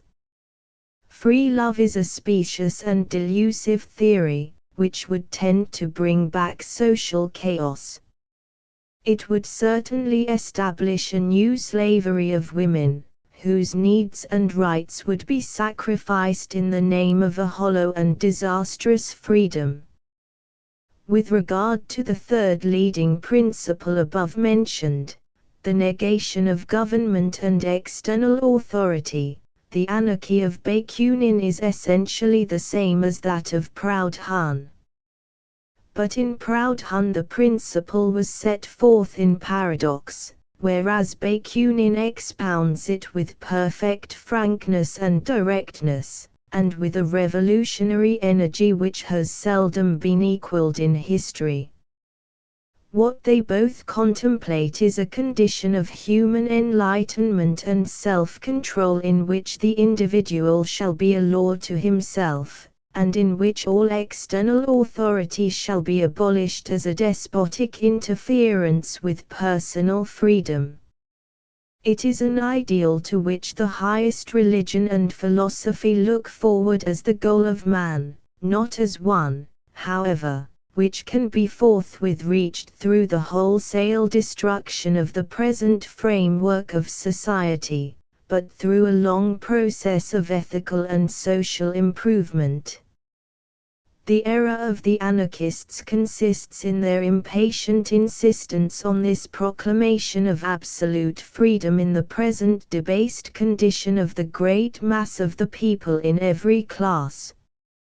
They insist on taking the last step in social development before they have quite taken the first. Like its collectivism, the theory of freedom is not a special feature of anarchism. Collectivism is simply the economic side of the prevalent socialism generally. Its theory of freedom is a very old theory, which has no necessary connection whatever with a revolutionary program, and we should not misunderstand it because of the strange company in which we here find it. It is a high and long-cherished ideal of the best and greatest minds. The good man does his duty, not from fear of the police or the magistrate, but because it is his duty. And we must regard it as the high-water mark of his probity and goodness that the right is so wrought into the texture of his conscience and intelligence that the doing of it has become as natural to him as breathing or locomotion.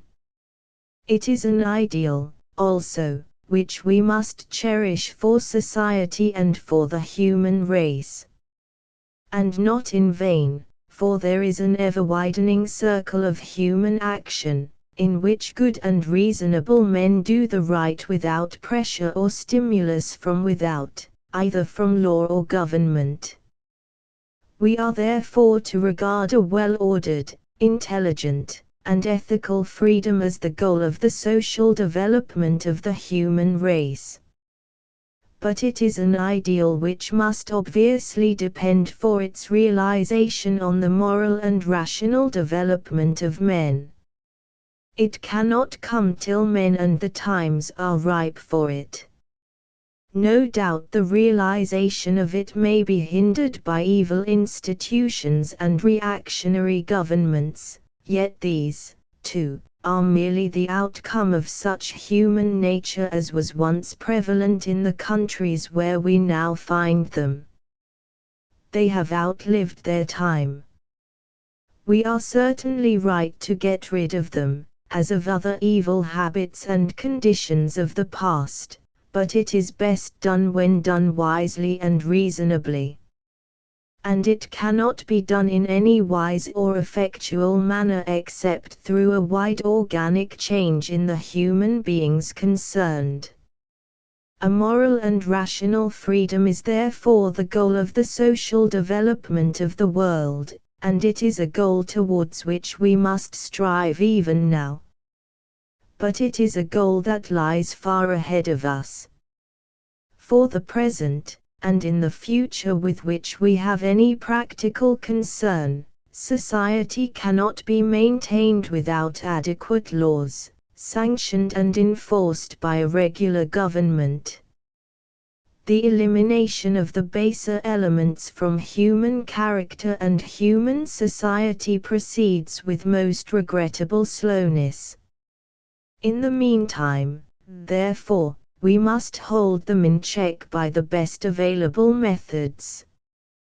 We may improve our laws, our police, and magistrates, but we cannot do without them.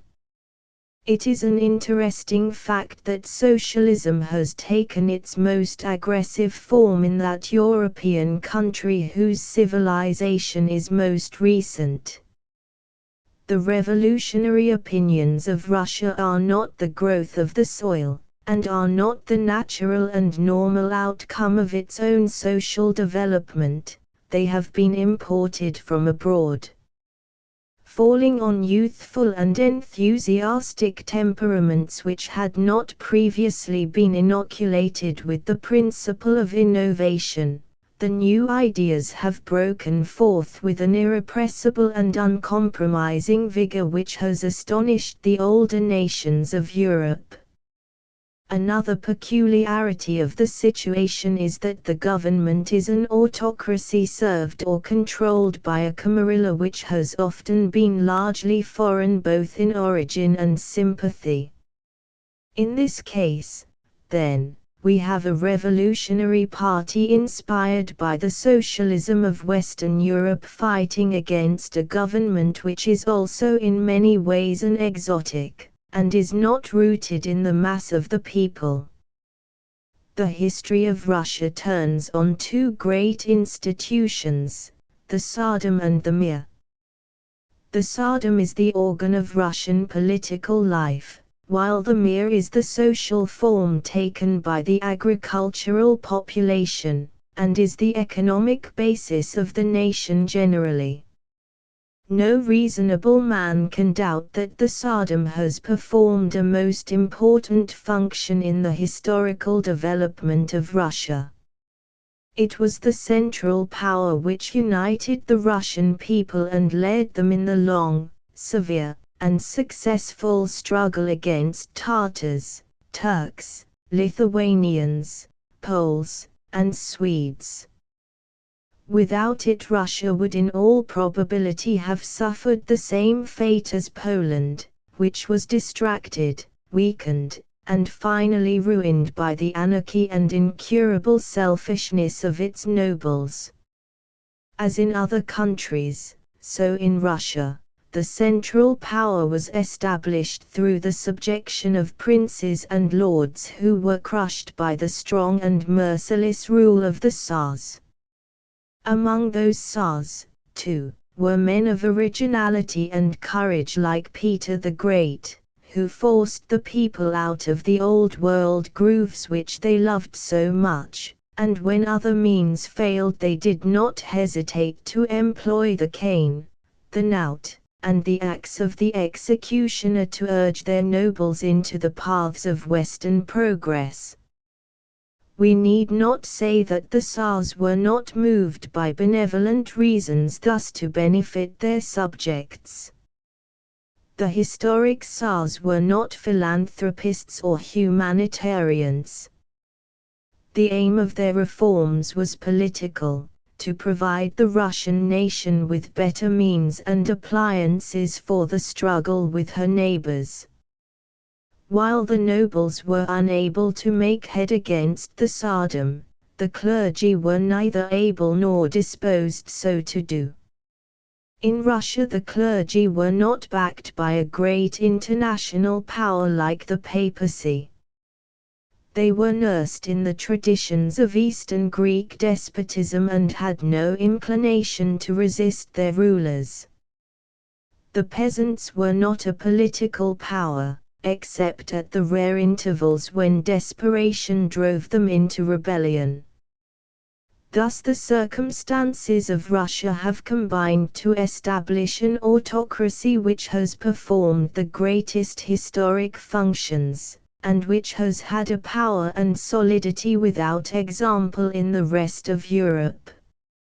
It has maintained the national existence against fierce and powerful enemies. It has in every generation extended the borders of the Russian power, and has been a real center of the national life, satisfying the needs and aspirations of the people, not in a perfect manner by any means, yet with a considerable measure of success.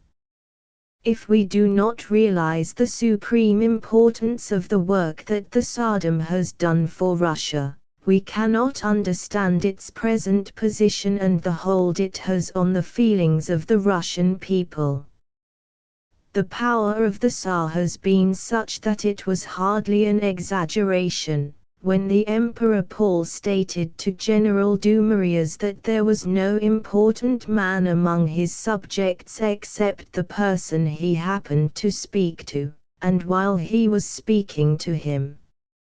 It is only another instance of the irony of human affairs, however, that the really effective limit to the power of the Tsars is found in the officials, who are intended to carry it into effect.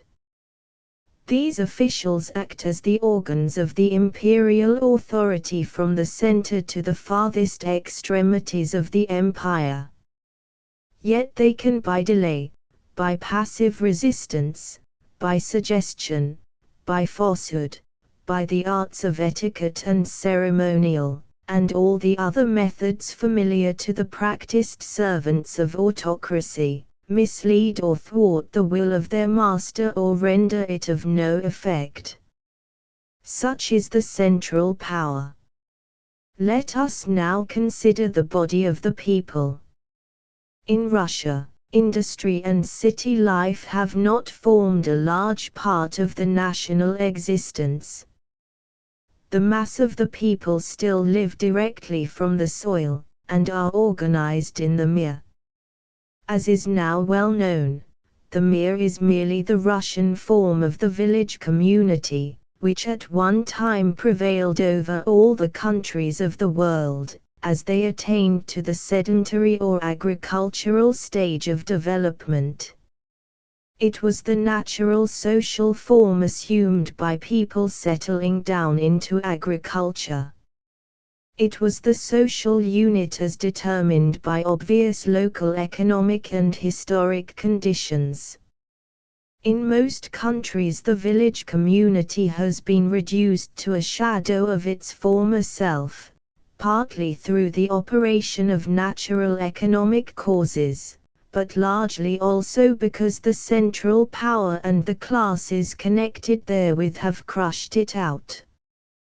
The local life of England in particular has been repressed and starved through the want of the most elementary resources and opportunities.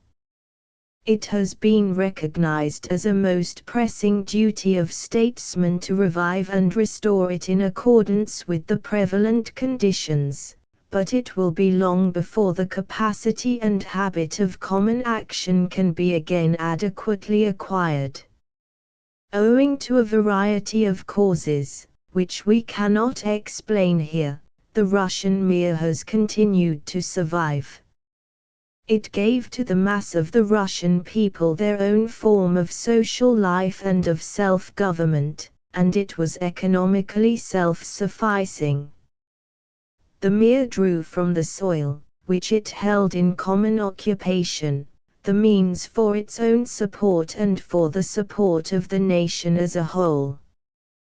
The relations of the members of the mir to each other were substantially conducted on terms of equality and freedom, but in view of the nobles and the Tsardom they were serfs till their emancipation in 1801.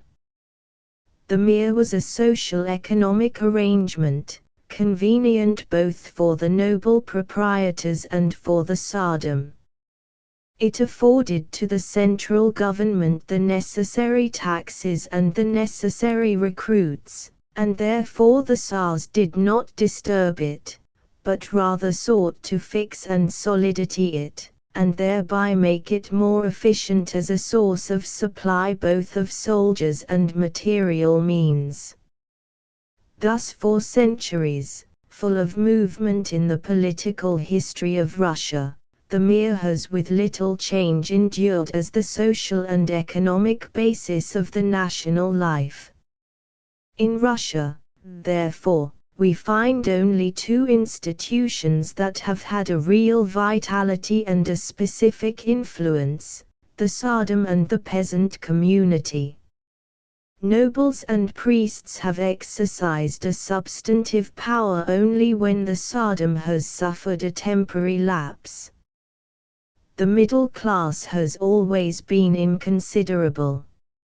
It was into a nation thus constituted that the most advanced revolutionary opinions of Western Europe at last found their way.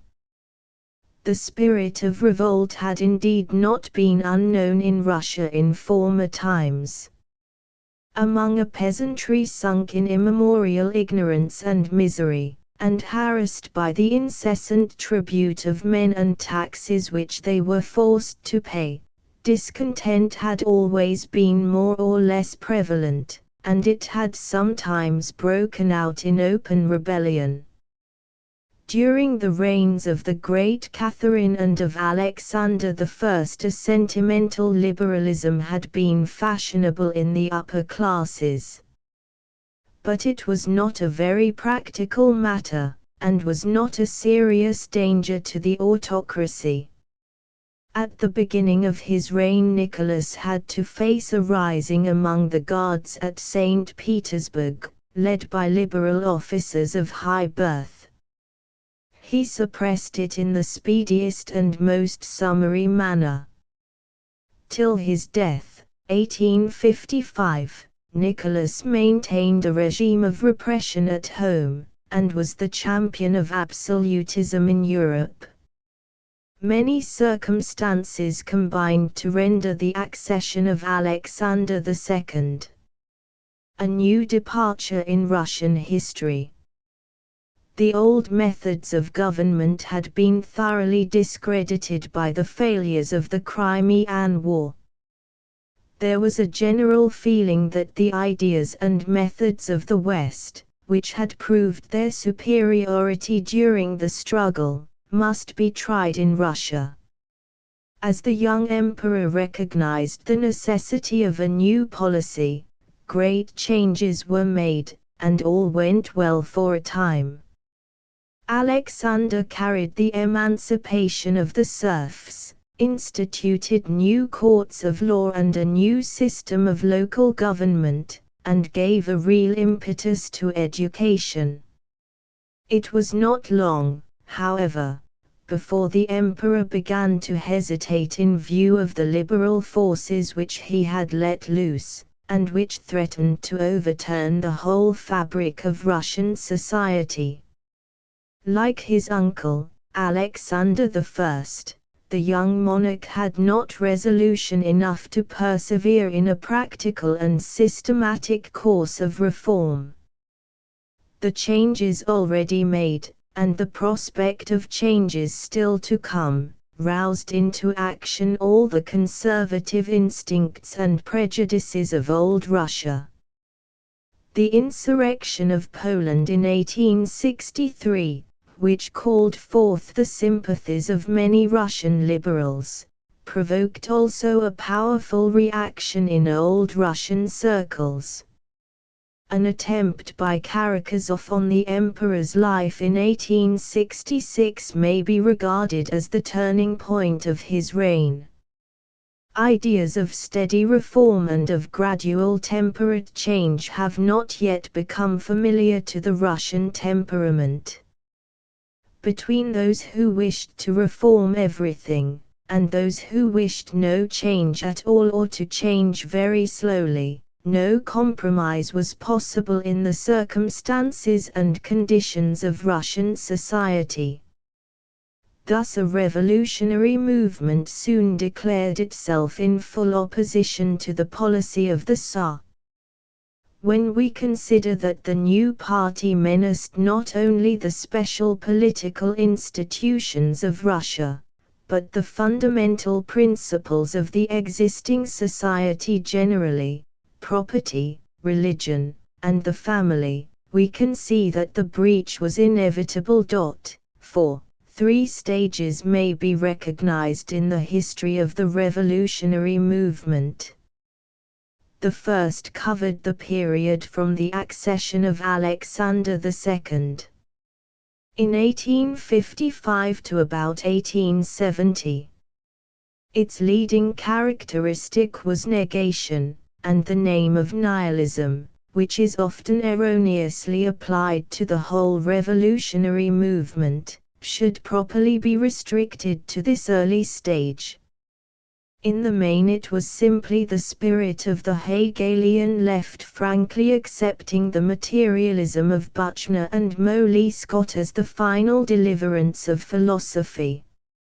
In a country where religion had little influence among the educated classes, and where philosophy was not a slow and gradual growth of the native mind, but a fashion imported from abroad, the most destructive materialism made an easy conquest. It was the newest fashion, it was the prevalent form among those who were reckoned the most advanced thinkers. It was clear, simple, and thorough. It was particularly well suited to a state of culture which was superficial, without experience or discipline. In the words of Turgenev, who has portrayed the movement in his novel, Fathers and Sons, the nihilists were men who bowed before no authority of any kind, and accepted on faith no principle, whatever veneration may surround it. They weighed political institutions and social forms, religion and the family, in the balances of that negative criticism, which was their prevailing characteristic, and they found them all wanting. With revolutionary impatience they rejected everything that had come down from the past, good and bad alike. They had no respect for art or poetry, sentiment or romance. A new fact added to our positive knowledge by the dissecting of a frog was more important than the poetry of Goethe or a painting by Raphael.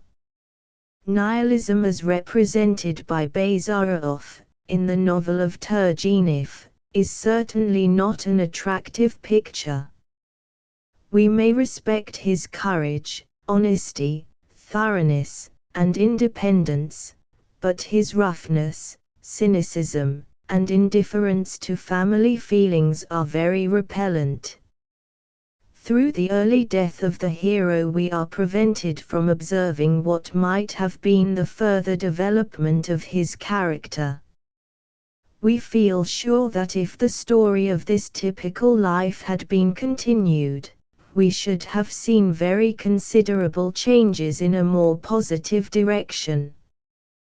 The mood of universal negation can only be a temporary phase in individual or national development. Negation may be the physic, it cannot be the diet, of the mind. No movement for emancipation can be a purely negative thing, and no movement can be adequately described by reference to a single characteristic. The nihilists found a wider view of the world in the writings of Darwin, Herbert Spencer and J.S. Mill, and they had also at an early period felt the influence of Saint Simon, Fourier, Robert Owen, and latterly also of Lassalle and Marx. From the first, nihilism seems to have involved a broad and real sympathy with the suffering classes. They wished to recall the attention of men from windy verbiage about art and poetry, from a sentimentalism which was often spurious, and from the clatter of the parliamentary machine, whose grinding was solely for the benefit of the wealthier classes, to the question of daily bread for all, to the common people perishing for lack of elementary knowledge. And they insisted strongly on the equal rights of women. It is evident that nihilism could only be a passing phase in the history of Russia, and that it had a wholesome and beneficial side as well as a repellent one. In a country which was oppressed by an enormous burden of immemorial prejudices and abuses, a powerful dose of negation was calculated to have a most salutary operation. But the movement could not long live on negations merely. As time went on, the struggle for emancipation in Russia began to assume a more positive character. In this way the revolutionary movement entered on its second stage, the stage of socialistic teaching and propaganda. Events in the West had kindled the imagination of the youthful champions of liberty in Russia, the rise and progress of the International, the terrible struggle at Paris under the Commune, the growth of the German social democracy.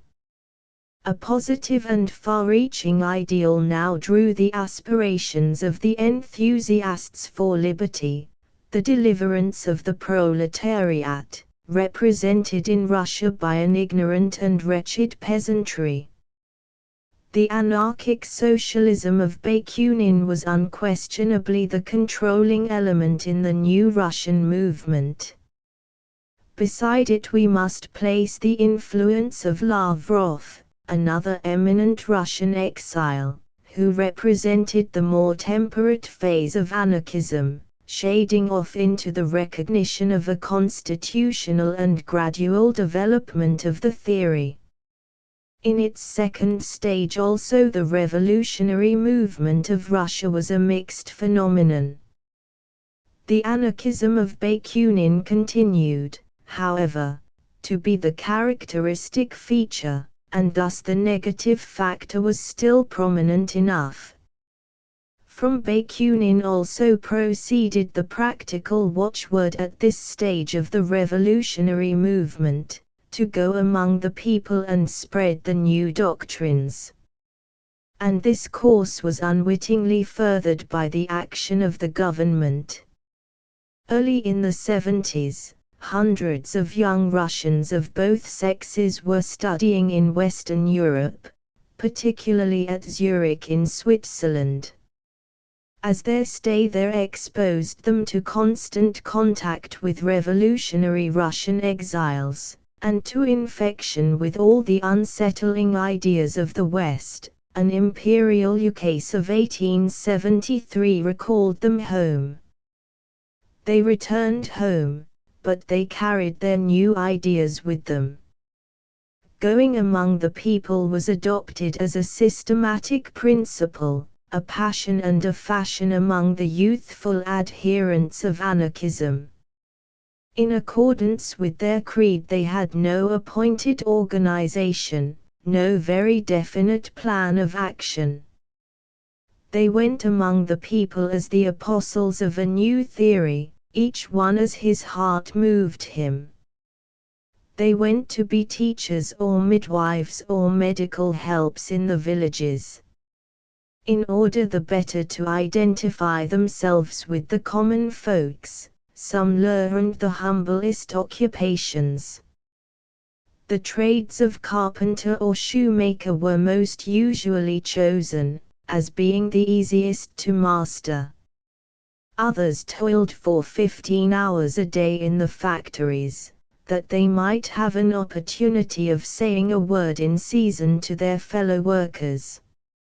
Ladies and gentlemen, connected with the aristocracy and nurtured in all the refinement of civilization, patiently endured the nameless trials of living with the Russian peasant.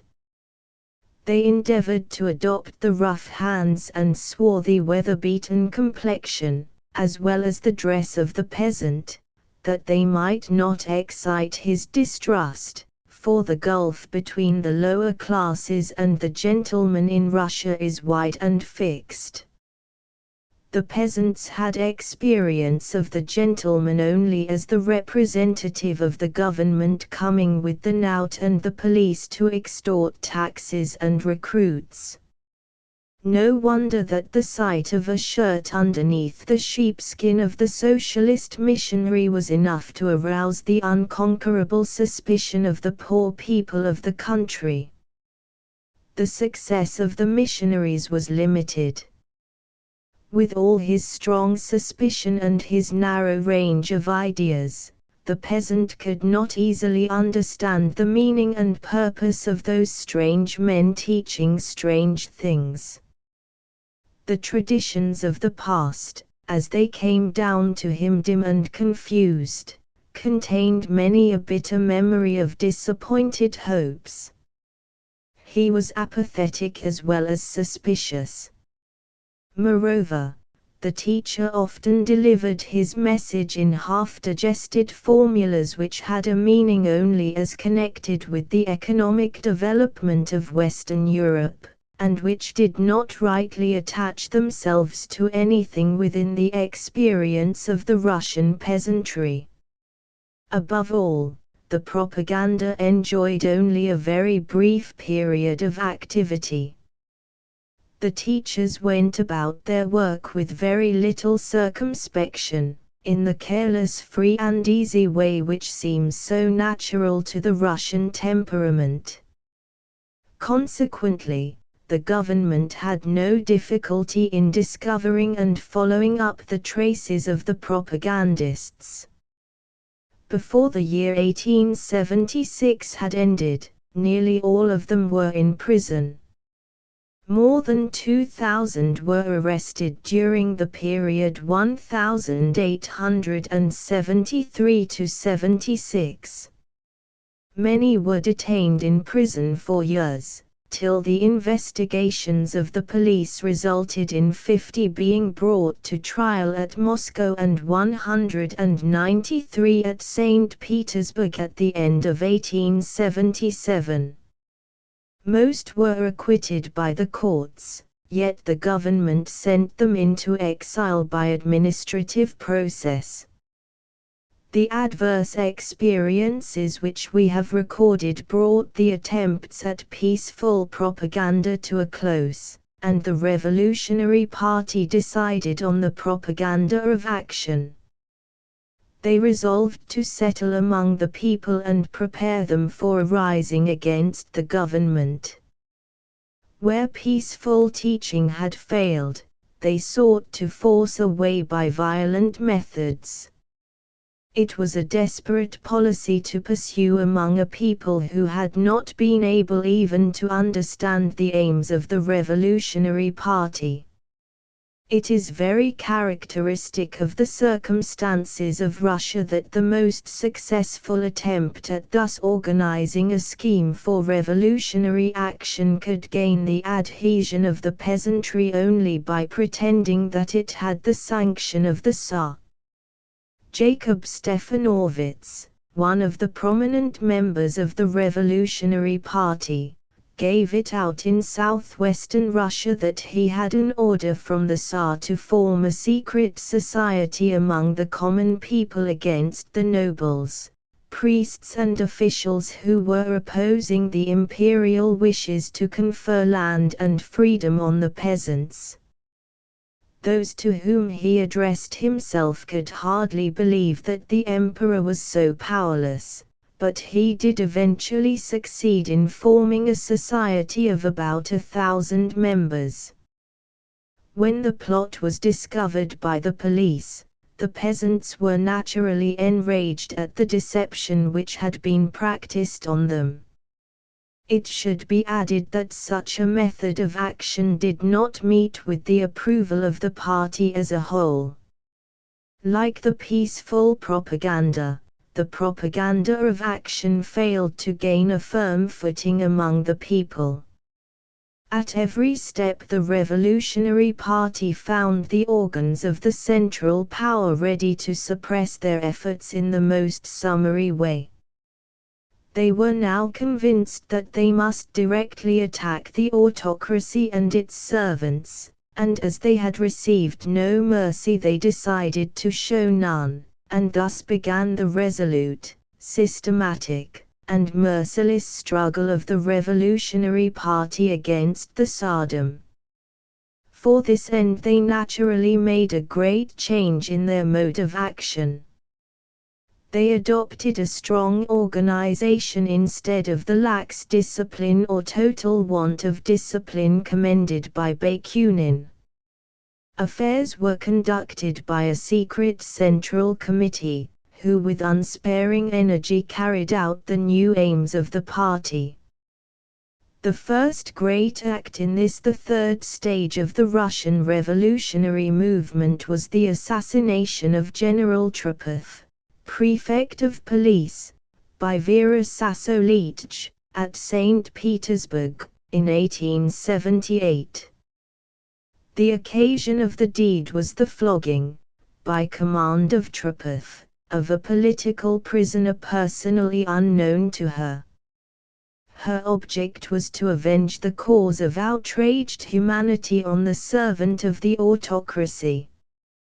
At the trial she was acquitted by the jury, to the great surprise of the imperial court. An attempt by the police to apprehend her on leaving the place of trial was frustrated by the mob, and she succeeded in making her escape to Switzerland. The public gave the most unmistakable proofs of sympathy with Vera Sasolitch, and the event naturally excited great enthusiasm and emulation among the eager spirits of the Revolutionary Party. Police officials and spies of the government were cut off without mercy.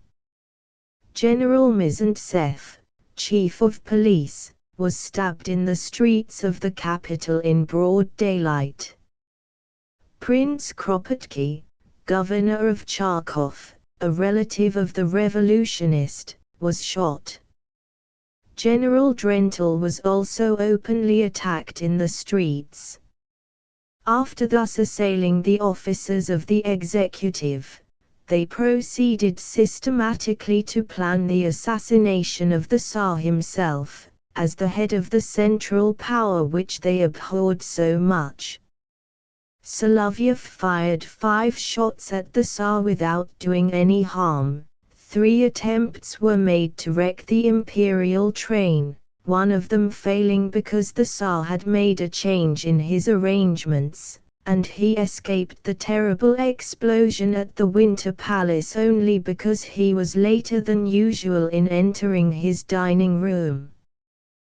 These failures did not prevent the Executive Committee from prosecuting its desperate work, and on the 13th of March 1881, followed the tragic death of Alexander II. We need not say that the violent death of Alexander II sent a thrill of horror throughout Europe. It was felt to be a most lamentable and regrettable ending to a reign which had begun with such high and generous aspirations, and with so much promise of good to the Russian people. There was a natural difficulty in understanding how a sovereign, benevolent in character and not unwilling to pursue a liberal policy, should be the victim of a forward movement among his people. The explanation must be found in the special circumstances of Russia, for Alexander was merely the representative of a political system which, by its historic evolution, its nature and position, has exercised an absolute and often merciless mastery over its subjects, and the men that cut him off were youthful enthusiasts, who with revolutionary impatience were eager to apply to the belated circumstances of Russia the most extreme theories of the West. The historian has often to regret that more wisdom is not available for the management of human affairs, and we may believe that a moderate measure of wisdom and patience might have prevented the fatal collision between the Tsar and the revolutionary party. The Tsardom, as we have seen, has performed a great and indispensable function in the national life of Russia. It still seems to be the only practicable form of government in such a country. No class is advanced or powerful enough to take its place. The mass of the Russian people are not yet capable of self-government on a wide scale. There is no large educated class. The middle and industrial class, in the modern sense of the word, are still comparatively small and unimportant, and it is probable enough that if there had been an influential middle class, and if the abolition of serfdom had been effected under their auspices, the peasants would have received less favorable treatment than they experienced from the autocracy. The best available form of government for Russia seems to be an enlightened Tsardom, and the Emperor Alexander II was personally both enlightened and well-intentioned. At the same time, the position of the Tsardom cannot very long be tenable in its present form. Russia lies where it is, in close proximity to progressive countries. In the past, the Russian people have been largely disciplined by Germans. They have learned much from England, and have perhaps shown the greatest social and spiritual affinity to the French. This intercourse will go on. The strongest and most watchful Tsar cannot maintain a Chinese wall of separation between his country and the rest of Europe. Nor can the Tsars expect to have the benefit of the science of Western Europe for military purposes, and at the same time succeed in shutting it out from influencing the social and political life of their people. It is inevitable, therefore, that the liberal ideas of the West will continue to dissolve and disintegrate the old fabric of Russian ideas and institutions. One of two results appears necessary: either that the Tsars must strenuously follow the path of reasonable and energetic reform, or they may risk a revolution which will sweep away the present central power. For Russia, as for other countries, there are but two alternatives: progress or revolution. If the latter consummation were to happen, it does not, however, follow that the cause of freedom would have any great direct and immediate furtherance.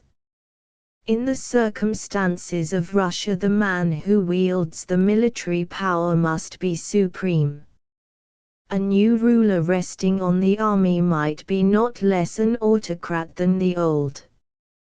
We can but say that the present policy of the Tsardom is seriously retarding and arresting the natural and national development of Russia, and that it tends to provoke a catastrophe which may endanger its own existence. The industrial progress now being made in the country renders it only the more necessary that her political institutions should make a corresponding advance. It remains now to say a word about the revolutionists who have played so remarkable a part in the recent history of Russia. The members of the Russian Revolutionary Party have been drawn from nearly all classes of the people. Some, as we have seen, belonged to highly placed aristocratic families, some have been sons of priests and of the lower officials. More recently, the rural classes supplied active adherents to the militant party. One of the most notable features of the movement is the influence exerted in it by women. It was Vera Sassolich who opened the death struggle with the autocracy in 1878. A lady of high birth, Sofia Perovska, by the waving of a veil guided the men who threw the fatal bombs at the assassination of Alexander II. But whether aristocrats or peasants, men or women, the members of the Russian Revolutionary Party have been remarkable for their youth. The large majority of those engaged in the struggle had not attained to the age of 25.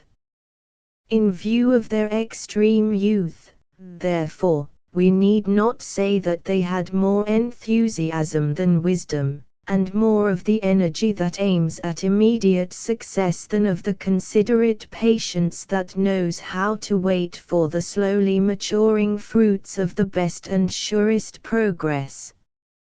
Having regard to the very subversive theories which they tried to sow broadcast among the masses of the Russian people, we see clearly enough that no autocracy in the world could avoid taking up the challenge to authority which they so rudely threw down. Only the government of an enlightened people long familiar with the free and open discussion of every variety of opinion, can afford to give unlimited opportunity of propaganda to such views as were entertained by the Russian Revolutionary Party. Yet while the theories of the party were from the first of a most subversive nature, it is right to emphasize the fact that they did not proceed to violent action till they were goaded into it by the police and the other officials of the central government. Indeed, the measures of the government and its representatives have often directly tended to the stirring up of the revolutionary mood. By their irritating measures of repression they provoked, among the students at the universities, disturbances which they quelled by most brutal methods. Young men arrested on suspicion, and kept in vile prisons for years while awaiting investigation, were naturally driven to hostile reflection on the iniquity of a government from which they received such treatment. In speaking of a country like Russia, we need not say that the most elementary political rights were denied the revolutionists. They had no right of public meeting, no freedom of the press, no freedom of utterance anywhere. They were surrounded with spies ready to give to every word and deed the worst interpretation. The peasants whom they desired to instruct in the new teaching might inform upon them. Their comrades in propaganda might be induced or coerced to betray them.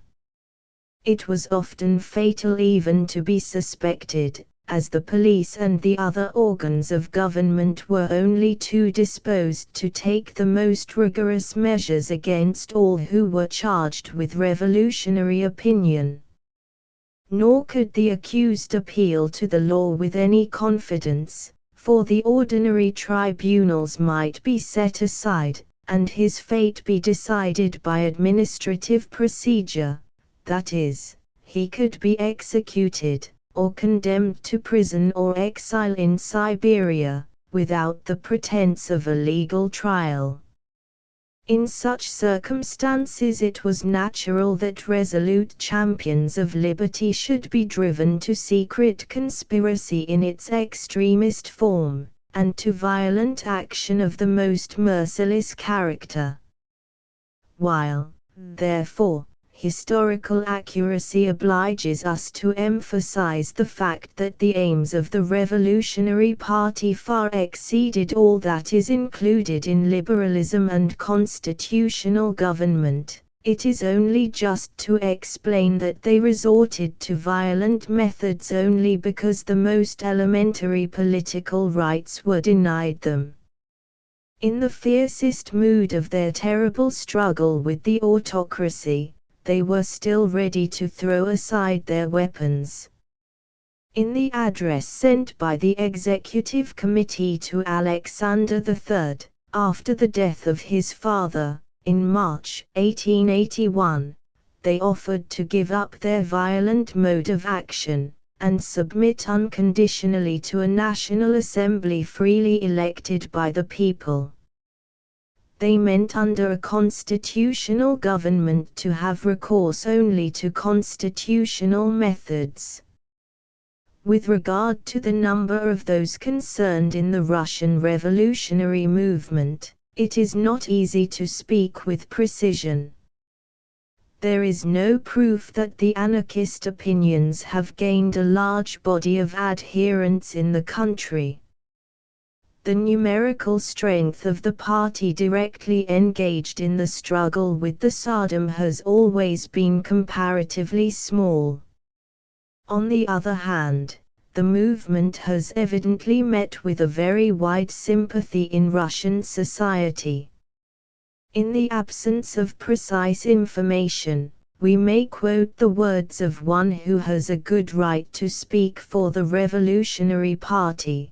The Russian revolutionary movement is really a revolution sui generis, carried on, however, not by the mass of the people or those feeling the need of it, but by a kind of delegation, acting on behalf of the mass of the people with this purpose.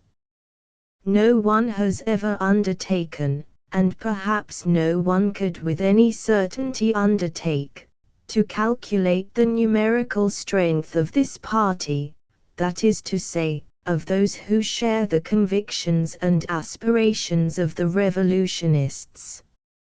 All that can be said is, that it is a very large party, and that at the present moment it numbers hundreds of thousands, perhaps even millions of men, disseminated everywhere.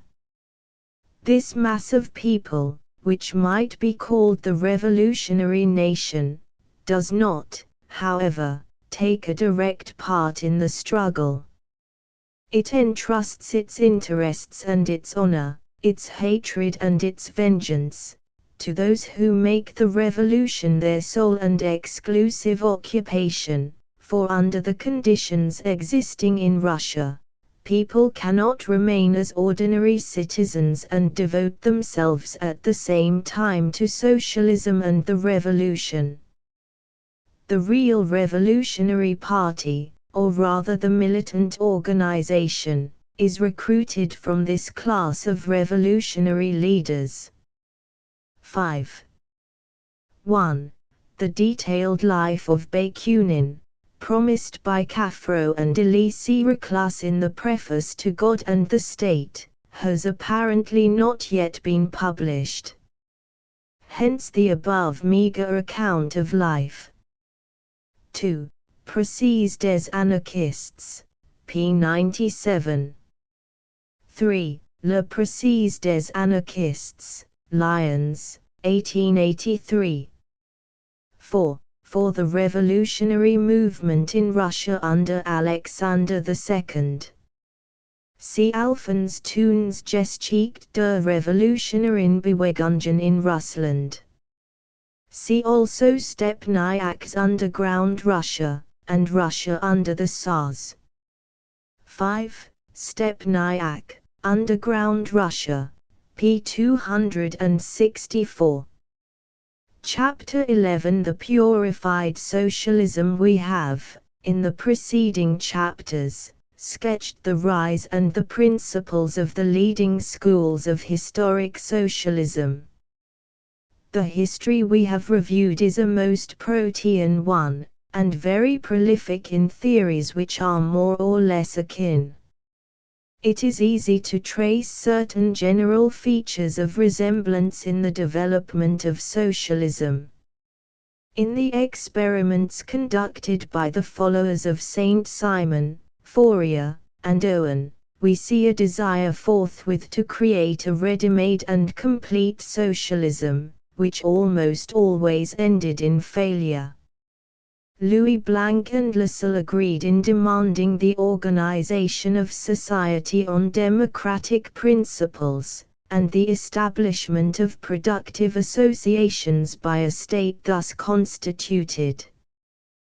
The resemblance in type between the community of Owen, the Phalange of Fourier, and the Free Commune of Bakunin is obvious, and it is not going too far to say that all of them have interesting points of analogy with the village community, which has its survival in the Russian Mir.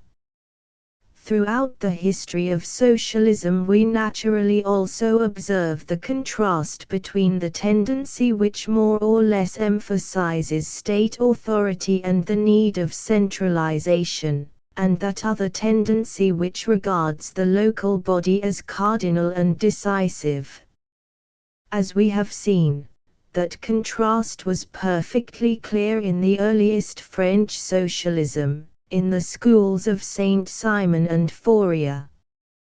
While calling on the state to furnish credit for productive associations, both L. Blanc and Lassalle strongly insisted that these associations should be self-governing and self-developing.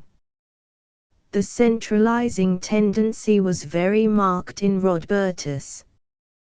Though it cannot be maintained that the Marx school insist excessively on the claims of authority, yet in the conduct of the International they had a severe struggle with the anarchist following of Bakunin. It is simply the old question of authority and order in relation to individual and local freedom, which always reappears under the newest conditions, and which cannot be solved on absolute principles. Notwithstanding those general features of resemblance, it would be a serious mistake to identify socialism with any of its forms, past or present. They are only passing phases of a movement which will endure. If socialism has given proof of a persistent vitality, it has also undergone many transformations, and will in all probability undergo many more. Our task now is to inquire into the significance, tendency, and value of the general movement. The problem before us is one of historical interpretation in the widest sense of the word. It is not an academic question which can be settled by the scholarly comparison of texts and systems. If the socialistic movement were complete and finished, it would be merely a subject of sympathetic analysis and generalization by the historian. But the socialistic movement is not complete, it is in process of making, probably only in its early stage. It is a question, therefore, which must be treated not only in the light of history and human nature, but with special reference to the now prevailing forces, industrial, political, social, and ethical. For on these will depend the future course of the movement and its prospects of success. While socialism has a past, it has also a profound significance for the present and the future. The great task for the student is to find out the rational meaning and purport of socialism, its probable significance for the present time and the time coming. For the rational interpretation of socialism we cannot too often emphasize the fact that it is not an abstract system, but a thing in movement. It is not wedded to any stereotyped set of formulas, whether of Marx or any other, but must be rooted in reality, and, while molding facts, it must adapt itself to them. Above all, we must ever remember that it claims to represent the aspirations after a better life of the toiling and suffering millions of the human race. Even a cursory review of the historic socialism is enough to show that, while it has been prolific of new thought in economics, it has been disfigured by every kind of extravagance. In general, it has been far too artificial, arbitrary, and absolute in its treatment of social questions. As we have seen, the early theorists especially were profoundly ignorant of the laws governing the evolution of society. Many later socialists of great influence have laid excessive stress on revolution as the lever of social progress. Few of them have really appreciated the bearings of the population question on the great problems of society. Most of them have been far too absolute in their condemnation of competition. In fact, their general position consists far too much in a sweeping condemnation of the present society, forgetful the while that it is only out of the present that the future, in which they place their hopes, can proceed. The current socialism, too, has very prematurely shown a tendency to degenerate into a stiff and barren orthodoxy, which seeks to apply narrow and half-digested theories, without adapting or even reasonably understanding them, to circumstances for which they are not suited. This is particularly apparent in the attempts to introduce into England and America formulas and modes of action which have grown up in the very different atmosphere of the European continent. It has not sufficiently recognized the fluent and many-sided variety of modern life, which cannot be embodied in any formula, however comprehensive and elastic.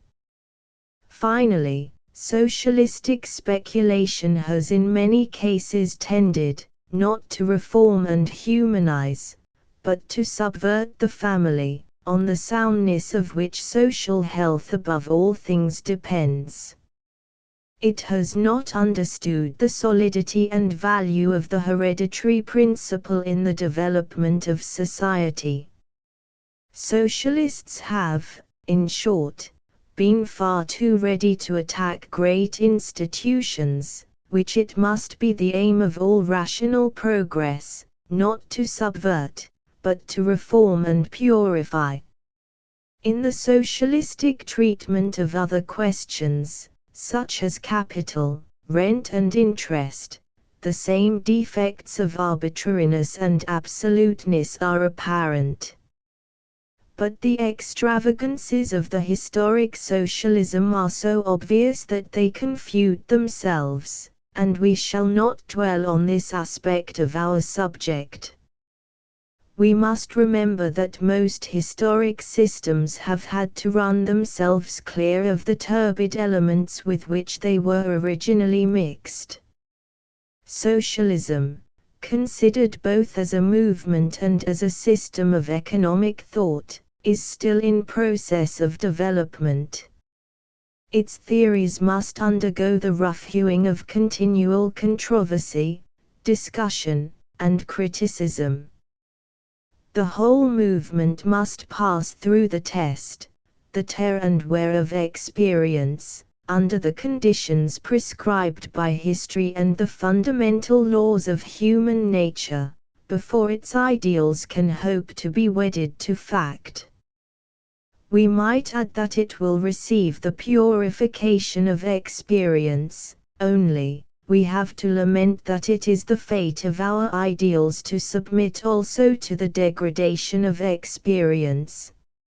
A like charge of abstractness may justly be brought against the two great German economists, Adolf Wagner and Schaeffel, whose writings have so largely promoted a better comprehension of socialism.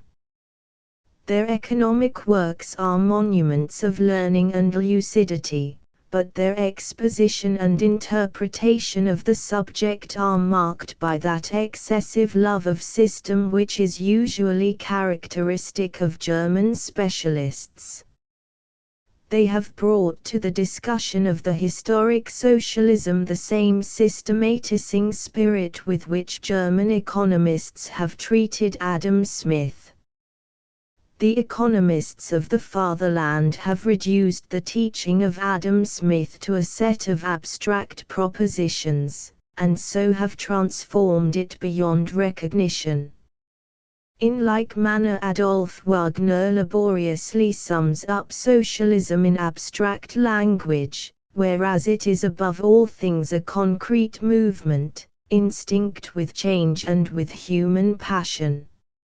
In his Bau und Leben des sozialen Körpers, Skuffel's construction of socialism is an elaborate attempt to conceive society as transformed and dominated by a single principle.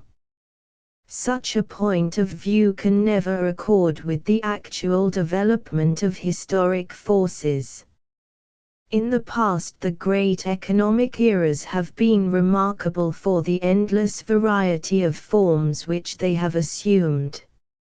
Feudalism was not a stereotyped system, but took a special form in each European country, and in each country it changed from age to age. The competitive system has never entirely and exclusively dominated any society, and has been endlessly modified by custom and the traditions of the past, by national and social interests, and by moral considerations. Adam Smith, the great expounder of natural liberty, did not put it forth as an abstract and exclusive principle, but set it in the light of historic fact, and reserved a large sphere where private enterprise needed to be supplemented by the action of the state. We can only say of the competitive system that it has been normal or prevalent over the most advanced countries of the world for a considerable time. We must conceive socialism in the same way as claiming, when certain historical conditions have been realized, to be the normal or prevalent type of economic and social organization. In fact, they have had too exclusively in view the theories of Marx and Rodbertus. In his conception of socialism, Wagner has been chiefly influenced by Rodbertus. Skuffel, in his Quintessence des Sozialismus, appears as the interpreter of the Marx socialism. Even the less absolute presentation of the socialistic theories by Lassalle should have been sufficient to bring out the contrast between socialism in movement and socialism in the abstract. This is very nearly equivalent to saying that both economists have been too much influenced by the Prussian type of government and theory of the state. With regard to the two socialists, Rodbertus and Marx, we are not surprised that the former should be Prussian throughout in his way of thinking, but it is a notable instance of the irony of circumstances that Marx should be so largely controlled by habits of speculation which he had learned in Germany in his youth. He was to a great degree Prussian and Hegelian in his political and philosophical habit of mind till the end of his life. It is natural enough that the conception of socialism formed by Wagner and Skuffel should be of a similar character. For them, socialism is a system of centralization, of management from above, von oben herab, under a bureaucracy. Such a view may suit people that are used to a centralizing autocracy and bureaucracy associated with militarism, but it is entirely opposed to English ideas. an industrial and economic system which would remind us at every step of the Prussian army, the Prussian police and Prussian officialism, is not attractive to those who have breathed a freer air. Prussia has had a great mission to perform in modern history. From its geographical position and the circumstances attendant on its rise and progress, we can see that it required a powerful army, a strongly centralized government, and an industrial system entirely different from laissez-faire. We must respect the great vocations of the different historic peoples, among which Prussia has been one of the first. But that is no reason for expressing socialism in terms suggested by the Prussian form of government, or for supposing that the claim of socialism to control the economic organization of the future will depend on its conforming to the Prussian type of state. It is to be devoutly hoped that the type of government rendered necessary by the struggle for existence among the nations on the European continent will not become universal. But we must now consider a question which is vastly more important than any of the criticisms now offered. What may be regarded as the solid and permanent contribution to human progress made by socialism? There should be no doubt that socialism has largely contributed to the following results. First, it has greatly helped to give prevalence to the historical conception of political economy. The very conception of socialism has been based on the idea of social economic change. Their subject has naturally led socialists to study the rise, growth, decline, and fall of economic institutions.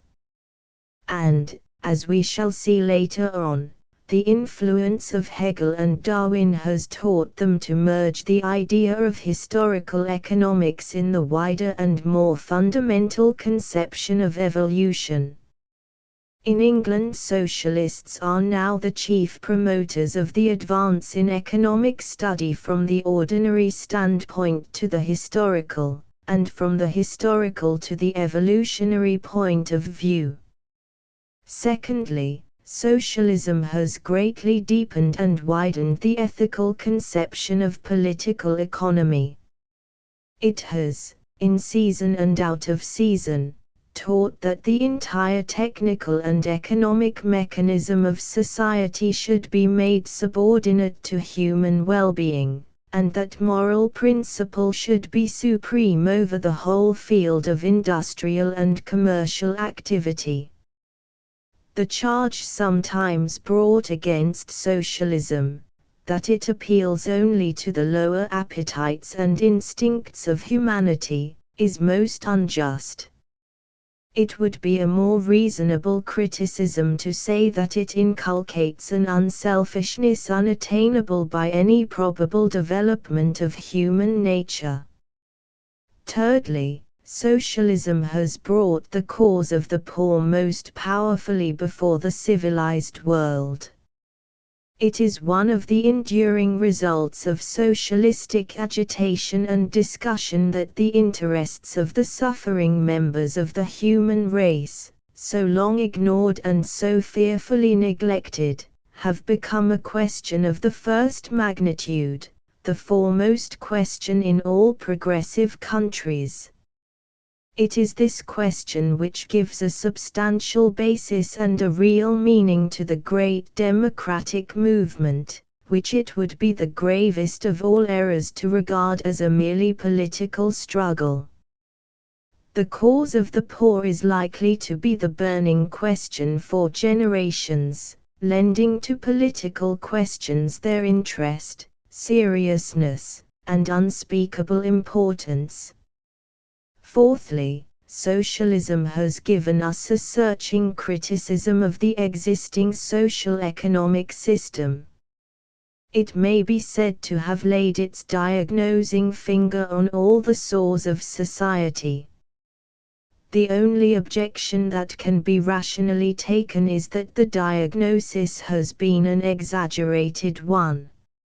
All fair-minded judges will, however, admit that the socialistic criticism of the existing competitive system is largely, if not substantially, justified on the following points. 1.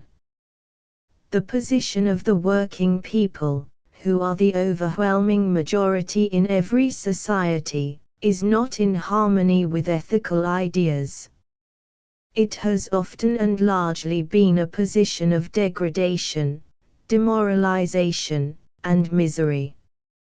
Normally, it is not consistent with what must be striven after as a desirable condition for the mass of humanity, for it is insecure, dependent and to a large degree servile.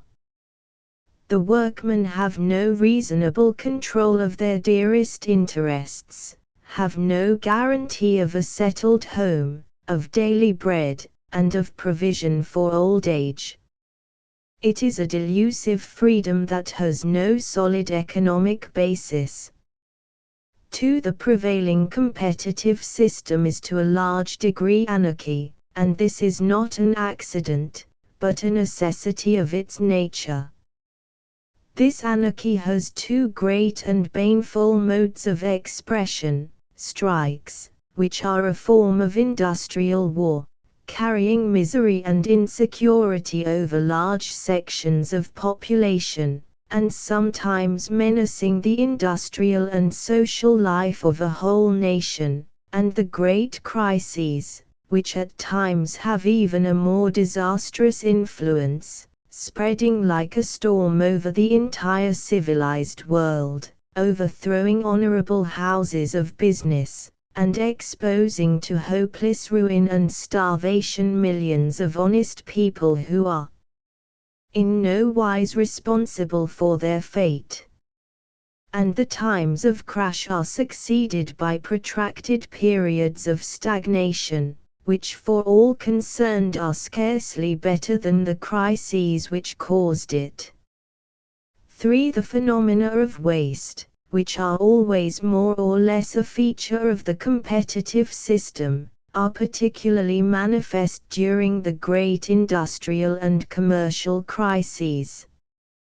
Not only are the products of industry intended for consumption wasted in vast masses, but the productive forces themselves, such as machinery and shipping, are sacrificed enormously, whilst great numbers of people are idle and starving. 4. The prevailing system also leads to the large development of an idle class of the most motley description. Those conversant with the history of revolutions know how influential an overgrown idle class has often been in forcing them on. 5. The existing competitive system also necessarily leads to a vast amount of inferior, inartistic production in all departments. Cheapness is too conspicuous a feature of every branch of industry. 6. Our moral standards in every department of the national life have been lowered and corrupted by the excessive prevalence of a commercial and mercenary spirit. No rank, profession, or calling has escaped its influence. 7. Thus we are led to the general result, that inequalities of condition, and the too prevalent anarchy and insecurity as well as the unworthy status of the workers under the competitive system, are a permanent source of trouble and even danger to society. The circumstances of the workmen have improved, but it is doubtful whether the improvement has kept pace with their advancing enlightenment and the growing sense of their rights and needs. Here again we must emphasize the fact that the progress of democracy is not merely a political matter. It means still more the continual development of intelligence and of higher and finer needs in the mass of the people, a fuller consciousness of the claims of labor, a greater capacity for organization, a wider moral and intellectual horizon. In the contrast between their moral and intellectual growth on the one hand, and their insecure and inferior position as precarious wage laborers on the other, we may at one and the same time discover a great danger to our present social order and a splendid guarantee of further progress. Now, as ever, progress must be attained through struggle, and perfection through suffering. Scarcely any reasonable man therefore will deny that socialism has done excellent service to mankind in so strongly emphasizing the necessity for further progress. While it has largely helped to rouse the working classes out of their apathy, it has also done much to dispel the comfortable optimism of those who had succeeded in the competitive struggle for existence. This criticism of society is valuable, but its effect is mainly negative. We may go on to claim, however, that socialism, when purified from materialism, from the two revolutionary, absolute, and abstract elements with which it has been associated in history, can render a positive and substantial service to human improvement that would be vastly more valuable than any criticism. It may be maintained that in its main aim and tendency socialism is perfectly sound and right. For amidst much error and exaggeration it has brought out the type of social economic organization which in the future should and will prevail. In previous chapters it has been made abundantly clear that the characteristic feature of the present economic order lies in the fact that industry is carried on by private competing capitalists served by wage labor. According to socialism, the industry of the future should be carried on by free associated workers rationally utilizing a united capital with a view to an equitable system of distribution. As we have already had occasion to say, no formal statement can rightly give expression to the meaning of a great historical movement. But in such language we believe the contrast between the old order and the new can be most simply and at the same time with due adequacy expressed. The same type of industrial organization has been well set forth by J.S. Mill in these words: the form of association, however, which, if mankind continue to improve, must be expected in the end to predominate, is not that which can exist between a capitalist as chief and workpeople without a voice in the management, but the association of the laborers themselves on terms of equality, collectively owning the capital with which they carry on their operations, and working under managers elected and removable by themselves. 1. Mill's view of the subject, it may be remarked in passing, was derived from the study of French and English socialists. His good sense saved him from the utopian extravagance of these writers, and as he had little sympathy with the peculiarly German ways of thought, he shows no tendency to the abstractness of the specialists of the fatherland. The result is a conception of socialism which is at once intrinsically more reasonable, more adapted to the English mind and to universality, than any other offered by prominent economists. And in this connection we need hardly add that by the English mind we mean the mind of the English-speaking people, also, notwithstanding all that may be said to the contrary, that the English type of society has the best claim to universality, because it has best succeeded in reconciling and realizing the fundamental requirements of order and freedom.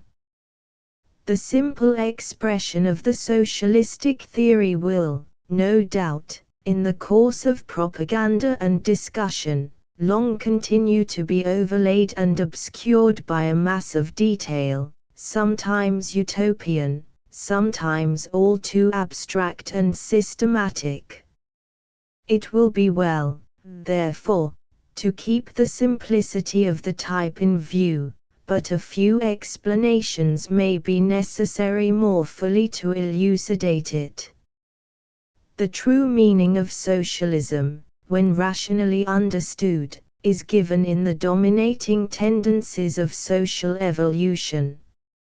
On the one hand, the effect of the Industrial Revolution has been to concentrate the means both of production and distribution in immense masses. Capital can now be moved and controlled only on a large scale. The day for the small capital, and the successful control of it by individuals, has passed away. It may continue under exceptional circumstances, but it can no longer expect to be the normal or prevalent form of industry. On the other hand, the body of the people, represented by the modern democracy, can legitimately claim that they shall no longer be excluded from the control of their own economic and social interests. It is a rational and equitable demand that the prevalent divorce of the workers from land and capital should cease. This divorce can be terminated, and the mass of the people can be restored to a participation in the ownership and control of land and capital, only through the principle of association. This is the basis of socialism as given in the normal and dominant forces of the social evolution of our time. As we said in the introduction, socialism is the child of two great revolutions, the Industrial Revolution, and the vast social and political change embodied in the modern democracy. Socialism, rationally interpreted, is therefore simply a movement for uniting labor and capital through the principle of association. It seeks to combine labor and capital in the same industrial and social groups. In such a group the present distinction between laborers and capitalists would cease, and the workers become producers, equitably disposing of the entire produce. Such an industrial association would be self-governing. Socialism is an attempt to establish a free self-governing type of industry, and would therefore seek to realize in the social economic sphere the principles already recognized in the political. It is a free self-governing form of industry, corresponding in the economic sphere to the democratic system in politics, industry of the people, by the people, for the people. But while a rational socialism seeks to establish industrial freedom, it aims also at promoting and securing industrial peace by terminating the struggle between labor and capital, for, as we have seen, its aim is to unite them in the same group. Under such a system the workers will have full control of their economic interests. They will have the sobering and steadying discipline of responsibility. They will no doubt make mistakes, as all bodies of men have done since the beginning of the world, but as they will suffer by them, so they will have the power of correcting them. It will be a self-reforming and self-developing system of industry. And it is hardly necessary to state that these associations will subsist in organic relation to one another. The state is, in idea or principle, such an association on the wide scale, just as the municipality or commune is the local form of association, and their relations to each other may in various degrees and forms represent the principle of federalism or centralization. In the history and condition of the working people, it is a pathetic fact that their sons, who have been gifted with exceptional capacity, generally go over to the richer classes. Their services are thus lost to the class from which they sprang. It must be the aim of the socialist movement also to terminate this incessant divorce between labor and intelligence, by providing within the groups of associated workers due scope for the best talent. Socialism claims to be the normal and prevalent type of organization in the future. The methods of production, distribution, and exchange will be under social control. This being so, it may surely be regarded as a special instance of the arbitrariness and absoluteness of the current socialism, when it maintains that all capital must pass out of individual ownership. It may safely be maintained that such a condition of things is not possible, and that, if it were possible, it is entirely undesirable, because most likely to repress individual freedom, and affording indefinite scope for social tyranny. Under any conceivable system of society, the free development of man is likely to be promoted by the possession of reasonable private means. The only objection that can be rationally alleged against private property is when it involves injustice to others, a possibility which, under socialism, is amply provided against by the prevalence of social control over economic processes. The views just stated are not unwarranted by the historic socialism. Amidst much that is most extravagant, Fourier has the merit at least of offering the strongest safeguards for individual and local freedom. Fourier provided that every worker should have the opportunity of gaining and maintaining a capital of his own, but under such social regulation that it would no longer involve wrong to others, and further, he arranged that the owner should have perfect freedom to transfer his services and his capital from one association to another. These are features of Fourier's system which have been too much neglected by scientific socialists so-called, and in these respects he is much less utopian than his critics. In no question is the arbitrariness of the historic socialism more apparent than in the artificial attempts made to formulate a just method of distribution or remuneration. We have in previous chapters indicated the different methods proposed in the schools of Saint-Simon, Fourier, and Louis Blanc. Nothing has so much tended to give a utopian air to socialistic speculation. Our ideas of justice cannot well be expressed in a single formula, however comprehensive. It has been the endeavor more or less of all moralists and legislators since the origin of human society to elucidate it and reduce it to some kind of reasonable form, but with only very imperfect results, and socialists are not now likely to succeed in a task which is really impracticable. Progress in the realizing of justice can be attained only through the collective enlightenment and moral experience of the race, and it will always fall short of our ideals, for our ideals rise as we approximate towards a realization of them, and so ever leave us behind in the race after perfection.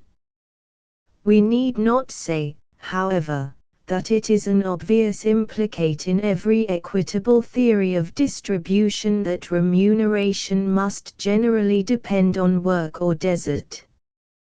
The normal income of the future must be based on service rendered to society by all able members. Regard will be had to the needs of the disabled. It should be emphasized, moreover, that socialism must assert the supremacy of morality over all the economic processes, production and exchange as well as distribution. Production should be rational and systematic.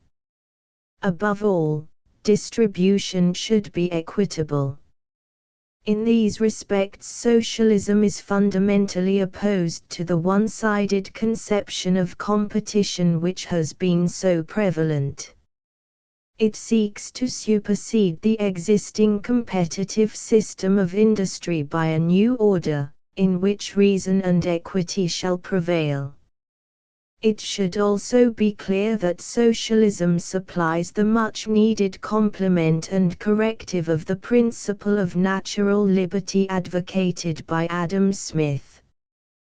The principle of natural liberty had a great historical value, and when rightly understood must always be regarded as a prime factor in every theory of social progress. But it can be applied only under obvious limits, prescribed by reason and morality.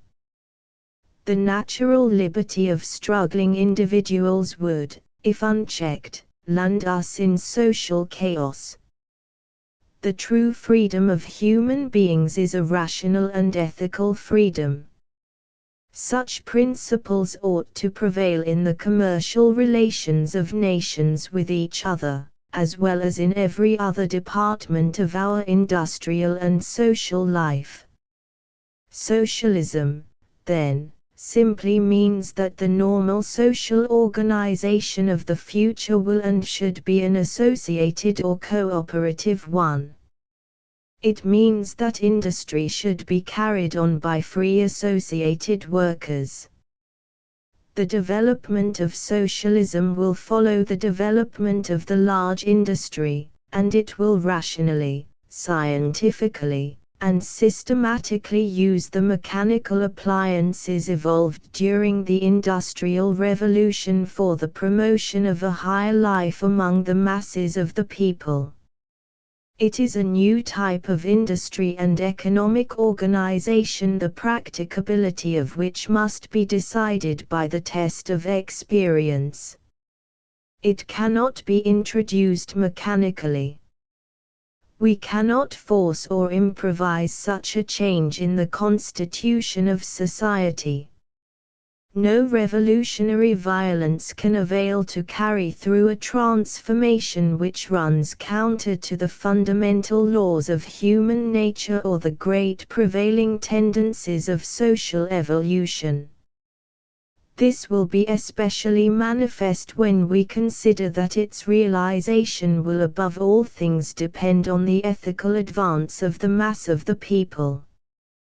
Character cannot be improved by magic, it can be substantially ameliorated only by an organic change, external circumstances cooperating with an inward moral spirit.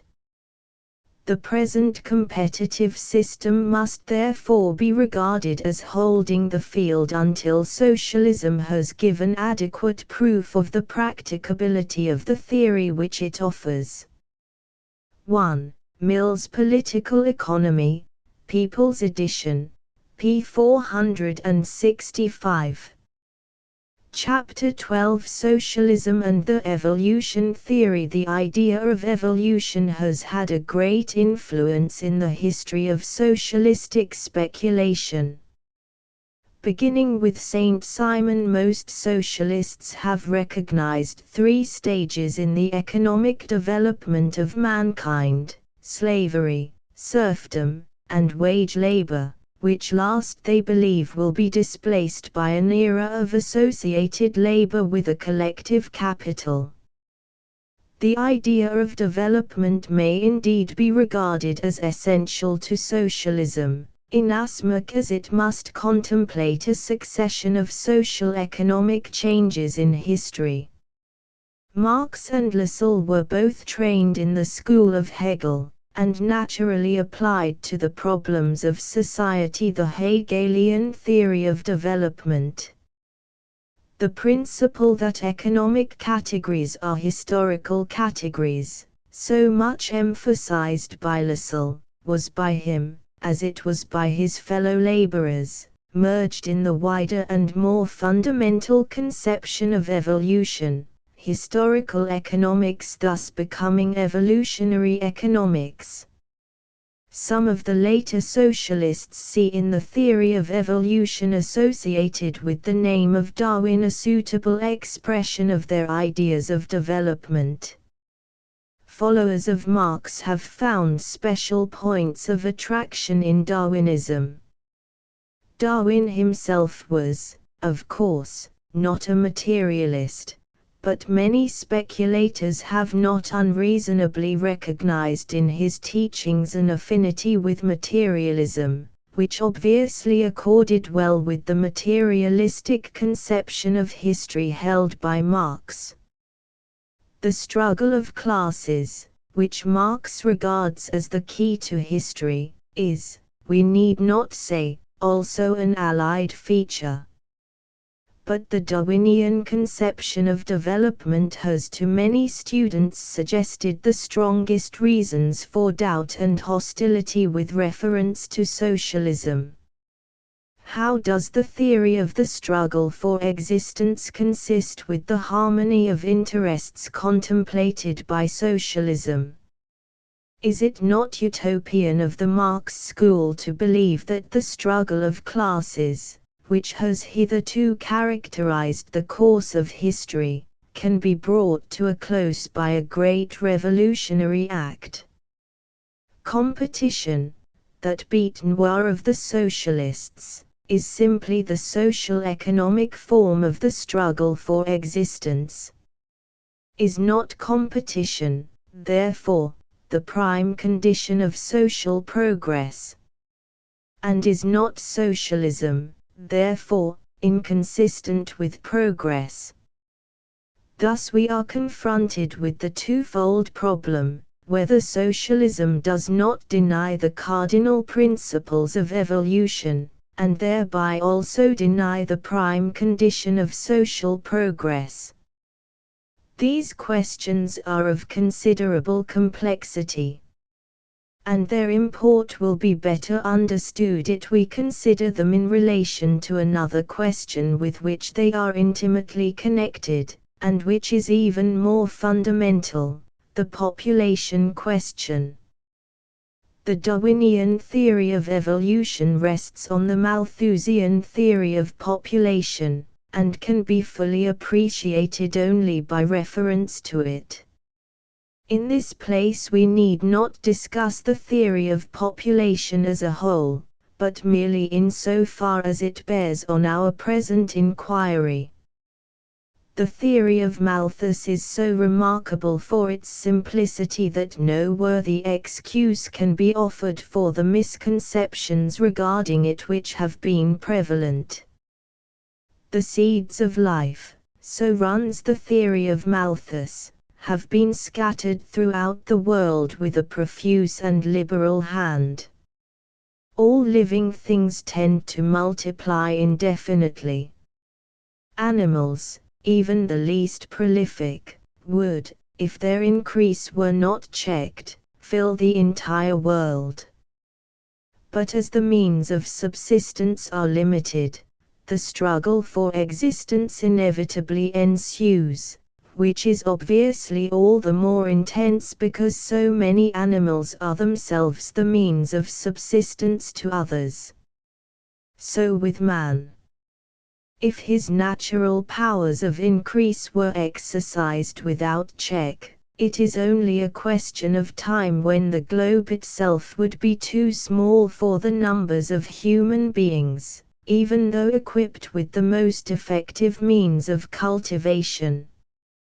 In point of fact, population has almost always pressed on the available means of subsistence. The only important exceptions are found in new countries, when opened up to colonists who have brought with them the superior methods of exploitation developed in more advanced civilizations. Thus the history of the human race is largely the record of a struggle for the means of subsistence caused by the pressure of population. Not that the population is necessarily dense.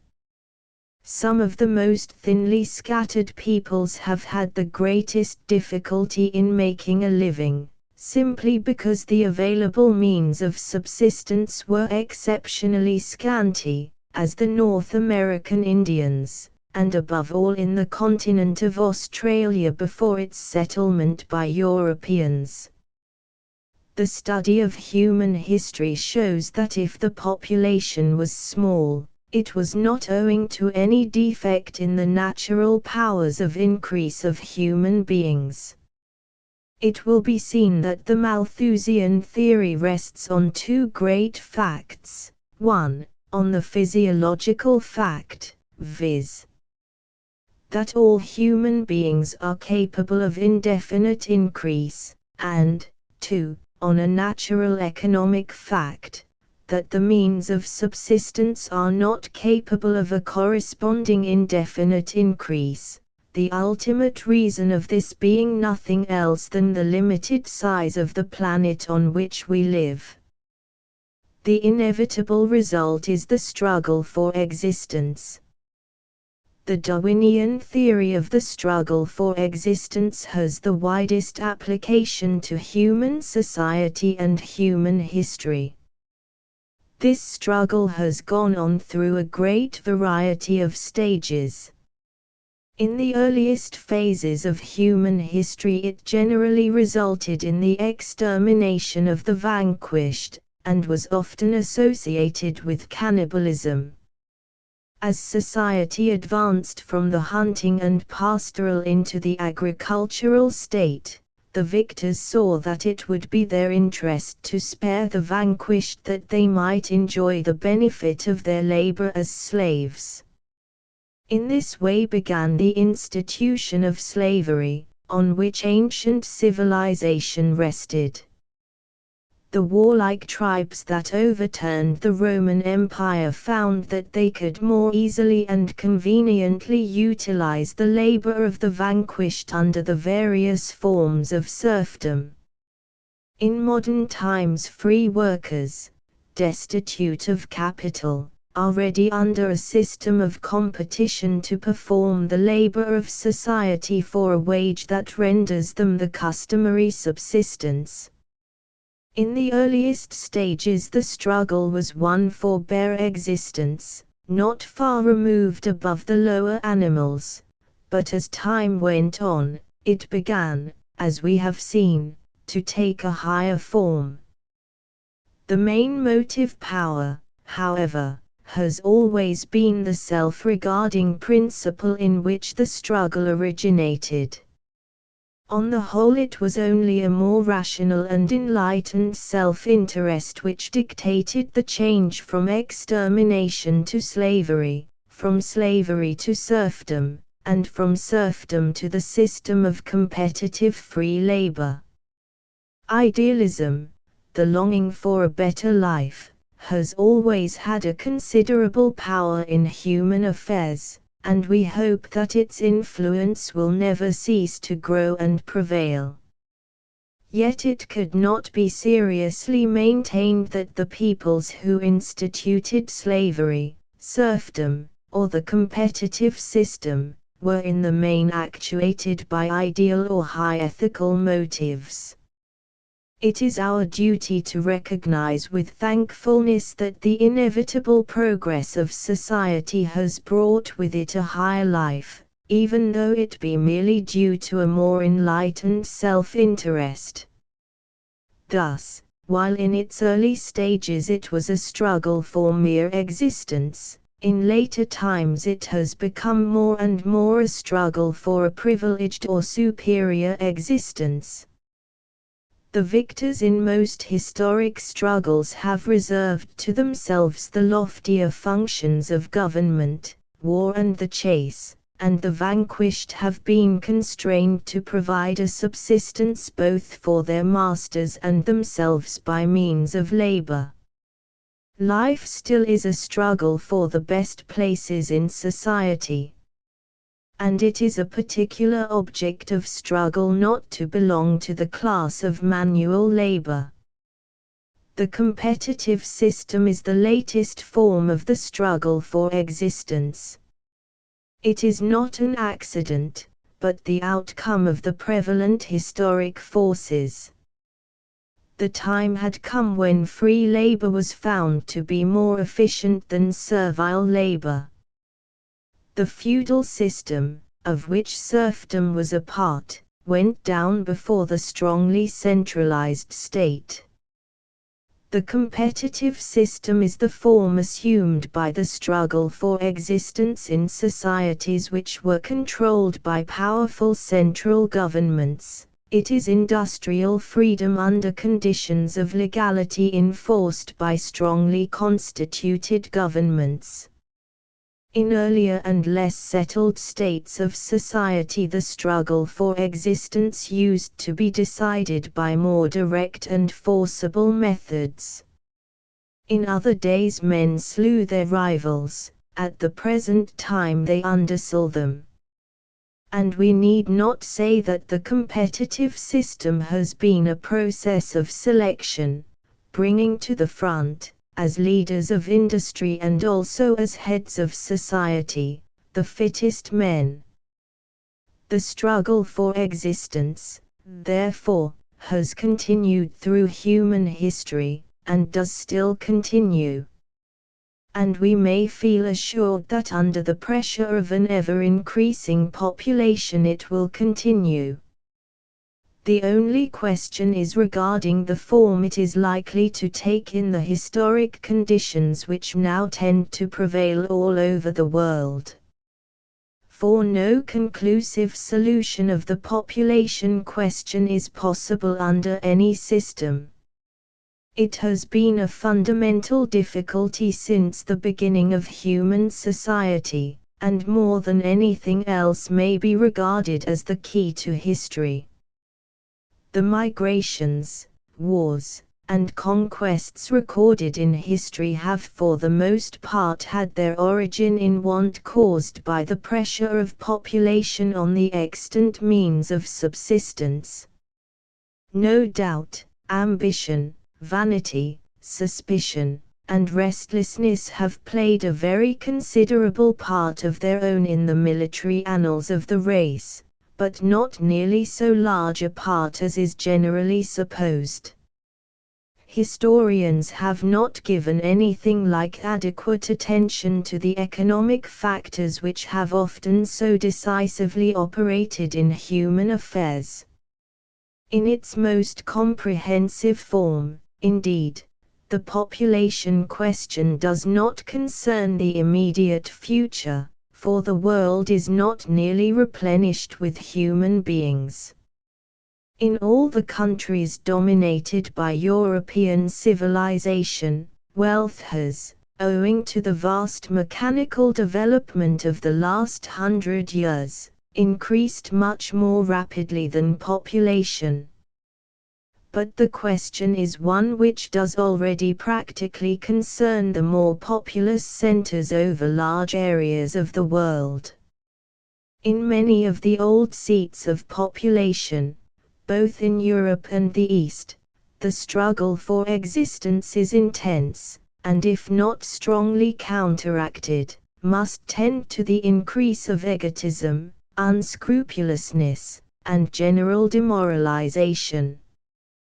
This is most observable in cases where a large population has to face the prospect of a declining prosperity. If the prosperity of this country were menaced by a great war, or a great shock to the national credit, or by both together, or simply by the slow decline of its industrial and commercial supremacy, the struggle for existence in our large towns would be unspeakable. It is obvious, therefore, that we are not yet done with the problem of population. It is always a serious matter in the great centers. It may, under very conceivable circumstances, be a fearful dilemma at no very distant date, and as the world becomes more thickly peopled it will more and more present itself as a pressing question. We cannot here, however, enter into a detailed discussion of the problem. It will probably always be a difficulty, and will call forth a variety of answers. But, as we have already said, no satisfactory and conclusive solution can be offered or expected by anyone who understands the conditions of the problem. The solution must wait on the moral and social development of mankind. There is certainly no prospect of the question being materially affected by any physiological modification of the human constitution. We can only hope that the present progress of civilized countries in morality, intelligence, and in a reasonable standard of living, will continue, that the improvement in material and economic conditions will go hand in hand with ethical advancement, that the happiness of mankind will not be wrecked by the irrational and unrestrained gratification of a single passion. If the mass of the people remain as they are, ready to sacrifice their own happiness and that of posterity to animal instinct, the population question cannot be solved, and the best hopes of human progress must be unfulfilled. For socialism, as we have explained it, it may be claimed that it gives the strongest guarantees that the difficulty will receive the best and most rational treatment. As socialism generally means the supremacy of reason and morals over the natural forces, so with reference to the population question it means that natural appetite should be controlled by nobler and more rational feelings and principles. Under a socialistic system every member of the community will be interested in this as in every other serious question. The general enlightenment and the social conscience will most powerfully cooperate with the light and the conscience of the individual to effect a reasonable and a beneficent solution, as far as possible. But we must now return to the questions with which we started, the relation of socialism to the struggle for existence, and to social progress as dependent on the struggle for existence. As we have seen, the Darwinian theory of the struggle for existence has the widest application to human society and human history. But the struggle for existence is not the sole principle of social progress. Social progress proceeds from the interaction, the balance and harmony, of many principles. The general question of social development, in which that of progress is involved, must be regarded in the light of the following considerations. Only we must premise that they are not a contradiction of the Darwinian theory, they are to be taken as a complement of it, and a correction of the narrow and one-sided conception of the theory. 1. The political, social, and ethical development of mankind is largely a record of the endeavor to place the struggle for existence under regulation. Progress chiefly and supremely consists in the growing control of ethical principle over all the forms of selfishness, egotism, unscrupulousness, and cruelty called forth by such struggle. In other words, progress mainly consists in the growing supremacy of law, order, and morality over the excess of the self-regarding principle in which the individual struggle has its root. We do not say that this exhausts the meaning of the ethical development of man, but it is a most important aspect of it. Thus the ethical factor is the decisive one in human progress, but it has advanced pari passu with the general social and political progress. We see it in the crudest and most elementary forms when man emerged from the darkness of prehistoric times, and it has gradually developed into a noble complex of ideals, informed by a growing knowledge and by widening sympathies. In short, human progress has been a continual effort towards the realization of the true, the beautiful, and the good, in such measure as was attainable by each succeeding generation of the race. Not that the struggle for existence is hereby abolished. The struggle, and the regulation of it too, are carried forward into a further stage of progress, to be continued on a higher social and ethical plane.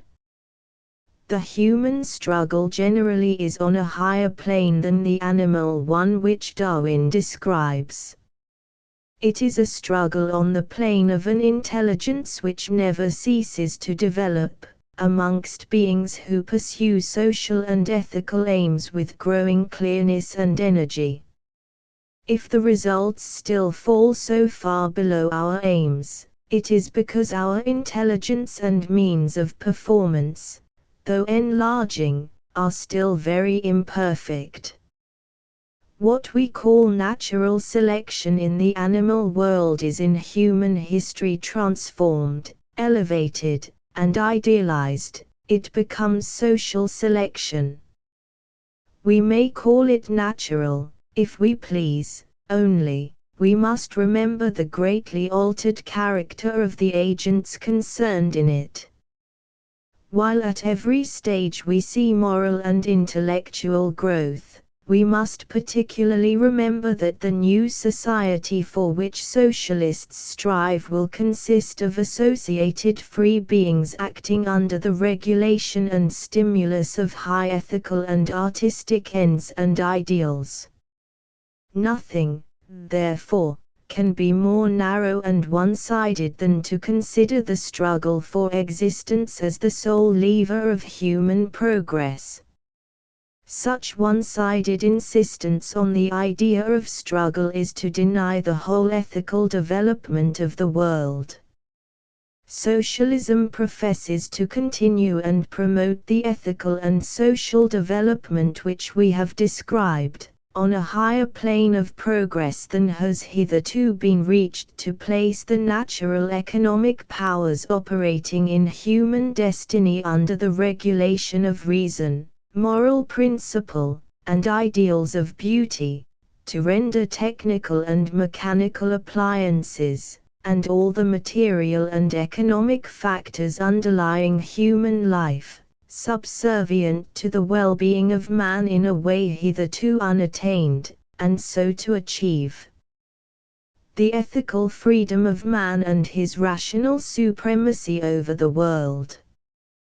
The competitive system is the latest phase in the struggle for existence, and socialism is the latest theory for the regulation of it along the well-approved lines of human progress. By such tests, none lower or narrower, must a rational socialism be tried. There is, however, one side of this ethical progress which deserves to be more particularly considered. The ethical progress of man is largely a development of the principle of sociality, community, or association.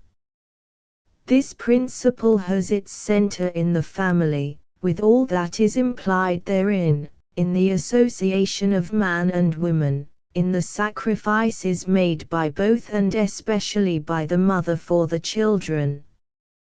Historically, it has developed from the tribe into ever wider and more complex forms, the city, nation, and race, until it more and more embraces the whole human family.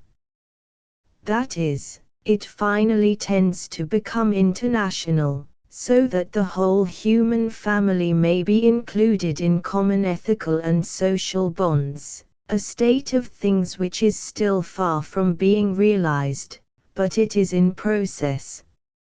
In the evolution of living things, two factors have been decisive: the development of brain power and the development of the social principle. We need scarcely add that the two are intimately connected, and further that the brain power of man is closely coordinated with his physical development. The supremacy of man is due to his brain power and to his readiness to associate for common ends, far more than to his strength or hardihood, in which he is greatly excelled by other animals. The entire history of civilization bears witness to the potency of the two factors, for it is a truism to say that the communities and races that have excelled in brain power and in the family and social moralities have prevailed. A rational socialism might be defined as the mastery of associated human intelligence over the resources of nature for the general good.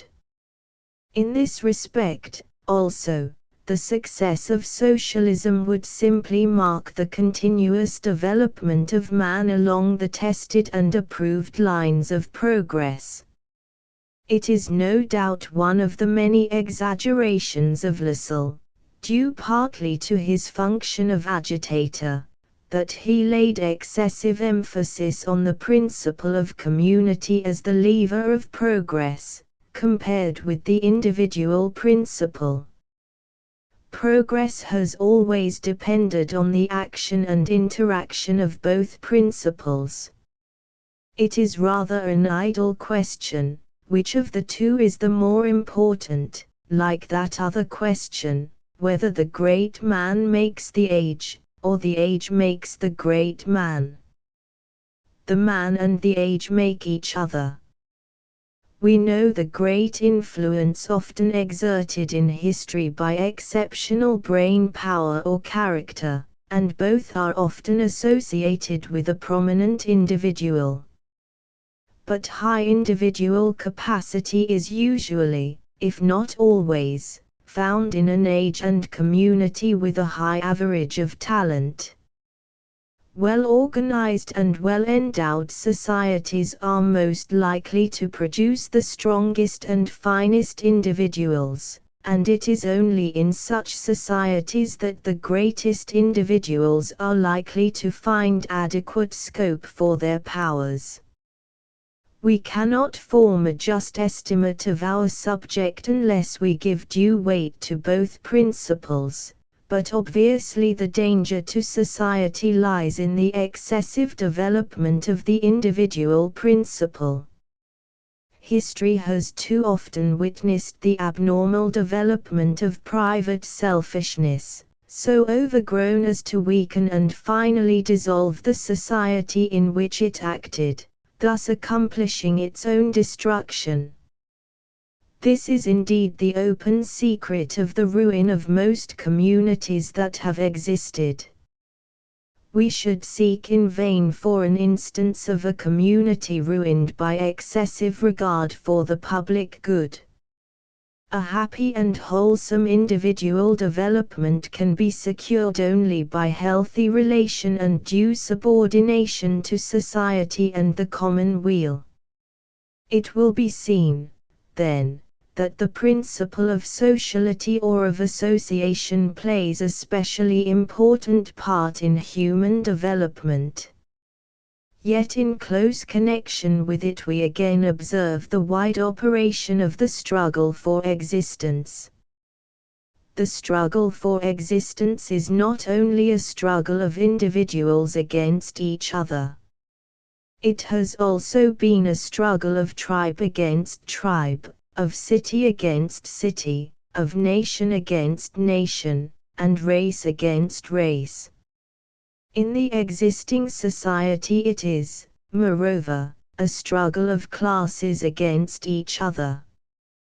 Considered in this aspect, which is too obvious to require illustration, the struggle for existence has assumed the most complicated forms, and has had the greatest influence in the history of the world.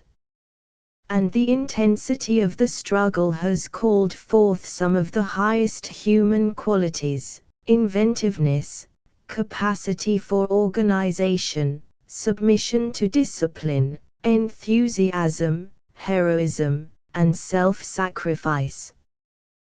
The struggle, hateful though it be in many respects, has been one of the great training schools of the human race. Modern European history is an impressive example of the importance of this struggle for existence. The progress of Europe is greatly owing to the fact that in this continent we have a group of communities which are closely related, yet independent, and rivals. In every department of activity they learn from each other, and spur one another on by continual emulation. Each must follow its rivals in the adoption of every new improvement, under penalty of decline and even ruin.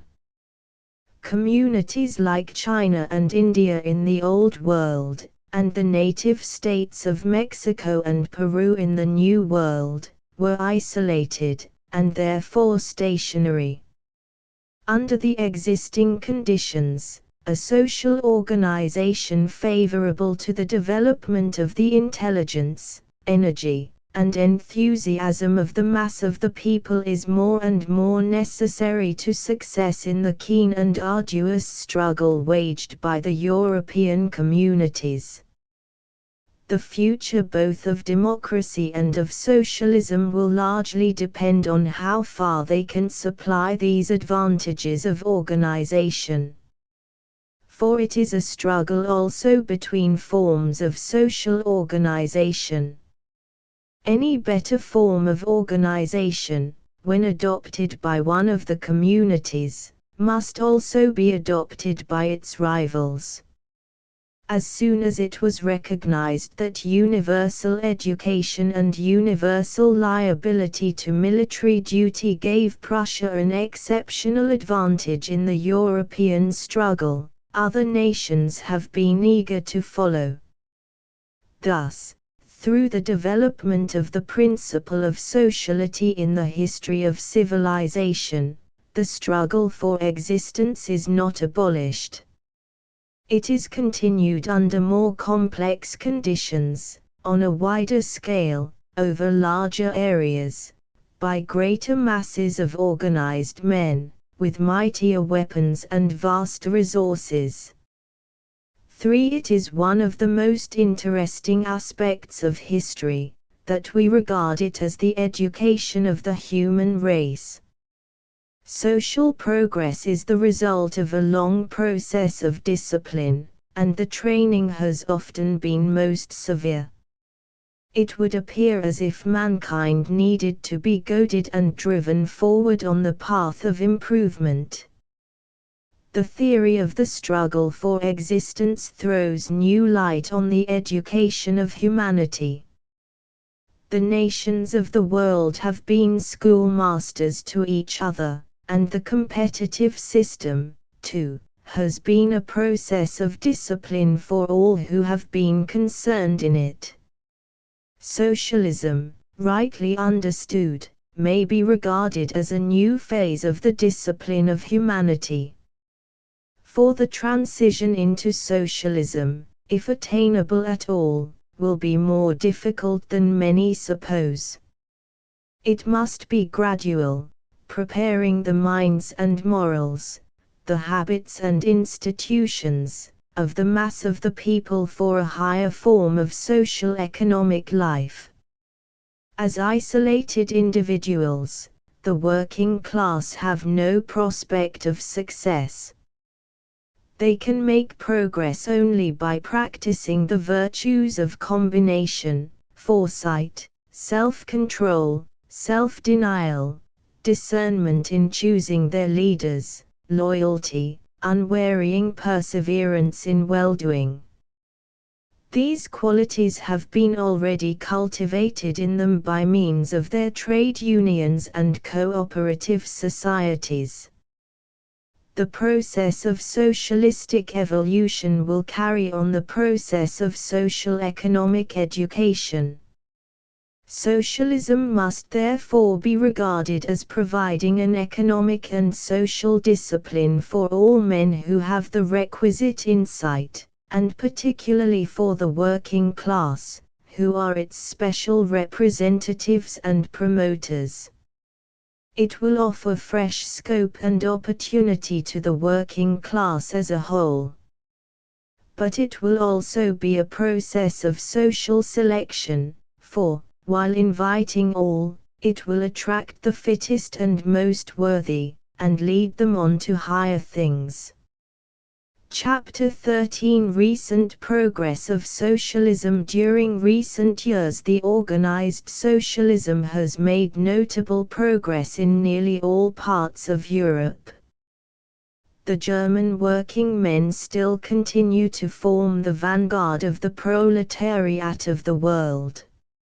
At the general election of 1893, the Social Democrats polled 1,786,000 votes, which was an increase of nearly 360,000 on the large figures of 1890.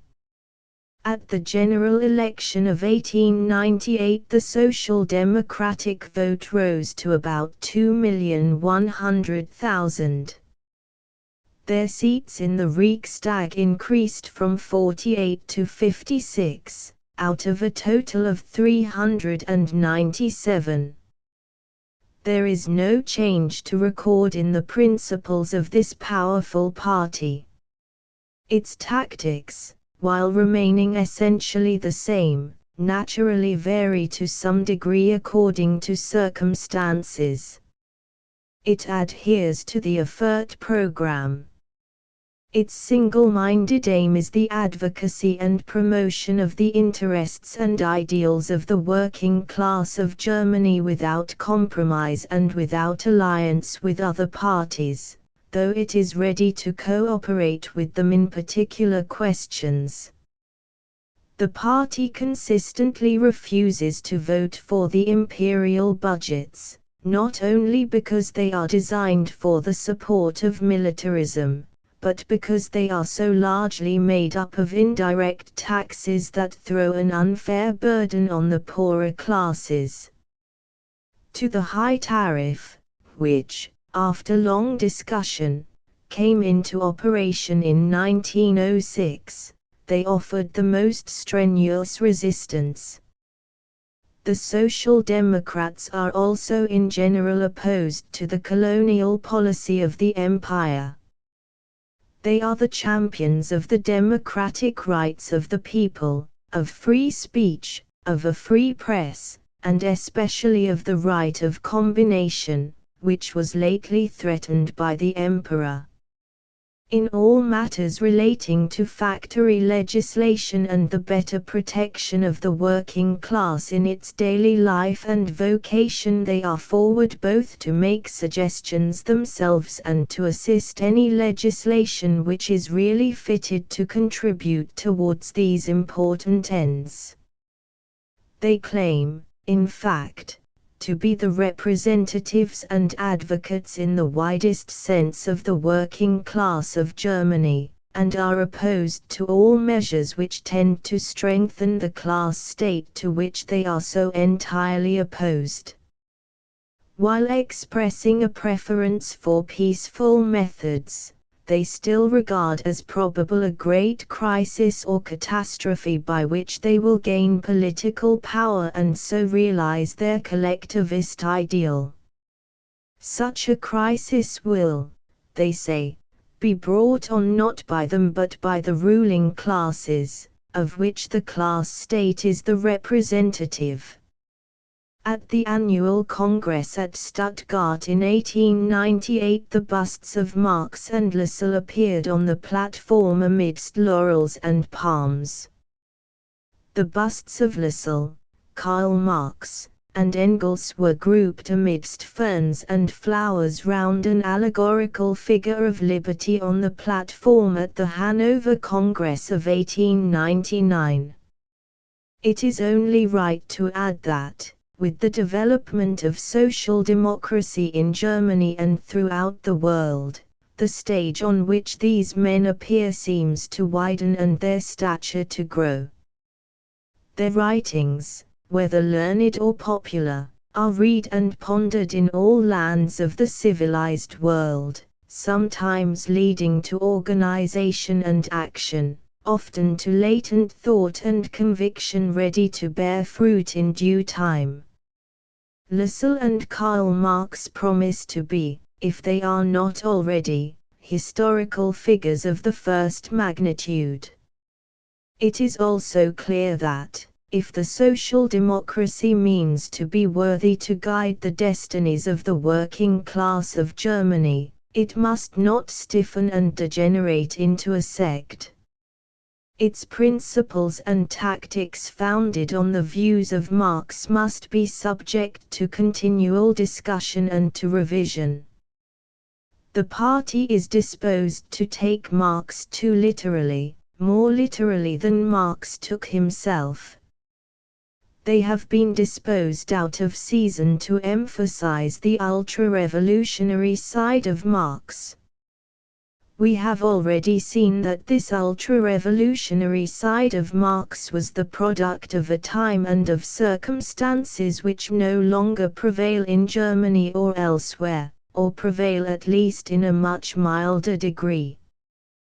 But there was another side to Marx. It would not be fair to call it his opportunist side.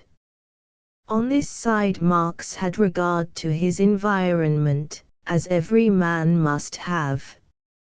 Even in the Communistic Manifesto Marx recommended cooperation with other advanced parties for the attainment of democratic ends. He recognized the possibilities of progress contained in a peaceful evolution. Factory legislation and the cooperative movement in England were not only good results, they were the victories of new principles. As we have seen, he believed that in America, England, and Holland the workmen might attain their goal by peaceful means. In a milder time it would only be consistent that this milder side of Marx should be more emphasized by his followers. The necessity for a criticism of Marx as a condition of the further development of his teaching has recently been pointed out by Edouard Bernstein, formerly editor of the Social Democrat. This criticism he attempted in a memorial addressed to the Congress at Stuttgart, and more fully in 1899 in a book Die Voraussetzungen des Sozialismus und die Aufgaben der Sozialdemokratie. Bernstein's criticism is applied more or less to all the leading positions of Marx, his materialistic conception of history, his dialectical method, his theory of surplus value, his revolutionary conception of social development which looks forward to a great catastrophe as the close of the capitalistic era. He maintains that statistics do not favor the theory that a social catastrophe is imminent as the result of a class war carried on by a continually increasing host of impoverished and degraded proletarians against a diminishing band of the colossal magnates of capitalism, and has greater faith in a peaceful evolution through the democratic transformation of the state, the extension of municipal socialism and of the cooperative movement. We need not say that we believe that these criticisms are in the right direction.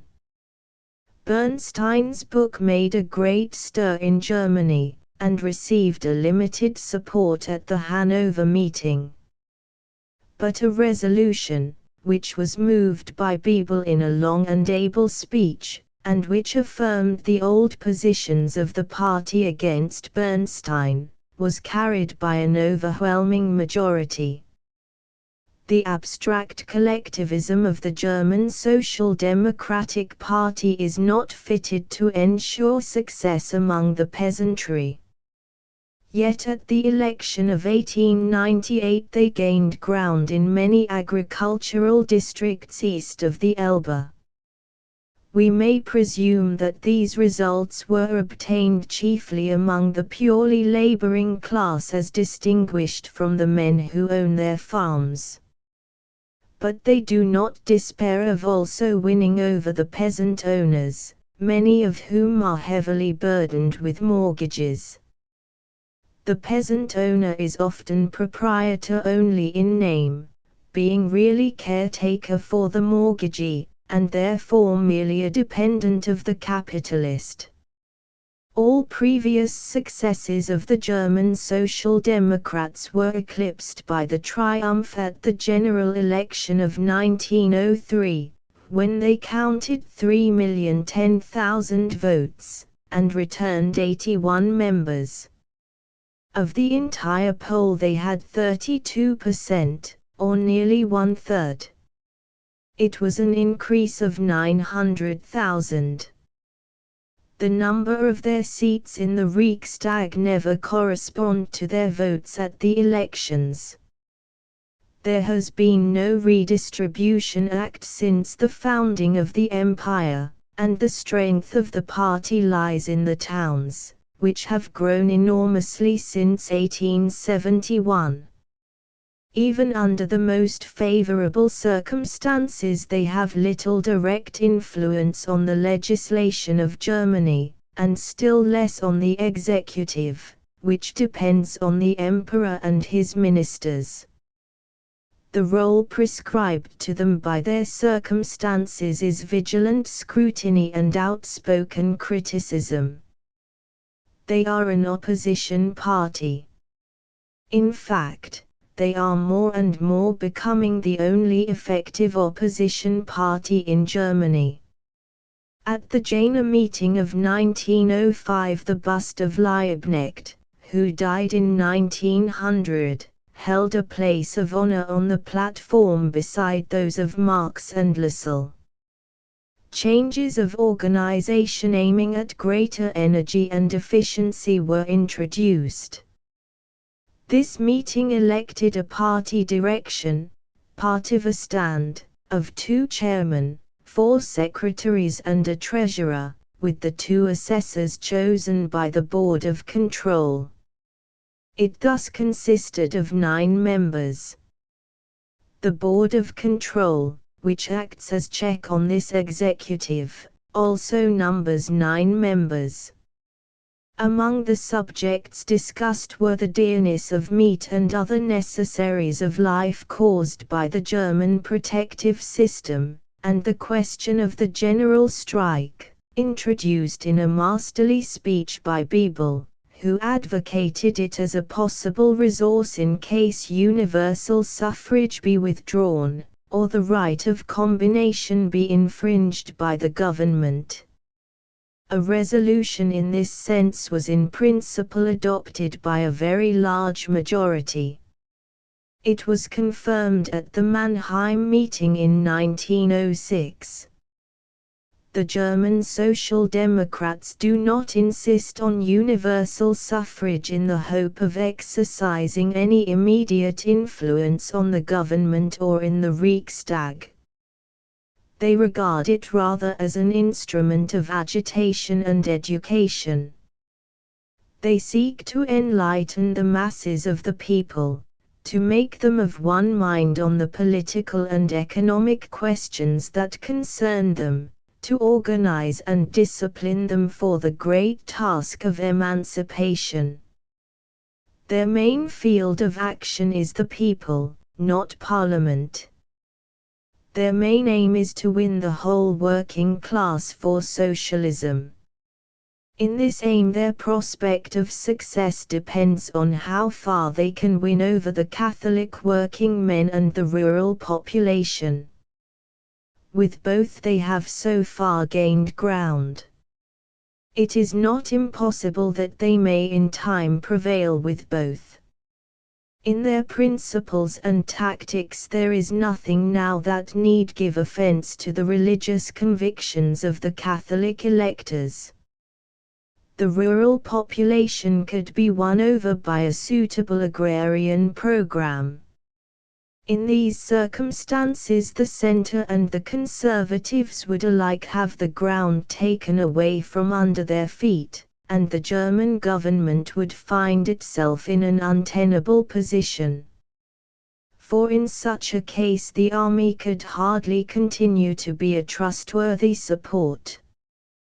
The following significant passage occurs in the speech of Bebel already referred to. The struggle in Russia sends a chill into the marrow bones of our rulers much more than you believe. They have a deadly fear that the fire may cross the border. They say to themselves, if that is possible in Russia where there is no organization, and the proletariat is comparatively small, what then may happen in Germany where we have politically enlightened masses and an organized proletariat, where already there are not only battalions but whole regiments in the army which consist of social democrats, and when the reserve and the Landwehr are called out, whole brigades are formed of them. 1. The raising of the tariff has been to the party a most helpful subject of agitation, which they have used to the uttermost. Mockenbauer, one of their leaders, looks forward to the doubling of their adherents in a few years. At the general election of 1907 the party had 3,260,000 votes. But owing to the more active combination against it of other parties it returned only 43 members. The Congress at Nuremberg in 1908 was notable for the first serious opposition to the rigid discipline of the party. The claim of the South German members to vote for the budgets of their governments was maintained by a minority of 119 against 258. It was not till 1894 that a social democratic party was founded in Holland. It is making progress. In the general election of 1897 it counted 13,000 votes, and returned 3 members out of 100. In 1901 it had 38,000 votes, and returned 7 members, and there was besides an independent socialist member. It had 65,000 votes and 7 members in 1905. An interesting feature of the Dutch movement is the sympathetic reception which socialism has met among the artist and intellectual class generally. It is curious that anarchism has had considerable influence, which, however, is declining. In Denmark the social democratic movement began in 1871. And it continues to have a strong and growing influence. At the general election of 1903 the party returned 16 members out of 114, polling 56,000 votes. In 1906 it polled 77,000 votes and returned 24 members to the popular chamber. For some time before 1902 half of the members of the Municipal Council of Copenhagen were socialists. The mayor also was one of the party. Denmark may still rightfully be regarded as the most progressive country in Europe. Even in Norway and Sweden the socialists are gaining ground. They claim to have wielded a considerable influence in securing the peaceful separation of the two countries. No country in Europe has during recent years had a more interesting social history than Belgium.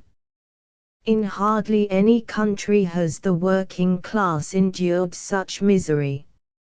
Ignorance, long hours of labor and low wages, the want of political rights and of organization, have for generations tended to keep the workers in the lowest estate. All the more remarkable, therefore, is the awakening which has recently taken place. The Belgian Socialist Party can now muster at the polls a voting strength of about 500,000, and in a chamber of 166 it returns about 1/5. In 1900 it had 33, in 1902 it had 34, in 1904 only 28, in 1906 it had 30, and 34 in 1908. The organization of the trade unions is well developed.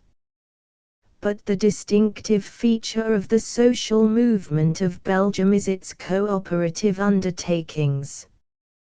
These are affiliated to the socialist movement, and form an admirable training on its more practical side. The Belgian Socialist Party is specially fortunate in such leaders as Aanziel and van der Velde. France, which was so long the foremost nation in the revolutionary movement, has for the last 3 decades yielded the first place to Germany. The terrible disasters sustained by the working men of Paris in 1848 and 1871 quelled their revolutionary energy for a time. The first Working Men's Congress after the Commune met in 1876, and at the Congress of Marseilles in 1879 a socialist party was organized. It remained a united party till 1882, when it polled 98,000 votes. Since that year French socialism has been fruitful in division. In view of the danger which in 1899 appeared to threaten the Republic in connection with the Dreyfus case, the socialist parties combined in common action for its defense.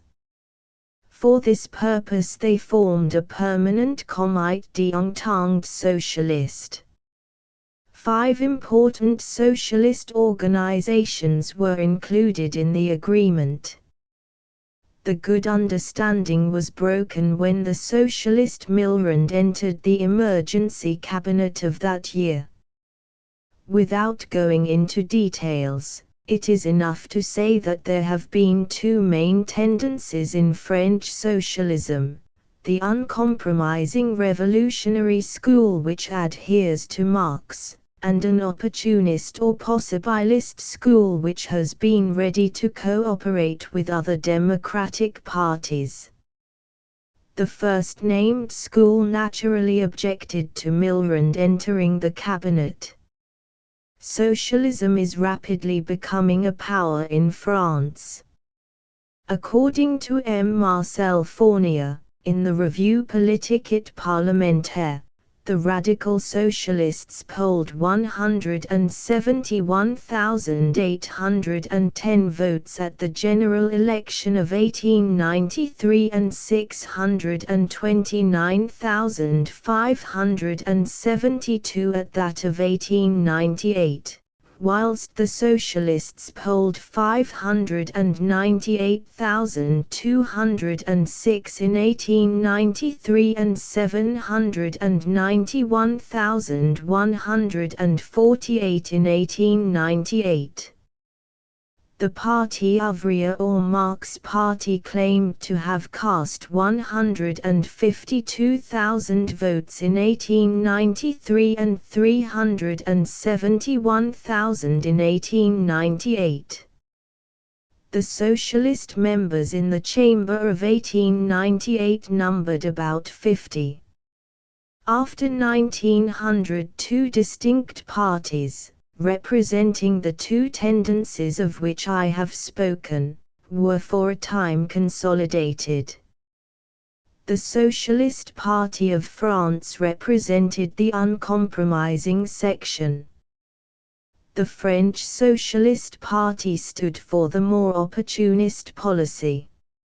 In 1902 the French Socialists together polled 805,000 votes, and returned 48 members to the Chamber of Deputies. There was really very little difference between the two leading parties, and they formed a union in 1905. At the general election in 1906 it was calculated that the whole socialist vote amounted to 1,120,000. The Unified Party returned 52 members with 896,000 votes, while 23 were described as independent socialists. There were besides 143 radical socialists.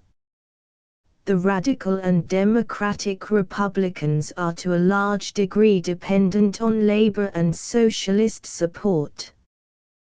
There is also a growing conviction that the political principles of the Revolution of 1789, which are so dear to the French heart, cannot be realized apart from the economic principles which are comprehended in socialism. In the great debate of Clemenceau with Jazz in the Chamber in 1906, it was no impassable gulf which separated radical and socialist. The former was in favor of a graduated income tax, the 8-hour day, and the restoration of monopolies to the state. What we may call the prevailing Republican atmosphere is most favorable to social justice and the claims of labor. But it would be a very serious mistake to believe that France is at all convinced of the reasonableness or practicability of the abstract collectivism of the Socialist Party. When a motion for the substitution of collective property for individual property was put to the vote at the close of the debate, it was rejected by 505 to only 55. As at present advised, France will have neither clericalism nor collectivism. The Socialists form a majority in many of the most important French communes, and exercise great practical influence on their work. Thus they are taking a large part in the national and local life of France. Revolutionary feeling tending to anarchism has considerable influence in France, especially among the trade unions, syndicats ouvriers. The Italian Socialist Party definitely separated itself from anarchism and formed a distinct organization at a congress in Genoa in 1892. Its career has been a hard and troubled one. There has been much discord in its own household. The government was for some years openly hostile. It has been concerned in many strikes and popular disturbances. The working classes of Italy, we must remember, were from an educational, economic, and political point of view at an inferior stage of progress. Between the various provinces, and especially between the North and South, the differences of development were very serious. Italy has had long to suffer from the burden of a divided and depressed historical past. At the general election of 1892 the party had only 26,000 votes and returned 6 deputies. The next elections showed a rapid increase, till in 1900 they counted 175,000 votes and returned 32 members to the chamber. On that occasion an alliance with the Radicals and Republicans partly accounted for the increase of members returned. At the general election of 1904 the party had a voting strength of 320,000, but returned only 27 members. For some time after 1900 the government was not only sympathetic, but in some degree dependent on the party for support. As in other countries, there is a reformist or moderate and a revolutionary wing in the Italian Socialist Party. The latter takes a syndicalist or trade union form and is largely imbued with anarchism. At the Congress at Rome in 1906 a new movement called integralism became supreme. The integralists aimed at combining the best and most effective methods of all sections, gradual reform when possible, but violence also, and the general strike if necessary. They are anti-monarchical and anti-clerical. The Italian socialists have been active not only in organizing strikes but in municipal work and in cooperative undertakings. A marked feature in the brief history of the party has been its success in organizing the peasantry. One of these peasant combinations, with a membership of 200,000, held a national congress at Bologna in 1901 and formed a national federation. In that and the following year many agrarian strikes were successful, and brought a little improvement in the hard lot of the rural workers in Italy. It was a notable awakening of labor, in which the party took a leading share. When we consider the very backward condition of Italy and the short period during which the party has been in existence, we must regard its success as remarkable. After making some progress, the Working Men's Socialist Party of Spain has declined in recent years. The number of its votes for the chamber decreased from 26,000 in 1904 to 23,000 in 1905. It has, however, succeeded in sending representatives to a good number of municipalities and communes. The political and industrial life of Spain has been in a most depressed condition. Besides the parliamentary socialism, which is based more or less on Marx, anarchism has always found a congenial soil in Spain, Italy, and other countries where misery and oppression have been hereditary for so many centuries, and which even yet have not learned habits of self-control, of free discussion, and open action. It is such an unhappy environment that produced the assassins of President Carnot, the Empress of Austria, and King Humbert of Italy. Anarchism is very powerful and widespread in the south of Spain. We may note a rapid progress of socialism in Eastern Europe. Even Serbia and Bulgaria have socialist parties, which are affiliated to the International.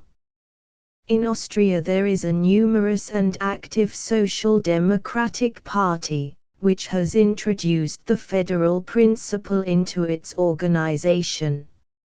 It is a united party with a common program and tactics, but it is composed of national groups, German, Czech, Polish, Italian, etc., each of which enjoys a real autonomy.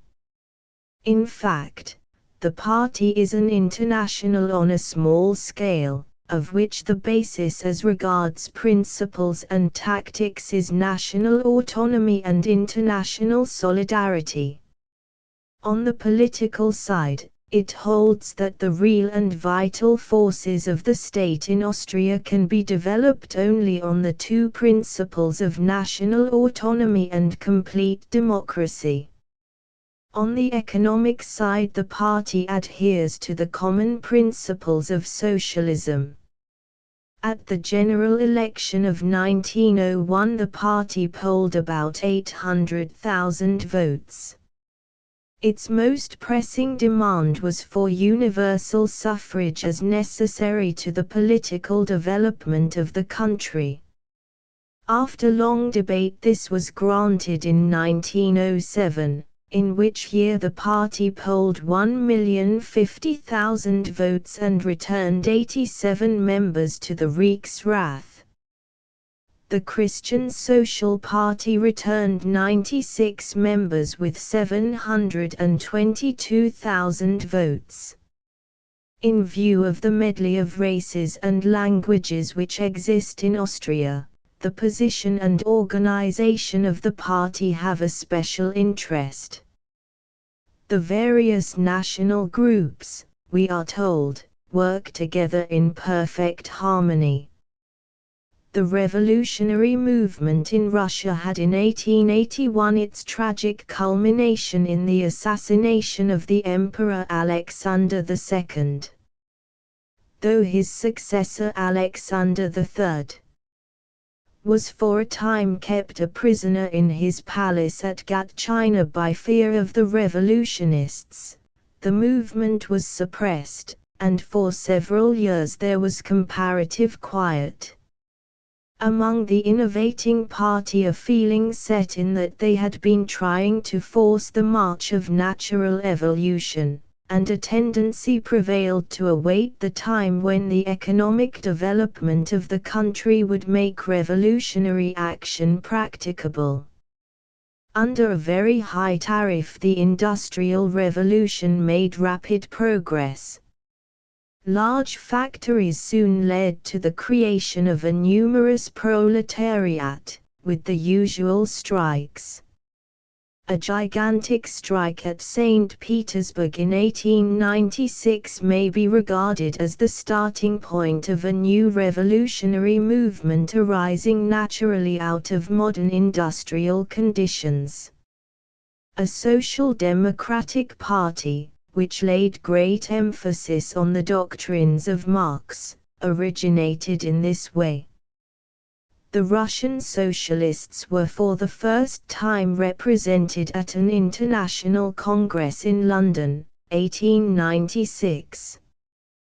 Groups of socialists, however, had been rising up and taking shape all over the country, and it was felt by many that they could not wait for the unfolding of the economic evolution, and that in the special circumstances of Russia a strenuous revolutionary action was necessary. Some surviving members of the old revolutionary party helped to supply the nucleus of a socialist revolutionary party, which was accordingly formed towards the end of 1901. There were now two important socialist parties in the empire: the Social Democrats, who emphasized the need for awaiting the economic development of Russia, including the full creation of the proletariat, and the Socialist Revolutionary Party. The first party had little hope of leading the peasantry into the movement, so long as they were not expropriated by the growth of the great estates. The second party insisted on an energetic propaganda among the peasantry as well as an active campaign against the Tsardom and its servants. Besides these two parties we find in Lithuania, Russian Poland, and other parts of Western Russia, a socialist organization of Jewish workmen called the Bund. It is the peculiar fate of the Jews in Russia that their revolutionary activity renders them obnoxious to the government, whilst the exactions of the usurers and dealers of the same race make them hateful to peasantry and workers. The Jewish question in Russia can be understood only by due recognition of both points. The anarchists also are still active in Russia. And among the peasantry there is an agrarian movement, which may be regarded as the most powerful of all, though vague and ill-organized. As we saw in our chapter on anarchism, the revolution in Russia was an exotic or importation from abroad in the reign of Alexander II. It has now taken root in the soil and very strongly shows the influence of conditions peculiar to the country. Mutinies in fleet and army, strikes and popular risings, massacres, assassinations, conflagration, and pillage seem to portend the dissolution sooner or later of an ancient society and a long-established autocracy. The socialists have been the most active agents in the appalling movement. After the decline of the Owen agitation and of the Christian socialist movement in 1850, socialism could hardly be said to exist in England, and where it attracted any attention at all, it was generally regarded as a revolutionary curiosity peculiar to the continent, with little practical interest for a free and normal country like our own. As we have seen, the English workmen took a considerable share in the founding of the International in 1864 and subsequently. But on the fuller development of the revolutionary tendencies of that movement, and especially after the great disaster of the Commune at Paris, socialism lost the not very serious hold which it had found among the English working class. There had indeed always been a group of men who were influenced by personal intercourse with Karl Marx and Engels during their long residence in this country, but they were mostly of foreign extraction, and had no wide relations with the English workmen. About 1883 English socialism took a fresh start, indirectly through the influence of Henry George, and directly through the teaching of Karl Marx. By his vigorous and sympathetic eloquence Henry George gained a hearing for opinions which were not distinctly socialistic, but certainly tended to disturb the existing modes of thought.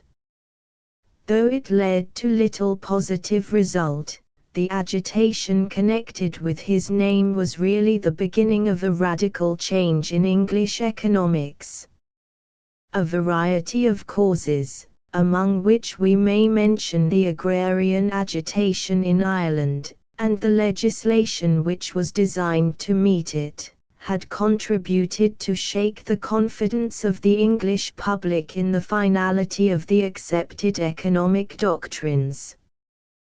The recent English socialism had, in 1884, a definite beginning with the Social Democratic Federation, which, with great fervor, denounced the existing system and proclaimed the views of Marx.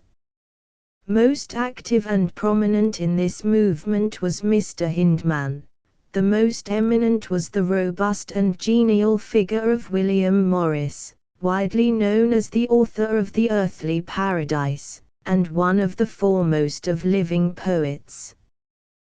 The chief literary product of the movement at this early stage was Hindman's historical basis of socialism in England.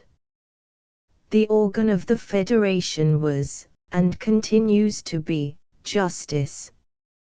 About the end of the year 1885 the Socialist League diverged from the Federation on grounds of difference, which were partly personal, partly of principle, for the League showed a decided sympathy with the anarchist theory of socialism. Morris himself, its leading member, had anarchist leanings, which come out clearly in News from Nowhere and other works.